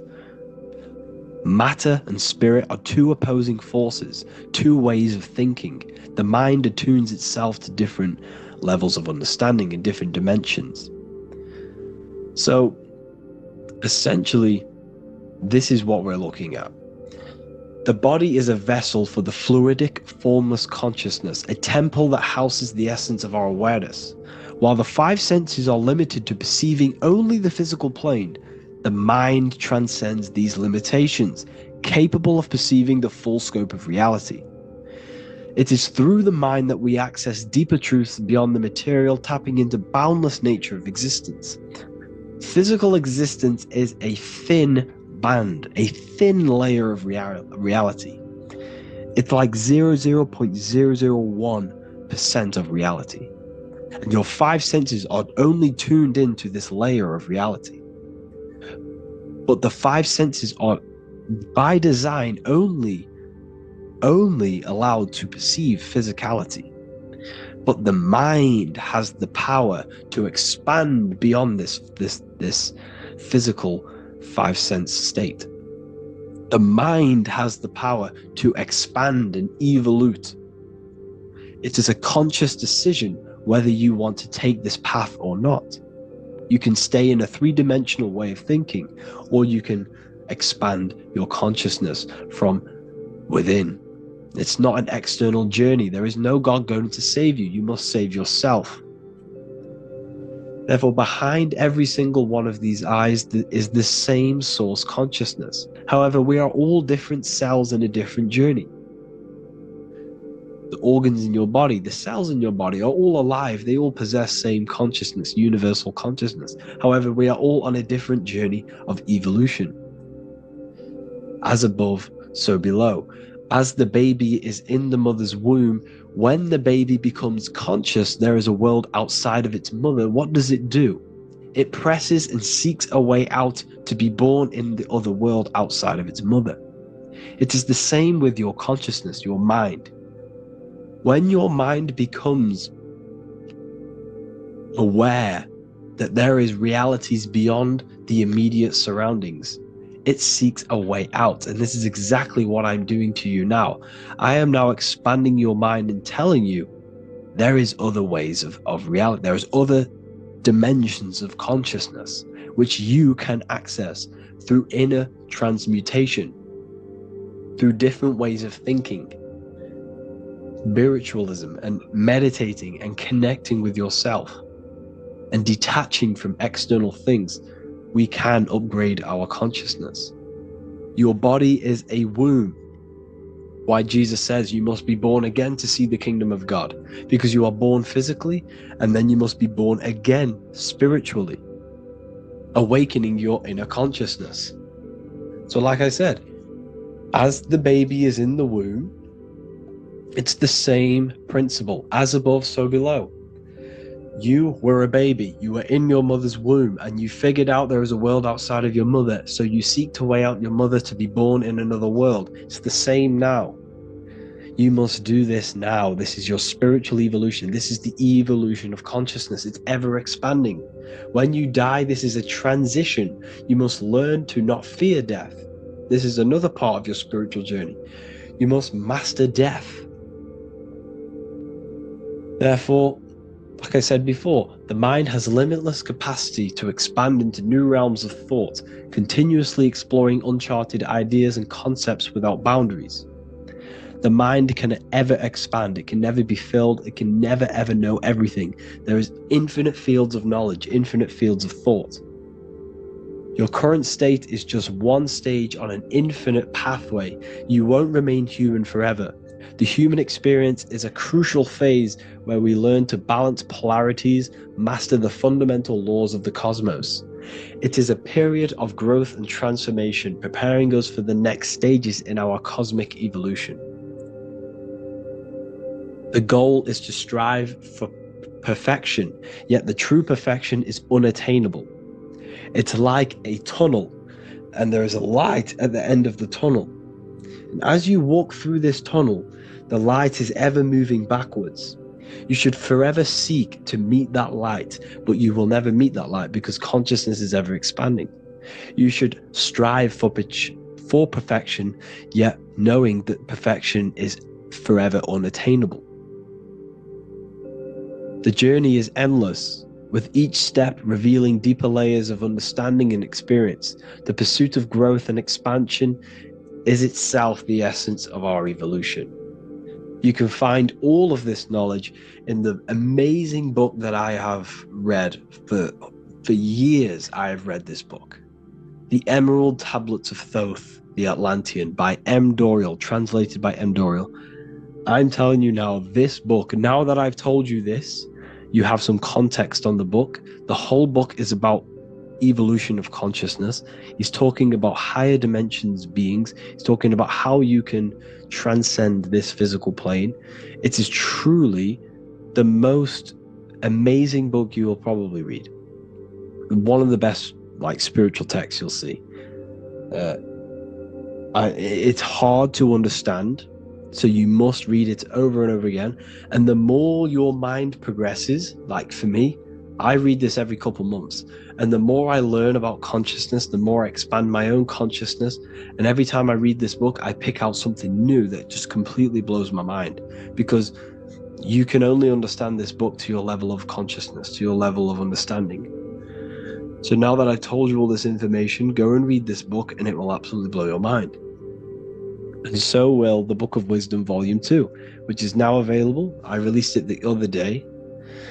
I'm just going to read a page out now. This page is called Spirit and Matter.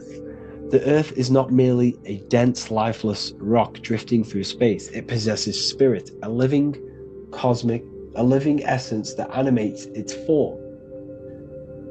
But what do we mean by spirit? Spirit in esoteric terms refers to the energy, the life force, animating the principles infused in matter. So essentially, what this page is talking about is how everything has spirit, consciousness within it. You are the middle, you are spirit and matter. You have the ability to expand your mind to the God self and raise above our animal instinct, our material self, and know the divine and expand. Animals cannot do this. Animals are not self-aware. Humans possess self-awareness. We can observe our consciousness. We can say, why do I exist? We can look in the mirror and know that we need growth. And this is what Anunnaki means. Anu means above. Anu was the supreme god of the sky, which is a metaphor. He represents spirit above, heaven. Anu came down to earth and married Ki, the goddess of the earth, which represents matter. It's a myth, it's an allegory. Anu married Ki and gave birth to the Anunnaki. Spirit came down and infused with matter and gave birth to the human, which is you. You are spirit infused in matter, Anu and Ki, Anunnaki. You are the Anunnaki. And this is just one of the teachings in my book. Honestly, this book is absolutely amazing. If you truly, truly want to expand your consciousness, give this book a read. And obviously, if you're inside the university, I give you this book for free, a paperback version. If you join the university, follow the steps inside of the general chat, you'll be able to download this book, not download it, order a paperback for free. All you have to do is pay for the shipping. You'll also gain amazing knowledge inside of my library, where your mind will just be overblown with the amount of esoteric books. There's over 45 rare occult books, plus you get a PDF of the Volume 1 and Human Health Guide. You get reoccurring updates where I expand on symbolism, occultism, where you will just feel absolutely amazing once you understand esotericism in yourself. You'll also learn how to create the dream reality that you want with the Manifestation Mastery course, where I teach you how your consciousness creates reality. You'll have a real lectures where I post lectures on symbolism, occultism, esotericism. There's a conscious community and live calls and Q&A where you can ask me questions and I'll answer your questions. I just want to say thank you to everyone who has joined the university. Thank you for even liking and watching this video. Any support I just appreciate every single one of you. Please, if you can, leave a comment and a like on this video and let me know any videos you want me to make in the future. And I will start uploading a lot more to the YouTube. So yeah, thank you all for tuning in today. Have an amazing day.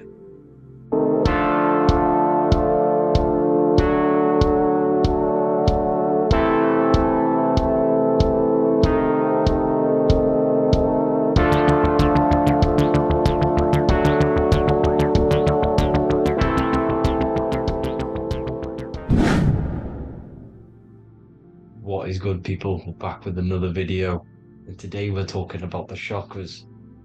Let's jump straight into this because I know there's been a lot of requests for this video. So let's jump straight into this.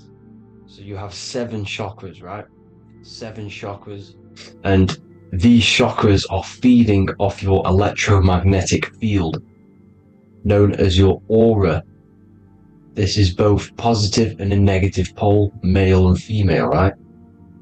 This electromagnetic field is made out of electric and magnetism, and together they come as electromagnetic. Now, your chakras, the word chakra just means wheel, spinning wheel, because that's what they are. They're spinning wheels of energy. They do not exist on this physical plane, they exist on the etheric plane. Okay? Now, these energy centers are known to regulate your emotions, and each energy center controls the organs and cells in that particular area of the body. So for example, your sacral chakra will control the cells and organs of your sexual reproduction area. Okay, the navel chakra or solar plexus will control the digestion in your body. Same with the heart, same with the throat, right? So they are like mini brains for each center of your body. They run along up the spine, but notice the crown chakra exists outside the body. It's just above the head. Now, this process of the chakras is obviously the 7 colors of the rainbow, starting from red, which is the lowest vibrational color, all the way to violet, which is the highest vibrational color. This, like I said, these energy centers are feeding off your electromagnetic field. So if these chakras are unbalanced, they are taking too much energy from your electromagnetic field, making it weaker. Now, this is the North Pole. As you all know, the Earth is flat, and we live inside of a giant torus field. And the North Pole is the Earth's heart chakra.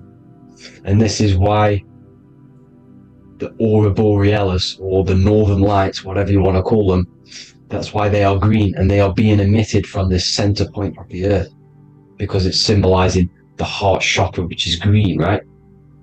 Now, you do work your way up to these. However, this is a torus field. You are a torus field. You have different layers of this torus field, right?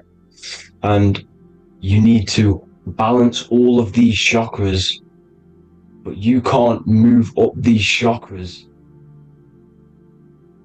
until you open the one below it.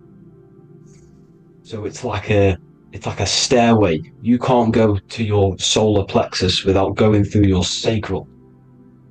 You see? So you have to work up these. However, you have to work up these and then live from the heart. because the heart is the center of the torus field. It's the balance between male and female poles, positive and negative poles. So you have to balance all of these chakras and then bring them all into one, which is the heart chakra. Now, they exist on the etheric plane. They exist on the etheric plane, and the etheric plane is a layer of the material plane. It's the one higher than the material plane, and then after the etheric plane, it melts into the astral plane. So they exist just between the physical and the astral aspect. Now, this is the yin and yang matter, which is the lowest root chakra, physical matter, and then to spirit, because high vibrational matter turns into spirit, low vibrational spirit turns into matter. So they're interchangeable. This is the yin and yang. Now, when you see ancient paintings with the halos, you see this is like a toroidal field coming out the top of his head, you see, with a halo. This was symbolizing in the old days, in the ancient days, that they've aligned their chakra, they've reached Christ consciousness, which is God consciousness, right? Now, this electromagnetic field is the apple that we bit out of in the Bible, because you see that apple is a torus field. So they were metaphorically or personifying the torus field. That's what the Bible is. It's a massive personification. It's all metaphors. You have to read it properly. It's got a greater meaning behind it. Now, when we bit from the apple, we ate from the tree of knowledge, which is good and evil. Our lower mind took over, so we materialized to feed our physical bodies. We materialized through Saturn. That's what Saturn does. Now, if you don't understand that, go and watch the video previous to this one called Occult Secrets of Saturn, and that will show you how Saturn is the materializer. Now, this is one of the secrets behind the Masonic compass: electric and magnetic, male and female, duality, positive and negative. Now, like I said, they teach you about the torus field, about a magnet in school, but they don't teach you about your electromagnetic field. Everything alive has a torus field. It is the building block of this creation. Absolutely everything has a torus field. There's not one thing without it. And as you can see here at the center of the apple, that's where the seed is. That's where the life is. The reproduction of that organism. As you see, this is where the most electromagnetic energy is stored, in the center, because this is where the two duality, this is where the field meets at the very center. This is why the seed is at the very center. Now, your spine is a elongation of the brain. The brain is heaven, and the bottom of the spine is hell. So this is Saturn, which is the root chakra. The 7 planets are associated with each chakra. Moon equals mind. Okay, now Saturn is physical matter, as I've just explained. This is the lowest vibrational color, and they want you trapped down here, which is your hell state, your animal nature, your physical nature. They want you to identify as the physical body. They don't want you to reach these higher states of consciousness. Okay? Now, in the brain, you have 12 convolutions. Now, this is what they were symbolizing in the Bible with the 12 disciples. And obviously in the Bible, it says the upper room where Jesus met with his disciples. This is heaven, the brain, the higher states of consciousness. Now, this is your North Pole. This is Jacob's ladder. Okay, this is why you have 33 levels of Freemasonry, because it's symbolizing the 33 vertebrae, which are these little things here on the back of your spine. Because once the Kundalini energy from the bottom of your spine rises to the top, this is when you get enlightenment and opens your third eye. Spiritual enlightenment. As you can see here, this is Jacob's ladder. This is the Kundalini symbol, right? And they're even showing you this in the medical symbol. They're putting it in your face. The serpents are wrapped around the spine. Now the serpents symbolize how the energy moves around the spine, because it's a torus field, you see? At the center of the torus field, it wraps around the center pole. It wraps around it, and this is how the energy moves up. So they're symbolizing it with the serpents. Okay? Now, every religion has a sacred river. For the Egyptians, it's the River Nile. For Christianity, it's the Jordan River, right? This river is the canal, the energy canal at the center of your spine, all the way leading to heaven, to the Holy Land. This is the chamber which the energy rises up, right? Now, they used to say the gods descended from heaven to man. This is just heaven. This is the mind state. And they said the gods were connected by a rainbow bridge. That's the chakra system, the rainbow bridge. Okay, now the ancients called this place Midgard, Earth, where both evil and good live, right?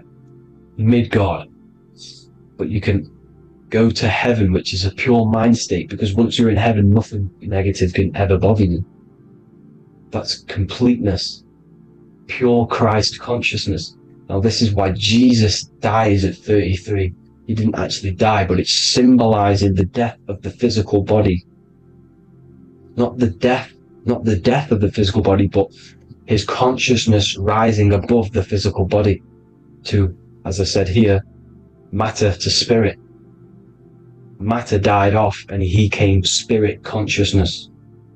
This is symbolized by the 33 vertebrae, which is obviously the 33 levels of Freemasonry. And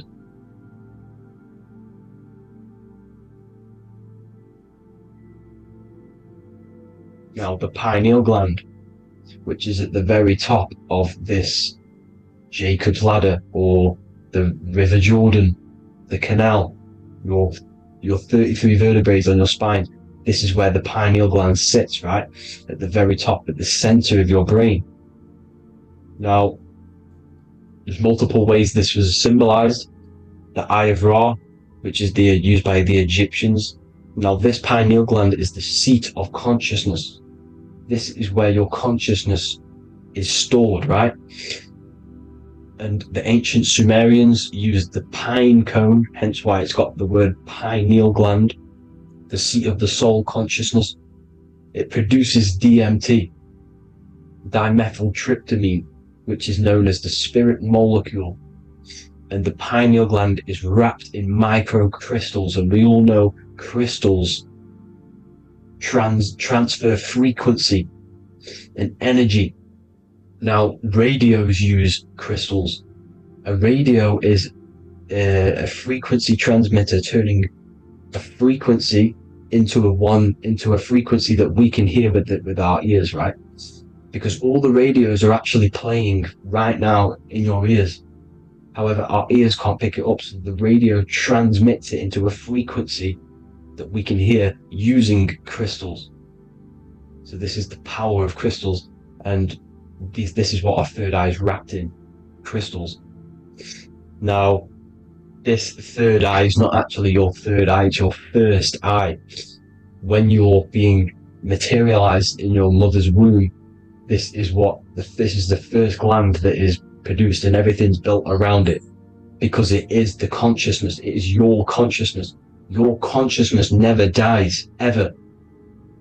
It's an eternal essence. It lives forever. You never actually die. Only the mortal body dies. Now that's what we call life. Life is abided by time, and time is change, and change is what we call life, because everything's constantly moving and transforming into different things, right? Now let's not get off track. The pine cone is obviously, this is in the Vatican here.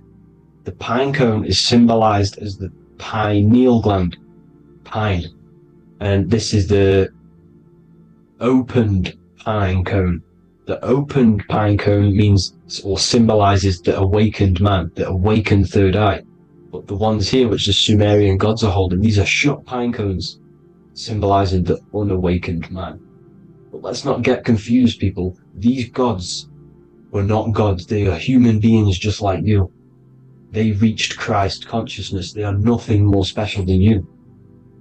They just had the ability to reach Christ consciousness. And obviously their knowledge was far more intelligent than ours, far more advanced than ours. They knew the truth about this reality to the depths. Now, the ancient Hindus had a goddess called Kundalini, which is said that she descended by the means of a ladder or a cord from heaven, which is symbolizing the spinal cord. Now, this is what hickory hickory dock, the mouse went up the clock and came back down. This is all these stories, like Santa as well. Santa comes up and then down the chimney. This is symbolizing the Christ oil. There's an oil which is produced in your pineal gland, right? And this oil travels down the spine. And once it's down on the spine, you must have to raise your consciousness, just like I said with the chakras. You have to raise your consciousness, raise your vibration to heat up this oil and turn it into a gas. And it travels back up the spine through like the serpents up the spine, and this awakens the third eye once it's coming back up the spine and hits the pineal gland. This is the secret behind Santa and hickory hickory dock, because Santa comes down and feeds the presents and goes back up the chimney, and he lives in the North Pole, the positive pole. This is the North Pole, people, and the presence is your sacred oil. This oil, your physical body is the furnace. It's the spiritual furnace, which you have to heat up this oil by raising your frequency and turning it into a gas to rise up this chamber, the River Jordan, to your third eye, right? Now, this is an alchemical process. Your body is the alchemical furnace. It says in the Bible, if therefore thine eye be single, thy whole body shall be filled with light. I shouldn't have cut that out, but that's what it says. The light of the body is thine eye. If therefore thine eye be single, thy eye shall be filled, their body shall be filled with light. This is symbolizing the pineal gland, enlightening the body, the spiritual body, filled with light. Now, as I said, they want you kept down here, which is the root chakra, which is your animal nature, which is obviously mind, matter over mind. This is the symbol of Saturn, right? As you say, we're built of body, mind, and spirit, the Holy Trinity. That is the sun, moon, and earth. The sun's your soul, solar. Moon is your mind. Earth, which is the cross, which is your physical body, the 5 elements, right? So body, mind, and spirit. So the Saturn symbol is actually made out of the cross on top, which is the earth, and the moon on the bottom, which is symbolizing matter over mind, because earth is physical matter. You don't want to be matter over mind. You need to be mind over matter. See, they want you identifying as your physical body. They don't want you to realize you're an eternal consciousness. You're an eternal essence of consciousness which never dies. They want you trapped in your animal nature. And this is why the Baphomet has a goat head, because it's symbolizing your animal nature, which is evil. Not evil, but you're more likely to do evil things, right? Which brings bad karma. That's your animal side. This is why the Baphomet has an animal goat head. As you can see here, he's got the Kundalini energy here. So when you see the inverted cross, the cross is your body, as you can see here. The inverted cross means your chakras downwards, down here. Your head's down here. Your mind is down here. But your mind needs to be up here, which is the upwards cross, which is Christ consciousness. And as we all know, 7 colors of the rainbow, 7 planets, 7 chakras. Red light is low frequency and long range. This is why Saturn is the slowest moving celestial body. And it's the lowest chakra, because it's low frequency, long range. The moon being the crown chakra, which is high frequency. This is why the moon moves around the quickest. The moon is your crown chakra. which mirrored in mind. See, so there are multiple ways of your chakras becoming blocked. Now, each chakra has a specific intelligence. It has a specific thing that it's doing for the body, right? Now, this can be overused. It can be abused. For example, masturbation. That keeps you down here in your sacral chakra because you're abusing that energy center. You're abusing your sexual energy, which is then becoming unbalanced. So this is how energy, this is why these centers are pulling more energy out your electromagnetic field, because these centers are wheels. The chakras just mean spinning wheel of energy. So when you're abusing these certain centers, you're pulling energy out of your electromagnetic field, which is making your field weaker, which is making your frequency lower, which makes you prone to diseases, prone to lower negative energy, right? So you need to align these chakras. You need to unbalance them. And as you can see here, you can screenshot these to see how they're blocked. I'm not going to go over each one because it'll take me forever, but have a little read yourself. This is why they're blocked. Now, the ancients used to say Aum when they meditated. Now, these are the 7 vowels. There's not 5 vowels, there's actually 7. Now, when they say Aum, they're aligning all their chakras by saying this when meditated. This is where the Aum originated from. Now, emotion is energy in motion. So if you're feeling a certain way, that's the energy you've put in motion. It's a reflection. We live in a mirror reality. Everything's mirrored. Everything's mirrored. As within, so without. As above, so below. Everything's a reflection of some sort. So whatever you're feeling, you're doing something wrong. It's telling you you're doing something wrong from the root cause. Because your energies are the effect. You're feeling the effect of something you've caused. The law of cause and effect. Nothing escapes it. Now, the Jehovah's Witness believe that exactly 144,000 faithful Christians go to heaven or be resurrected, right? This is not true. This is symbolic. 144,000 go to heaven. Now, the petals on the chakras, this is the root chakra, this is the crown chakra. Now, if you add up the first 5 chakras, the petals, add up the petals on the first 5 chakras, you get 48. And then you get to the third eye, which has 2 petals. 48 times 2 equals 96. 96 plus 48, which you got from here, equals 144. The last chakra has 1,000 petals. Times 144 times 1,000, you get 144,000. This is a frequency. This frequency is the frequency of the ascension up your chakras. This frequency is a high frequency which turns that oil into gas, which rises up the spine, activating your third eye. Right? So this is all the religions are all symbolic for this sacred secret of Christ consciousness. As it says in the Bible, the kingdom of God is within. It's not out there, people. You must look within yourself. You are God. You are a spark of his consciousness. Infinite consciousness, right? So 144,000 is a frequency, and you must achieve this. Like I said, these people in the past, they're not gods, people. These were just humans. Nothing special. They just reached Christ consciousness. Now, they keep you in these lower vibrational states with the food, right?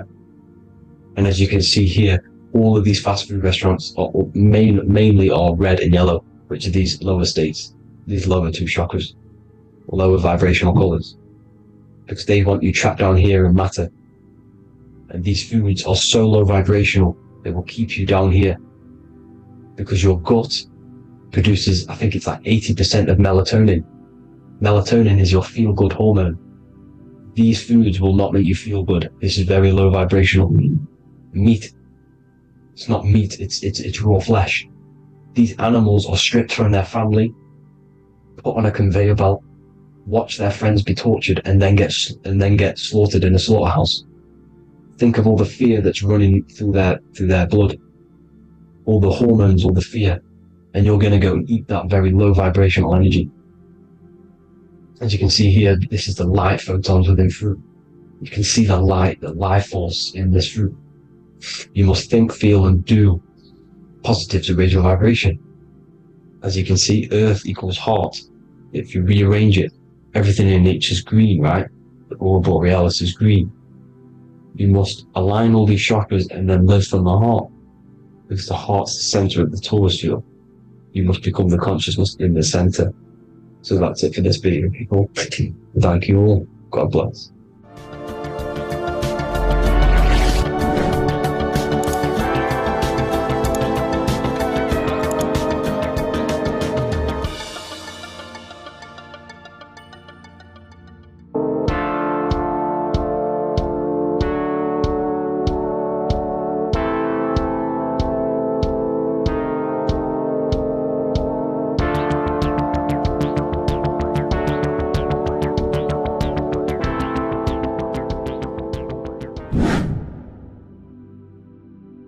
What's good, people? We're back with another video. This is going to just be a quick video. Manifestation, magic, bending reality. So let's jump straight into this. So you have a conscious and a subconscious part of your mind. The conscious is what you're conscious of, what you're actually doing, where you can choose or not. However, the subconscious is the part of your brain which is automatic. So all of the systems in your body, like the digestive system, your heartbeat, these are automatically being ran. And you do not have to tell these systems to do anything. You do not have to consciously tell your heart to beat. It's automatically doing it. And this is what the subconscious mind is controlling. It's like the dark aspect of your brain or your mind. It is the way bigger aspect of your mind. Okay, it controls all the systems in your body. Okay, and this is where all of your programs are. So when you're in it, from your childhood, what you've learned in school, all of these things are being kept in your subconscious. Maybe traumas and stuff like that. So the subconscious is the female aspect, and the conscious is the male aspect, because the male is all about action and doing, and the female is all about creation, creativity, intuition. So you have a right and a left hemisphere of your brain, and these are obviously male and female. The right side of your brain is your female. It's to do with creativity, imagination, intuition, insight. Okay, and this is one of the most important sides of the brain. This side of the brain is the most attacked by the elites, whatever you want to call them.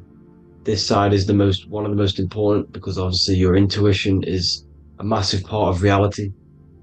And if you don't have intuition, then you lose track of the things around you. You can't consciously feel if things are wrong or right.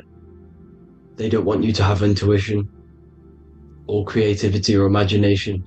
They want you in the left side of your brain, which is just reasoning, logic, and basic things. So they just want you to tell you what you want, tell you what to learn, and then that's it. They don't want you thinking for yourself, which is the right side of the brain. So whatever the conscious side of your mind impresses the subconscious side of your mind.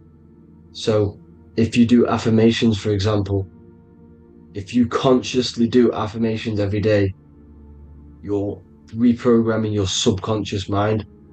You're impressing a vibration and a word into your subconscious mind, and therefore it will reprogram it. So the male and female aspect are symbolized by the Star of David as well. The male being the upside triangle, the female being the downside, connected all in one, because we both have male and female energy. So every thoughts are electric, which is the male aspect. Emotions are magnetic, which is the female. Each thought creates a wave of vibration. in all directions. So think of it like a water drop in a pool, but it going out in every single direction. It's not just flat. And these thoughts have a certain frequency, well, has a certain vibration. That vibration has a certain frequency. And this affects your aura. Every thought, every emotion directly impacts your aura and the strength of your aura. So if you're angry all the time, your aura in the astral plane will look red. However, if you're happy, it'll be more like blue and green. So it's very important. Your electromagnetic field is created out of your emotions and thoughts, and that affects reality because you're 60% water, and frequency and vibration create certain patterns and has a certain effect on water. We'll get into that after this slide. So each thought that people are thinking around you, you are actually subconsciously picking up these thoughts because it's emitting this vibration in all directions. So this is why you can pick up thoughts of other people on the odd occasion. However, when you're more in tune with your intuition, your right side of your brain, you can start to pick up on vibrations, thoughts, and other people's auras. You can pick up on the energy once your third eye is open, and you know whether you should be in that environment or not. This is what we call an atmosphere. When we go into a room and you can feel the tension if someone's been arguing, for example, this is the atmosphere, this is the vibrations, these are people's auras emitting these certain frequencies and vibrations. Okay, so our aura is contained of multiple layers. Obviously, we have the physical body. This is the electromagnetic layer. However, you have the different planes of existence: the spirit, mental, astral, etheric, and then physical. The physical is the lowest plane of existence, and the physical plane is a product of all of the planes above. So the mental impresses on the astral impresses into the etheric, and then the etheric creates the physical object. So the mind is the root cause of reality. The mind is the cause of everything. Your consciousness is pure cause. There's no effect. Everything you see in this reality is the effect. Everything that you experience is the effect, because the root cause was the mind. The decisions you made you experience that certain experience. And that decision was created on the mental plane. And this is just pure thoughts. And thoughts are things. If it exists in your mind, it is a thing. It's a certain frequency. So if you have a certain level of thoughts, if you're thinking positive, for example, you're going to have a strong aura, you're going to have a higher vibration, and that attracts like. Like attracts like when it comes to thoughts and vibrations and electromagnetism. So if you're thinking positive all the time, speaking positive, doing positive, you're then creating a higher vibration, and that's going to attract people on that similar frequency to you. Everything is electromagnetism, frequency and vibration. Everything. You see, so this is why, for example, if I put my hand to a TV screen, if my finger was the same vibration as the TV screen, it would go straight through it. However, the particles in my hand and the particles on the TV screen are two separate vibrations, and this is what causes the friction to stop, and not my finger to go straight through it. So like I said, when you don't feel the vibe of someone, when you don't feel right, you don't really get along with someone, this is a vibration. Your vibrations are not matching, they're not similar, they're two complete different vibrations, and they're not aligning properly. So music has a massive part on this. Music is a massive tool for the elites, because music is frequency. And in 1975, the musical instrument are all tuned to 440 hertz. So Spotify, Apple Music, most of the music on YouTube is all set to 440 hertz. And 440 hertz is not divisible by 3, 6, or 9. And when you can't divide a frequency by 3, 6, or 9, it's not a natural frequency. As you can see here, this is 432 hertz. This makes a nice geometric pattern. However, 440 hertz is a distorted pattern. So when you listen to this, this actually shuts off the whole right side of your brain. Like I said at the start, this is the most attacked side of your brain. It's to do with creativity, imagination, intuition. When you listen to 440 hertz, it shuts off the whole right side of your brain. And obviously shutting off all of these forms of your brain. Music is a very, very powerful tool for the elites because it's the only thing which can enter your soul or your ears without consent, your body without consent. Everything else has to be through consent. You choose whether to eat something, you choose whether to drink something, but frequency, you're going to hear it no matter what. This is why it's so powerful, and music influences the body in many different ways. It's the most powerful imitator of everything. It directly affects all listeners. It directly affects intentions, gestures, movements, and actions. It stimulates your mind, and certain songs, certain catchy songs, can reprogram your subconscious mind, invoking certain emotions. This is why when you listen to slow beat songs, it makes you feel more sad. When you listen to upbeat songs, you feel more energetic. This is because these frequencies have a profound influence on reality and on how you feel. Because like I said, you are 60% water, and as you can see here, each frequency creates a different geometric pattern, and inside of you is 60% water. So like I said, 440 hertz is going to make a distorted pattern in your water, and this is going to have a profound effect on your emotions and your reality. So like I said, health is not just the body. You are made of body, mind, and spirit. You need to look after what you put in your body. You need to look after your spirit and look after your mind. It's very important to keep all these in balance, because once one of these are unbalanced, it affects the other two. So if you're eating wrong, it's going to affect your spirit and mind. If you're thinking wrong, it's going to affect your body and spirit. These are all interlocked. You have to look after them all. So it's very important you understand music. Stop listening to low vibrational music. To be honest, you want to listen to music without any sort of speaking inside of it. You just want pure frequencies, which are the solfeggio scale, like one of these, for example, 432, 528 hertz. These are all good frequencies. It's called the solfeggio scale. And these frequencies make you more in tune with nature. 528 hertz is what the earth vibrates at. So it's very important. And the Rockefellers are the one who changed this to 440 hertz. The Rockefellers, one of the elite families. So if you want to manipulate reality, it's very important to have your chakras aligned and having a high vibration, because the higher your vibration, the more powerful your words and your intentions are on reality. So the lower your vibration, the harder it is to affect reality, because you're in a lower state of consciousness. Like I said, you have the mental, astral, etheric, and physical. Everything is a product of the one above. As above, so below. This is what Hermes Trismegistus was saying in the Egyptian days. This is where it comes from. As above, so below. If you affect above, it directly affects below. So like I said, meditation helps on this, helps align your chakras.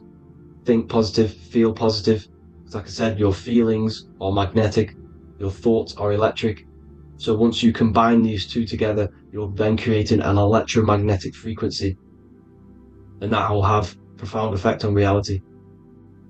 So the law of cause and effect. The law of cause and effect. Every effect has the root cause. Like I said, your mind is the root cause of everything. Every decision you make is having a different effect on reality. Everything happens for a reason, due to the root cause, which is your mind. You choose everything that happens in your life. Okay? So it's very important you understand this, and you constantly make the right decisions, the good decisions, to have good effects on your reality. You have to be very conscious of this law because nothing escapes this law. This is the law of all consciousness. So think about it. Imagine a massive ball of consciousness. However, off this ball are different sparks, and each one of these sparks are in each and everyone's body. This spark is governed by these laws, the law of cause and effect, the law of correspondence, the 7 hermetic principles. It's very important you understand this because this mass ball of consciousness is what is obeying these laws, and everyone has this spark of consciousness inside their third eye. And like I said, everyone is the same consciousness. This is why if you do bad onto someone else, that will directly affect your reality. So if you hurt someone, it's going to come back to you in one way or another because you are that same consciousness. This is like a mirror reality. As within, so without. Whatever you feel on the inside, you're gonna see that on the outside. You're gonna experience that reality, whatever you've impressed. So there's different ways to bend reality to your will. This is kind of a sort of magic. So obviously you have black magic, which is manipulating reality to harm and influence others, or to be very selfish. And then you have white magic, which is manipulating reality for the good of humanity. So you do have to be very careful with your intentions, people, when you're trying to manipulate reality, because this is nothing to be played with. If you are manipulating reality for the wrong reason, it's going to come and bite you in the ass in some way or another. Because everything is balanced. Everything balances out in this reality. Nothing escapes the laws. Not one thing escapes the laws. So if you're stealing from yourself, because it's just going to come back in one way or another. Inside of everyone's heart, you know whether you're doing good or wrong. You know, you can feel it when you do something wrong. You can feel it when you do something good. The heart is the center of the torus field. It's balanced. And this is why you say follow your heart, because it's the center of the torus field. It's very important to listen to this inner voice inside of you, because that is telling you the right things to do, the good decisions to make. And when you keep following that voice, that good voice inside of you, it takes you to your life path. Very important to follow that voice. However, don't let the ego get in the way of it. Don't care what your friends are going to say. It's very important to understand this. So, you have different ways of manipulating reality. You have sigil magic. This is where you create your own sigil or symbol. You create your own sigil and symbol, and then you charge it. You behind that symbol, you have an intention. So for example, if you want to manifest wealth, you create a sigil which represents what you want. You create that sigil, you draw it out, you charge it, because wherever your attention goes, energy flows. So whatever your attention is, you're sending energy that way. So what you do with your eyes and your hands, you place attention on the sigil. Imagine that it's glowing. Imagine that you're sending energy to this sigil. And then you burn the piece of paper once you've done this. And then after this, you meditate on that symbol. You constantly think about that symbol, because that symbol is the frequency, is the thing that you want to manifest. So that's one way. Or you can just meditate on your reality. So imagine yourself having already what you have. This is what they call a mindset. You must set your mind to the frequency what you want to manifest. Okay? So if you want to manifest wealth, for example, imagine yourself being wealthy. What would it feel like? What would you be doing? Imagine a scene in your mind. Constantly do this, and you're putting out that frequency. Like I said, you must think, because the thoughts are electric, and then you must feel, which is magnetic. Together, this creates an electromagnetic frequency, and this is how you attract things to you. You will attract the certain people to come in your life to bend reality to your will. Okay? Or you've got mirror magic. Stare yourself in the mirror, because a mirror reflects light. It also reflects energy. So you've got to be very careful with what you say to a mirror. You've got to be very, very, very careful, because whatever you send into that mirror is directly sent straight back to you. So if you're thinking negative, you're sending negative energy back straight to you, and that's going to have an effect on your reality. Affirmations are very important, because your words are frequency. Your words are vibrations, and each word you say has a certain frequency. If it's positively charged, it's going to affect you positively. If it's negatively charged, because like I say, your brain and your mind is like the director of energy. That's what your brain is, and it directs energy into certain things. You can either positively charge it or negatively charge it, and this brain is creating your reality constantly. It's manifesting your reality constantly in the present moment. So this is what the government knows. The government know your mind is the root cause of reality. This is why they call themselves a government. Government. The New World Order is not being manifested by them. They are controlling the information. They are controlling your perception of this reality.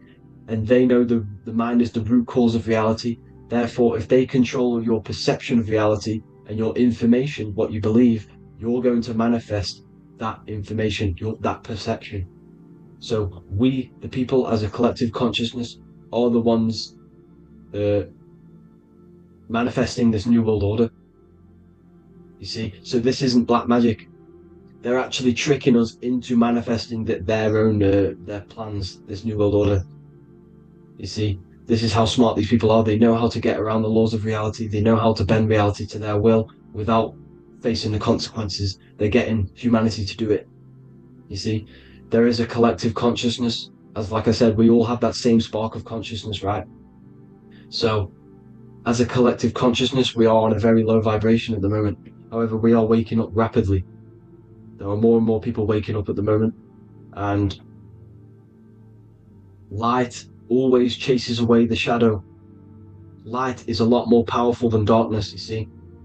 So one person waking up has a massive effect than one person being asleep. It has a profound effect.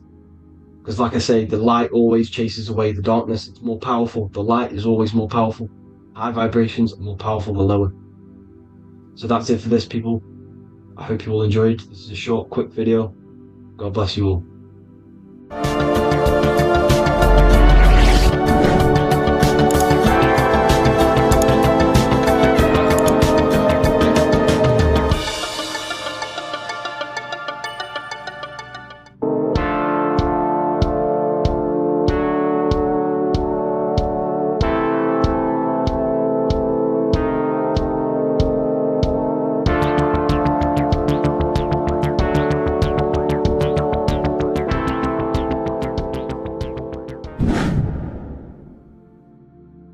Welcome back, people. We're back with another video. Let's jump straight into this. Make sure to tune in till the end, because this has got so much information in this video. So sit back and enjoy. So everything's Taurus fields. The Earth's a Taurus field. Everything's Taurus, which is electromagnetic field, electric and magnetic. The center of the Taurus field is where the two opposing forces meet in the center. And this is what creates the plane of inertia, the dielectric plane of inertia. Okay? You got red shift, blue shift, positive, negative, south and north pole, right? This is what the ancients were showing with the tree of life. As you can see here, this is the plane of inertia, and this is the Taurus field. Everything consists of this. Everything is a Taurus field. A atom is a Taurus field. Okay, now the inertia is the 0 point. So this plane is a 0 point. It's the balance between two poles. Okay, now this creates matter, because matter is two opposing forces in motion equalized.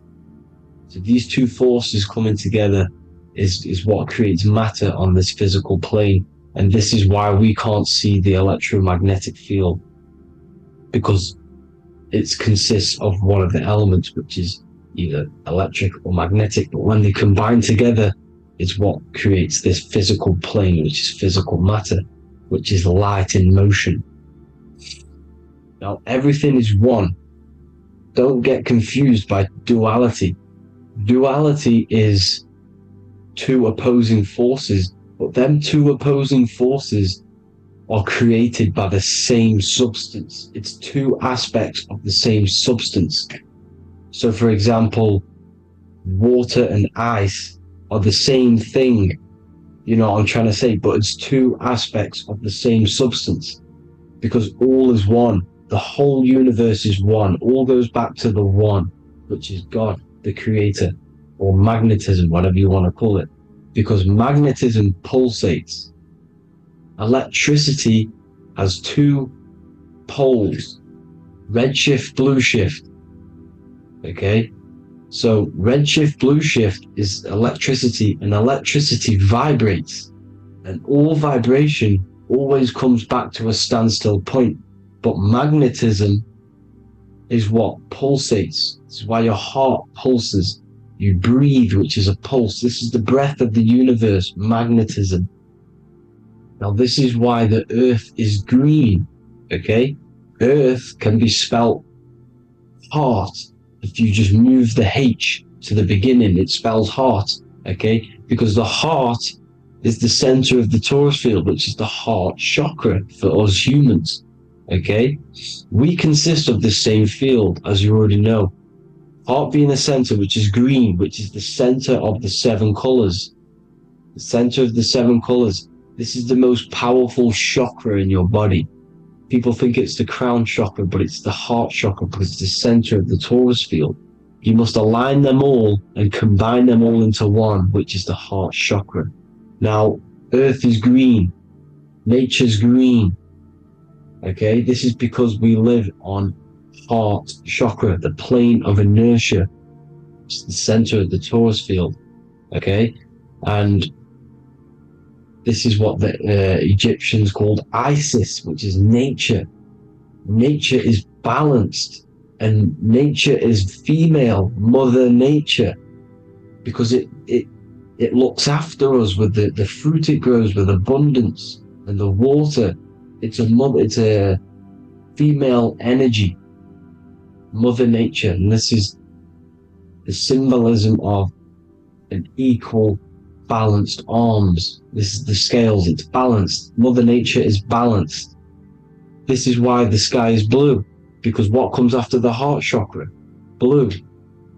Sky is blue. We live in Midgard. This is what the ancients called Midgard. You don't have to take this tree literally. It's a metaphor. We live in Midgard, where both positive and negative duality here. Now, Mount Meru. Mount Meru was known as the center of the earth, okay, or known as Hyperborea. And this is the North Pole, the electromagnetic North Pole. But when I say Mount Meru, it's not an actual mountain. They weren't saying there was a real mountain in the center of the earth, a magnetic rock. No. The plane of inertia, okay, there's something called a hyperboloid. That's what it's called, a hyperboloid. And this is the center of the torus field. And this hyperboloid is what is in the shape of a mountain, you see? So if I go to this next one, they say Hyperborea on this map. Why do they call it Hyperborea? Because this is the hyperboloid in the center of the torus field. And this is the electromagnetic mountain, a metaphor. Mountain, what they're metaphorically saying, this is the electromagnetic mountain at the center. The double vortex, the center of the torus field, which is the North Pole. Pole of electromagnetic energy. So this is why they call it Hyperborea. It comes from the word hyperboloid. And the center of the earth is so sacred, and they symbolize this with, obviously, the North Star, which is Polaris. And this is where the swastika comes from, because it's the four seasons moving around the North Star. This is the Big Dipper constellation moving around the North Star, which is Polaris. There's that pole again. Pole. Magnetic pole of the torus field. And this is where the green, emerald green, aurora borealis comes from. It comes from this center hyperboloid at the center of the earth, where the most electromagnetic energy is stored. The center of the plane of inertia. The center of the plane of inertia. This is the all-seeing eye as well. As you can see, they got the sun, the moon, This is the Masonic cosmos, the sun, the moon, and the all-seeing eye, because the eye is Polaris, the eye of the stars. It's all the big eye. Now, the eye means a lot more as well. It's not just that. There's different ways you can interpret symbols. Now, this is the emerald tablets. Deep in Earth's heart lies the flower, the source of the spirit that binds all in its form. Okay? The flower of life is thine own place of thine spirit, and stream through the earth as thine flows through thy form, giving off life to the earth and its children, renewing the spirit from form unto form. This is the North Pole. This is what he's talking about. He's talking about the aura borealis. Aura borealis. It's the earth's aura. Emerald green. Heart chakra. Plane of inertia. Green. Earth. Heart. You see? All related. Now, there's many symbolism of this. So much symbolism of the ancients. The 7 layers of heaven. 7 layers of heaven, which are the 7 planets. Okay? These planets are the solar system. It's the solar system because we are the soul. We are the sun, the soul. And we're inside of a solar system, which is the 7 planets. That's why there's 7 layers of heaven. Okay? The rings of Saturn, the rings of the planets are moving around us. Okay? So, this is what the ancients were depicting in their cosmology. Now, this is the Hebrew cosmology of the earth. This is the Mayan cosmology of the earth. You see, it's all an enclosed system. We live inside of a giant torus field. All is atum. It's what the ancients said, ancient Egyptians said. All is atum. Atoms are torus fields. Don't be tricked by the modern science today with the current model of an atom. It's completely wrong. They're hiding the torus field. They're hiding the electromagnetic field, which is in everything. Absolutely everything is in motion, and motion comes from this field. And you see, this is upside down, but this is the I think it's pretty sure it's candles, but the 7 candles, the 7 planets, the 7 Elohim. You see, it all goes back to the stars and the heavens. Now, this is how the earth really works, with the stars on the outside of the cosmic egg, and then the torus field spinning around the sun and the moon, the positive and the negative charge. The sun gives your energy, the moon takes your energy. The moon controls monthly cycles. Moon is mon. This is etymology. Mon, month, money, demon, monster. Stir is star, moon star. We are all stars. Youngster, minister, superstar, Hollywood star. We're all stars. We come from the stars, which is heaven. Our soul comes from the stars. You see? We are the universe. The image of man is made in the universe. We are a microcosm of the universe. The universe is a macro. We are micro. We consist of everything. The body, mind, and spirit. The sun, the soul. Moon, the mind. Earth, the body. Body, mind, and spirit. We have 12 systems in the body, which are governed by the 12 zodiac signs. Starting at the Aries, which is the ram of God, all the way down to Pisces and Capricorn, kneecap. It all goes back to the stars. We are the stars. We are the universe. Everything is inside of us. Everything. I would say the Temple of Solomon, the Temple of the Soul, and man. The soul, the temple is the body. The soul is the soul. And the man is the mind, the temple of the soul and the mind, body, mind, and spirit. We consist of the 5 elements: air, spirit, water, earth, and fire. We consist of everything. We are the universe. We're made in God's image, which is the universe. You see? Now, everything goes back to the stars. The ancients worked with the stars because the stars govern everything. They govern the systems in the body. They govern your life. This is why your zodiac is so important, your sign. Each zodiac has a specific element associated with it as well.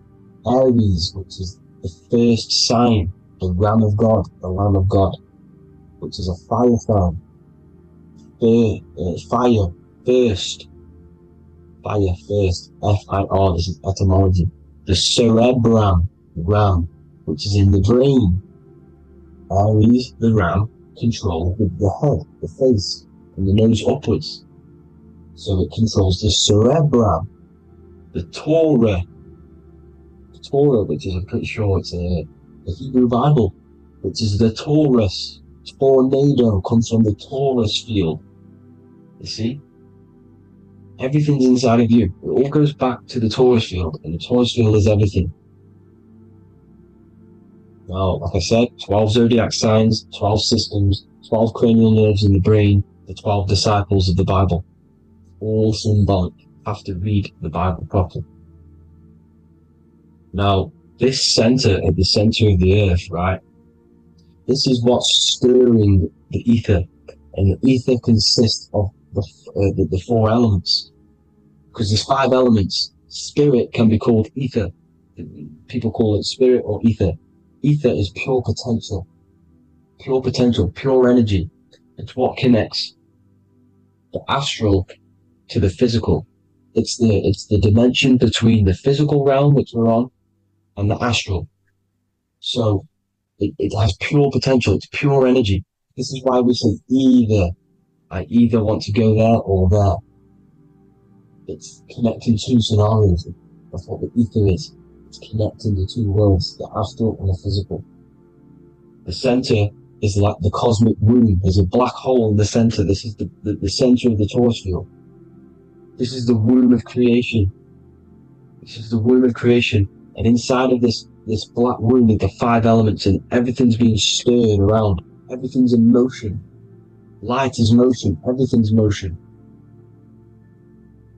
Now, like I said earlier,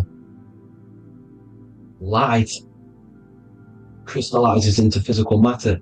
They are the same substance. Spirit and matter are the same substance, but different variations, different aspects of the same substance.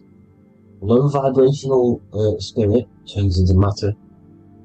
High vibrational matter turns into spirit. Or light, whatever you want to call it. Matter is light crystallized. This is where we get the 7 metals from. The planets are light, specific frequencies and vibration of light.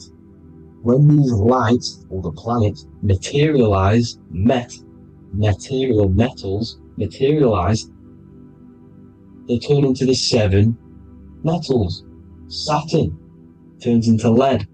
That's why lead is red. Saturn is red. The sun turns into gold. That's why the gold is yellow and the sun is yellow.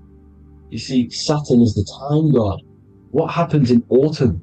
The leaves turn red and they die. This is why Satan, time god, the reaper, everything is crystallized till its death and then reborn again. You see, rust, when things rust, it turns to red. Because it's Saturn. Saturn crystallizes everything. He's the reaper who comes around in winter. You see? He's Satan. Jesus and Satan, the sun and Saturn.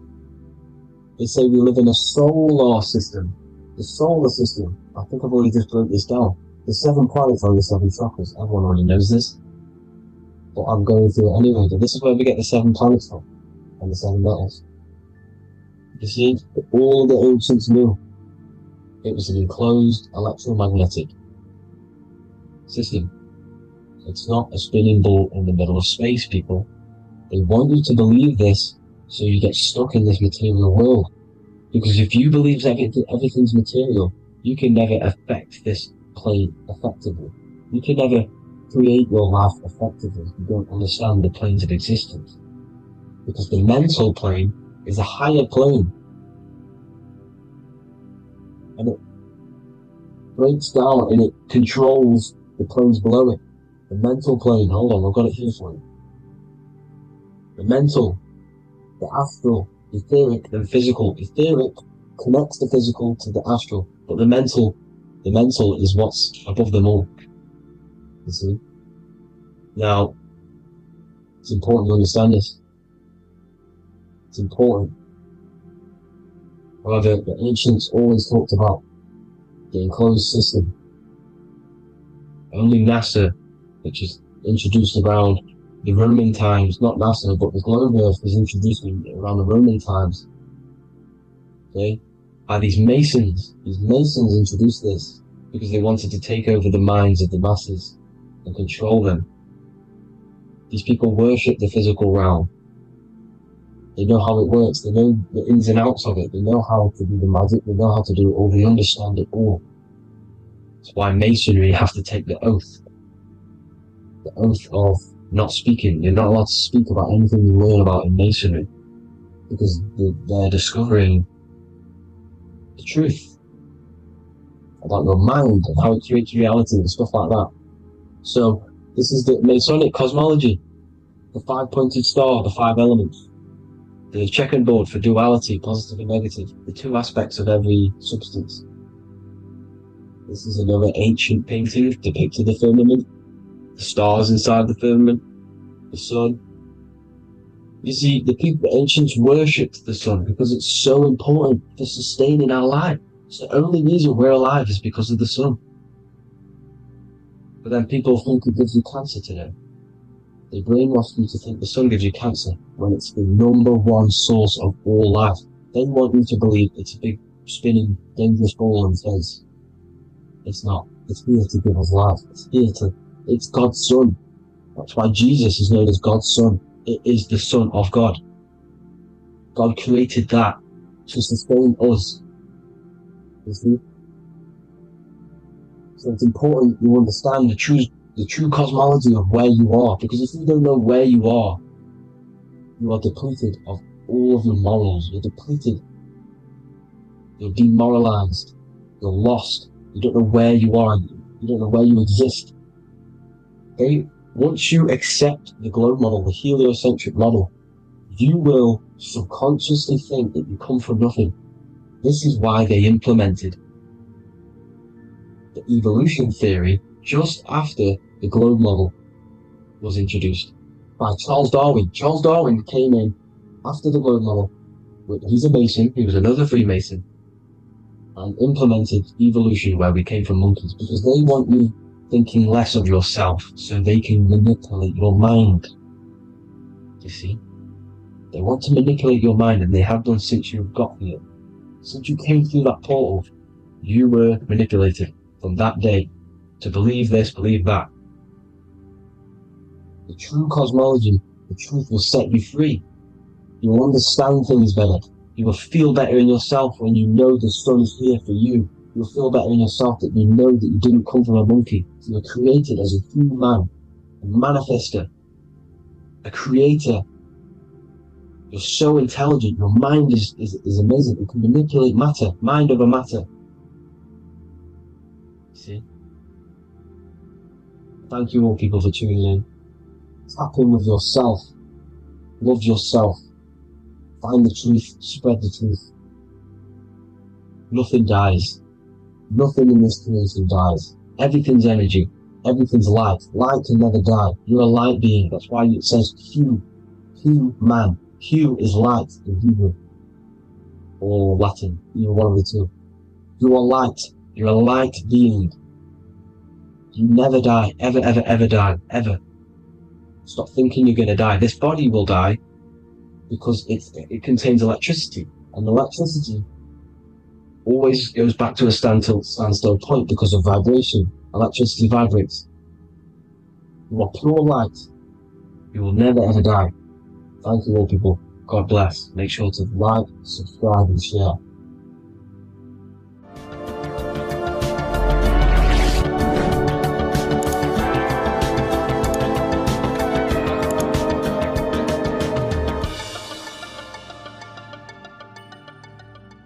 Welcome to Revival of Wisdom.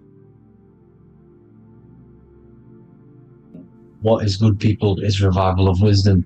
We're back with another video. Today we're going to be talking about the importance of Saturn and the occult. Let's jump straight into this. So Saturn is the god of the earth, right? It's the time of God, change, destruction, physical matter. He creates and destroys because the energy of Saturn is the key to crystallization. It wraps things in physical matter, right? He creates everything, all life forms, and he takes things back, because the day that you're born, that's the day that your expiry date is coming. The time is ticking until Saturn takes your life. This is why he's known as the Reaper, okay? As he's personified as eating his child here in this ancient Roman painting. As you can see, he's eating the child. We are all children of Saturn, right? He creates physical matter, our physical bodies, right? He's the god of time because he's the slowest moving celestial body. He's the Lord of the Rings, as you can see here. He's the last one on the ring. He's the slowest one moving, okay? So he is the Lord of time, destruction and creation, okay? This is why his name is Satan. He's the devil, okay? But I'm not saying Saturn's evil, guys. It's a part of life. Everything lives and dies, right? He's the key to crystallization. Now, as we have the clock here, our god Saturn, or Chronos in Greek, just means time. He's also the god of time, as I've already said. 60 seconds in a minute, 60 minutes in an hour, 24 hours in a day. Add 2 plus 4 equals 6. 60 seconds, 60 minutes, 2 plus 4 equals 6. That's 666, okay? And as you see on the clock, 6 take away 12 equals 6. 7 take away 1 equals 6. 9 take away 3 equals 6. 6 is the number of Saturn. It's associated with Saturn, right? He's the god of time, of justice. Everything goes back to the Reaper in the end. Everything lives and dies. Now, the artwork of him, he's always got the Reaper staff. You see, it's personifying death. Now, when you see this, the Romans were not saying Saturn was a real person, a real god in human form. No, this is personification. This is what the ancients always did. They personified, just like the Bible. It's all personification. So the personifying Saturn eating its children because it eats, it's the Reaper. No one can escape the Reaper. No one can escape death. Now, Saturn is 666, which is in the Bible, the number of the beast, right? The number of the beast, Satan, 666, right? So on the North Pole of Saturn, you have a hexagon which makes a cube, right? Now this hexagon, when you join up all the corners, creates the 6-pointed star known as the Star of David, right? In the Jewish religion. Now, as you can see, the 6-pointed star has 6 points, 6 mini triangles, and a 6-sided hexagon. That makes 666. And also, you have Saturday is named after Saturn, the 6th planet, the 6th day of the week, and has a 6-sided polygon on its north pole. That's also 666. Now, this Star of David, this symbol goes back thousands of years, and it originates from Saturn. It's not the Star of David, right? It originates from Saturn. It symbolizes the physical and spiritual aspect combined into one, which makes us humans, right? Also symbolizes the male and female combined into one. These two sacred energies create the human. We consist of both male and female energy, also known as the Seal of Solomon. And we all know if Solomon was a real person, he talks about communicating with 72 demons. He could apparently, in the text, he could communicate with 72 demons, and this is sorcery. This is black magic. Now, this symbol is associated with hexing people. When you place a hex on someone, that is a form of witchcraft, which a hex is just a curse. When you're cursing someone, this is black magic. Now the black magician would stand in the middle of the symbol and cast his spells onto other people. Now, this symbol is obviously on the $1 bill, twice on the $1 bill, and it's very, very ancient symbol, and it originates from Saturn.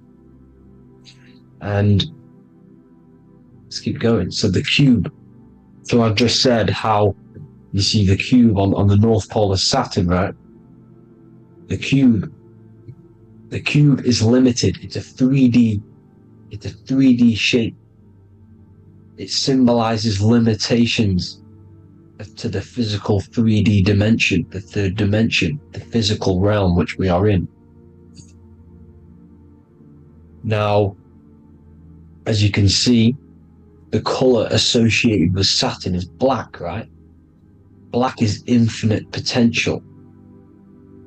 Black is the creation of all things. Before there was light. Light is born out of blackness, darkness, okay? Now, black is physical matter. And as you can see, the black cube, black symbolizing physical matter, the cube being limited, as the physical realm that we are in is limited. It's not like the fourth dimension where everything can exist in a thought. The third dimension is limited, right? And this is what Saturn is. It limits you to the 3D 666. Your body limits you to your physical body. Now these black cubes are placed everywhere, as you can see: Australia, Denmark, Manhattan. There's one in New York. As you can see, the Apple have a cube. The Nintendo GameCube.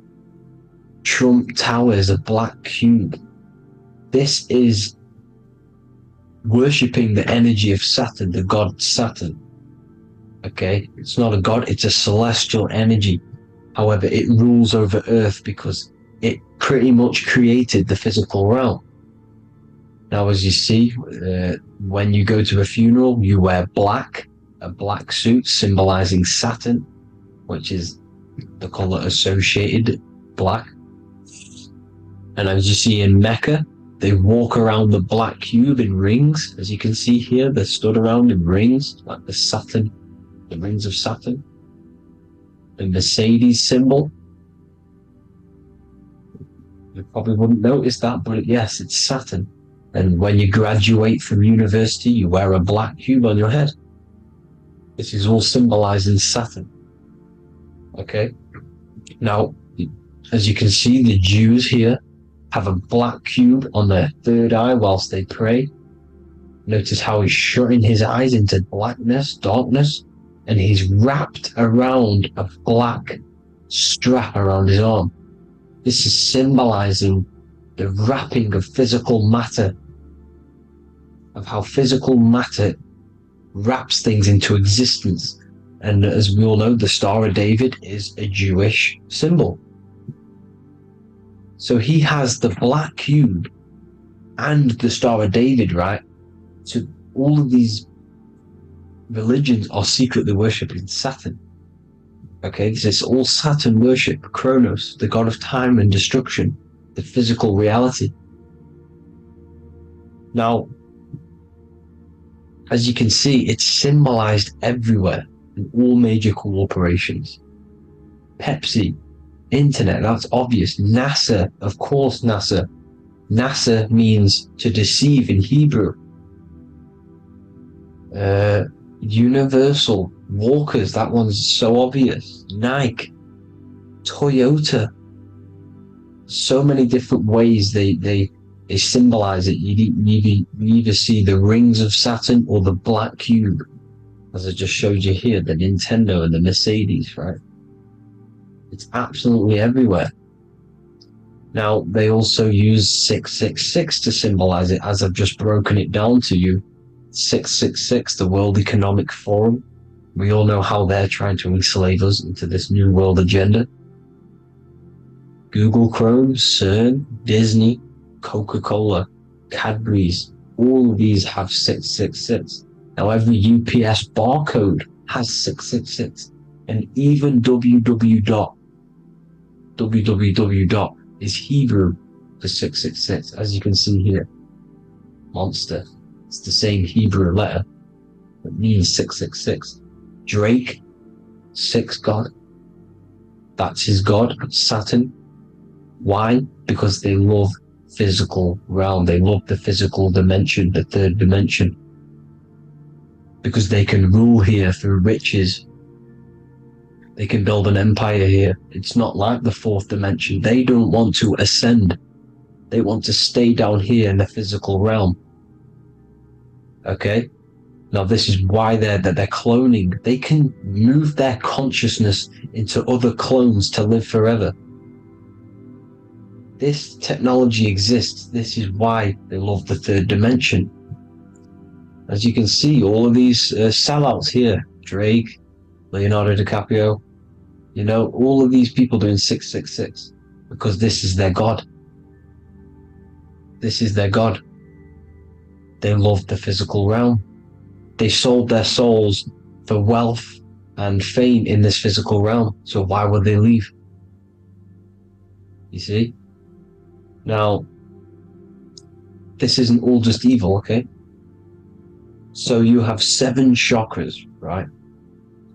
You have 7 days of the week, 7 solfeggio scale notes. These are frequencies, the solfeggio scale. Now, it's called the Saturn Moon Matrix because the moon symbolizes your mind, because you're created out of the Holy Trinity, which is body, mind, and spirit, right? That's the triangle, the equal triangle, body, mind, and spirit.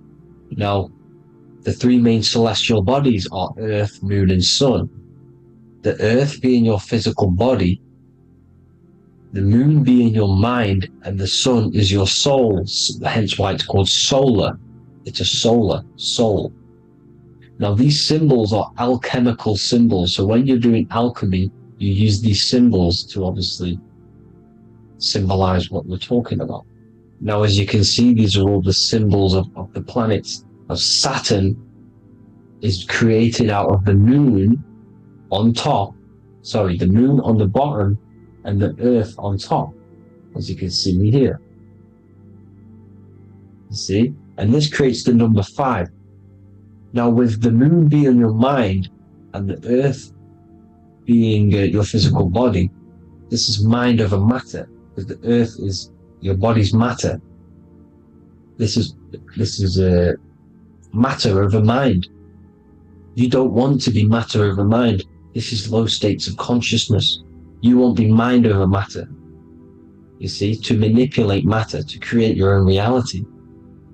Now, obviously, we all know Saturn is associated with the lowest chakra, which is the root chakra. This is to deal with your animal instincts. When you're down here, you identify as the physical body. You don't know anything spiritual. You're pure a physical, you have a pure physical mind. You don't believe in anything spiritual. This is survival mode, consumption. They want you trapped down here, which is matter over mind. They don't want you to create your own reality, which is mind over matter. You see? Now, that's what Jupiter is. Saturn is the moon on the bottom and the Earth on top. But Jupiter is the moon on top with the Earth on the bottom. That's mind over matter, you see? So, these chakras are an ascension process from spiritual, from matter, physical matter to spiritual. This is the ascension. This is the stairway to heaven. This is Jacob's ladder. You see? Now, the number 5, which is obviously associated with Saturn as well, which create the symbol for Saturn, created the number 5. You have 5 senses, 5 elements, 5 physical elements.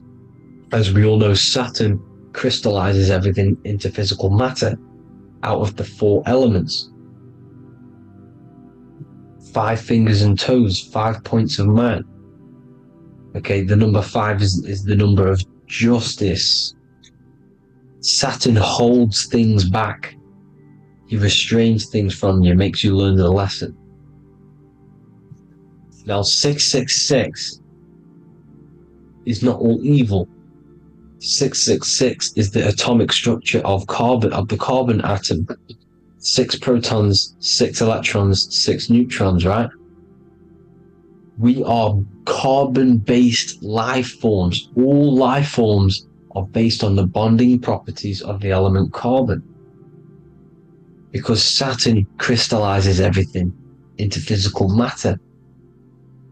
Now, the Masons symbolize this with the checkered boards. They have the black square, which is obviously matter, as I just said, the black cube, and spirit is the white square, because white is eternal light. White and light, you see. Black is physical matter. Now, this is what we are. The point of our soul is to transmute from matter to spirit, but these are interchangeable. This is the constant cycle between spirit and matter, spirit and matter. High vibrational matter turns into spirit. Low vibrational spirit turns into physical matter. You see? Now, we are carbon-based life forms. This is what 666 is, the number of the beast. When I say we, the physical body is the beast. It's the animal. It's the carbon suit to operate in this physical dimension, in this physical realm. See? It's the vehicle used to operate in this physical realm. But your mind isn't from this physical realm, you see? The brain is the physical manifestation of the soul. Okay? So, as you can see here, the spine is an extension of the brain. Everything goes back to the brain. This is literally what your physical body is. You see, this is the nervous system, and everything reports back to the brain, and everything's controlled from this control center. And this spinal column, at the top of the spinal column, is your third eye, which is known as the pineal gland. And this is the seat of consciousness. It's the center of consciousness. That is your true self, pure consciousness. This body is just a physical body. This body is mortal. This body runs out, but your consciousness lives forever. They don't want you knowing this. This is why they keep you down here in your lower chakra.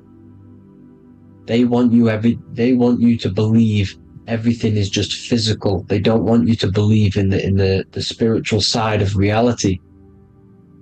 Because this way they can manipulate you, right? They want you matter over mind, because they know your mind creates reality. They know your mind is the root cause of reality. You manifest your own reality from the inside out. So this is why they control your perception of reality. They control your information in order to manifest their new world order.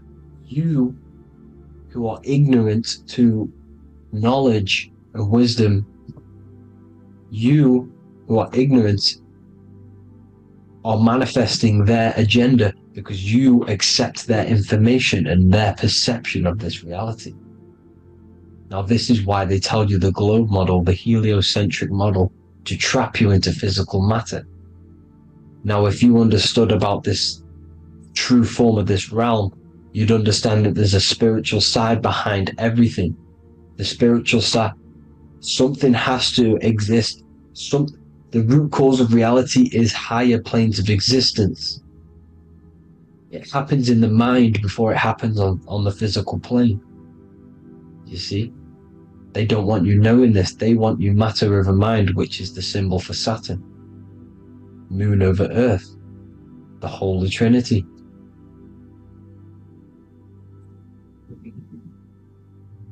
Now, as you can see, the cube also makes IXXI. This is Roman numerals. This is Roman numerals, and when it's translated from 9/11.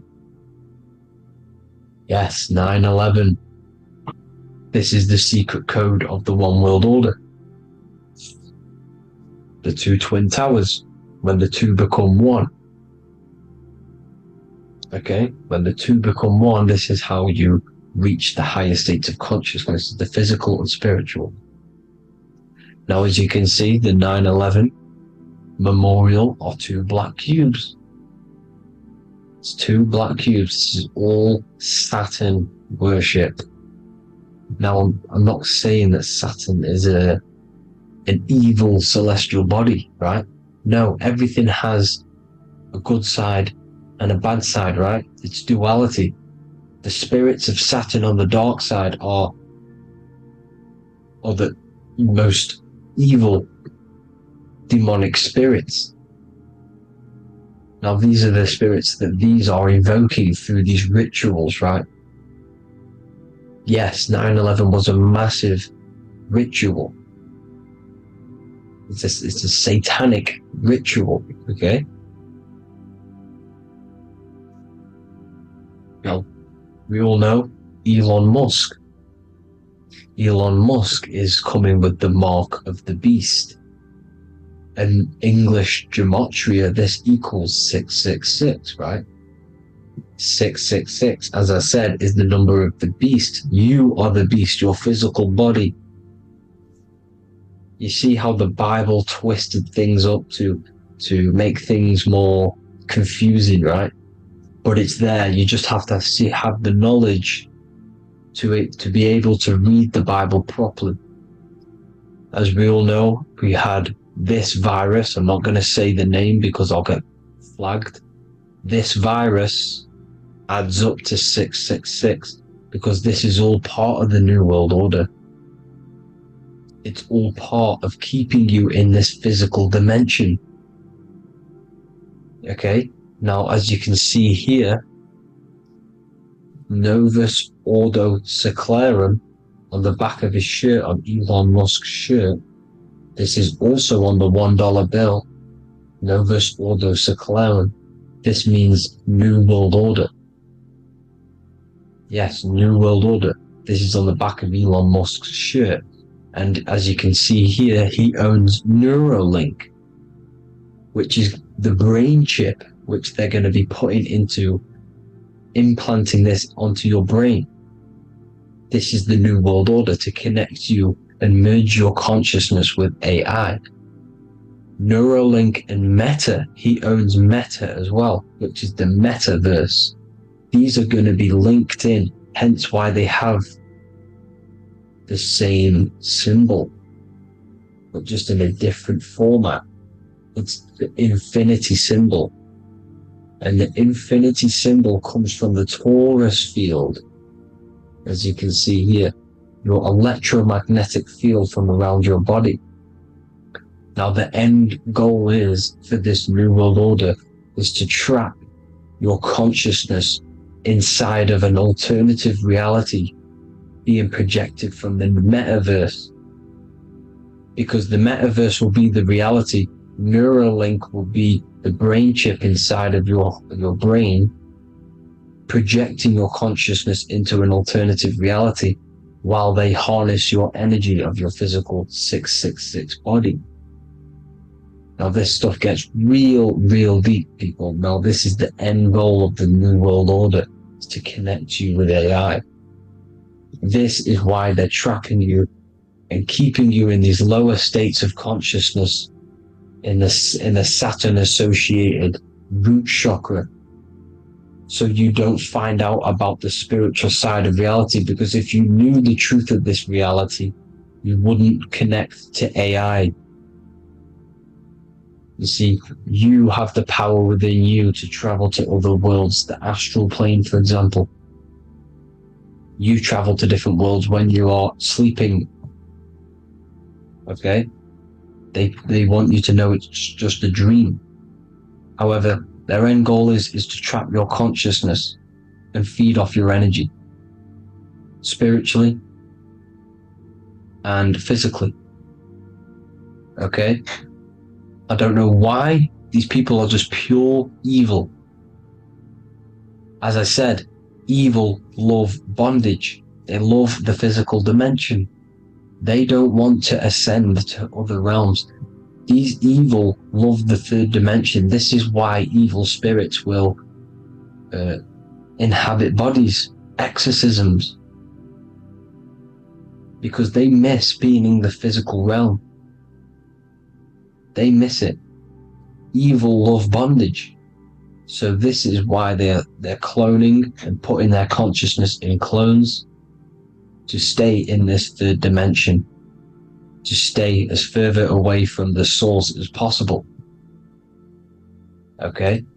This is why they're doing it, and this is how it's all linked in. So I hope you all enjoyed this video. Hope you gained some wisdom. Please feel free to join the Telegram, and please leave a like and a subscribe. Thank you all, people. God bless.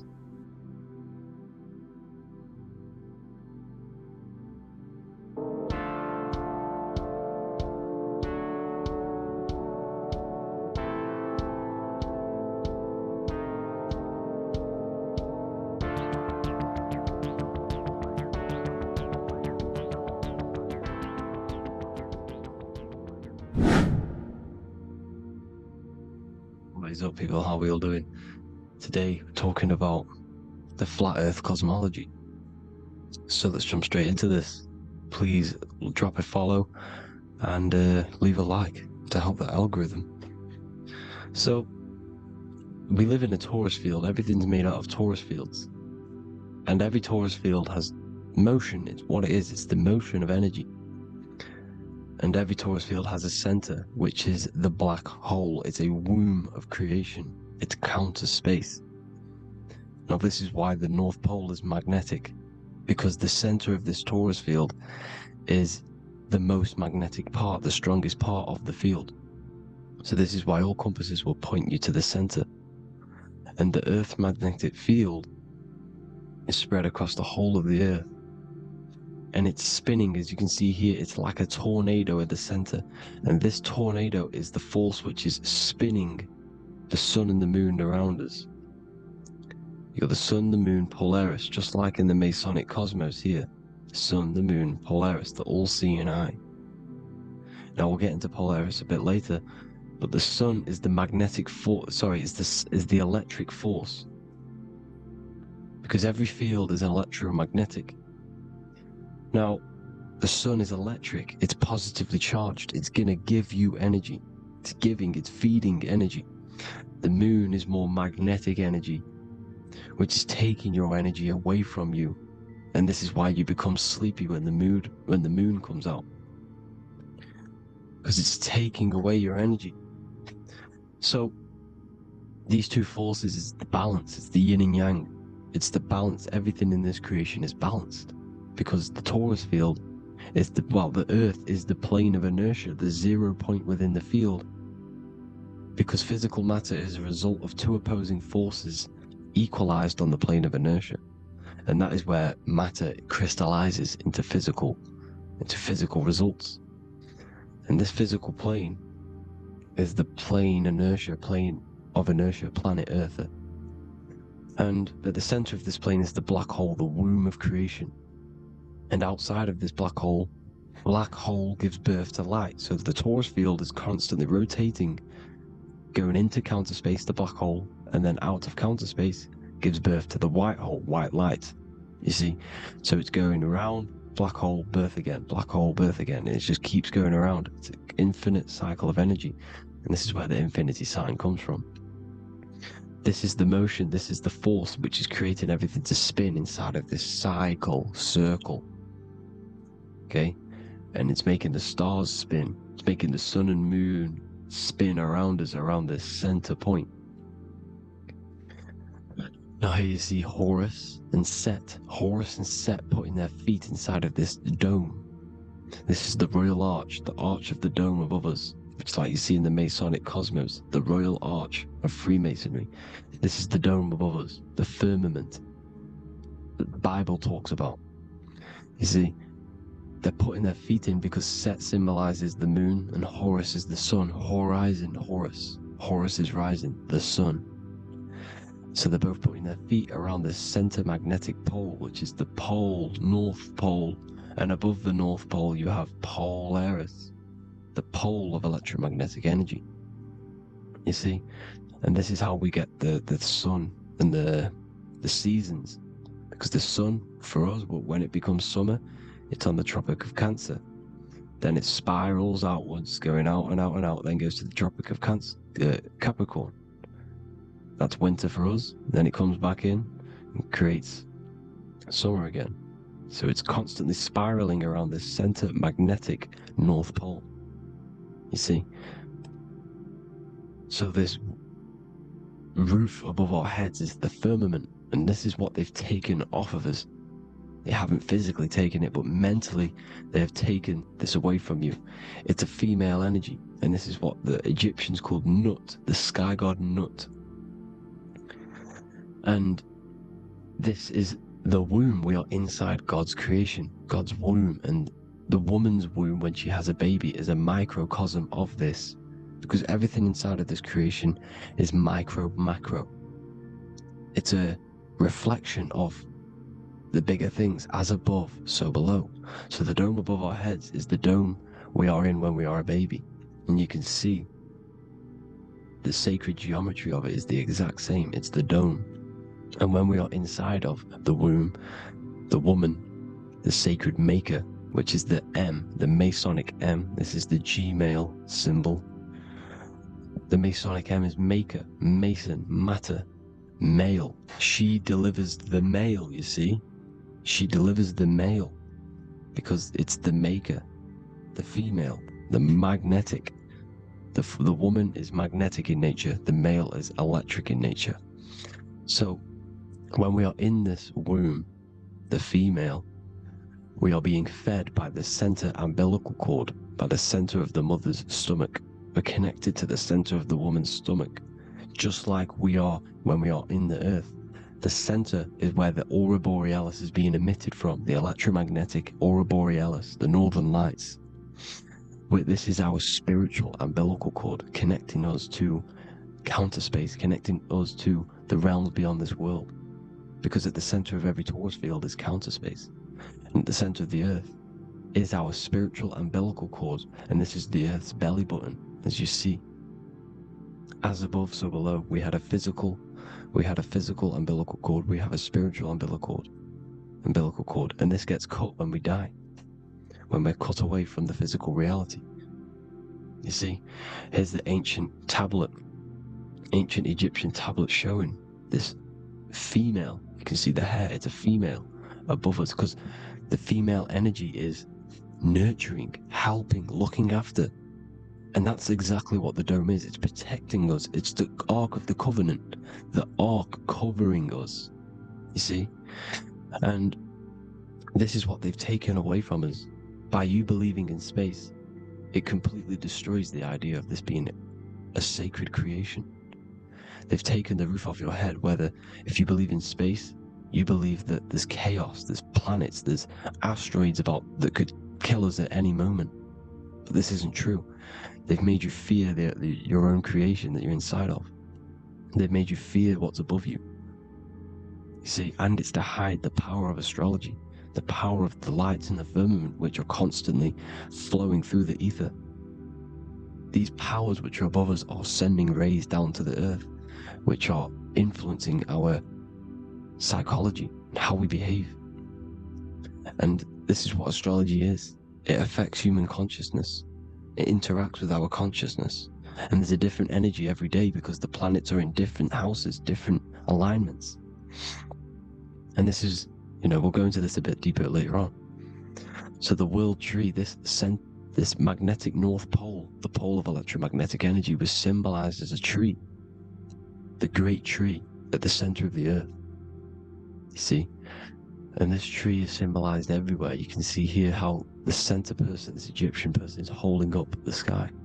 This is the North Pole, the hyperboloid, at the center of every torus field. And this tree was in the Mayan cosmology. This is an ancient depiction. This is the torus field. There's the plane of inertia. Here's the center tree. Here's the tree in the center, the magnetic North Pole, the woman holding the stars. Here's the Hindu with the two birds symbolizing the sun and the moon revolving around this center tree. The Mayan tree, his Horus and Set around the North Pole. They all knew this flat earth cosmology. They knew these secrets. It's so sacred you understand the creation that you're inside of. Because if you don't, you'll be led astray. You don't know where you are. You're lost. You see? And here's the Masonic art, with the rays of the stars coming down with the tree in the center. So it was personified as a tree. And we are in Asgard, Midgard, the middle garden, where there's good and evil. So the 7 layers of heaven, which is talked about in the Quran. Each planet has a different layer of the firmament, and this is the 7 layers of heaven, and these are our 7 layers of the energy centers in our body. So we start in the stars, so we are stars in a physical body. And this is why we say Mr., Sister, Fraudster, Sinister. Stir is star, and we are in the stars, and our star descends into the soul system, not solar system. And as we descend into the soul system, we enter Satan's kingdom, Satan's world. As it says in the Bible, Satan is the god of this world. Well, if you've been into my research for a while, you know Satan is Saturn. Saturn's world, because Saturn's the outermost ring. He's the Lord of the Rings. And you enter his kingdom, the kingdom of time, and this is why Saturn's the time god. As soon as you go past the rings of Saturn, you're now in the soul system, you're now in time, you're now bound by space and time. And you're bound to the earth plane, the heart. Earth is heart. It's a rearrangement, it's an anagram for heart. And the heart of the electromagnetic color spectrum is green, and that's why the earth is green. And above green is blue, and this is why the sky is blue. In order to go to heaven on the macro scale, you have to go through the blue sky, through the 7 layers of heaven. In order to reach heaven in your body, whilst you're here, you have to go through the blue chakra to your head, which is heaven. It's micro, macro. Everything is micro, macro inside of this creation.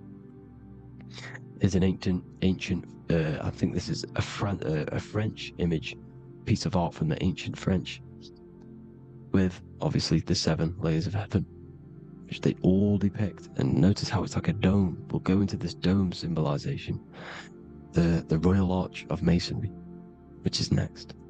But these 7 layers of heaven give us the 7 metals, the 7 days of the week, the 7 diatonic tones, the 7 chakras, the 7 everything. It's God's favorite number. And this is why the Masons use the G inside of the compass, because the G is the 7th letter, and God starts with G. You see? So it's 7. God is 7. Here's another depiction of the heart, the soul system, the 7 layers of heaven. La Fermete. You see, La Firmament, with the stars on the outermost layer. Here are the 7 planets: Jupiter, Mars, Le Soleil, the sun, La Luna, the moon. So Saturn. So we are in the heart of this soul system.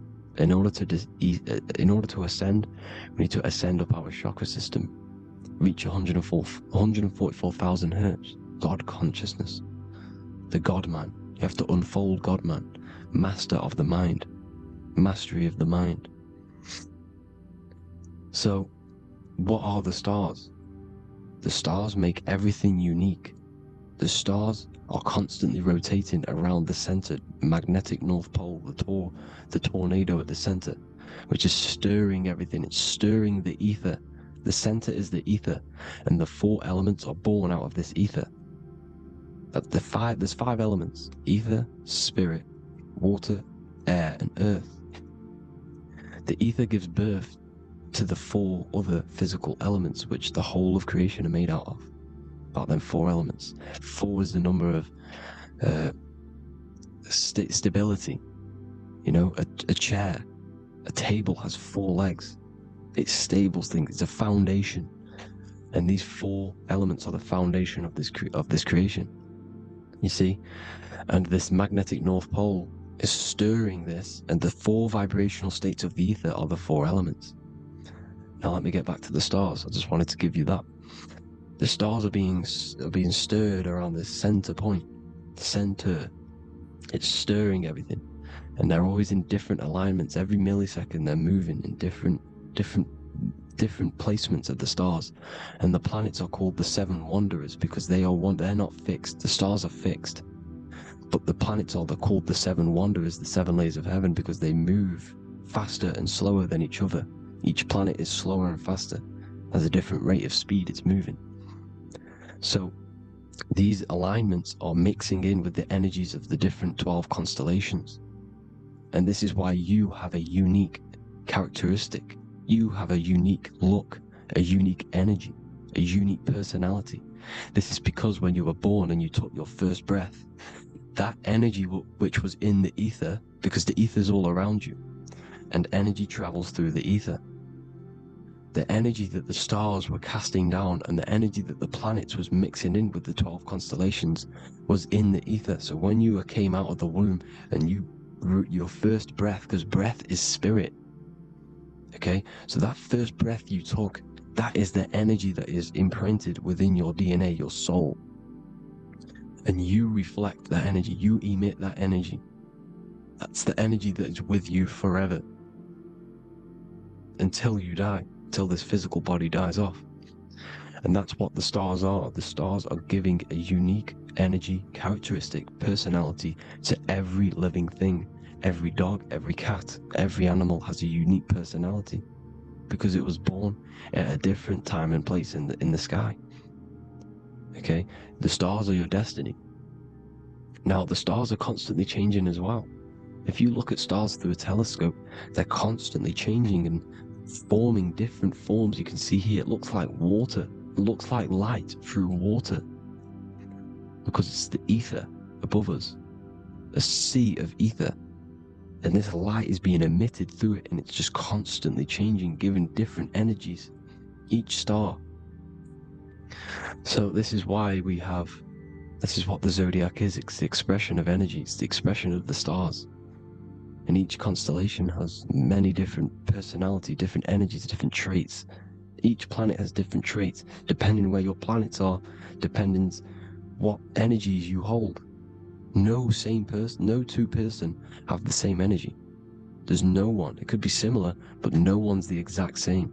It's because of the stars. The stars are never in the exact same split place. The planets are always in different houses. So here's some Royal Arch symbolism. Here's the Royal Arch of Masonry, as it says here. The sun and the moon, the constellations. Here's Cancer, the 7 planets, the 7 stars. Here's the Royal Arch. This is the firmament. Here's the duality. Black and white, duality, good and evil, rest and motion, dielectricity, magnetism. See? So this is what the Royal Arch is. It's symbolizing the cosmic dome above us. The womb we're in. We're inside God's womb. And here's George Washington, the Freemason, inside of the Royal Arch. You see? With the G, the Masonic G, God, 7. Here you see another depiction of George Washington with the stars in the dome above his head, his Polaris, the sky vault, Polaris. We'll get into that later. Go inside of all of your ancient churches, you will see the dome. Go to the Vatican, you'll see the dome. All of your ancient churches have this dome because it's the dome above your head. The ancients knew this. This was known. We did not live in space. It was known back then. They all knew. This is Crown Court, which is one of the most important courts in the UK. You can see it's clearly so much Masonic symbolism. You've got the 4 pillars of Masonry. The Royal Arch is like an arrow pointing upwards to Polaris. Is a Disney World is under a dome. in his Polaris, the sky vault. You see? And also 666 in the symbol. There's more. 7 layers of heaven. Here's an ancient depiction of the firmament. Here's the astral plane outside of the firmament. The Royal Arch. You see? It's everywhere. Here's Polaris, the 8-pointed star. Polaris is in between the sun and the moon. It's at the center of the Taurus field. And Polaris corresponds with the pineal gland as well, because it's the all-seeing eye. See? So, here's Polaris, the 8-pointed star, which is at the very top. It's the very center. It's on top of the North Pole. And it's an 8-pointed star that's always symbolized as an 8-pointed star. Here you see the Vatican. The Vatican is a giant key with an 8-pointed star. You see, it's a key. Here's the dome. Here's the Space Delta, the USA Space Delta logos. Here you see the Egyptian god looking from the center of the North Pole, looking upward to an 8-pointed star, Polaris. An arrow pointing up to Polaris. Here's another, the bear holding a key with an arrow up to Polaris. 7 holds the key to Polaris. Here's an eagle holding a key above the North Pole to Polaris. Polaris, and here's another one. There's another bird, like a dragon, holding a key to Polaris. Because Polaris is definitely something to do with leaving this creation. Okay, maybe, I can't say for sure, but maybe it's to do with ascension, and this is why the Vatican hold the key to the 8-pointed star. And this is why the space, well, we all know space is a lie, but they're showing Polaris and its sacred symbology. Maybe it's to do with something leaving this creation, going to another. Here's some North Pole symbolism. As above, so below. See the four seasons of the Big Dipper constellation going around Polaris. This is Polaris, this is the Big Dipper constellation, and this is the swastika. This image gives us the swastika, because all the symbols we use are created in nature. They're created somehow in nature. This is how we get them. As above, so below. This is the map of the North Pole with the 4 rivers, looking like the Big Dipper constellation. Here's the Masonic, here's the ancient cosmology with the 4, you see the 4 islands, Mayan cosmology, 4 islands. This is the alchemical symbol for Earth, 4 sections. The windows, because the center of the North Pole is a window to another dimension. The 4 lucky 4-leaf clover, which is supposed to be lucky. It's just, it's truth in plain sight. And here's Hitler looking at 2 flat Earth maps. So this swastika has been used for thousands of years, thousands and thousands of years. And it's symbolic for the most sacred land on this plane, the North Pole. Shambhala. Do some research on Shambhala, people. It's a it's a Hindu mythology about the sacred lands. The sacred lands at the center of the earth. And it's known to be full of enlightened beings. And it's all symbolized at the center. You can see their paintings of Shambhala. It's all at the center, the North Pole. And it's known to be the most godly place ever, because it takes you to a portal to the higher places. And maybe this is something to do with Polaris, connecting you to this sacred lands at the very center. But anyways, people, thank you all for tapping in. Hope you all learned something. Have an amazing day. Please follow, subscribe, like, all the links in the description for the courses, the PDF. Please have an amazing day. God bless.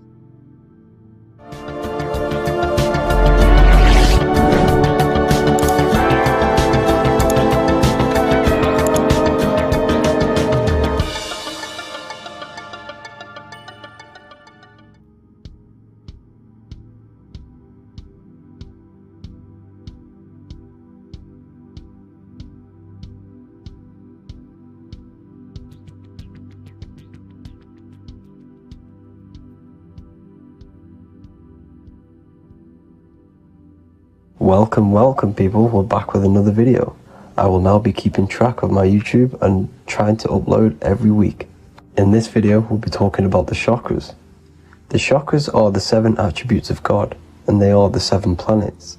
These are literally vortex portals within us that connect us to these vices and characteristics of God. Each one of these energy centers are a spinning wheel of energy which controls the cells and organs in that particular area of the body. For example, it's literally a mini brain for that area of the body. Each chakra has a vice which you need to turn to a virtue in order to climb up through the system. They work like a stairway system. You have to go through each chakra in order to unlock the one above. This process is turning matter into spirit as you descended from spirit to matter.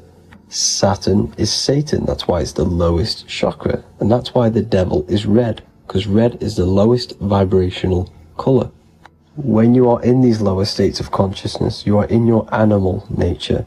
This is your physical side of your nature, and you are mainly being driven by your animal instincts or your ego. Moving back to your higher self or your spirit self is not an easy process. It takes a while. However, with discipline, consistency, and motivation, you can achieve this, and this is what the ancients called Christ consciousness. Once you have achieved this, it is basically a state of mastery of the mind. You no longer lust for the lower animal nature things. Now, let's start with the root chakra. This is located at the base of your spine, and you can feel this chakra by tensing your anus.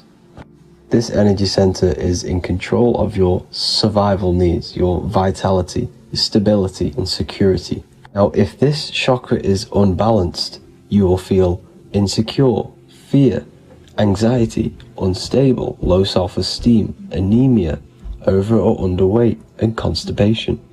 In order to balance this chakra, you need to feel grounded, embodied, stable, calm, centered, a sense of safety and trust in yourself and the world around you. The next chakra is the sacral chakra, which is located around the belly button area.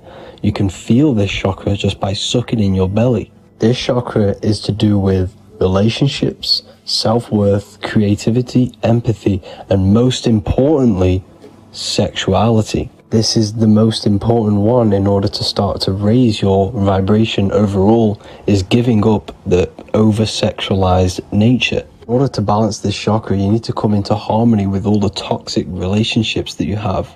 Get rid of the fear, the anxiety, the isolation, and 100% get rid of the over-sexualized nature. Lust is one of the most lowest vibrations you could possibly feel. It is literally manifesting hell. In order to work on this chakra, you need to feel self-worth. You need to do creative things, empathy, healthy relationships, and 100% being confident. The next chakra is the solar plexus. This is to do with personal power, will, metabolism, eating, happiness, and your self-esteem and self-identification. You can feel this chakra just above your belly, below your ribs, and you can suck in this area. If this chakra is blocked, you will feel lack of confidence, difficulty in manifesting your desires, low self-esteem, misuse of power, misuse of dominance, weak will, and shame in yourself. Biggest one for this chakra is overeating, as it's to do with metabolism. If you are overeating, you are literally unbalancing a lot of your lower chakras, not just the solar plexus. In order to work on this chakra and balance it, you want to have a positive self-identification. You want to feel happy, a happy self-esteem, effectiveness to people, not overeating, and a strong willpower. Now for the heart chakra, one of the most important chakras. Chakra is to do with love, understanding, trust, hope, openness, compassion, balance, and forgiveness. The most important because your heart is the tree of life in the body. It is the center of the toroidal field. It is the most powerful chakra. Your heart is 5,000 times stronger magnetically than your brain. Once you have hit the heart chakra and you start surpassing the heart chakra, you are now turning matter into spirit, as the lower 3 chakras are dense and physical, and the above the heart chakra are turning to spirit. As you can see already, This is a hard and long process of working on yourself physically and internally. The symptoms of a blocked heart chakra would be lack of love or too much love, difficulty to accepting or giving love, lack of compassion, loneliness, and lack of emotional fulfillment. Finally, a lack of connection with a divine or to nature. In order to balance this chakra, the most important thing and the most powerful thing you can do is loving people, accepting and giving lots of love. Second most important thing to balance the heart chakra is balance. You need a balanced life. You need balance in all aspects of your life. Now for the throat chakra. This is a very important chakra as it's to do with communication. A symptom of this being unbalanced is a lack of self-expression and putting on a front all the time, acting with the ego. In order to balance this chakra, you need to constantly self-express yourself. You can't be putting on a front. That voice inside your head, you have to let it come outward. Don't just block it off with a wall. Self-expression will lead to you gaining friends who actually like you for being you, and not these fake friends that you have to put on an ego for. In order to balance this chakra, you need to express yourself, express the word that's within you. Don't be lying to people, don't deceive or be deceptive. The next chakra is the third eye chakra. This is starting to get very advanced and you are coming very close to spirit. Just before we head on, I want to announce the PDF is now available, containing all the presentations I've ever made, all into a condensed 38-page PDF. The link will be below this video for you to access.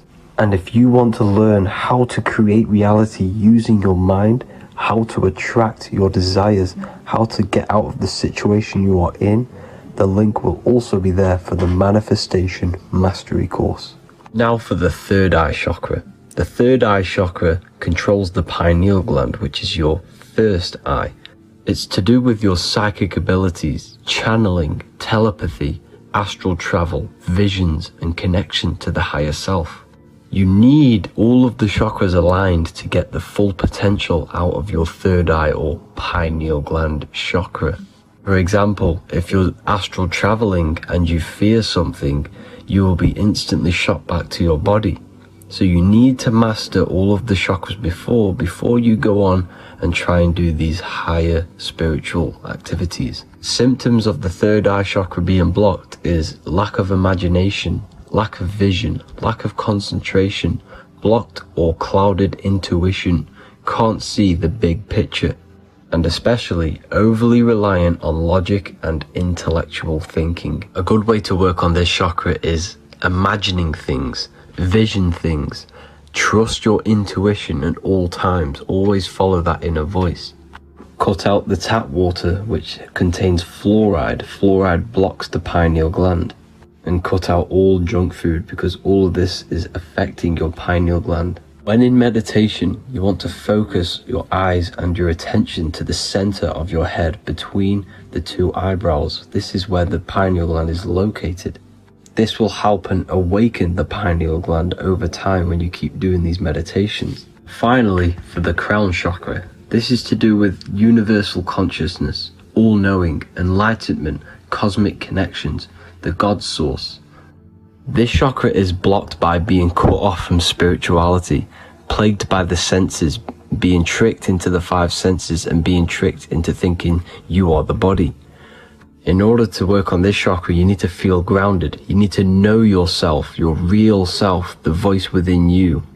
Have common sense, have specific decisions that you're making, be very direct.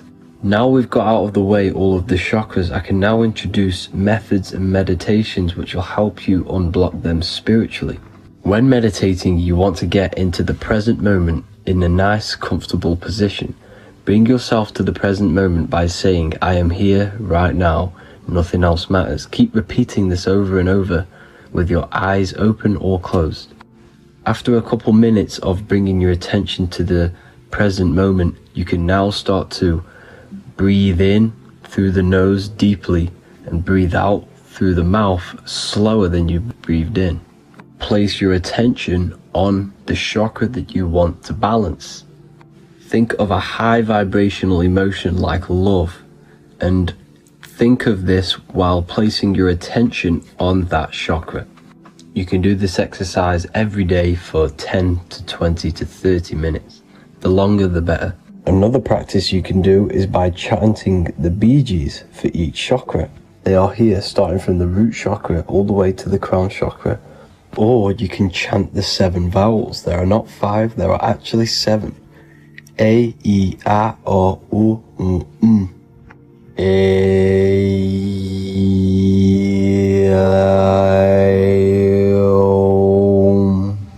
This is the proper way of pronouncing the 7 vowels. These are so powerful because these are the only things that exist. It is literally the sound of God. By pronouncing them right, you can actually create a lot of power within you and align your chakras. That's it for this video, people. I'd appreciate a comment and a like to help the algorithm. I appreciate you all. Love and light.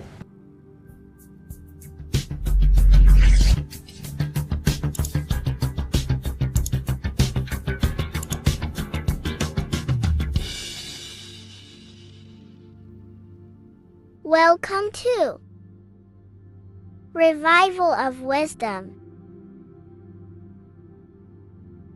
This video is going to be about the flat earth and the breakdown of the whole cosmology. We're going to be digging very deep. I've got a lot of pictures and images to show you, and a lot of dots to connect. So let's start with the Freemasonry art. So this artwork we have here is the Freemasonic cosmology as they know and believe. So what is it symbolizing? Obviously have to start off with the 4 pillars representing the 4 corners of the earth. The 4 corners with duality. You see, there's everything on earth. There's good and evil. Good, evil, positive, negative. Good, bad. This is the checkerboard. This is what it symbolizes. Okay, obviously we have the sun, the moon. The sun gives you energy. It's the anode. The moon is the cathode. It's the opposite. It takes your energy. So therefore you become sleepy when the moon comes out. You see, everything on earth, everything in the universe is balanced. There's complete balance, symbolized by duality. There's always 2 opposites. We have the all-seeing eye, and obviously 7 stars representing the 7 planets, but not planets as in we know planets. They're not physical spinning balls of gas. They are energies. They are lights emitting from the realm above this realm. They are lights through the firmament, through the electromagnetic field. So let's go through that again. The 4 corners, duality, positive and negative, cold, dry. Everyone on earth has an opposite. Everyone, there's 2. Okay, and then we have the sun, the moon, the 7 planets with a 5-pointed star. What's the 5-pointed star? Of course, it's the 5 elements: spirit, water, earth, fire, and air. Okay, that's what the 5-pointed star is symbolizing, the 5 elements of earth. And then, most importantly, we have the compass. The compass is very, very important, hence why it's in the center. The compass is symbolizing many, many things, and one of the most important things, but we'll get into that after.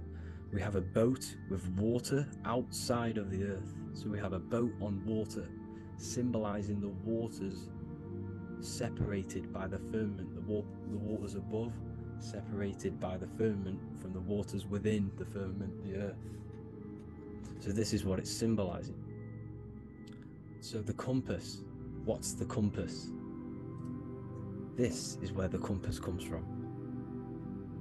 The Polaris, the most important star there is, because it's in the center of Earth, the sun, the moon, and the black hole, black sun.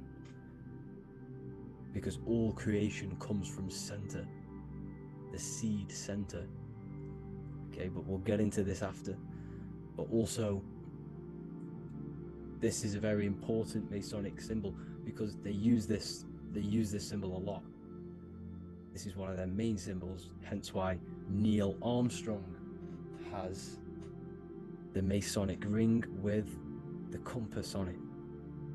The people who supposedly went to the moon, which obviously they faked to push this globe model, because the globe model is based upon fear.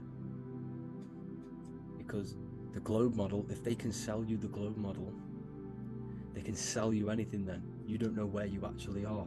The globe model is to push fear upon the masses, because the globe model means there's not enough resources. There's also risks of asteroids hitting the planet. There's also risks of space extraterrestrial invasions, global warming, asteroids. You see, this is all the fear that they can gain of selling you the globe model. Okay, because they don't want you to know that this is an intelligent design. And also, they're hiding God, the creator, the source. This is why they are satanic. They are opposites. They are lefty, Lucifer, right, righteous, godly. Hence why they do the symbolism on their eyes. 666. This is another famous, famous astrologer, astronaut. This is another famous astronaut doing 666, showing that he's in the alliance of the occult. But even look at their 10th anniversary stamps. They have a Masonic compass on there. Also the Order Out of Chaos. Order Out of Chaos, double-headed eagle. Okay, the Order Out of Chaos ring, which they wear. So all of these astronauts are in the occult. They are lying to you. They are in with this order, this Masonic New World Order, whatever you want to call it. So let's break this compass down a lot more. Because as I showed you here, the center, okay, this is what the compass is symbolizing.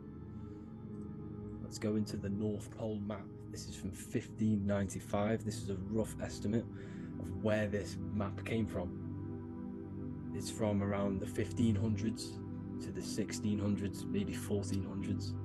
There's not an actual set date on this map because obviously our history has been tampered with.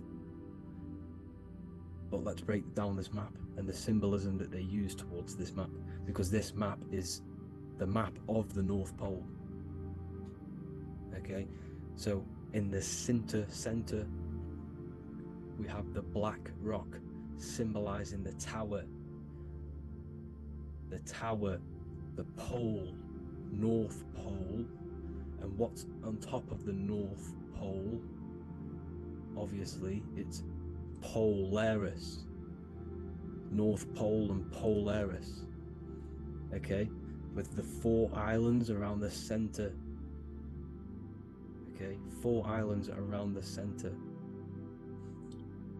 And this is what blew my mind, right? They say that Santa sounds similar. And if you look at this pole that's pointing to the North Pole, you see this line here. So this is obviously from the 1600s.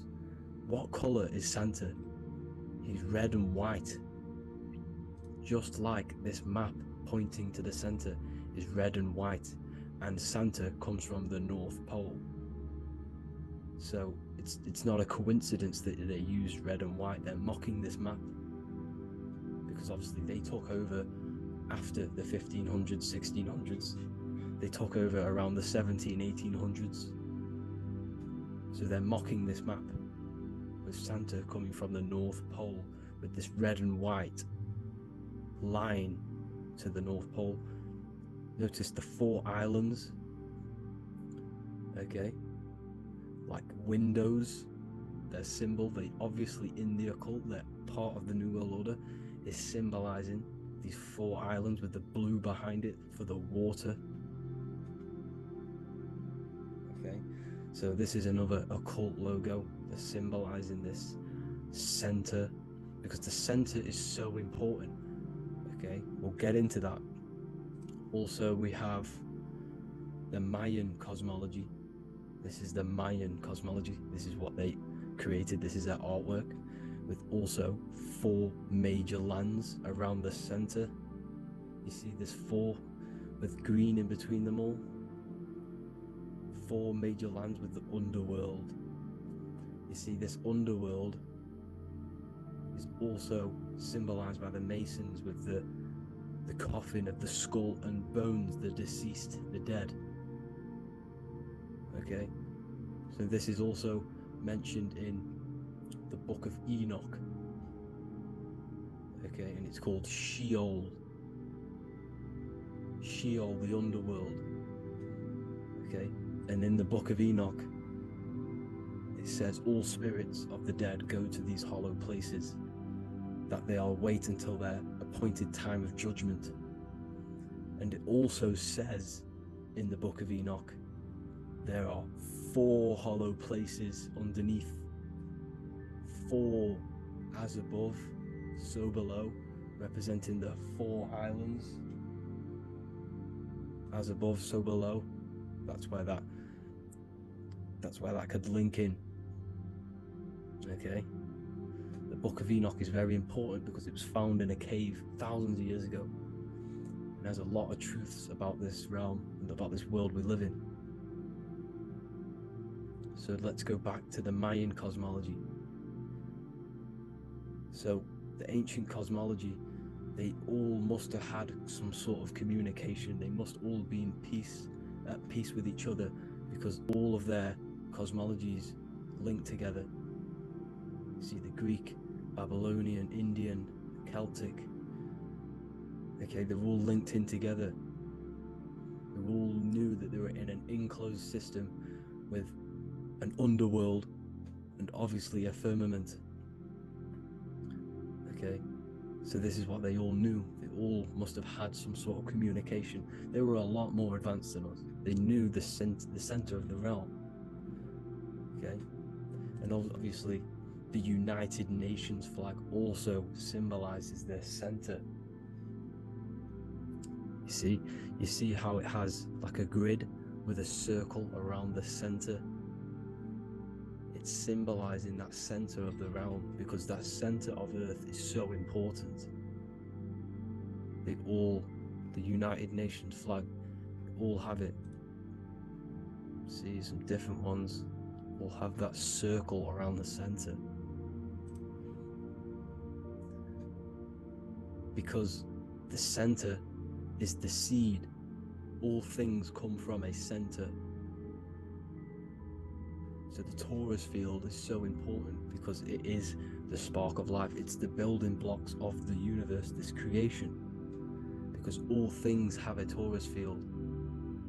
Just like an apple with what's in the center of an apple, a seed.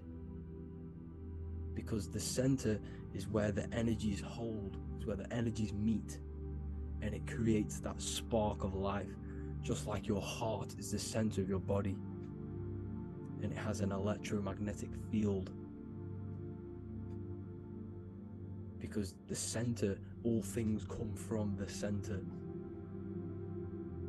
So this is why the North Pole is so important, because this is why it's so important, because this is where the creation sparked from, the center. This is where the most electromagnetic energy is stored.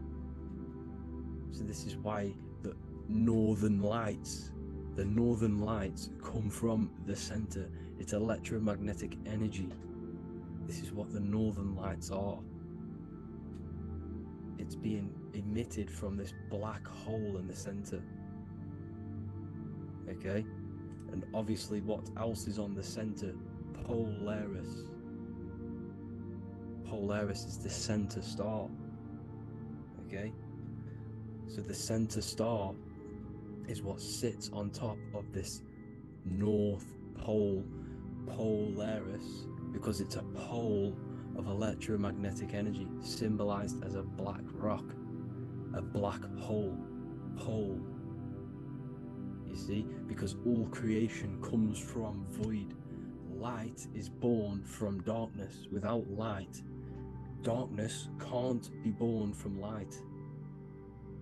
You see, but light can be born from darkness. This is why darkness is so important.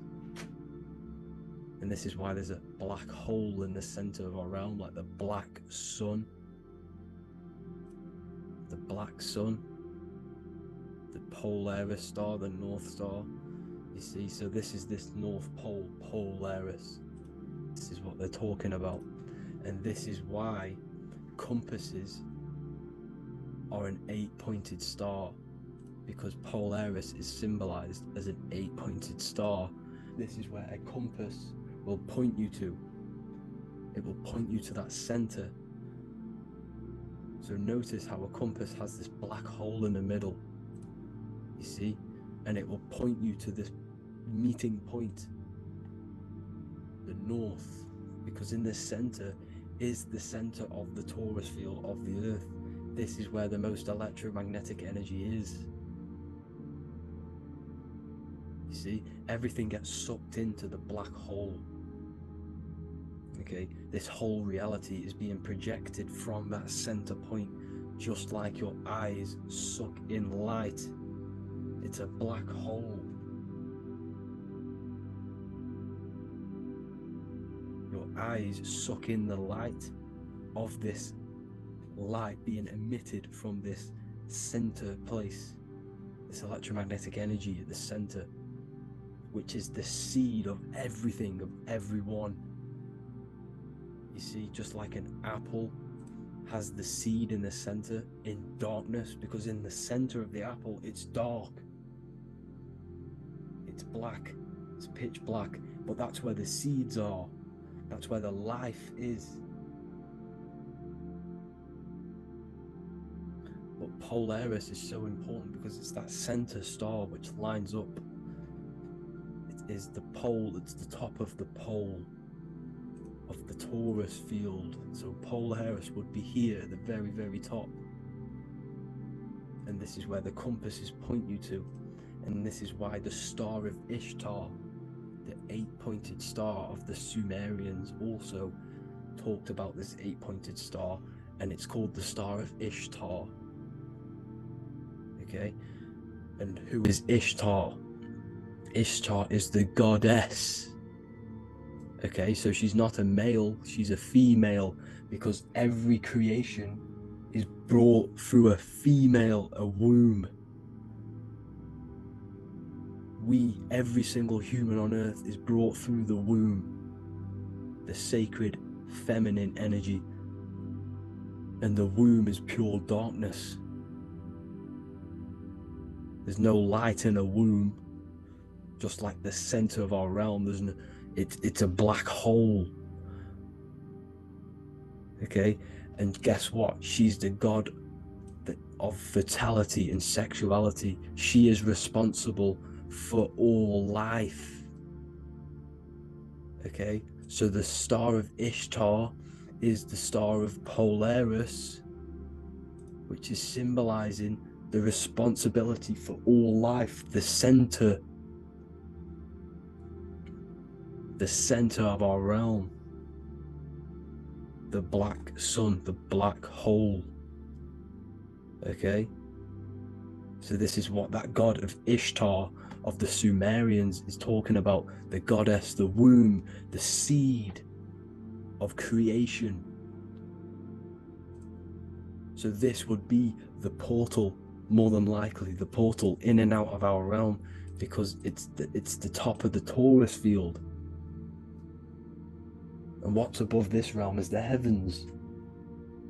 So this is where you get sucked in from the heavens. Your soul gets sucked in and brought onto this plane of existence called Earth. These are some space NASA symbols. Look how much Polaris symbolism there is, and notice how it's at the center. You see this circle? This is like a half circle, and at the center is an 8-pointed star of Ishtar. It's the same thing. It's Polaris. It's at the center. And notice on some of these, look, this one is a bear holding the key and an arrow pointing to the Polaris star, so that they hold the key to Polaris. Another one with like a demon holding a key to the what? Polaris on top of him. Also an eagle, which is a Masonic symbol, the eagle holding a key. On top of the center, you see, and notice how there's an arrow going up to the Polaris and an arrow down, as above, so below, to Earth. So you can go out to Earth, out of Earth, and into Earth through Polaris, and the eagle holds the key. You see? The eagle holds the key, just like this. This demon dragon holds the key to Polaris. And look at this one, Earth, with an arrow up to Polaris, an 8-pointed star. So Polaris is more than likely that portal which the Anunnaki used, the Sumerian gods used, because the Anunnaki symbol is also an 8-pointed star. Okay? And like I said, that center is the seed of creation. The center is the black hole. Okay, just like your pineal gland is at the center of your brain. The pineal gland is at the center of your brain, and that's what connects you to that spirit realm, to the source. That's it for this video, guys. Thank you all for tuning in. I hope you all learned something today. Please leave a like, a comment, and please subscribe to the channel for more content. God bless you all. Welcome to Revival of Wisdom. Welcome people, we're back with another video. Please make sure to hit that like button, subscribe, and turn on notifications to never miss a video. The Earth is a giant torus field consisting of a positive and a negative pole. The Sun being the cathode with a positive charge and the Moon being the anode with a negative charge. This is why the Sun rules over the day, giving you lots of energy, and the Moon taking your energy from you, making you go to sleep. Now, the plane that we live on is called the plane of inertia, and at the center of this plane of inertia is the North Pole. This is where the two electromagnetical energies meet. Now, this is where the most electromagnetic energy is stored. This is why all compasses will point north, because it's the most magnetic place in this reality. So the Sun and the Moon is spinning around this center point, which is stirring the ether of this reality and making everything move in circles, meaning this is a cycle. Everything's recycling itself. It's an organic simulation. The ancients also knew about this sacred land at the center of this reality, known as the North Pole. As you can see on this map from the 1500s of the North Pole, you can see 4 islands around this center black rock. Ancient civilizations like the Mayans, the Buddhists, and ancient Chinese also depict these 4 islands. The endless symbology of these sacred lands at the center has been going on for thousands of years. These sort of secrets are now kept by the elites, but as always they have to show the truth in plain sight, and this is what they are doing with the Windows symbol and also the Wizard of Oz. Now in the Wizard of Oz, as you can see, there's something called Munchkin Land. Munchkins are these unusually short people. Then on the ancient 1500s map it says Pygmy, And then the pygmy people in mythology are also these unusually short people. Just like Santa and his elves, they come from the North Pole, and elves are these unusually short people. These stories that we are told about Santa and Munchkins are putting truth in plain sight about this sacred land. This sacred land at the center of the earth is where the aurora borealis comes from and is being emitted from this black hole in the center, also known as the black sun. The aurora borealis is the Earth's aura, hence why it has the word aura inside of it. It is the life-giving essence to all life within this realm.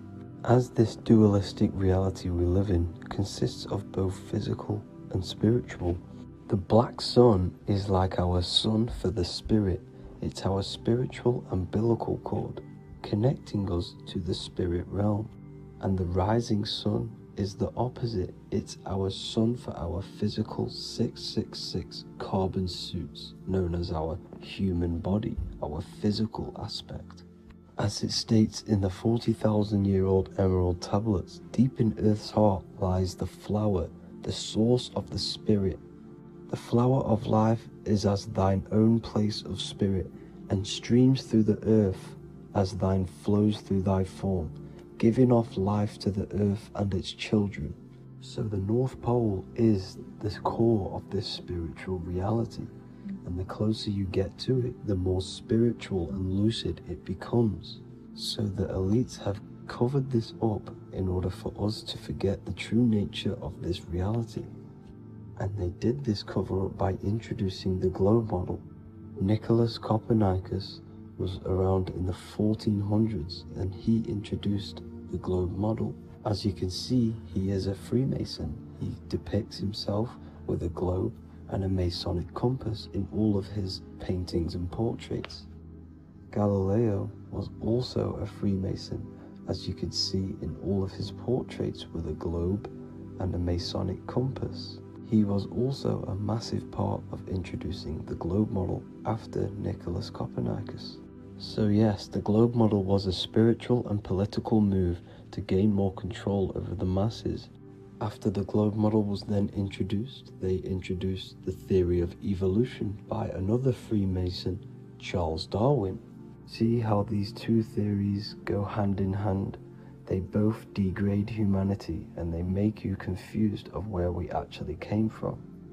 By hiding the true form of this divine creation and hiding the true power of each and every one of us, they maintain control over the masses.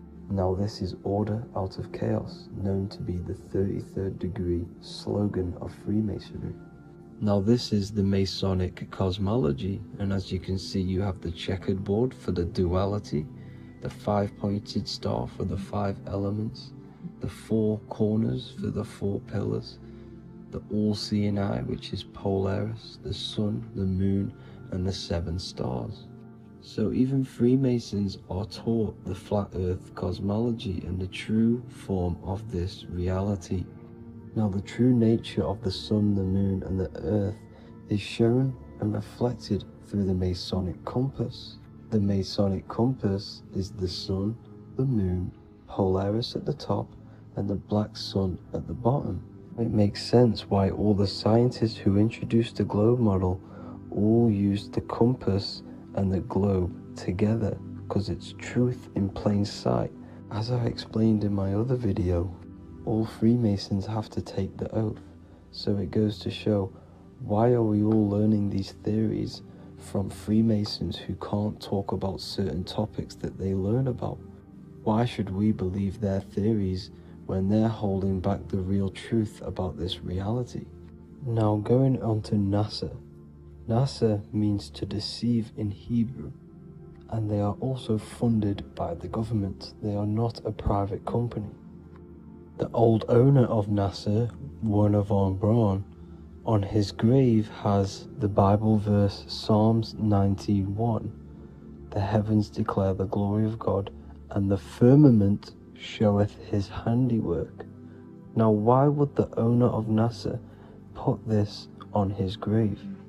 seems a bit suspicious to me, alongside with the NASA astronauts are all Freemasons.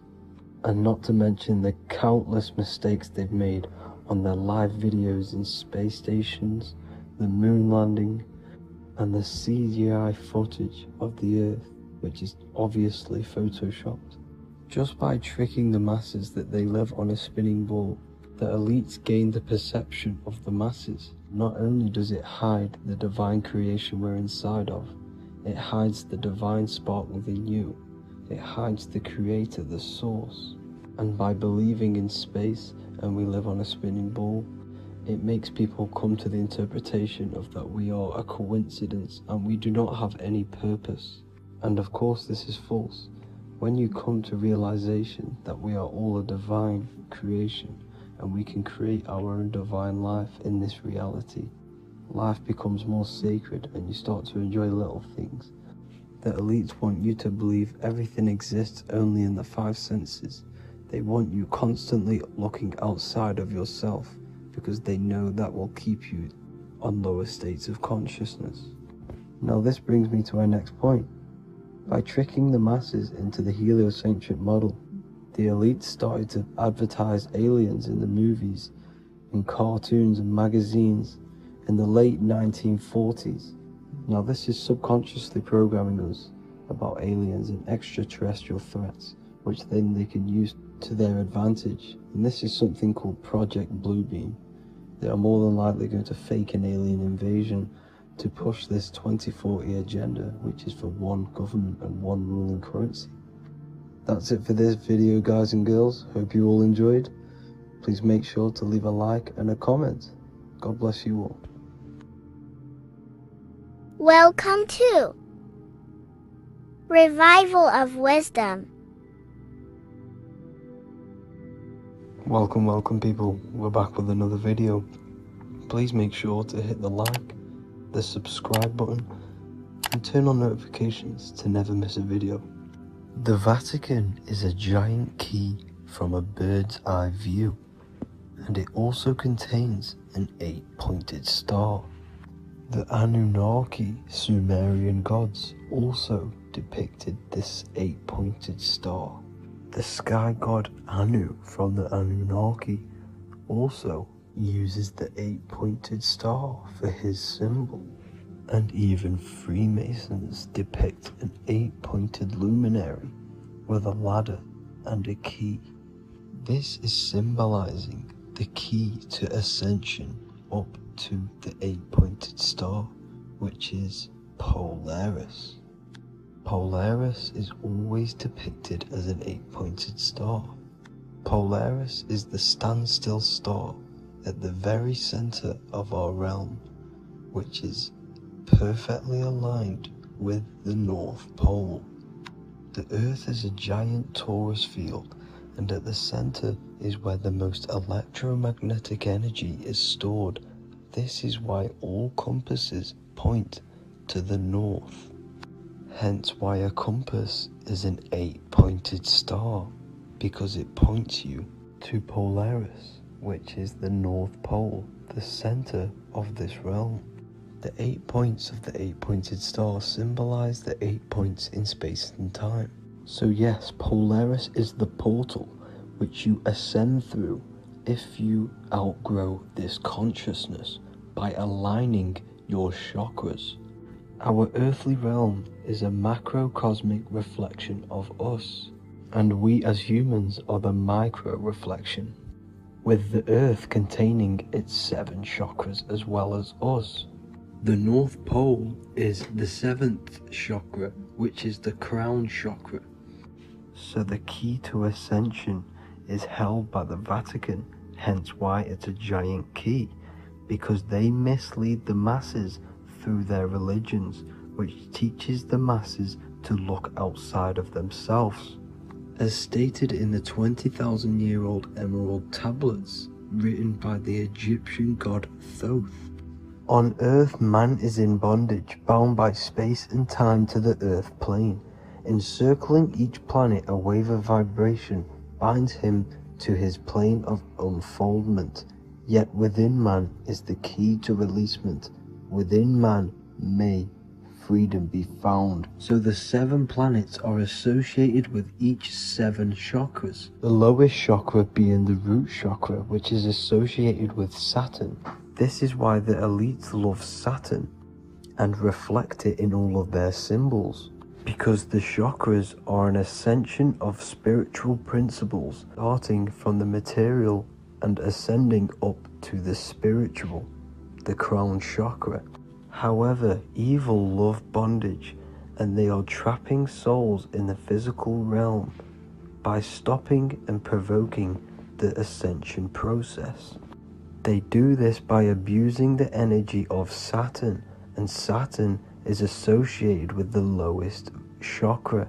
The lower 3 chakras are associated with survival mode, which keeps the consciousness in a constant state of fear and only aware of its surroundings.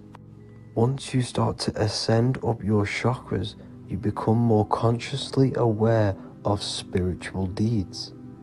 And this is the process of returning back to your true spiritual form. Going back to Polaris and its connection to ascension, Kanye West symbolizes this on his music video 24. As you see him rise up into the sky, you see an 8-pointed shape around him, which symbolizes the 8-pointed star, as you see the beam of light. And even NASA symbolized this in their Space Delta logos, a bear holding a key with an arrow up to Polaris, the 8-pointed star. Here's another NASA logo of an arrow from the Earth to Polaris. The series Lock and Key on Netflix is all about portals and doorways, and they have the Kundalini energy as one of their keys. Kundalini energy is the energy which rises up the spine, the 33 vertebrae, and activates the third eye. The third eye is the spiritual gland, which connects humans to other spiritual realms. We are not the body. Our spirit, our soul inhabits the body. We exist physically, spiritually, and mentally. Therefore, we are multidimensional. The intellectual and spiritual inhabit the body. Therefore, this is just an avatar within this timeline. However, within each and every one of us, we all have the key to releasement, as says in the Emerald Tablets. This releasement is ascension, up until higher states of consciousness. As stated in the Emerald Tablets, man is in process of changing to forms that are not of this world. Grows he in time to the formless, a plane on a cycle above. And another one saying, man is a flame bound to a mountain, but we in our cycle shall ever be free. Know ye, O man, that when ye have progressed into the cycle that lengthen above, life itself will pass to the darkness, and only the essence of the soul shall remain. That's it for this video. I hope you all enjoyed. Please feel free to leave a like, subscribe, and comment any subjects you want me to talk about. God bless you all.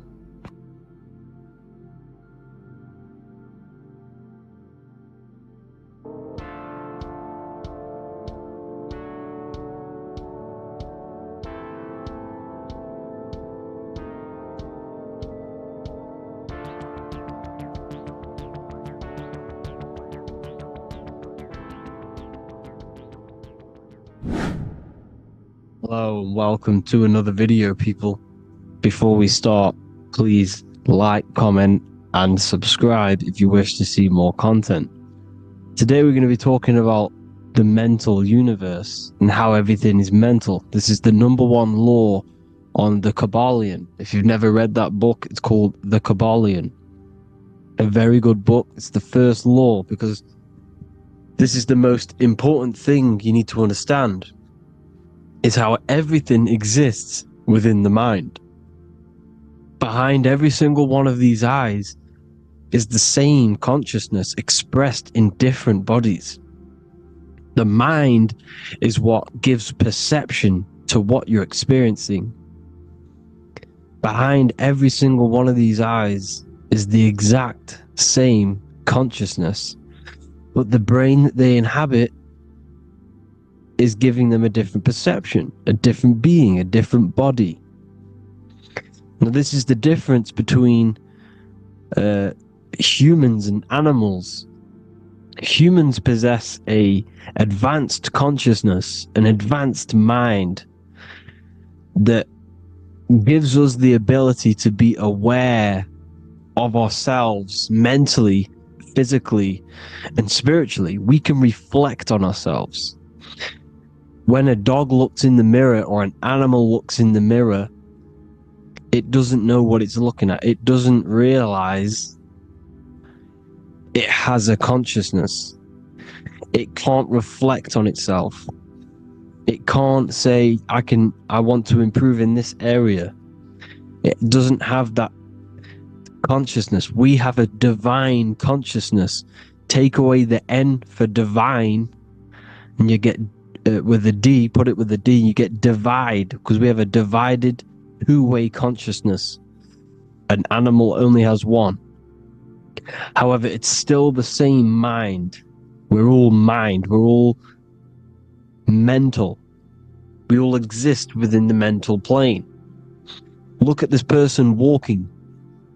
The body, the brain, is sending electrical signals through the 12 cranial nerves, which the 12 disciples that spread the gospel of Jesus, right? You have 12 cranial nerves in your brain. There are 12 disciples which spread the gospel of Jesus. Jesus represents the mind, the intelligence, the invisible intelligence that we all are, the same intelligence, the same exact consciousness, which then sends a command into the brain. Then the brain sends these 12 electrical signals through the 12 cranial nerves to control the rest of the body through the nervous system. This person walking is not, the body is not walking. The mind is telling it to walk. And the brain is it's a supercomputer which is decoding these demands given to it by the mind. Because the pineal gland will have something to do with the ether, because the ether is physical and non-physical.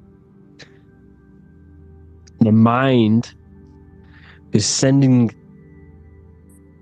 the commands through the ether to the pineal gland, which is then getting broken down into electrical codes within the brain and sent throughout the nervous system to control the body. And this is why in the Sims simulation, because the body's the simulation, it's a false reality, it's the fake reality, it's not the real you. You are formless. There is no form, but the third dimension is a dimension within your mind. Matter, mind, light is all a product of your mind. It's all in the mind. Now, this is why The Sims has this green little diamond on top of the head. Because this is you. This is your invisible intelligence controlling the character. Okay? It's controlling the character. And this character is in the world. Your consciousness isn't in the world. The world exists within you, but the body is a vehicle for that realm that you land in. When you have a dream, your mind transcends this body into another body, duplicates your body into another unite. Unite is one. We're all one. It's all one universe, expressed in many different ways, infinitely. And the vehicle that you land in is the body to operate in that realm. This is the all-seeing eye, as you see here. The eye, this is all the intelligence. This is the ball of consciousness, God, expressed in different bodies. We're all this same one in different bodies, as you can see here. And this intelligence is expressing infinitely throughout the universe. An infinite universe. There's no beginning, no end. There was no beginning of the universe. There is no end. It's infinite. Always has and always will. But the mind is what gives you the ability to explore the universe, to make perception of it. We are God in disguise. We are God in disguise. We are God in flesh. But the body can become attached to the mind, can become attached to the body if the mind is not aware of itself. When the mind is that blinded by matter, and we lack knowledge and understanding of what we truly are, a formless, infinite being, a traveler. This is why Freemasons are called Freemasons. Mason means traveler. Free. You're a free traveler because your consciousness is a traveler of the universe. When we lack understanding, our mind bounds to the body because we don't separate the body with our different layers of consciousness. When we separate them and identify that we are mind, body, emotion, you then can apply this knowledge to when you want to astral travel and explore the different realms of your mind, because the mind is the universe. People, this is what we need to understand. The mind is the universe. I am you and you are me. This is the Egyptians showing you this. The Ankh is the symbol of life. This is the one ball of consciousness, mind, giving it the Ankh life to all the different life forms. The cows, the birds, the snakes, and the big Ankh given to the humans, because the humans are the most intelligent. We have the most advanced consciousness. We have the most advanced consciousness. This is why the one is giving a big Ankh to the humans here. Here you see it again. This is not the sun.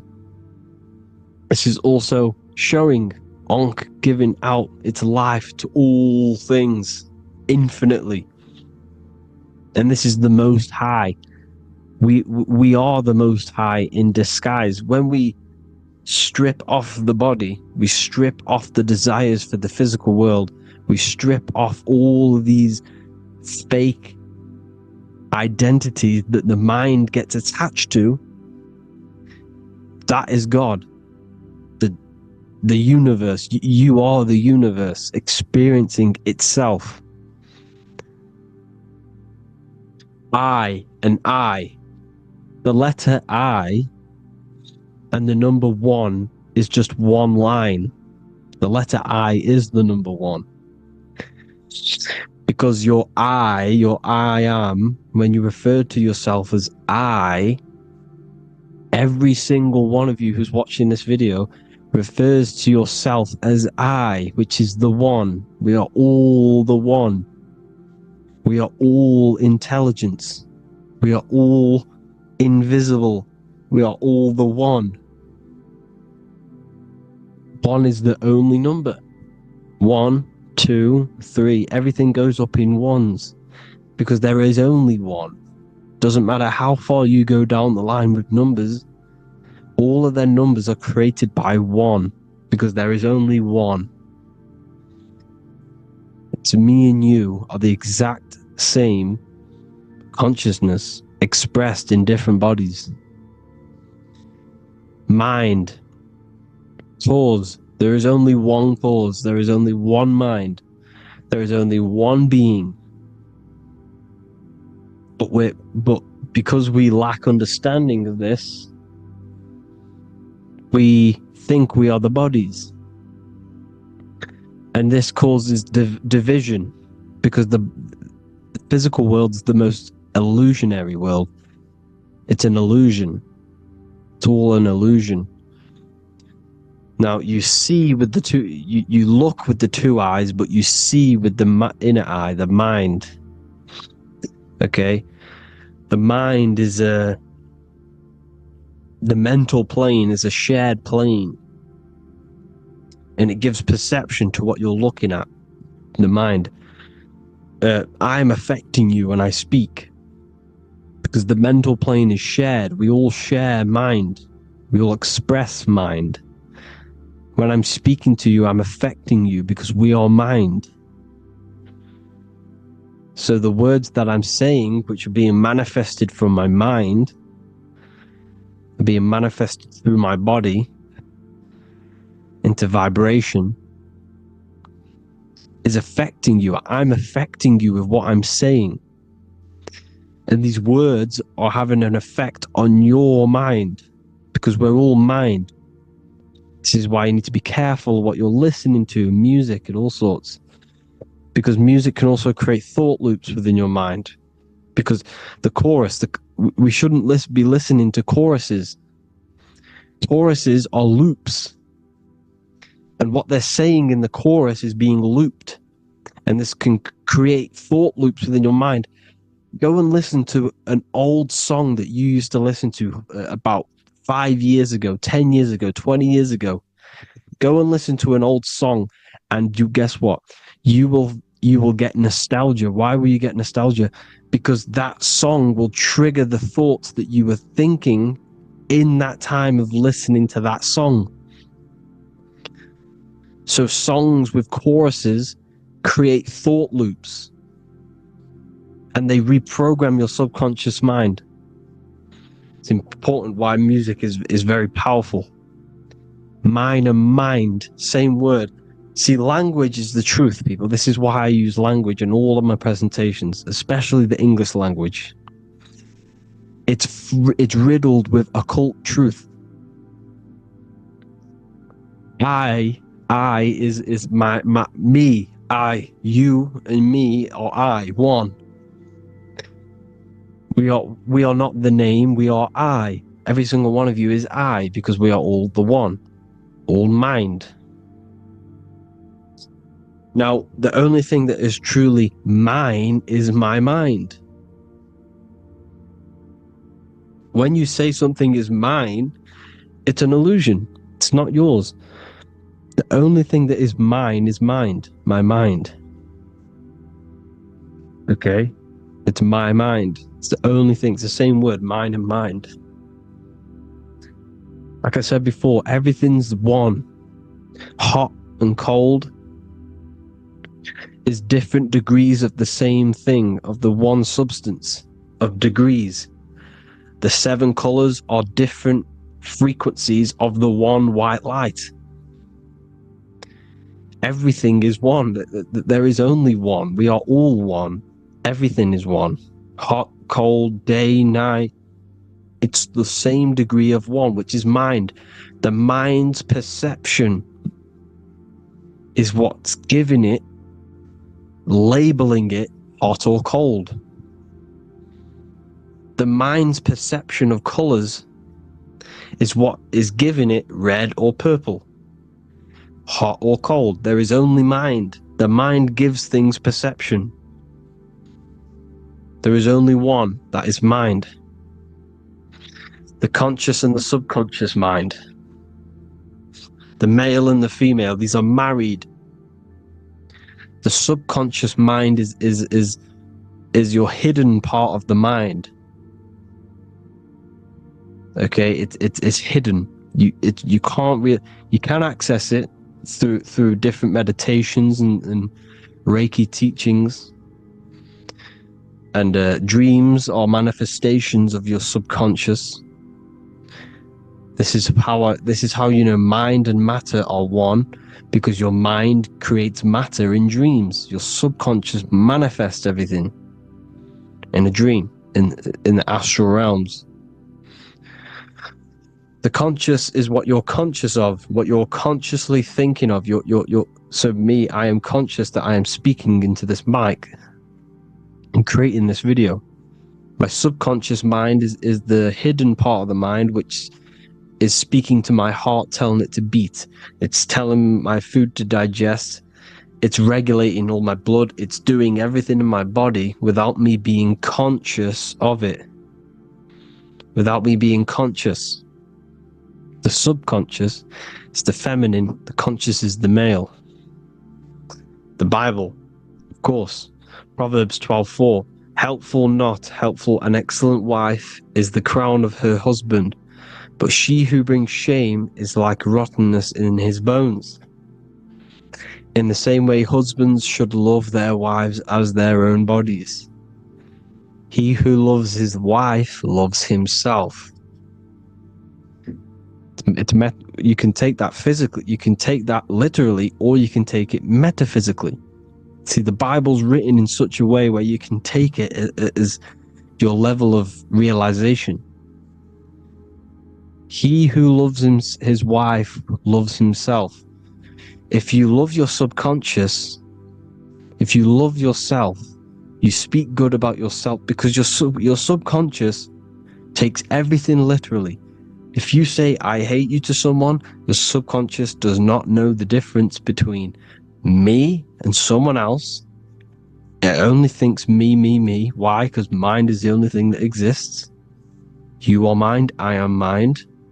If I say I hate you, you're saying that to yourself. Your subconscious picks that up and says, I hate myself. And that's telling your subconscious that's what you want. Because your subconscious manifests 90% of your behavior. The programs within your subconscious. Tying your shoelace is a program. You don't need to be conscious of it. You can just do it because it's a program. It's deeply interwoven in the subconscious. Driving your car, texting on your phone. You don't have to think about what letter. You just do it because you know where the letters are. It's a program. Therefore, if you look after your subconscious, they are a married couple. It's your wife. Your subconscious is your wife. And it manifests 90% of your daily basis thought patterns, actions, behaviors, emotions, all the things that all the trauma that you've experienced is stored within your subconscious, which is affecting you. So let's say you were in a car crash 10 years ago, and you had a really traumatic event, you really hurt yourself, and you had a very, very, very strong emotion that you felt of pain. That will still affect you today. And why? Because it will manifest into your behavior. How? Well, you'll be cautious of what cars to go in and who. You'll be cautious because of that event that's stored within your subconscious, because of that feeling you felt was so painful and so strong. It's still manifesting into your behavior today. For example, you won't go in certain cars, you won't go with certain drivers. The subconscious stores everything, all your memories, the programs and everything. So if you trick your subconscious, that's how you manifest your life. If you trick the subconscious, you already have something. And therefore it will manifest into your life and into your behavior, thoughts and actions. This is why the golden rule is to treat others like you want to be treated. Because I am you and you are me. We are all subconscious. We all have subconscious. Whatever I do to you, I do to me. Because my subconscious picks that up and thinks I'm speaking to me. Mind is very powerful. Whatever I do to you, I do to me. Treat others like you want to be treated. The golden rule. That is the only rule we need in this realm, in the universe. If everyone understood this rule and how the subconscious works and how karma works, we'd live in heaven on earth, the Garden of Eden, the golden age. As a man thinketh in his heart, so is he. Proverbs 23:7. Where your heart is, there will be your treasure. Your heart's the emotions. This is the storehouse of emotions. This is where you feel emotions. You have to let your emotions move through you, not become you. You can't let your emotions become you. Or accept, be like the sky and let them pass through you. Be like the clouds and the stars passing over. Let them pass through you. Do not let them become you. And this is how emotions can take over your mind. We are driven by, when a man is driven by emotions, he has no self to control. You must control the mind, because the mind can be corrupted. Because your thoughts are electrical in the brain. Your thoughts come from the mental plane. So how the mind works is that you place your attentions on something in the mind, and infinite information just flows in. Think about it. When you think of a certain topic,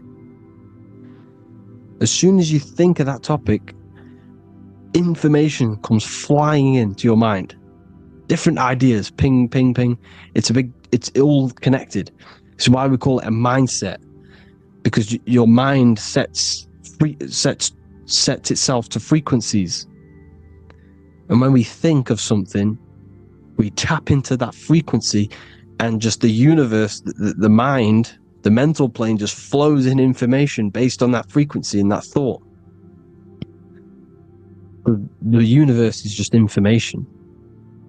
All of the information out there, nothing is new. It's all there. You just have to tap into it. You can tap into these different thoughts, and it's all there. Everything already exists within the mental plane. You don't think anything, you receive thoughts. We all share the mental plane. We affect each other. I'm affecting you. Listening to me is affecting your mental plane, your mind. The physical plane is the lowest plane. It's the world of effect. Everything you see in the physical plane is the effect of mind. Like I said, the person walking is the effect of their mind telling the body to walk. The physical plane is the lowest dimension of your mind. Mother Earth, we are in a mother. We're in the womb still. The Earth is feminine. It looks after you. It provides you with food for free. It grows on trees, with water. It's Mother Earth. It's the womb. The dome above your head is your mother's belly. Okay? Is your mother's belly. You're in the womb still. You're forever in the womb, because your mind's constantly expanding. Because when the baby's mind figures out that there is a reality outside of its mother, it starts to hear the people on outside of its mother, what does it do? It figures a way out of the mother, and it becomes born again in the water, in a hospital, into the other world. It's the same with our minds. When our minds figure out there is other worlds beyond this physical, we explore them. The astral plane, for example. You figure a way out of the body. Because when you're the firmament, look at the word firmament, meant at the end.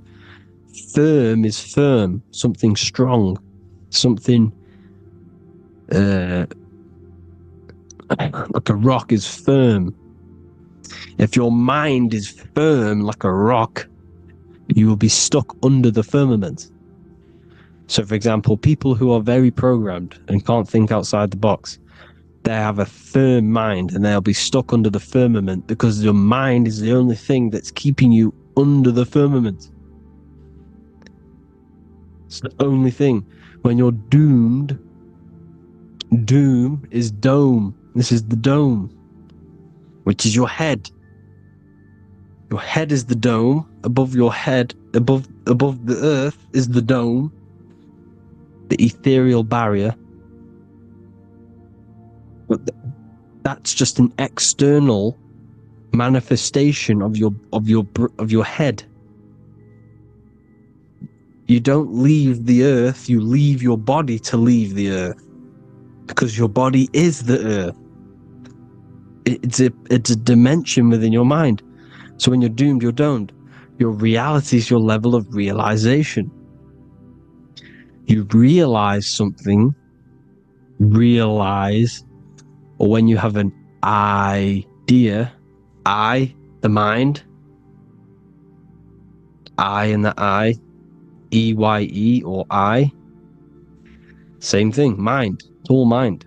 Reality is your level of realization. You realize there's other worlds, that's your reality. Your perception's your reality. Mind in Latin is mens. Jesus was known as the fisher of men, which is the fisher of minds. He was fishing minds worthy of knowing the higher truth, the deeper occult knowledge. Jesus figured out that we are all God. And he got killed for it, because in that age they were trying to suppress this information. Jesus figured out he was God because we are all God, every single one of you, and they killed him. Because we're all mind. We are not the body. We're the invisible intelligence, which is God. But you are not God if your mind is attached to this physical world, to the worldly pleasures. If you master your mind and travel the depths of your mind, that is God. Mental and men. Look at the word mental. It has men in it. Men in the Bible means mind. Here you see Masonic. The Masonic symbol with the eye, the mind. Looking over. Everything is the one. Everything comes from the one. All the lines coming off it. Giving its life to all of the life forms. Down here, on the bottom, you have duality, black and white. Up here, you have singularity. One and the two. Unification and division. The lower self is divided into the left and the right. So the Bible even says, I forgot what verse it is, but it says, it's better to go through life with one eye than to have two and be cast into the fiery abyss of hell. I'm not sure what verse it is, but you can research it yourself. It's better to go through life with one eye, to be unified. Unified consciousness. Dimension. No brainer. No brainer. The language tells you the truth, people. Dimension. The dimensions are in your mind. Entertainment. Entertain the mind. Disappointment. It's all in the mind. Environment. The environment that you are in is a product of your mind. Within, rearranged spells high twin. Within is your mind, and your external world is mirrored from the decisions you make in your mind. Advertisement, commitment, it's all meant, it's all mind, everything is mind. Everything. So, this is important. The collective thoughts and collective beliefs. The collective, because we all share the mental plane. And because of this is why we are in a weakened state of consciousness at the moment. Because the collective thoughts and the collective minds overall are asleep. And they don't believe in anything. You see, everything is true within the mind. You think of something, it is there instantly. You think of a chair, it's there in your mind. You think of anything, it's there instantly. So everything's true within the mind. Anything can happen in the mind. Anything can happen on the physical plane if the collective consciousness, the collective minds, believe it to be true. This is why back in the days, in the ancient days, you look at all the old world stuff, you see all this crazy technology, and it's because as a collective, as humanity back then, they believed that they had much more open minds. Therefore, the things manifested in the physical world were a lot more out of the box, so to say, compared to today. For example, magic is not as powerful today because the masses don't believe in it. It's still powerful, don't get me wrong, but if the masses believed, or if everyone knew magic could be real, because it is, anything's real in the mind, it would be a lot more powerful. You see? So and what they're trying to do is create a hive mind worldwide. They're trying to make one religion, an external god. What happens when you worship something external? You give energy to it, because where attention goes, energy flows. Where your mind gives attention to, energy goes there. And when we all believe in external gods and give our worship and our power to these external things, we all give energy to it, which will manifest as a demon in the astral planes. It's a hive mind. They're trying to make a hive mind to summon our energy. Trying to summon our energy. And it through mind, through collective thoughts. The hive mind. They want one religion, one government, one currency, one belief system. And that will create a hive mind, which will limit our consciousness, which will limit what we can do in the physical world. Because if everyone doesn't believe in certain things, it cannot happen, because it's all in mind. Mind is so powerful. I am you and you are me. I hope you all enjoyed this video, people. If you haven't already, join the Wisdom Academy. The Wisdom Academy, we have many occult lectures just like this one. Also, we have just launched Mindwave Hub. If you want genuine frequencies, genuine binaural beats, because the ones on YouTube, the ones on Spotify, Apple Music, they're all tuned to A440 hertz, which shuts down the right hemisphere of the brain. If you want to gain access to your true consciousness, your mind, you need to balance the two hemispheres and balance the chakras. You can do that externally by listening to binaural beats. If you want true frequencies, true binaural beats to hemisync the chakras, hemisync the brain, to gain access to the different dimensions of your mind, well, you can gain access anyway, but it's going to help you if you're trying to learn this.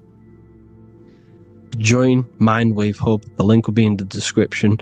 Listen to the binaural beats, meditate to them, listen to when you go to sleep. They'll massively benefit you. Thank you all, people. Hope you had an amazing, lesson. Hope you learned a lot. And please subscribe. God bless you all.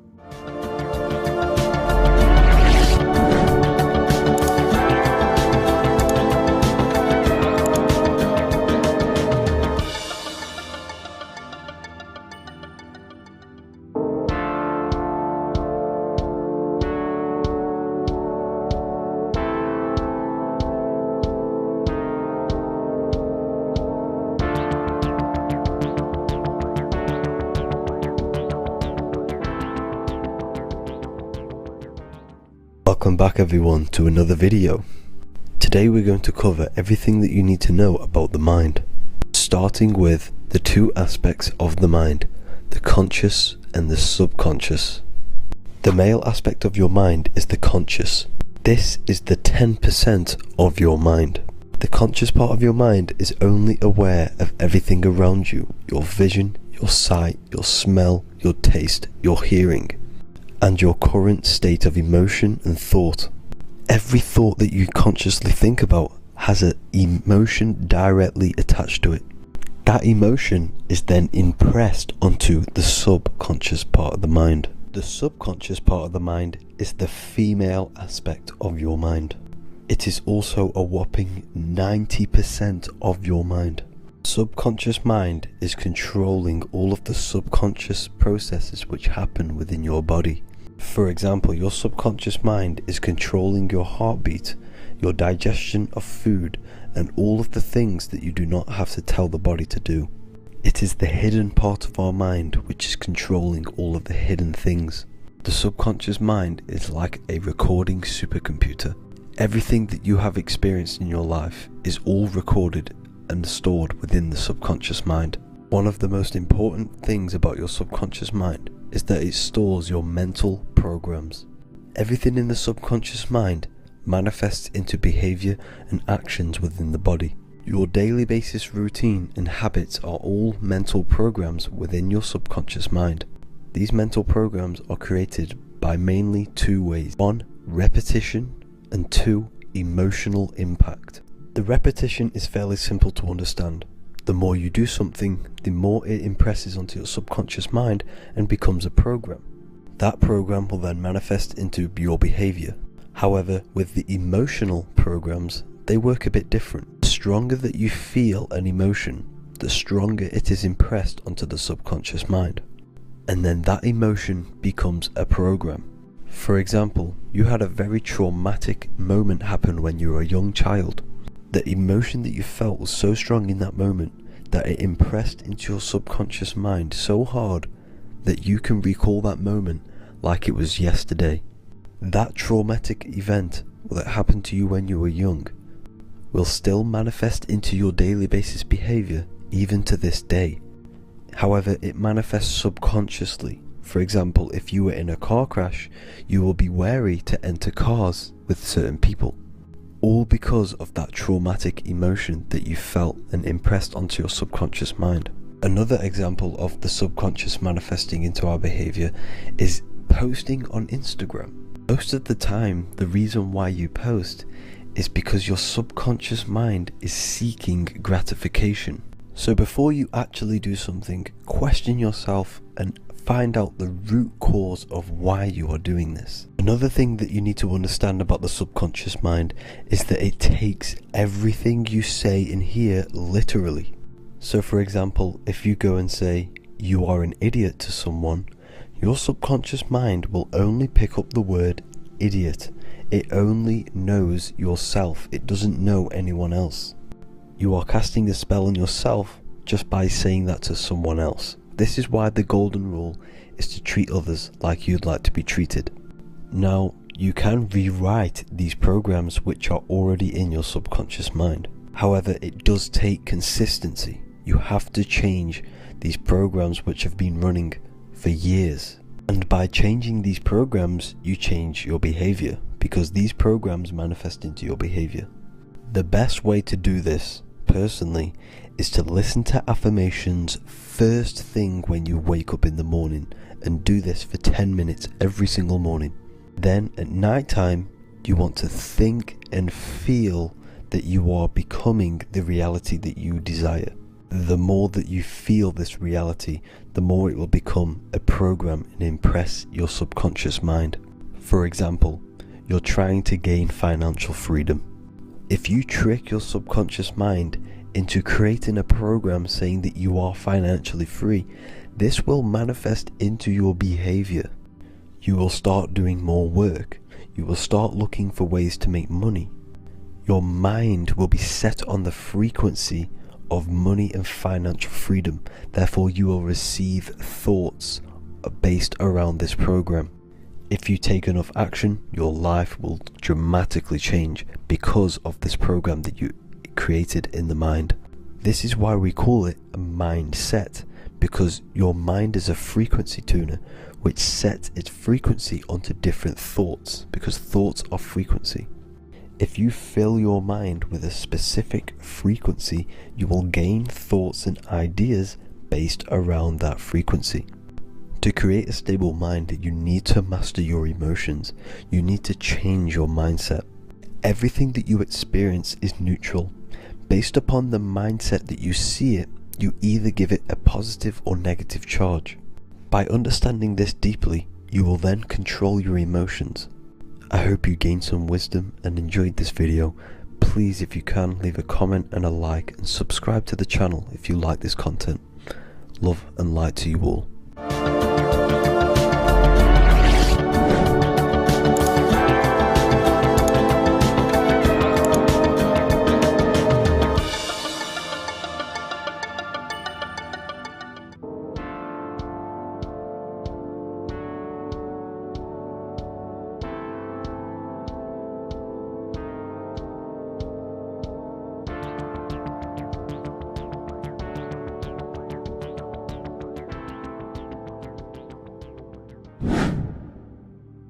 The earth has become a realm in order to trap souls within so that they can harness our electricity, our energy. Even the Bible is talking about how this realm is controlled by the wicked one in John 5:19. We know that we are the children of God and that the whole world is under the control of the evil one. Ephesians 6:12. For our struggle is not against flesh and blood, but against the rulers, against the authorities, against the powers of this dark world, and against the spiritual forces of evil in the heavenly realms. So the Bible is telling us that this is not the only world. There are other worlds, there are other realms that we can go to, considered as heaven. Heaven being a higher realm where there is no evil, no darkness. This is a midpoint realm where there is good and evil. Now, we're going to explain how the soul trap is how it's working, and how your soul is being harnessed for its energy, and how you are tricked to come back to this realm after death. What you need to understand is first is that you are the invisible intelligence behind the physical body. You are the mind and soul. The soul is the true you, the good you. It is pure love, pure bliss, eternal, never dies. The mind can be corrupted though. The mind is the intelligence of the soul. It is invisible. It has no true form. The intelligence inhabits the brain. The brain is the computer to control the electrical machine called the nervous system, which is choice, program, and action. You are the invisible intelligence behind the body, and this will prove it even more. You do not even see into the external world. You are seeing an image produced by the brain, because the light is being sucked through the retinas of the eyes. The image is produced in the visual cortex at the back of the brain. What does this mean? This means that we are the consciousness in the center of the brain, in the pineal gland, that is experiencing the program being ran by the central nervous system in the brain. This is the sigil of Lucifer. Lucifer in Latin is Lucy. Lucy is light in Latin. Lucifer is known as the light bearer. This is how the eyes work, people. It's not a demon or a devil. The sigil for Lucifer is how the eyes work, and how the left eye is controlled by the right brain. The right eye is controlled by the left brain. There is a crossover. It's the same with the body. The left side of the body is controlled by the right brain. The right side of the body is controlled by the left brain. There's a crossover with our hemispheres in the brain. Now, this empty chamber in the center of the brain is where this universal cosmic intelligence is hell, known as the most holy place in the Bible, the throne of God. Okay, this is above the 33 vertebrae on the spine. As you can see here, you are the being in the center of this point. All of the nerves are being sent back to this one particular point, which is the seat of our invisible intelligence. You can see it's an empty chamber. Our consciousness, our intelligence is not a physical thing. This intelligence is the true voice inside of your head. This is why your head is heaven. Your heart is earth. Your heel is hell. Your head is heaven because this is the seat, the throne of God. God is in heaven because the consciousness, this divine intelligence that's controlling the body, is sat in the center of the brain. The brain is taking commands of this invisible intelligence. When you close your eyes, you can feel your awareness, your consciousness, your intelligence is all in the brain. Your awareness is not in the feet, the heart, the legs, the arms. It's all in the center of the brain. Now, if you meditate deeply, you will find that you are beyond the mind. You are the being observing the thoughts. You are the soul observing the thoughts. Now, with this being said, you are the consciousness experiencing the program being ran by the central nervous system in the brain, because you're not seeing into the external world. It's an image, it's a simulated image produced by the brain and the central nervous system. You do not experience the external world. You do not feel the external world. You feel electrical impulses on your nervous system. Your nervous system is decoding what you are feeling. So the only thing that you truly feel is the electrical impulses on your nervous system. This is why the nervous system is the tree of knowledge of good and evil, because it gives your invisible intelligence, your mind, the knowledge of good and evil. It can detect good things, it can detect bad things. If it's hot, if it's warm, if I need to go, the nervous system is doing this. It is the tree of knowledge of good and evil. Okay? Now this universal intelligence is symbolized as the single eye. Okay? Matthew 18:9. It is better for you to enter life with one eye than to have two eyes and to be thrown into the fire of hell. What does this mean? It's symbolic, it's metaphorical, people. It is metaphoric. Your universal intelligence is the single eye, the one eye. It's the balance between the two poles, between the left and the right, the good and the evil. It knows the right thing to do all the time. This is our inner guide. The inner self is the inner guide. And when you are operating your life off duality, using your two eyes, you'll be thrown into the fire of hell, lower states of consciousness. Because you're split. You need to live in oneness, even, balance. Matthew 6:22, the light of the body is the eye. The light of the whole body is the eye. You are a light being. Human. Hue means an attribute of a color. Man is the word manifested. We are light manifested into physical form.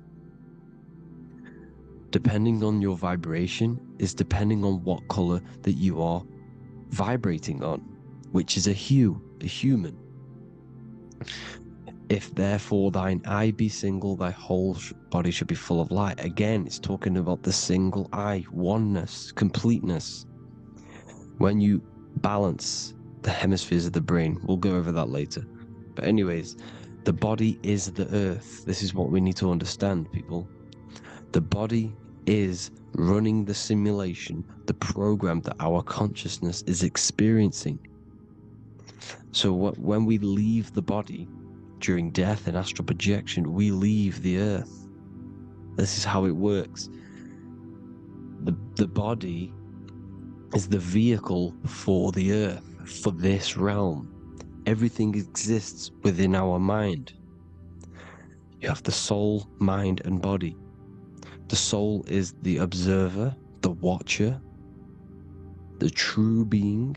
This is why she has many different heads, because the soul inhabits different bodies. This is the serpent, which means knowledge, which is the mind, wisdom. And this is the body, soul, mind, and body, Brahma, Vishnu, Shiva. The mind is the bridge between the soul and the body. So what do I mean? When you astral project, you are using your mind to project your awareness, your observing consciousness outside of the physical body. The mind is the projector, projecting consciousness. By using your mind, you can project your consciousness outside of the body, which is known as the astral realms, which is known as walking on water. Jesus was never walking on physical water, people. It's metaphorical. Believing the physical body. The water is the ether, which is the veil between the physical and the astral realm. It's a fluid substance. It's on either side. It's physical and astral. The ether is the fifth element that they hide from us. Why? Because they're trapping you in the physical. They are hiding all of these realms. Etheric, astral, and mental. People think their mind is their brain. It's two separate dimensions. These are completely different dimensions. The mind is way more intelligent. The mind is formless. There is no form to the mind. You can think anything you want. You can manifest anything you want within your mind. It is not a physical object. The physical realm is being controlled by the mind. Everything's being controlled by the mind. Everything exists within the mind. This is why the Egyptian says the universe is mental. So when we project our consciousness outside of the physical, we go to the astral. The ether is the water that Jesus is walking on. This is the veil between the physical and the astral world. The word together has ether within it because it joins the two worlds together, together, the astral and the physical. The word either is ether because the ether is on either side, physical and astral, physical and spiritual, physical and non-physical. In the astral realm, the mind can manifest anything we want. We incarnate to restrict our minds. This is why Saturn, if you go and watch my video on Saturn, how Saturn is this simulation, okay? Our minds can manifest anything we want in the astral plane in the click of a finger. However, when we incarnate in matter, we now have to labor for our manifestations. This is why Saturn's known as the great teacher in astrology, because he teaches you a lesson. When your mind incarnates into matter, it's teaching your mind a lesson, the knowledge of good and evil. This is why the Bible says, you shall be gods and know the knowledge of good and evil. When you incarnate here, you have to know the knowledge, you need to know the knowledge of good and evil to become a god. Okay? Now, the square is the physical plane, the triangle's the ethereal plane, the circle's the eternal plane. The circle has no beginning, no end, it's eternal. The physical plane is the square, it's limited. The square is limited. The cube is the geometric shape which gives rise to matter. Now, the term think outside the box has truth in plain sight. You have to think outside the box to project your consciousness, use your mind to project your consciousness outside of the box, the physical plane, into the astrals. The astral realm is the realm of the stars. Above us is the stars. Through the stars is the astral plane. This is why astral has the word star within it. The devil is the de-veil. When you sell your soul to the devil, quote unquote, it's metaphorical. The devil exists in the physical plane. It's the lowest state of consciousness. The de-veil, you de-veil yourself into the physical when you are the devil. The de-veil. The ethereal plane. Now, we all know what the famous symbol of the all-seeing eye, right? The all-seeing eye with the eye in the triangle. Look at the Masonic artwork showing you the triangle above in the sky. This is symbolizing the ethereal planes. The eye in the triangle symbolizes your invisible intelligence, your mind, which has the ability to see on either side. because the triangle's the ethereal plane. The eye is your consciousness, your intelligence, and this intelligence has the ability to see in the physical plane and to see in the ethereal planes, in the astral planes.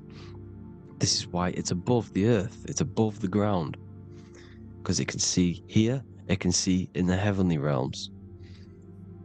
Now, the stars are, well, this is known as heaven, the realms of the astral planes.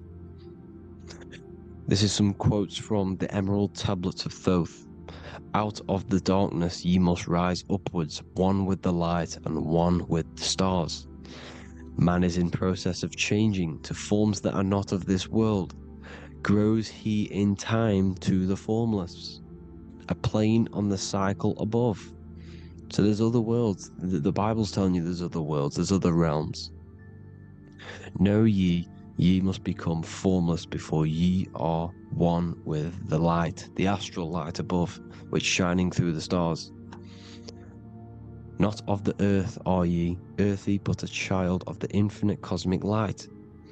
You are the invisible intelligence controlling the physical body. The body's not you. It's the vehicle that your soul lands in when your mind projects your consciousness into that realm. Free from the body, I flashed through the night. Unlocked at last for me was the star space. Wow, that's powerful. The star space, the astral planes. This is what it's talking about. We are all a star. We descended from the astrals, which is the star. We are all a star. Look at the ancient paintings of Jesus' birth. It's the star beaming his consciousness down into the physical plane. Here's another one. Here's some Freemasonic artwork showing you, again, the ether, that invisible intelligence, the I, manifesting itself inside of here, in the physical realm, where the people are. You see? It's the same here. This is Jesus. Here's the bird symbolizes the Holy Spirit, your invisible intelligence, descending into the waters, the ether, the ethereal, everything. The ether's the base of all physical matter. Here's Truth in Plain Sight. Mr. Bean, the famous TV program in England, in the UK. He begins the program like we all begin the program for falling from the stars. He falls down with a beam of light. And this is truth in plain sight. This is false. The aliens don't exist. They're a lie, alien. But this symbolizes the star beaming our consciousness. And when we die, this star will suck us back up. Just like this UFO is doing. It's truth in plain sight. So, this is some more Freemasonic artwork. Going from duality to singularity. Sun, moon, masculine, feminine. Right hemisphere, feminine, left hemisphere, masculine. The consciousness in the center, the balance point. Here's another more Freemasonic artwork. The two pillars, left and right hemispheres, and the invisible intelligence between the left and right hemispheres, the light of the body. This is why light's coming off it. Because it's light, it's pure light. The blazing star. The stairs go from the checkered board, the duality, up to oneness, in between the sun and the moon, the masculine and the feminine. This is symbolizing going into oneness. What did the Emerald Tablet say? You've got to become one with the stars, one with the one with the self. Balancing the two hemispheres so that you can gain, because when the two hemispheres are balanced, you can gain a more deeper connection with your invisible intelligence. Same with the chakras. When the chakras, the 7 seals in the Bible, these are 7 seals because when you conquer the 7 chakras, when you balance the 7 chakras, you then gain a more deeper connection with your internal self. Because your mind is not filled, it's not being ran, it's not being dominated by these 7 deadly sins, the 7 seals, the 7 chakras. These are 7 energy centers which are concealing our true form. Balance makes us have a stronger connection with our true cosmic intelligence. Heaven is even. This is why Jesus is pointing at the heart. The even point is the heart. You got to balance the chakras and live from the heart, because the heart is the earth. You're in good and evil. The body manifests the lower and the higher self. The higher self is in the higher parts of the body: wisdom, intuition, expression. The lower self is in the lower parts of the body: sex, food, and power. This is how they are trapping your soul, people. Like I said, the mind is the bridge between the soul and the body. So by tricking the mind, not giving it the right knowledge, and keeping the mind stuck in the lower 3 centers, thinking about power, food, and sex, this is low vibrating energy. It's going to keep your mind addicted to the physical realms. Okay? This is why you need to go even, balance, heaven. Okay?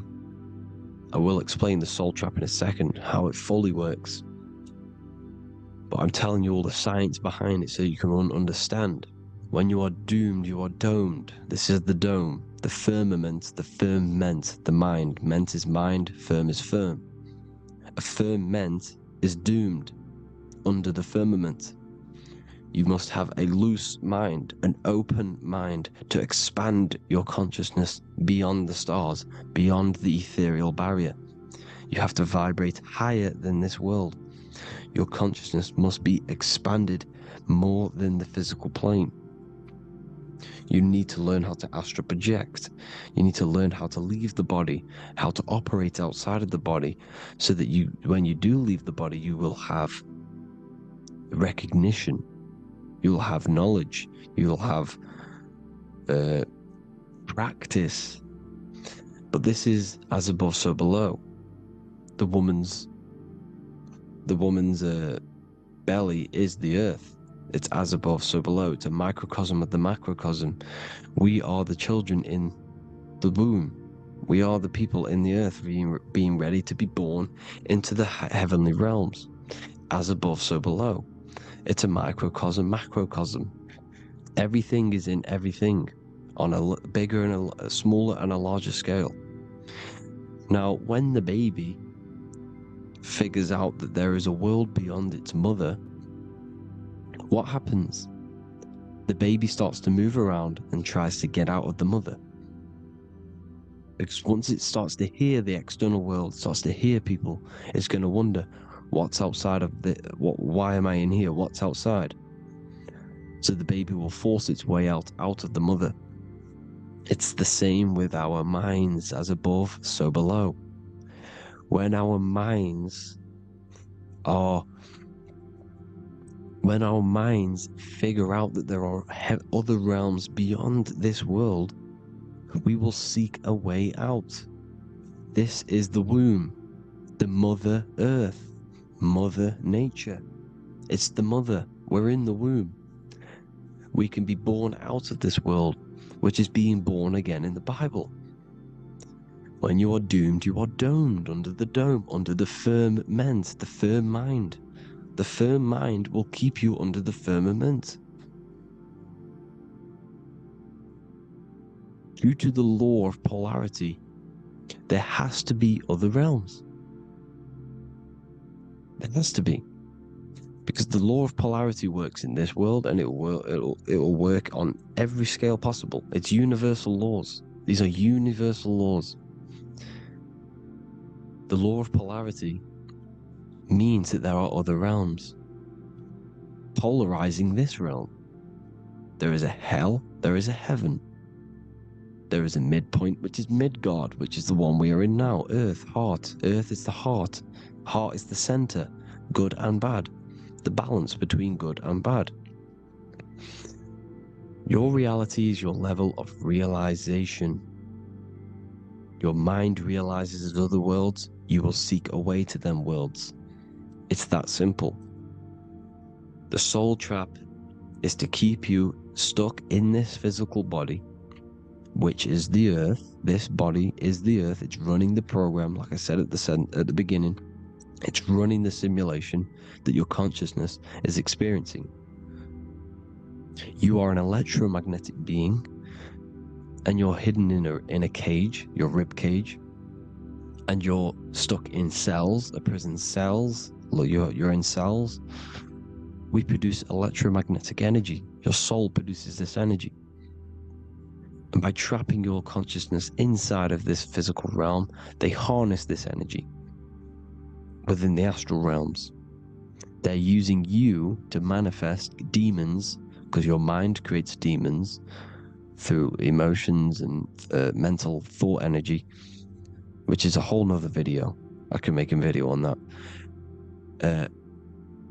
You're manifesting everything for them because they're trying to create a hive mind. This is why they want everyone to believe in one belief system, one government, one belief system, one religion, because they're creating a hive mind.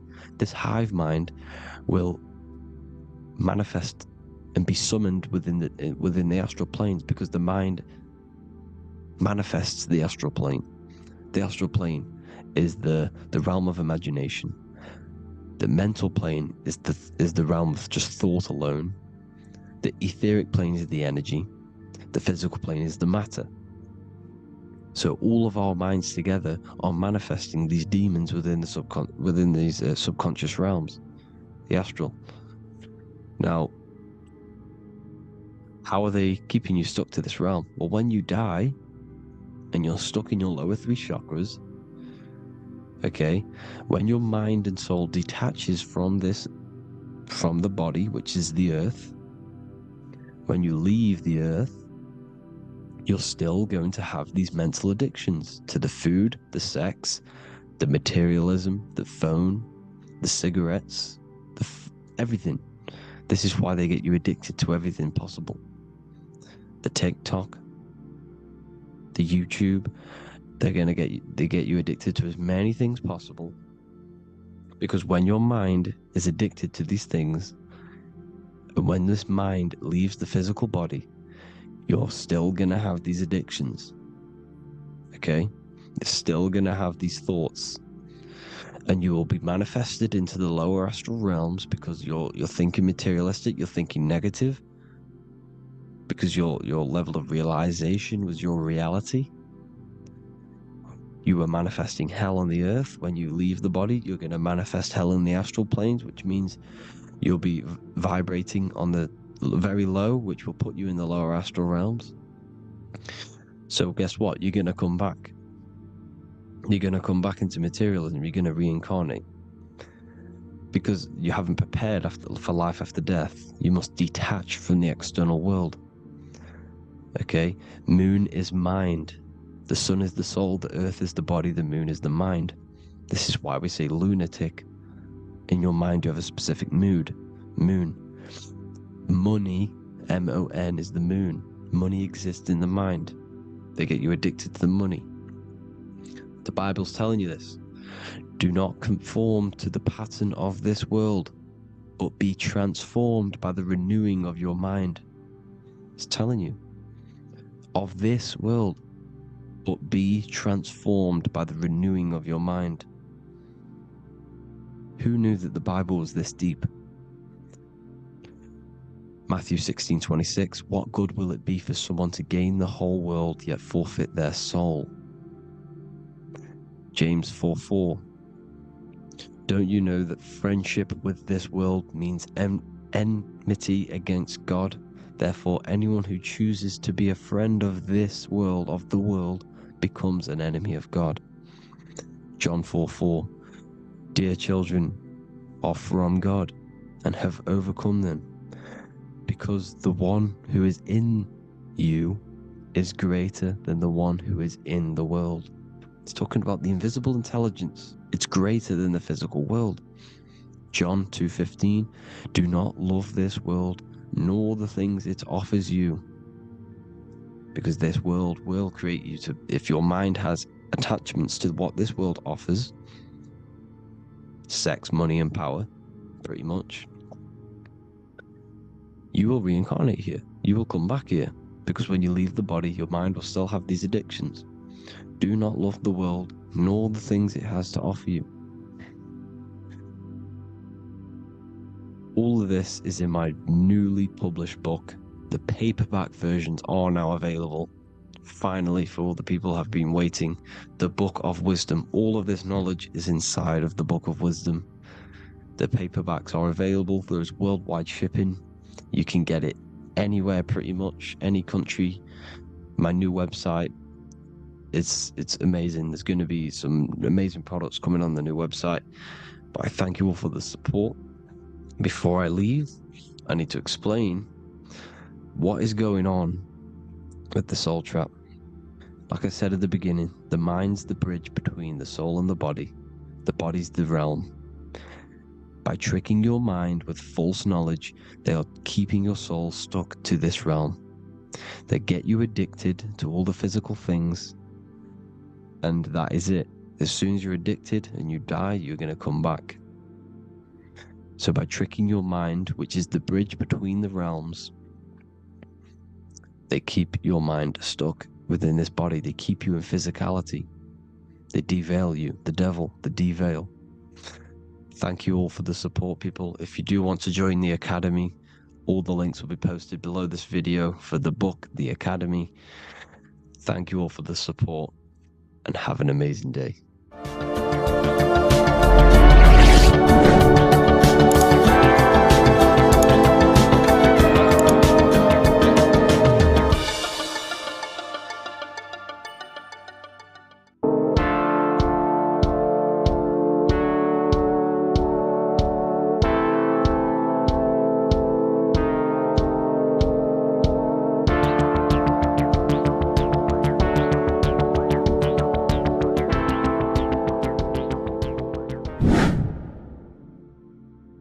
What is good, people? We're back with another video, and this is going to be talking about the connection between the micro and the macro. You know, you are the universe, everything is inside of you. So the first thing you need to understand is that the law of mentalism, we are a thought in the creator's mind, everything's being thought into existence. We have a spark of this mind, this same mind of the creator, and everything is a state of mind. Particles or atoms, whatever you want to call them, are a mental thing. They're a product of the mind. Everything's thought into existence. Thoughts influence everything. Thoughts are energetic effects which send out waves into the quantum field around you. And your consciousness is actually the universe experiencing itself, expressing itself, and viewing itself. So we are the creator, but viewing itself in separate bodies. And this is why they call the material world the world of illusions. Because everything's separate here, but we all forget that we are all one. We've all been brainwashed to think we're all separate, but we're all one. We're all the same mind, the same consciousness, everything. So everything's created out of toroidal fields. God created the toroidal field. That's the only thing that exists, because the atoms are toroidal fields, and it's the basis behind all creation. As you can see it in the owl's eyes, it creates the infinity symbol. And this is the apple. The apple is a toroidal field. And the toroidal field is made out of dielectricity, which is ether. Ether is black light, and this is counter space. This is another realm. This is what creates God to be omnipresent, to be everywhere at one place at all times. He is everywhere, because ether is everywhere. And ether is infinite potential. It connects everything together, and that's what energy moves through. It moves through the ether. And that's black light. Everything is light, as it says in John 4:2, God is light. Everything's a vibrational state of light. So the torus field is made out of dielectricity, ether, black light, magnetism, which is white light, which is the center of the toroidal field. And magnetism radiates, it has no vibration. And then when white light splits, it turns into electricity, which is physical material, and that has a vibration. This is the Holy Trinity. The sun, the moon, and Saturn. Saturn, the god of materialism. If you've watched my videos on Saturn, you know that Saturn is crystallizing everything into physical matter. And that's why his old name was El. The ancients called him El. And this is why we get El electricity. This is where El electricity comes from. Because El electricity is only a product of the physical world. which is redshift, blueshift, Adam and Eve. And this is what creates the redshift, blueshift is what is a product of magnetism. When magnetism, white light splits, and this gives us vibration. And this what creates the toroidal field, which is the basis of all physical creation. The sine wave is created out of the magnetic wave and the electric wave. The electric wave is the blue wave, and the magnetic wave is the straight wave, which is radiation. This is vibration frequency. So the magnetic wave is straight, and then you have longitude and amplitude, which is depth, which is dimension. You see how the electric wave has depth and a dimension. This is why you get the cross. This is the cross of Earth. This is the symbol of Earth, of bondage, of physical matter, because it consists of magnetic wave and depth, which is electric wave. And this is where you get the sun cross or the Earth cross, whatever you want to call it. It's the cross of physical matter, and the ancients knew this. This is why they used that symbol. Redshift, blueshift, which is the toroidal field, is the basis of all creation, physical creation. And this is why you have the police siren is red and blue.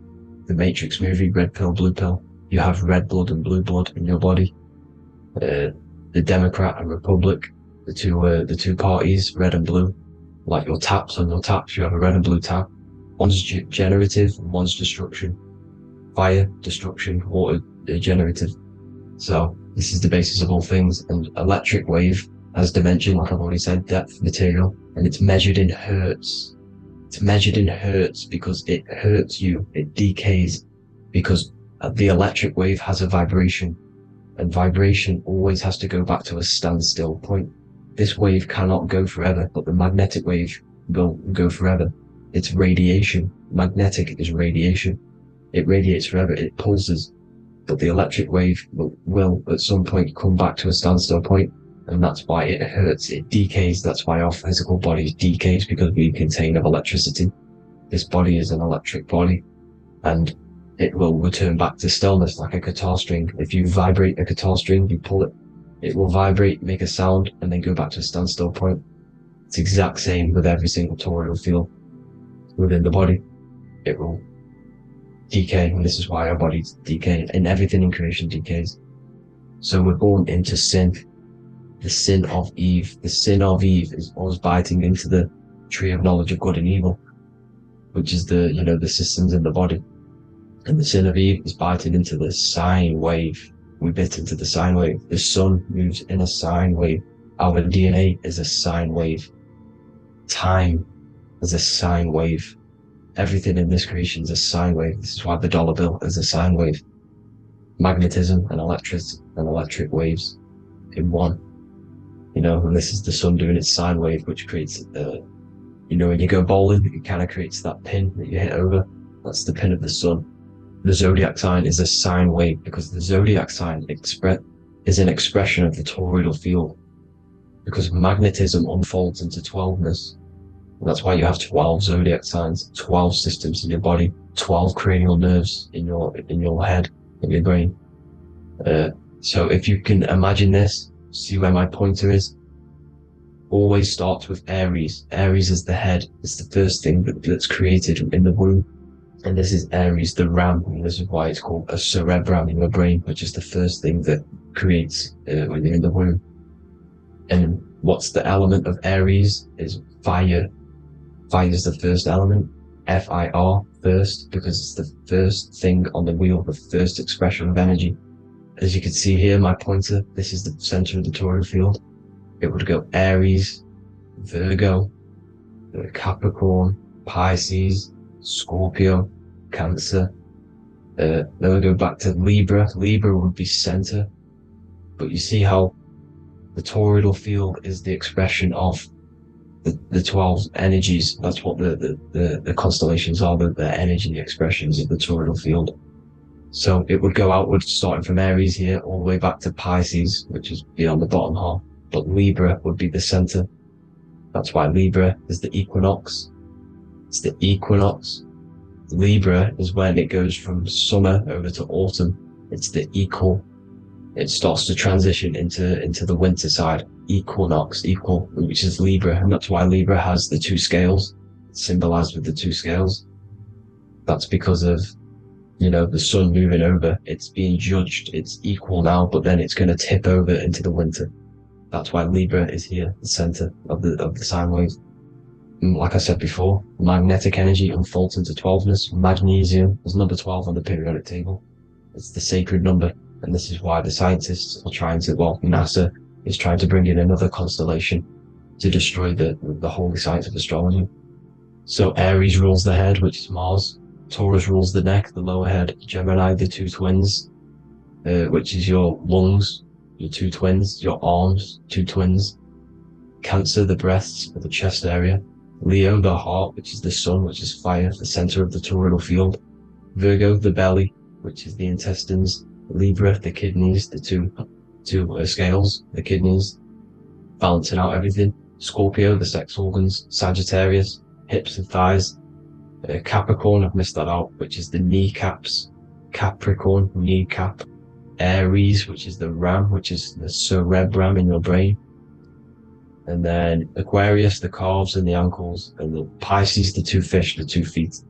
So everything corresponds, as you can see here. This is an ancient way of depicting it, of the folded human. And this is everything. Each constellation rules that part of the body, gives energy to that part of the body, makes you do certain things. So magnetic energy unfolds into 12ness, electricity unfolds into 7s. That's why when you get electric, the light spectrum that we see, it consists of 7 colors. Why we have 7 planets. The 7 planets give us our 7 metals and the 7 solfeggio scale frequencies. So the rota, this is the rota, and rota is an anagram for Torah. The Torah, which is I think it's the Hebrew Bible. Don't quote me on that, but it's one of the holy books, which is the Torah, the Taurus. Everything goes back to the Taurus field because it's the basis of all creation. So the chief cornerstone, it says in the Bible that the builders rejected the chief cornerstone. The chief cornerstone, you are the builder. You decided to incarnate into the physical world, into the electric world, the world of Saturn. When you are created in the womb, it takes you 9 months for you to be created. So for example, if you went into the womb here, it'd take you 9 months. So let's say you're born in Scorpio. So you'd go back 9 months, 1, 2, 3, 4, 5, 6, 7, 8, 9.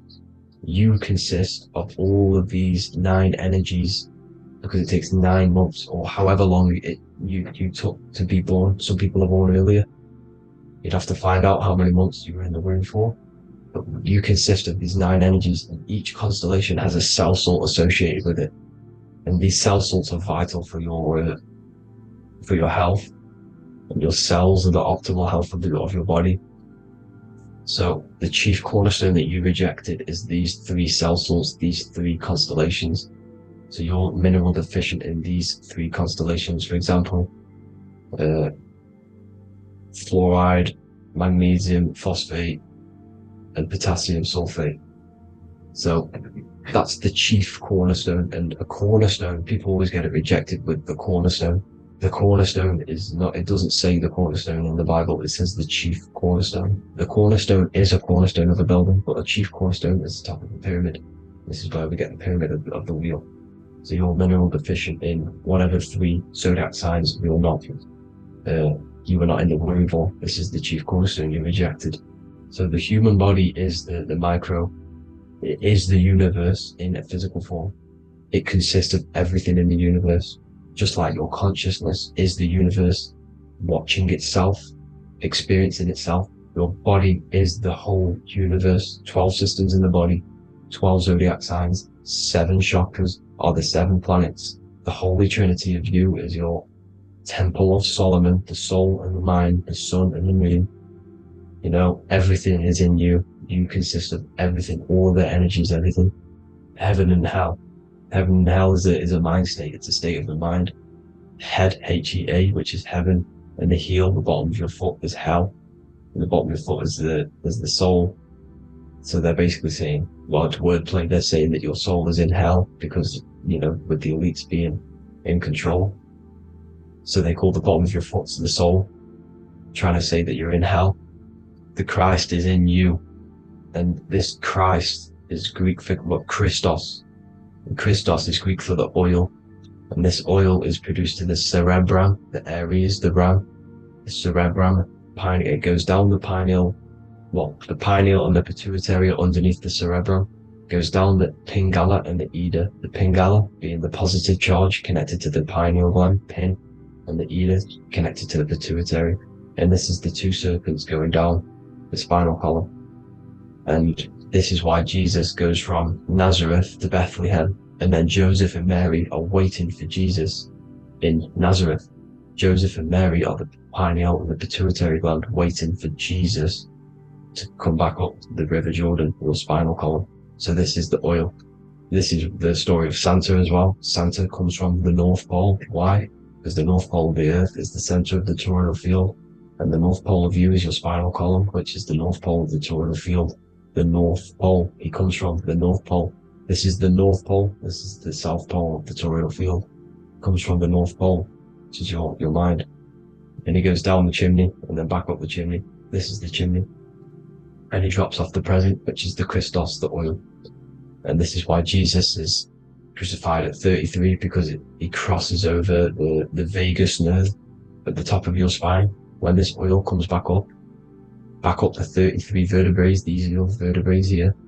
When it goes up to the 33 vertebrae, it gets crucified at 33 because it crosses the vagus nerve, and he's crucified on a cross at 33.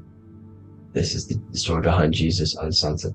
The Ark of the Covenant in the Bible is the two hemispheres which cover the vital parts of your mind, the brain side, which is the cerebrum, the pineal, the pituitary, etc. So the two hemispheres are the two angels, the Ark of the Covenant. This is the Ark of the Covenant covering the two vital parts of your brain. So these are the optic thalamus is another part, and it protects the Christ oil, which is inside at the center of the brain. See, the Bible is all a massive metaphor about yourself, because you are the universe. You are a microcosm of the universe. Your consciousness has experienced itself, and the universe experiencing, and your body is the whole universe. Your head's heaven. So Moses crosses the Red Sea. These are the two hemispheres of your brain. This is the corpus callosum, the Red Sea. So he's pretty much saying that he's uniting the two hemispheres of your brain, because most people in this generation are stuck in the left brain, which is just logic, reasoning, science and maths, writing. And this is what school teaches you to do. It keeps you stuck in your left brain. And you want to cross over to you want to cross the Red Sea, which is the corpus callosum, to the right brain, which is awareness, art awareness, creativity, imagination, intuition, insight. Using the higher mind, creativity, imagination. If you don't have intuition, then you can't read energy, you can't pick up on bad things. This is what Moses is symbolizing by crossing the Red Sea. And it's also the upper room where Jesus met the 12 disciples. 12 disciples are the 12 cranial nerves in your brain. It doesn't just represent the 12 zodiac signs. The 12 disciples symbolizes many different things. It's like I said, energy the universe consists of 12ness. So you have 12 cranial nerves in your brain, and that's the 12 disciples as well. And they want you stuck in your left brain, which is the five senses, materialism. So they say in the Bible that Satan blinds the mind. Satan is Saturn. If you've watched my videos, Satan is Saturn. And you consist of the whole Trinity, which is the sun, moon, and earth. The soul, moon, the soul being your sun, the solar, the moon being your mind, the earth, your physical body. And Satan blinds the mind. Why? Because we enter a soul system.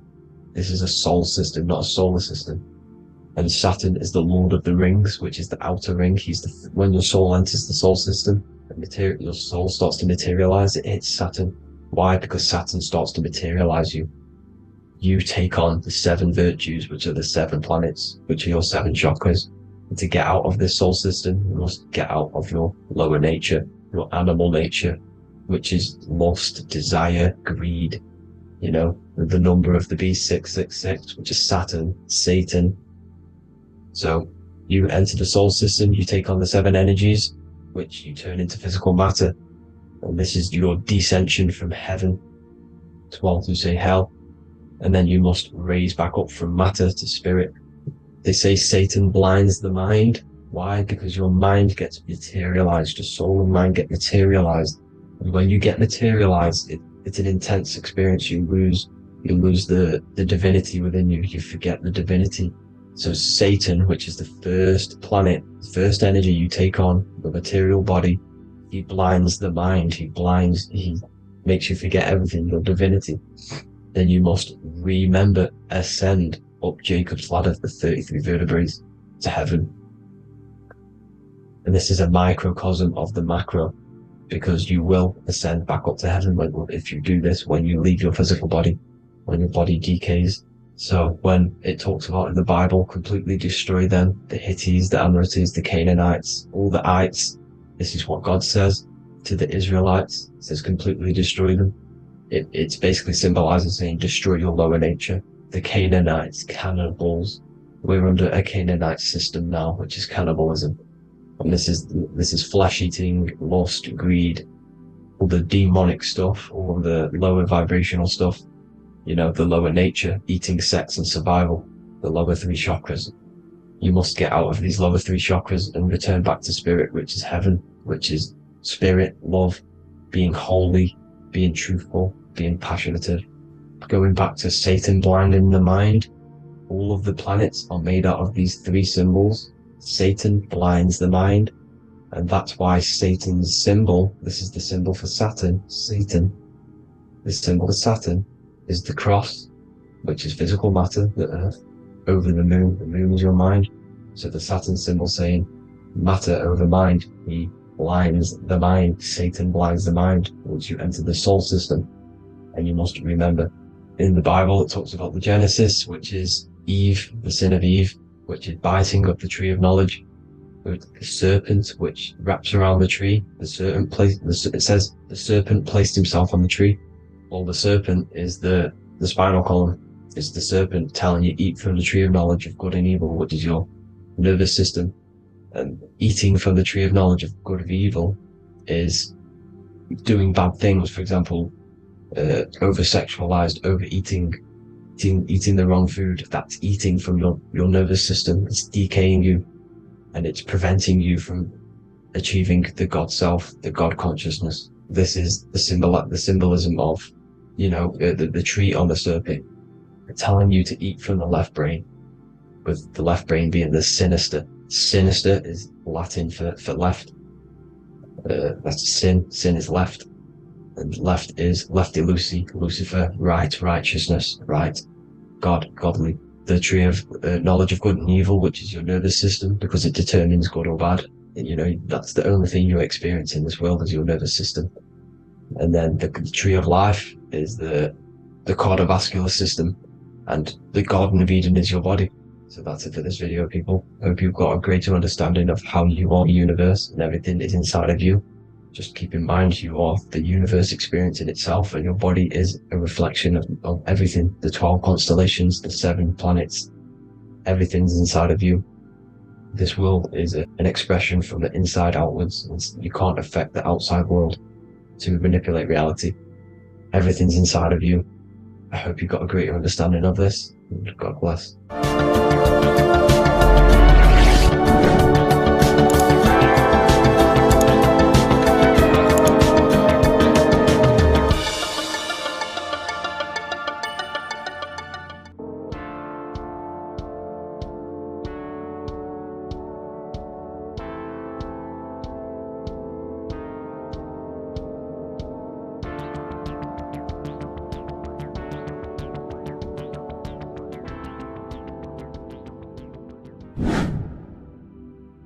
How are we all doing, people? It's Revival of Wisdom from the Wisdom Academy.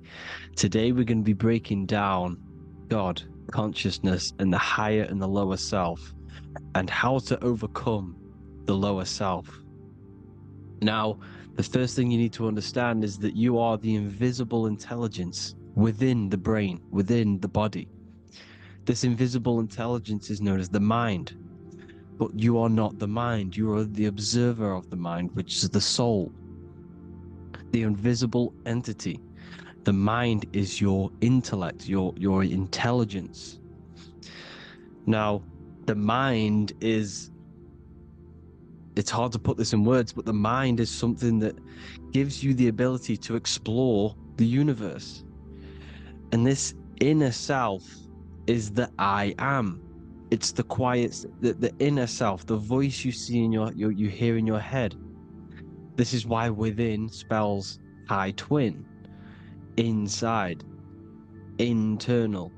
The I is also the number one, which is one line. Because the one and only, is the inner self, which is the I am. This is why you say, my name is Harry. You are not Harry, you are the I, the inner self, the intelligence. Okay, this is why Jesus in French is I am. You look with the two eyes and you see with the inner eye. I and I, the same thing. Okay, because the I inside is what gives you the perception of what you're looking at. So when someone's trying to explain something and then you catch on saying, I see now, it's because you're seeing with your inner eye, the one that gives you perception, gives you intelligence, gives you the ability to understand things. This is the internal I, the invisible self, which the physical body is nowhere near as complicated as this inner self. Is in infinite potential. God, G-O-D, generator, operator, destroyer, soul, mind, and body.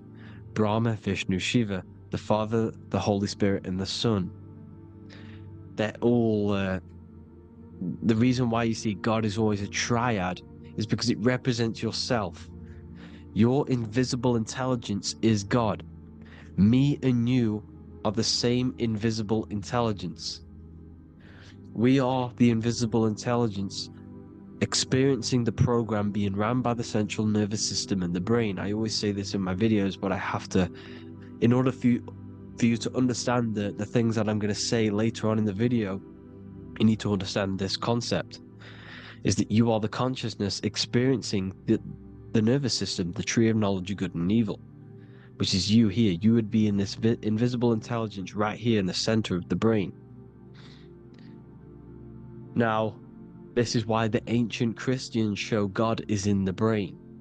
This is the brain stem. This is the brain. This is also the brain stem and the brain.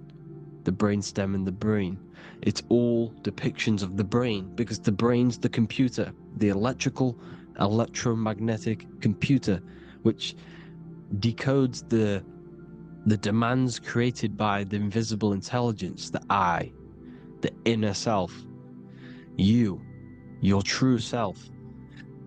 The person moving, if you observe what someone moving, this is going to sound, but if you observe someone walking, it's not the body. The body is moving, but the thing telling it to move is the invisible intelligence. Before you kick a football, a decision is made within your invisible intelligence, your mind. And this consciousness, this invisible intelligence, is either stuck between the lower self and the higher self. Okay? When the invisible intelligence, meaning the true self, identifies itself with the physical body, it will trap its mind within physicality. This consciousness that we have is either operating in the lower self or the higher self. It's either feeding the material body or it's feeding the spirit. Okay? But because we are physical and spiritual, we need to be even. We don't want to be meditating all day long because we do have a physical body as well whilst we are here. We are playing a game in physical matter. Okay? Now, the reason that you incarnated here is to learn a lesson because the mind can manifest anything it wants within the astral planes, within the world of imagination.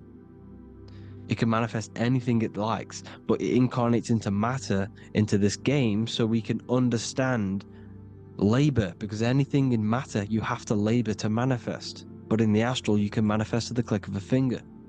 You come here to learn the knowledge of good and evil.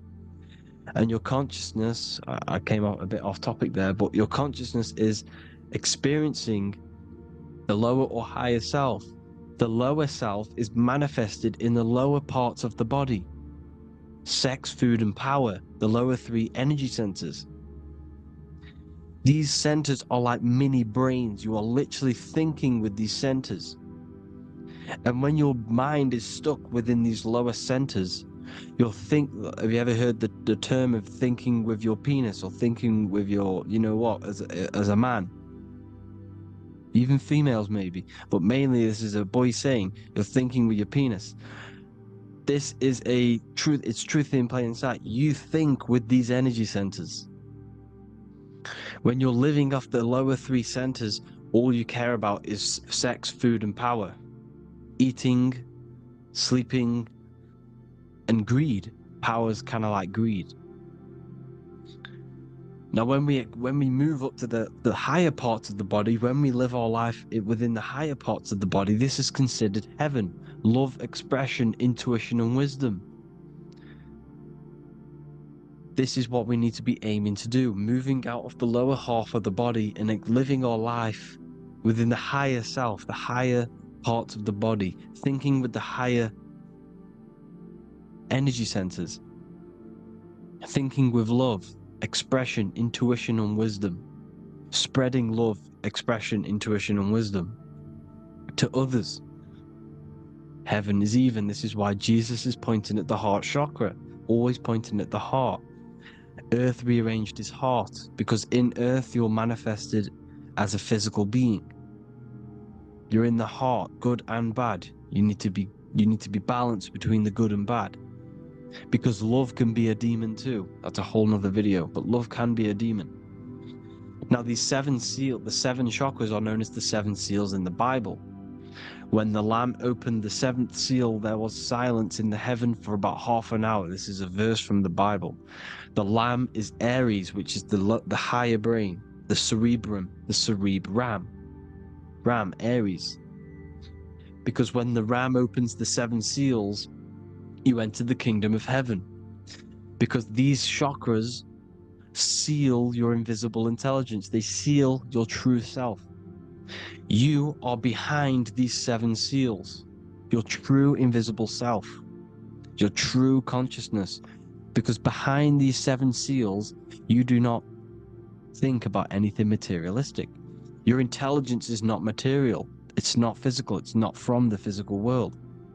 It does not desire the physical world. The body is the beast. The body's the animal, the lower self, which can corrupt our intelligence. It can corrupt the intelligence. Okay? Now, we need to balance these chakras so that we gain a deeper connection between this intelligence and the brain. Because when there's a strong connection between the brain and the intelligence, your body and the intelligence, you have a strong connection. Therefore, you can manifest what the intelligence is saying at all times.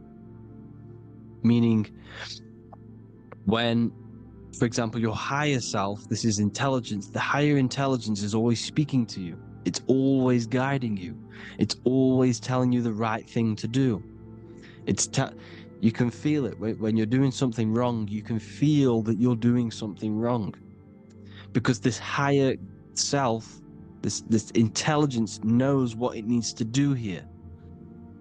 And when there's no connection between the body and this our intelligence, our true self, when we strip away, when you close your eyes for long periods of time, you will figure out you are this invisible, infinite, creative being. There's no words that I can't describe what it is, but it's the voice inside of your head that you can feel when you close your eyes. You are this being inside of the heaven, because this is heaven, this intelligence. And when there's a strong connection between the body, you can manifest everything it's saying. When everything is balanced, when you're no longer thinking with the lower centers, when they're all balanced, you're not thinking in particular with every center, you balance them all, you can manifest everything it says. Your body will act out what the intelligence is always saying. This is God in the brain, the intelligence, trying to touch Adam, representing the lower self. This is why they're not touching. Notice how Adam is resting, but the intelligence is always reaching out, stretching, symbolizing metaphorically saying it's guiding. I'm always reaching out. The intelligence, your intelligence is always guiding you. It's always reaching out to you. But Adam is ignorant of it. The lower self is ignorant of it. And that's why he's so relaxed and God is so stretching out. Because at our highest self, that when you think of when you want to better your life, that highest true version of yourself is God. When you're manifesting this, your highest self, this is God. Your truest form, your most perfect form, that is God. Your highest version of yourself, that is God. Emotions are not what you've been taught. Emotions are not something that should be reactive, okay? You should not let the emotion be you, except that you should experience them instead of letting them become you. You need to understand there's a separation in our consciousness. You have the soul, which is the person who is observing your thoughts. When you think a thought, who's the one observing that thought? The soul, you, the I am, the I, the inner self, the one and only.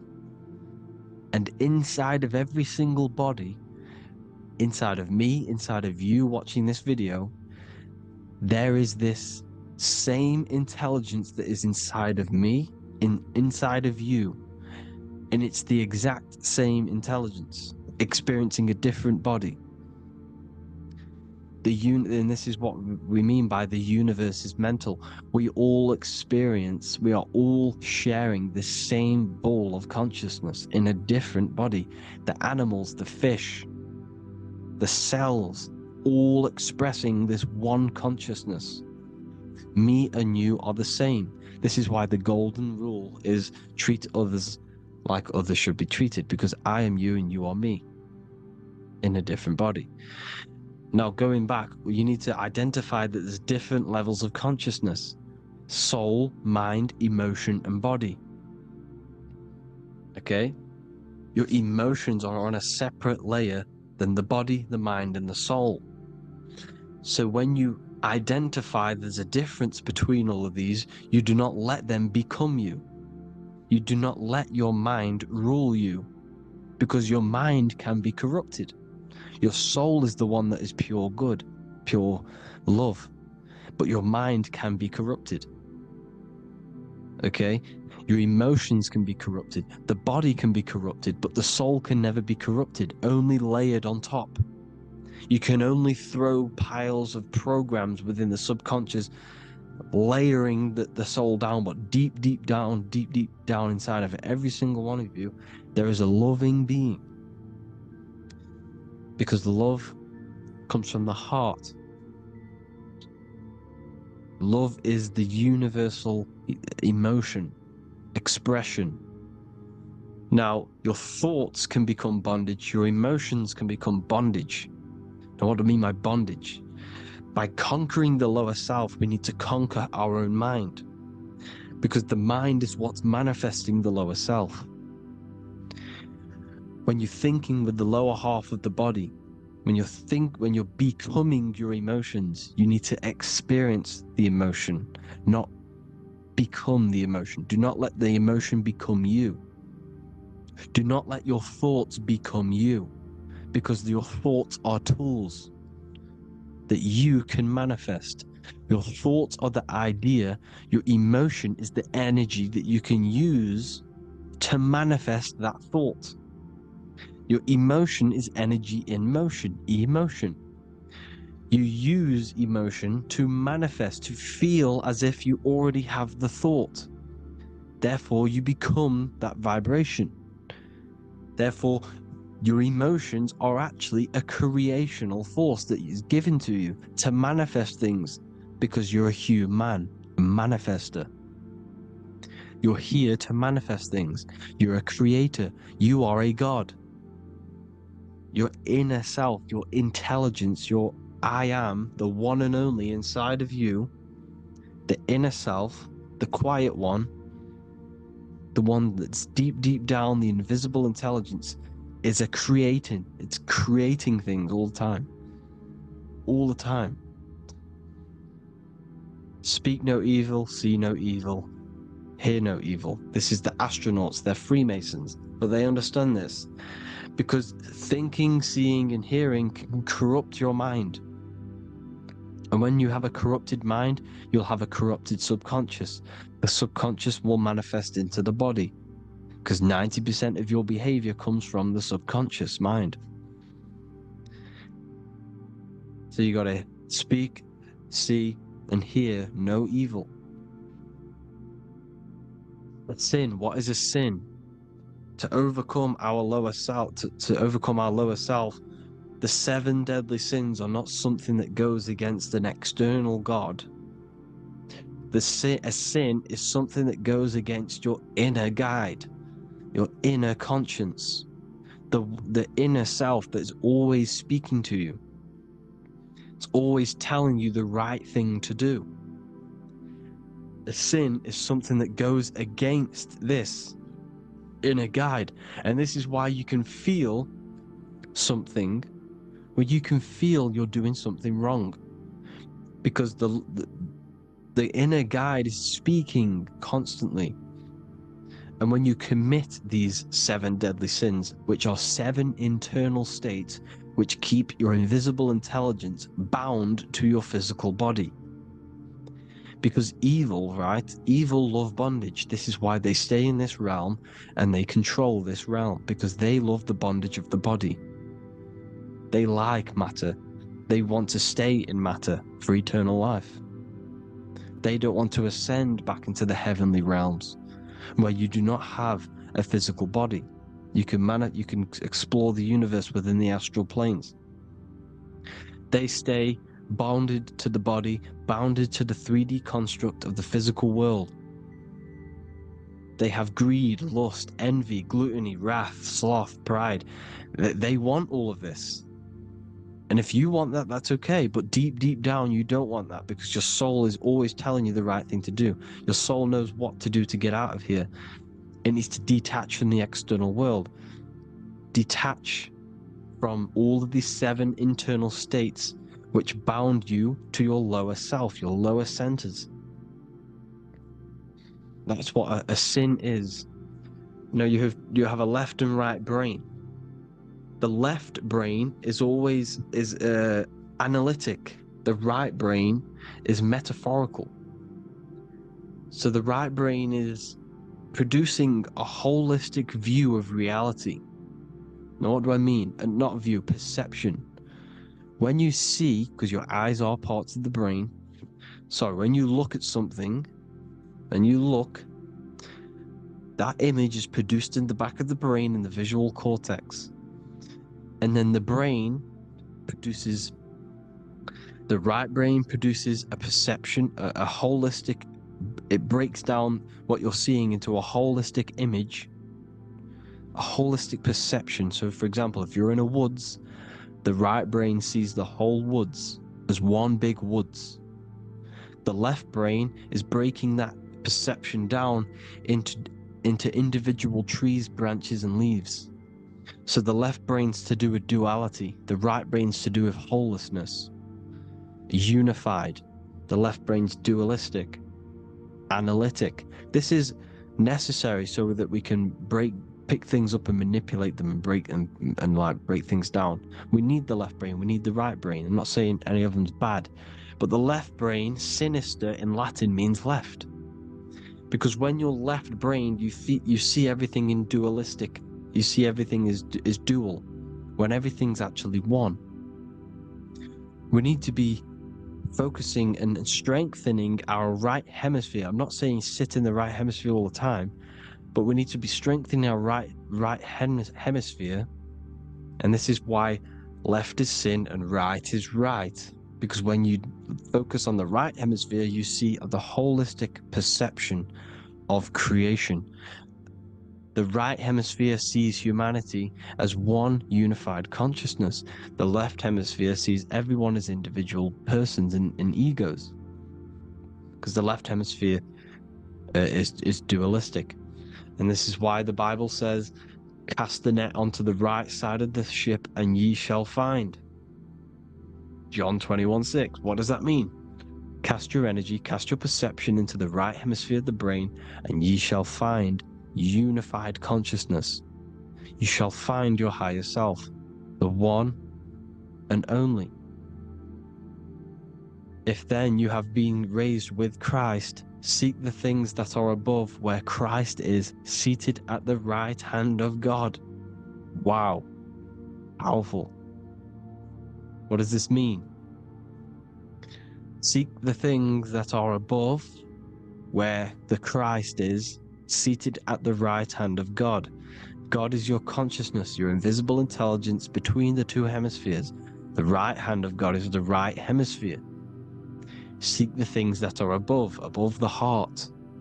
Love, intuition, expression, and wisdom. Seek the things that are above the heart, the higher self, the higher part of the body. Because when you seek the things of love, expression, intuition, and wisdom, you create a strong aura. You attract the same frequency. And this frequency is heaven, God. This is the Sumerian artwork showing the Lamb. This is a step symbolizing stepping upwards, raising up. He's stepping over the Lamb up to the bird. His hand is going to the bird. The Lamb symbolizes the lower self. Okay? The bird with the wings is in the sky. It represents the higher self. This is why angels always have wings, because it represents the higher self in the sky. The lamb is a ground animal, symbolizing the lower self. He's stepping over the lamb to the bird, his higher self, his invisible intelligence. Horus and Set, Jesus and Satan. Look, Horus has an evil brother, Set, just like Jesus and Satan. Horus is a bird, higher self. Set is a ground animal, lower self, which is the devil and the angel on your shoulder. You see? The right and the left hemisphere. The two wings. So, the devil and angels always speaking to you. The higher and the lower self. It's the battle between the higher and the lower self. Between the invisible intelligence and the physical body, because the body's the one that wants the sugar, it wants the pleasure, it wants the sex, it wants the porn, it wants all of the materialistic things, it wants the 7 deadly things. Okay, it wants this. There's a battle between the higher and the lower self, your intelligence and the body. This is why you need to become balanced, so that there's a deep connection between the body and the invisible intelligence, the I am. You need to master your mind with discipline, and you gain a connection between the brain, the body and the intelligence. Resurrection, transmuting sexual energy. Okay, this is important. Res is Resh, which is Hebrew. The early Hebrew Resh symbol is the head. This is the head. Resh, erection. Erection is a sexual stimulation. Resurrection is rise erection. You got to raise your sexual energy up the base from the spine to the head. This is the Christ, the Christos. There's a psychophysical psychophysical oil produced in the brain every month. Go and watch my other video on raising the chrism. Okay? And every month there's this fluid produced in the brain, which takes 2 trips, because one's produced by the pituitary, one's produced by the pineal, magnetic female, magnetic and electric charge. And it takes 2 trips down the spine to the solar plexus, the bread of life in the Bible, or Bethlehem in the Bible, because the River Jordan's your spine. It goes down to Bethlehem. It gets born in Bethlehem, just like Jesus. Because when this oil travels to the solar plexus, it creates the seed, the seed of life, and it feeds the body, all the central nervous system, all the cells. It regulates the blood, does all sorts of good things for the body, this oil. Now, when you save your sexual energy and you raise your resurrection, you awake the Christ, you raise it from the solar plexus or the sacrum bone up to the brain, you activate 100% of the brain, and this is the true resurrection of Christ.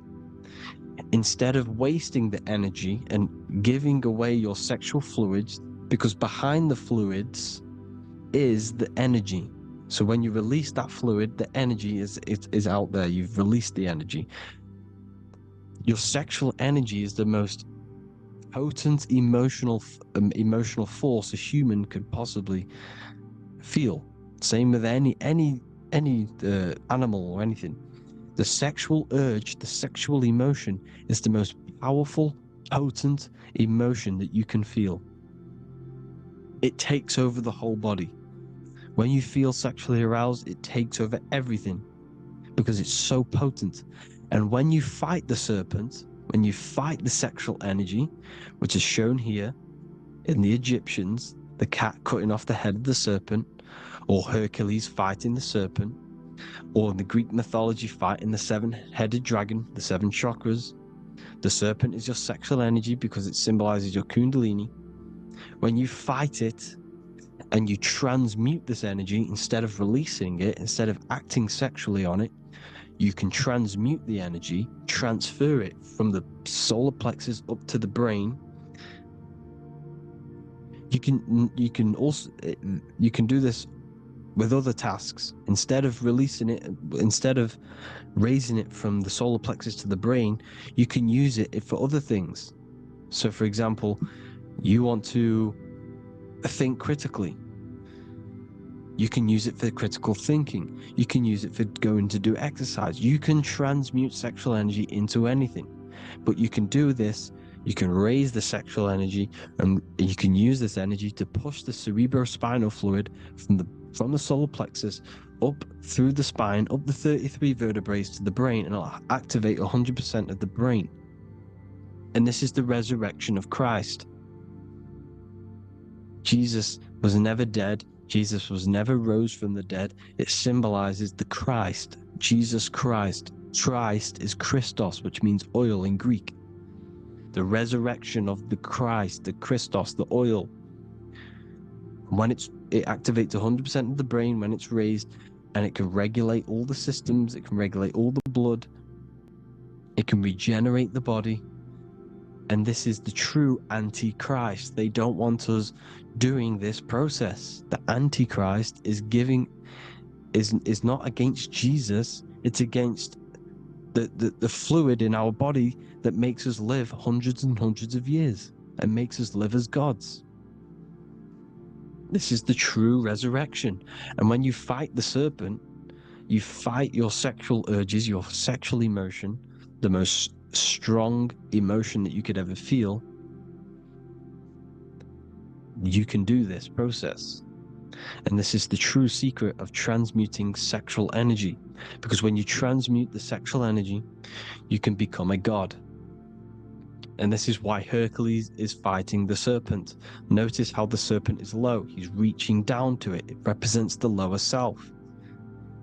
Because the lower self wants the lust, it desires sex. The body desires sex. There's a fight between the higher and the lower self. But when there's balance, there's even. Heaven is even. When there's evenness between these, this is the kingdom of heaven. This is when heaven is on earth. So at our highest levels of ourselves, the highest level of our intelligence, this is God. God is something that we manifest. We need to achieve Christ consciousness by battling the body.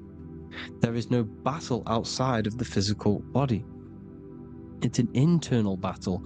Jesus and Satan have been externalized. Nothing exists outside of you, because I explained in the beginning how you are the consciousness experiencing the central nervous system. Therefore, there is nothing outside of you.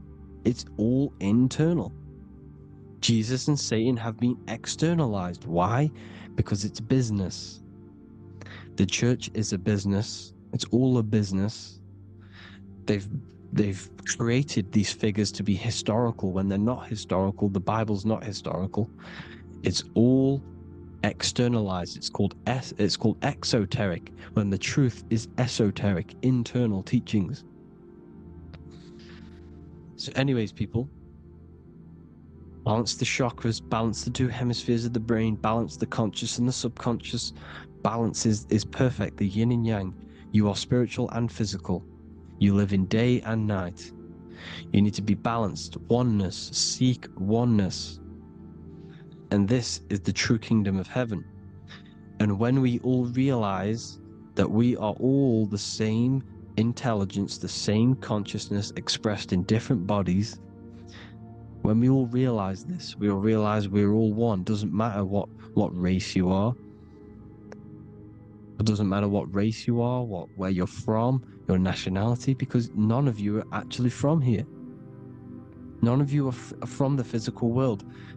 You're manipulating the physical world through the physical body. You are the I am. We all have a soul. Every single one of you has a soul. We all have souls. The reason why they say some people don't have souls is because they're trying to suppress your mind. They don't want you to know that you have a mind. That sounds crazy, I know. But a lot of people haven't realized that they have an infinite intelligence called a mind. And behind that mind, if you can observe your thoughts, the person who is observing the thoughts, you have a soul. Everyone has a soul. Don't listen to all these people saying some people don't have a soul, some people do. We all have a soul.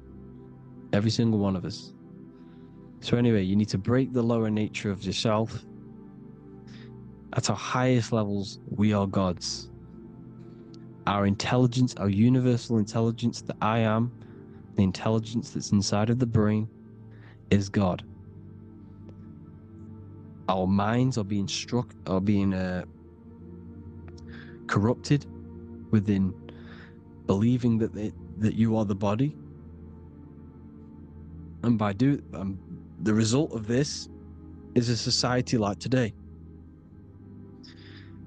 because everyone thinks they're the body, and everyone's living in the lower nature of self, where everyone only cares about themselves. But when we realize we're all one big consciousness ball, we're all the same consciousness expressed in different bodies, there will be peace. So thank you all, people. If you do want to learn more, if you do want to read my book, it's called The Book of Wisdom. I'll put it in the description. It's an amazing book, people. It's going to give you the best understanding possible about creation, yourself, and the world. It's amazing. The Bible, everything. I have just launched a new cymatic library. A friend of mine has just added this to the website. He creates beats, and he creates the purest beats, so they are actually the frequency that it tells you. Most of the stuff on YouTube and Spotify and Apple Music it says it's a certain frequency, but we know these major platforms are all playing with the frequencies of the apps. So if you want a real binaural beats, solfeggio scale frequencies to meditate on or listen to throughout the day, join the Occult Library. You can get a 2-day free trial. I'll put the link in the description. Thank you all, people. Hope you all enjoyed this video. God bless you all.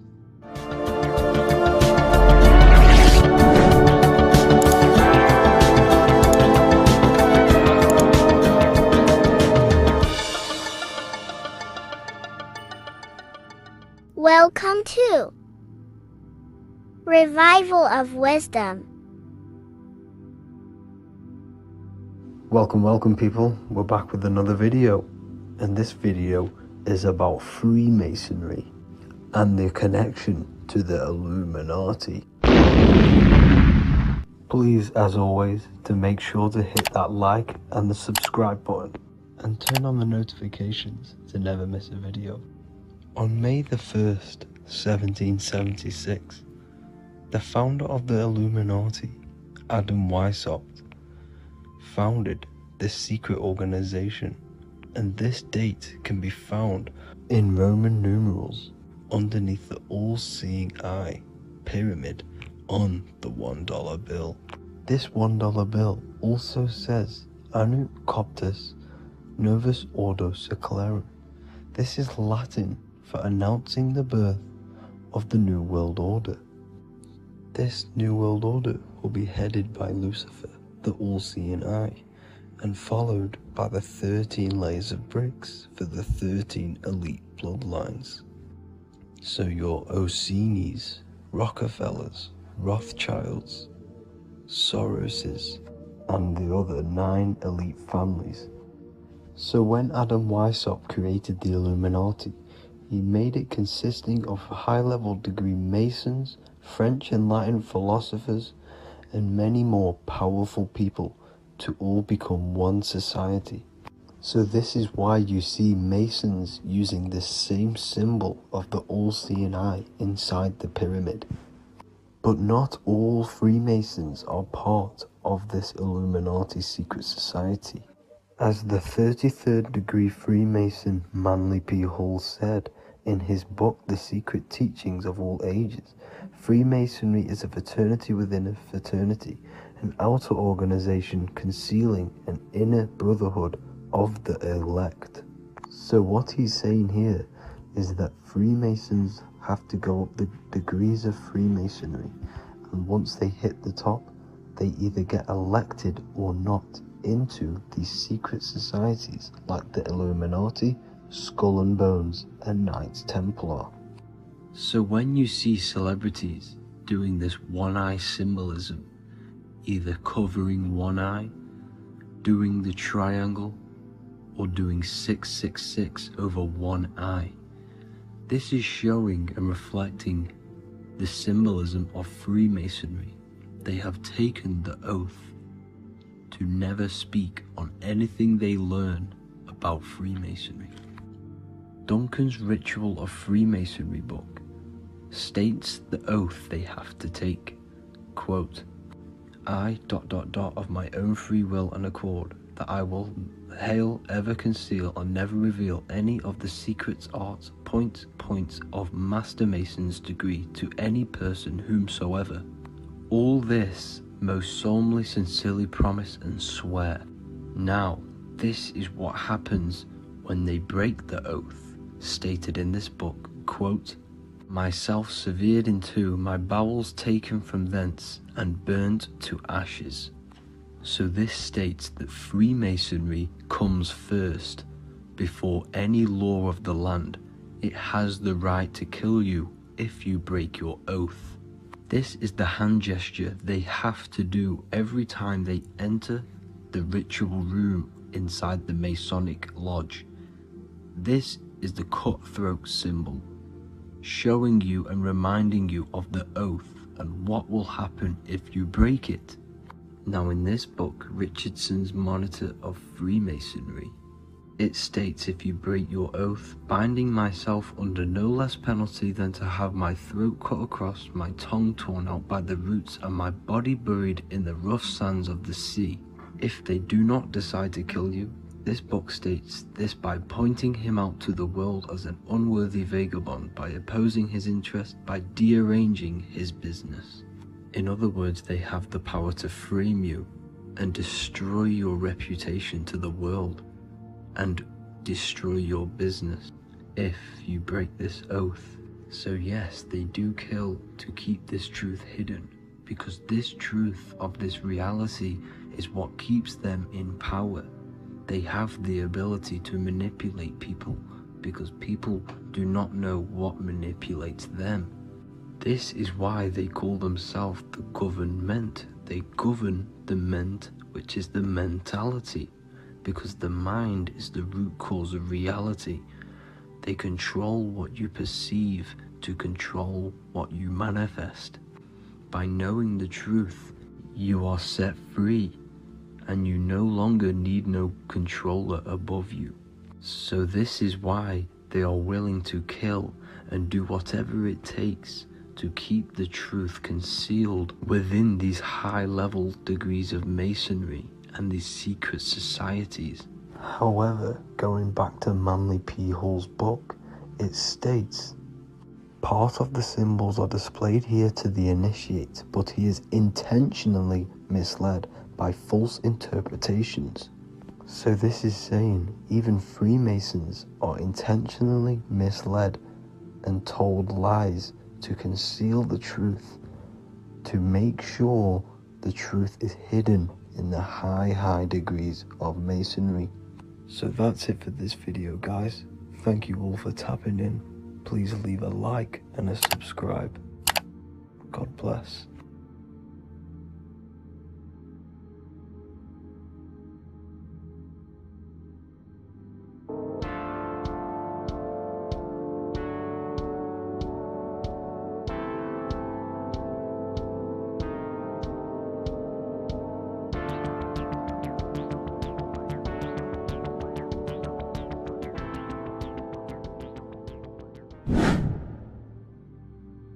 What is good, people? It's Revival of Wisdom. Today we're going to be talking about Saturn. I've done this video in the past, however, this video is going to contain a lot more in-depth explanation of Saturn. So the 33rd degree Mason, Manly P. Hall, said, Saturn is the key to crystallization, physical matter. Light is matter, matter is light. They are interchangeable. Low vibrating light turns into matter, high vibrating matter turns into light. And Saturn is the god of this world, this physical world. He crystallizes light into matter. This is symbolized as the Masonic checkerboard, matter and spirit, matter and light, light and matter. He's also the god of time, destruction, justice. He creates and destroys, because all things in time die. He creates and destroys you. So, because we live in this physical world, which is the electric world, this is why we say electricity, because it comes from the root word of El, Saturn. They used to call Saturn El, E-L. This is why we used to say Elohim is God. The real god of this world is Saturn, but it's being hid.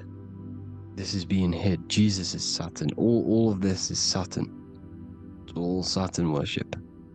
It's the real god of this world, So, physical matter is a result of two opposing forces equalized on the plane of inertia, because everything is created out of electromagnetic toroidal fields. And these two poles equalize on the plane of inertia, which gives you planet Earth, plane of inertia. The plane of inertia is what Saturn is. It's the ring around the center of the plane of inertia.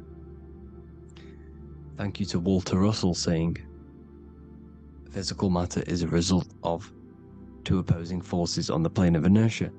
This is what Walter Russell says, so please check out his work. He's got many books, many books on light and electromagnetism and stuff like that, so I advise you to check him out.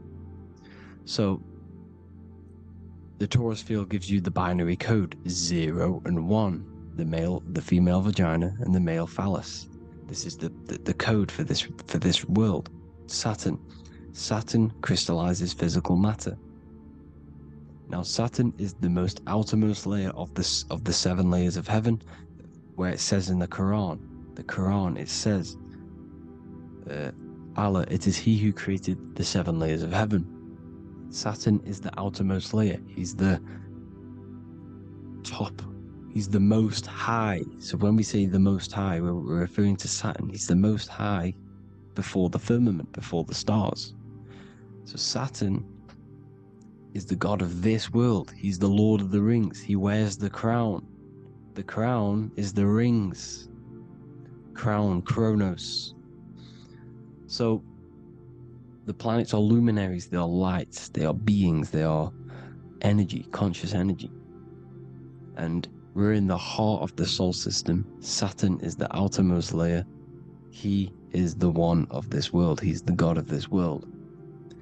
Now, on the North Pole of Saturn, you have the hexagon. Add up all the sides, it creates the 6-pointed star. Or it can be created as a cube. The cube is very important. The 6-pointed star is very important. 6 points, 6 triangles, 6 side, 6, 6, 6. Black cube adds up to 6 in gematria.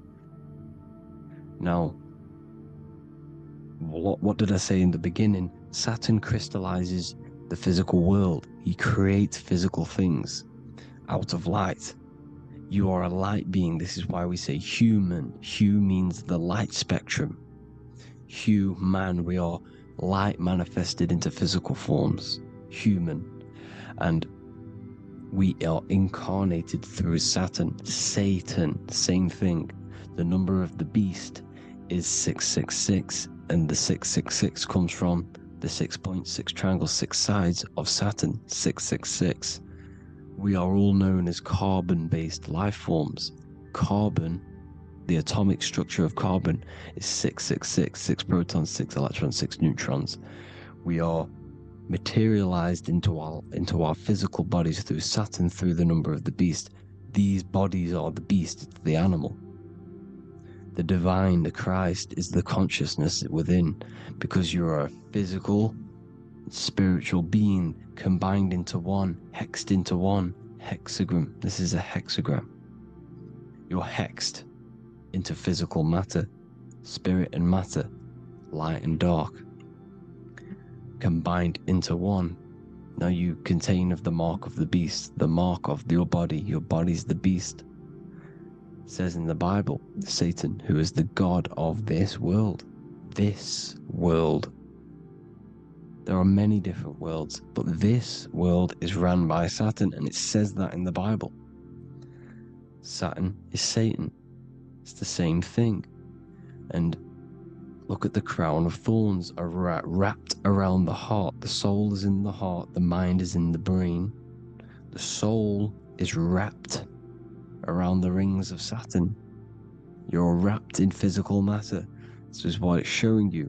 This is symbolizing the rings of Saturn wrapping you. And the cross on top is the cross of the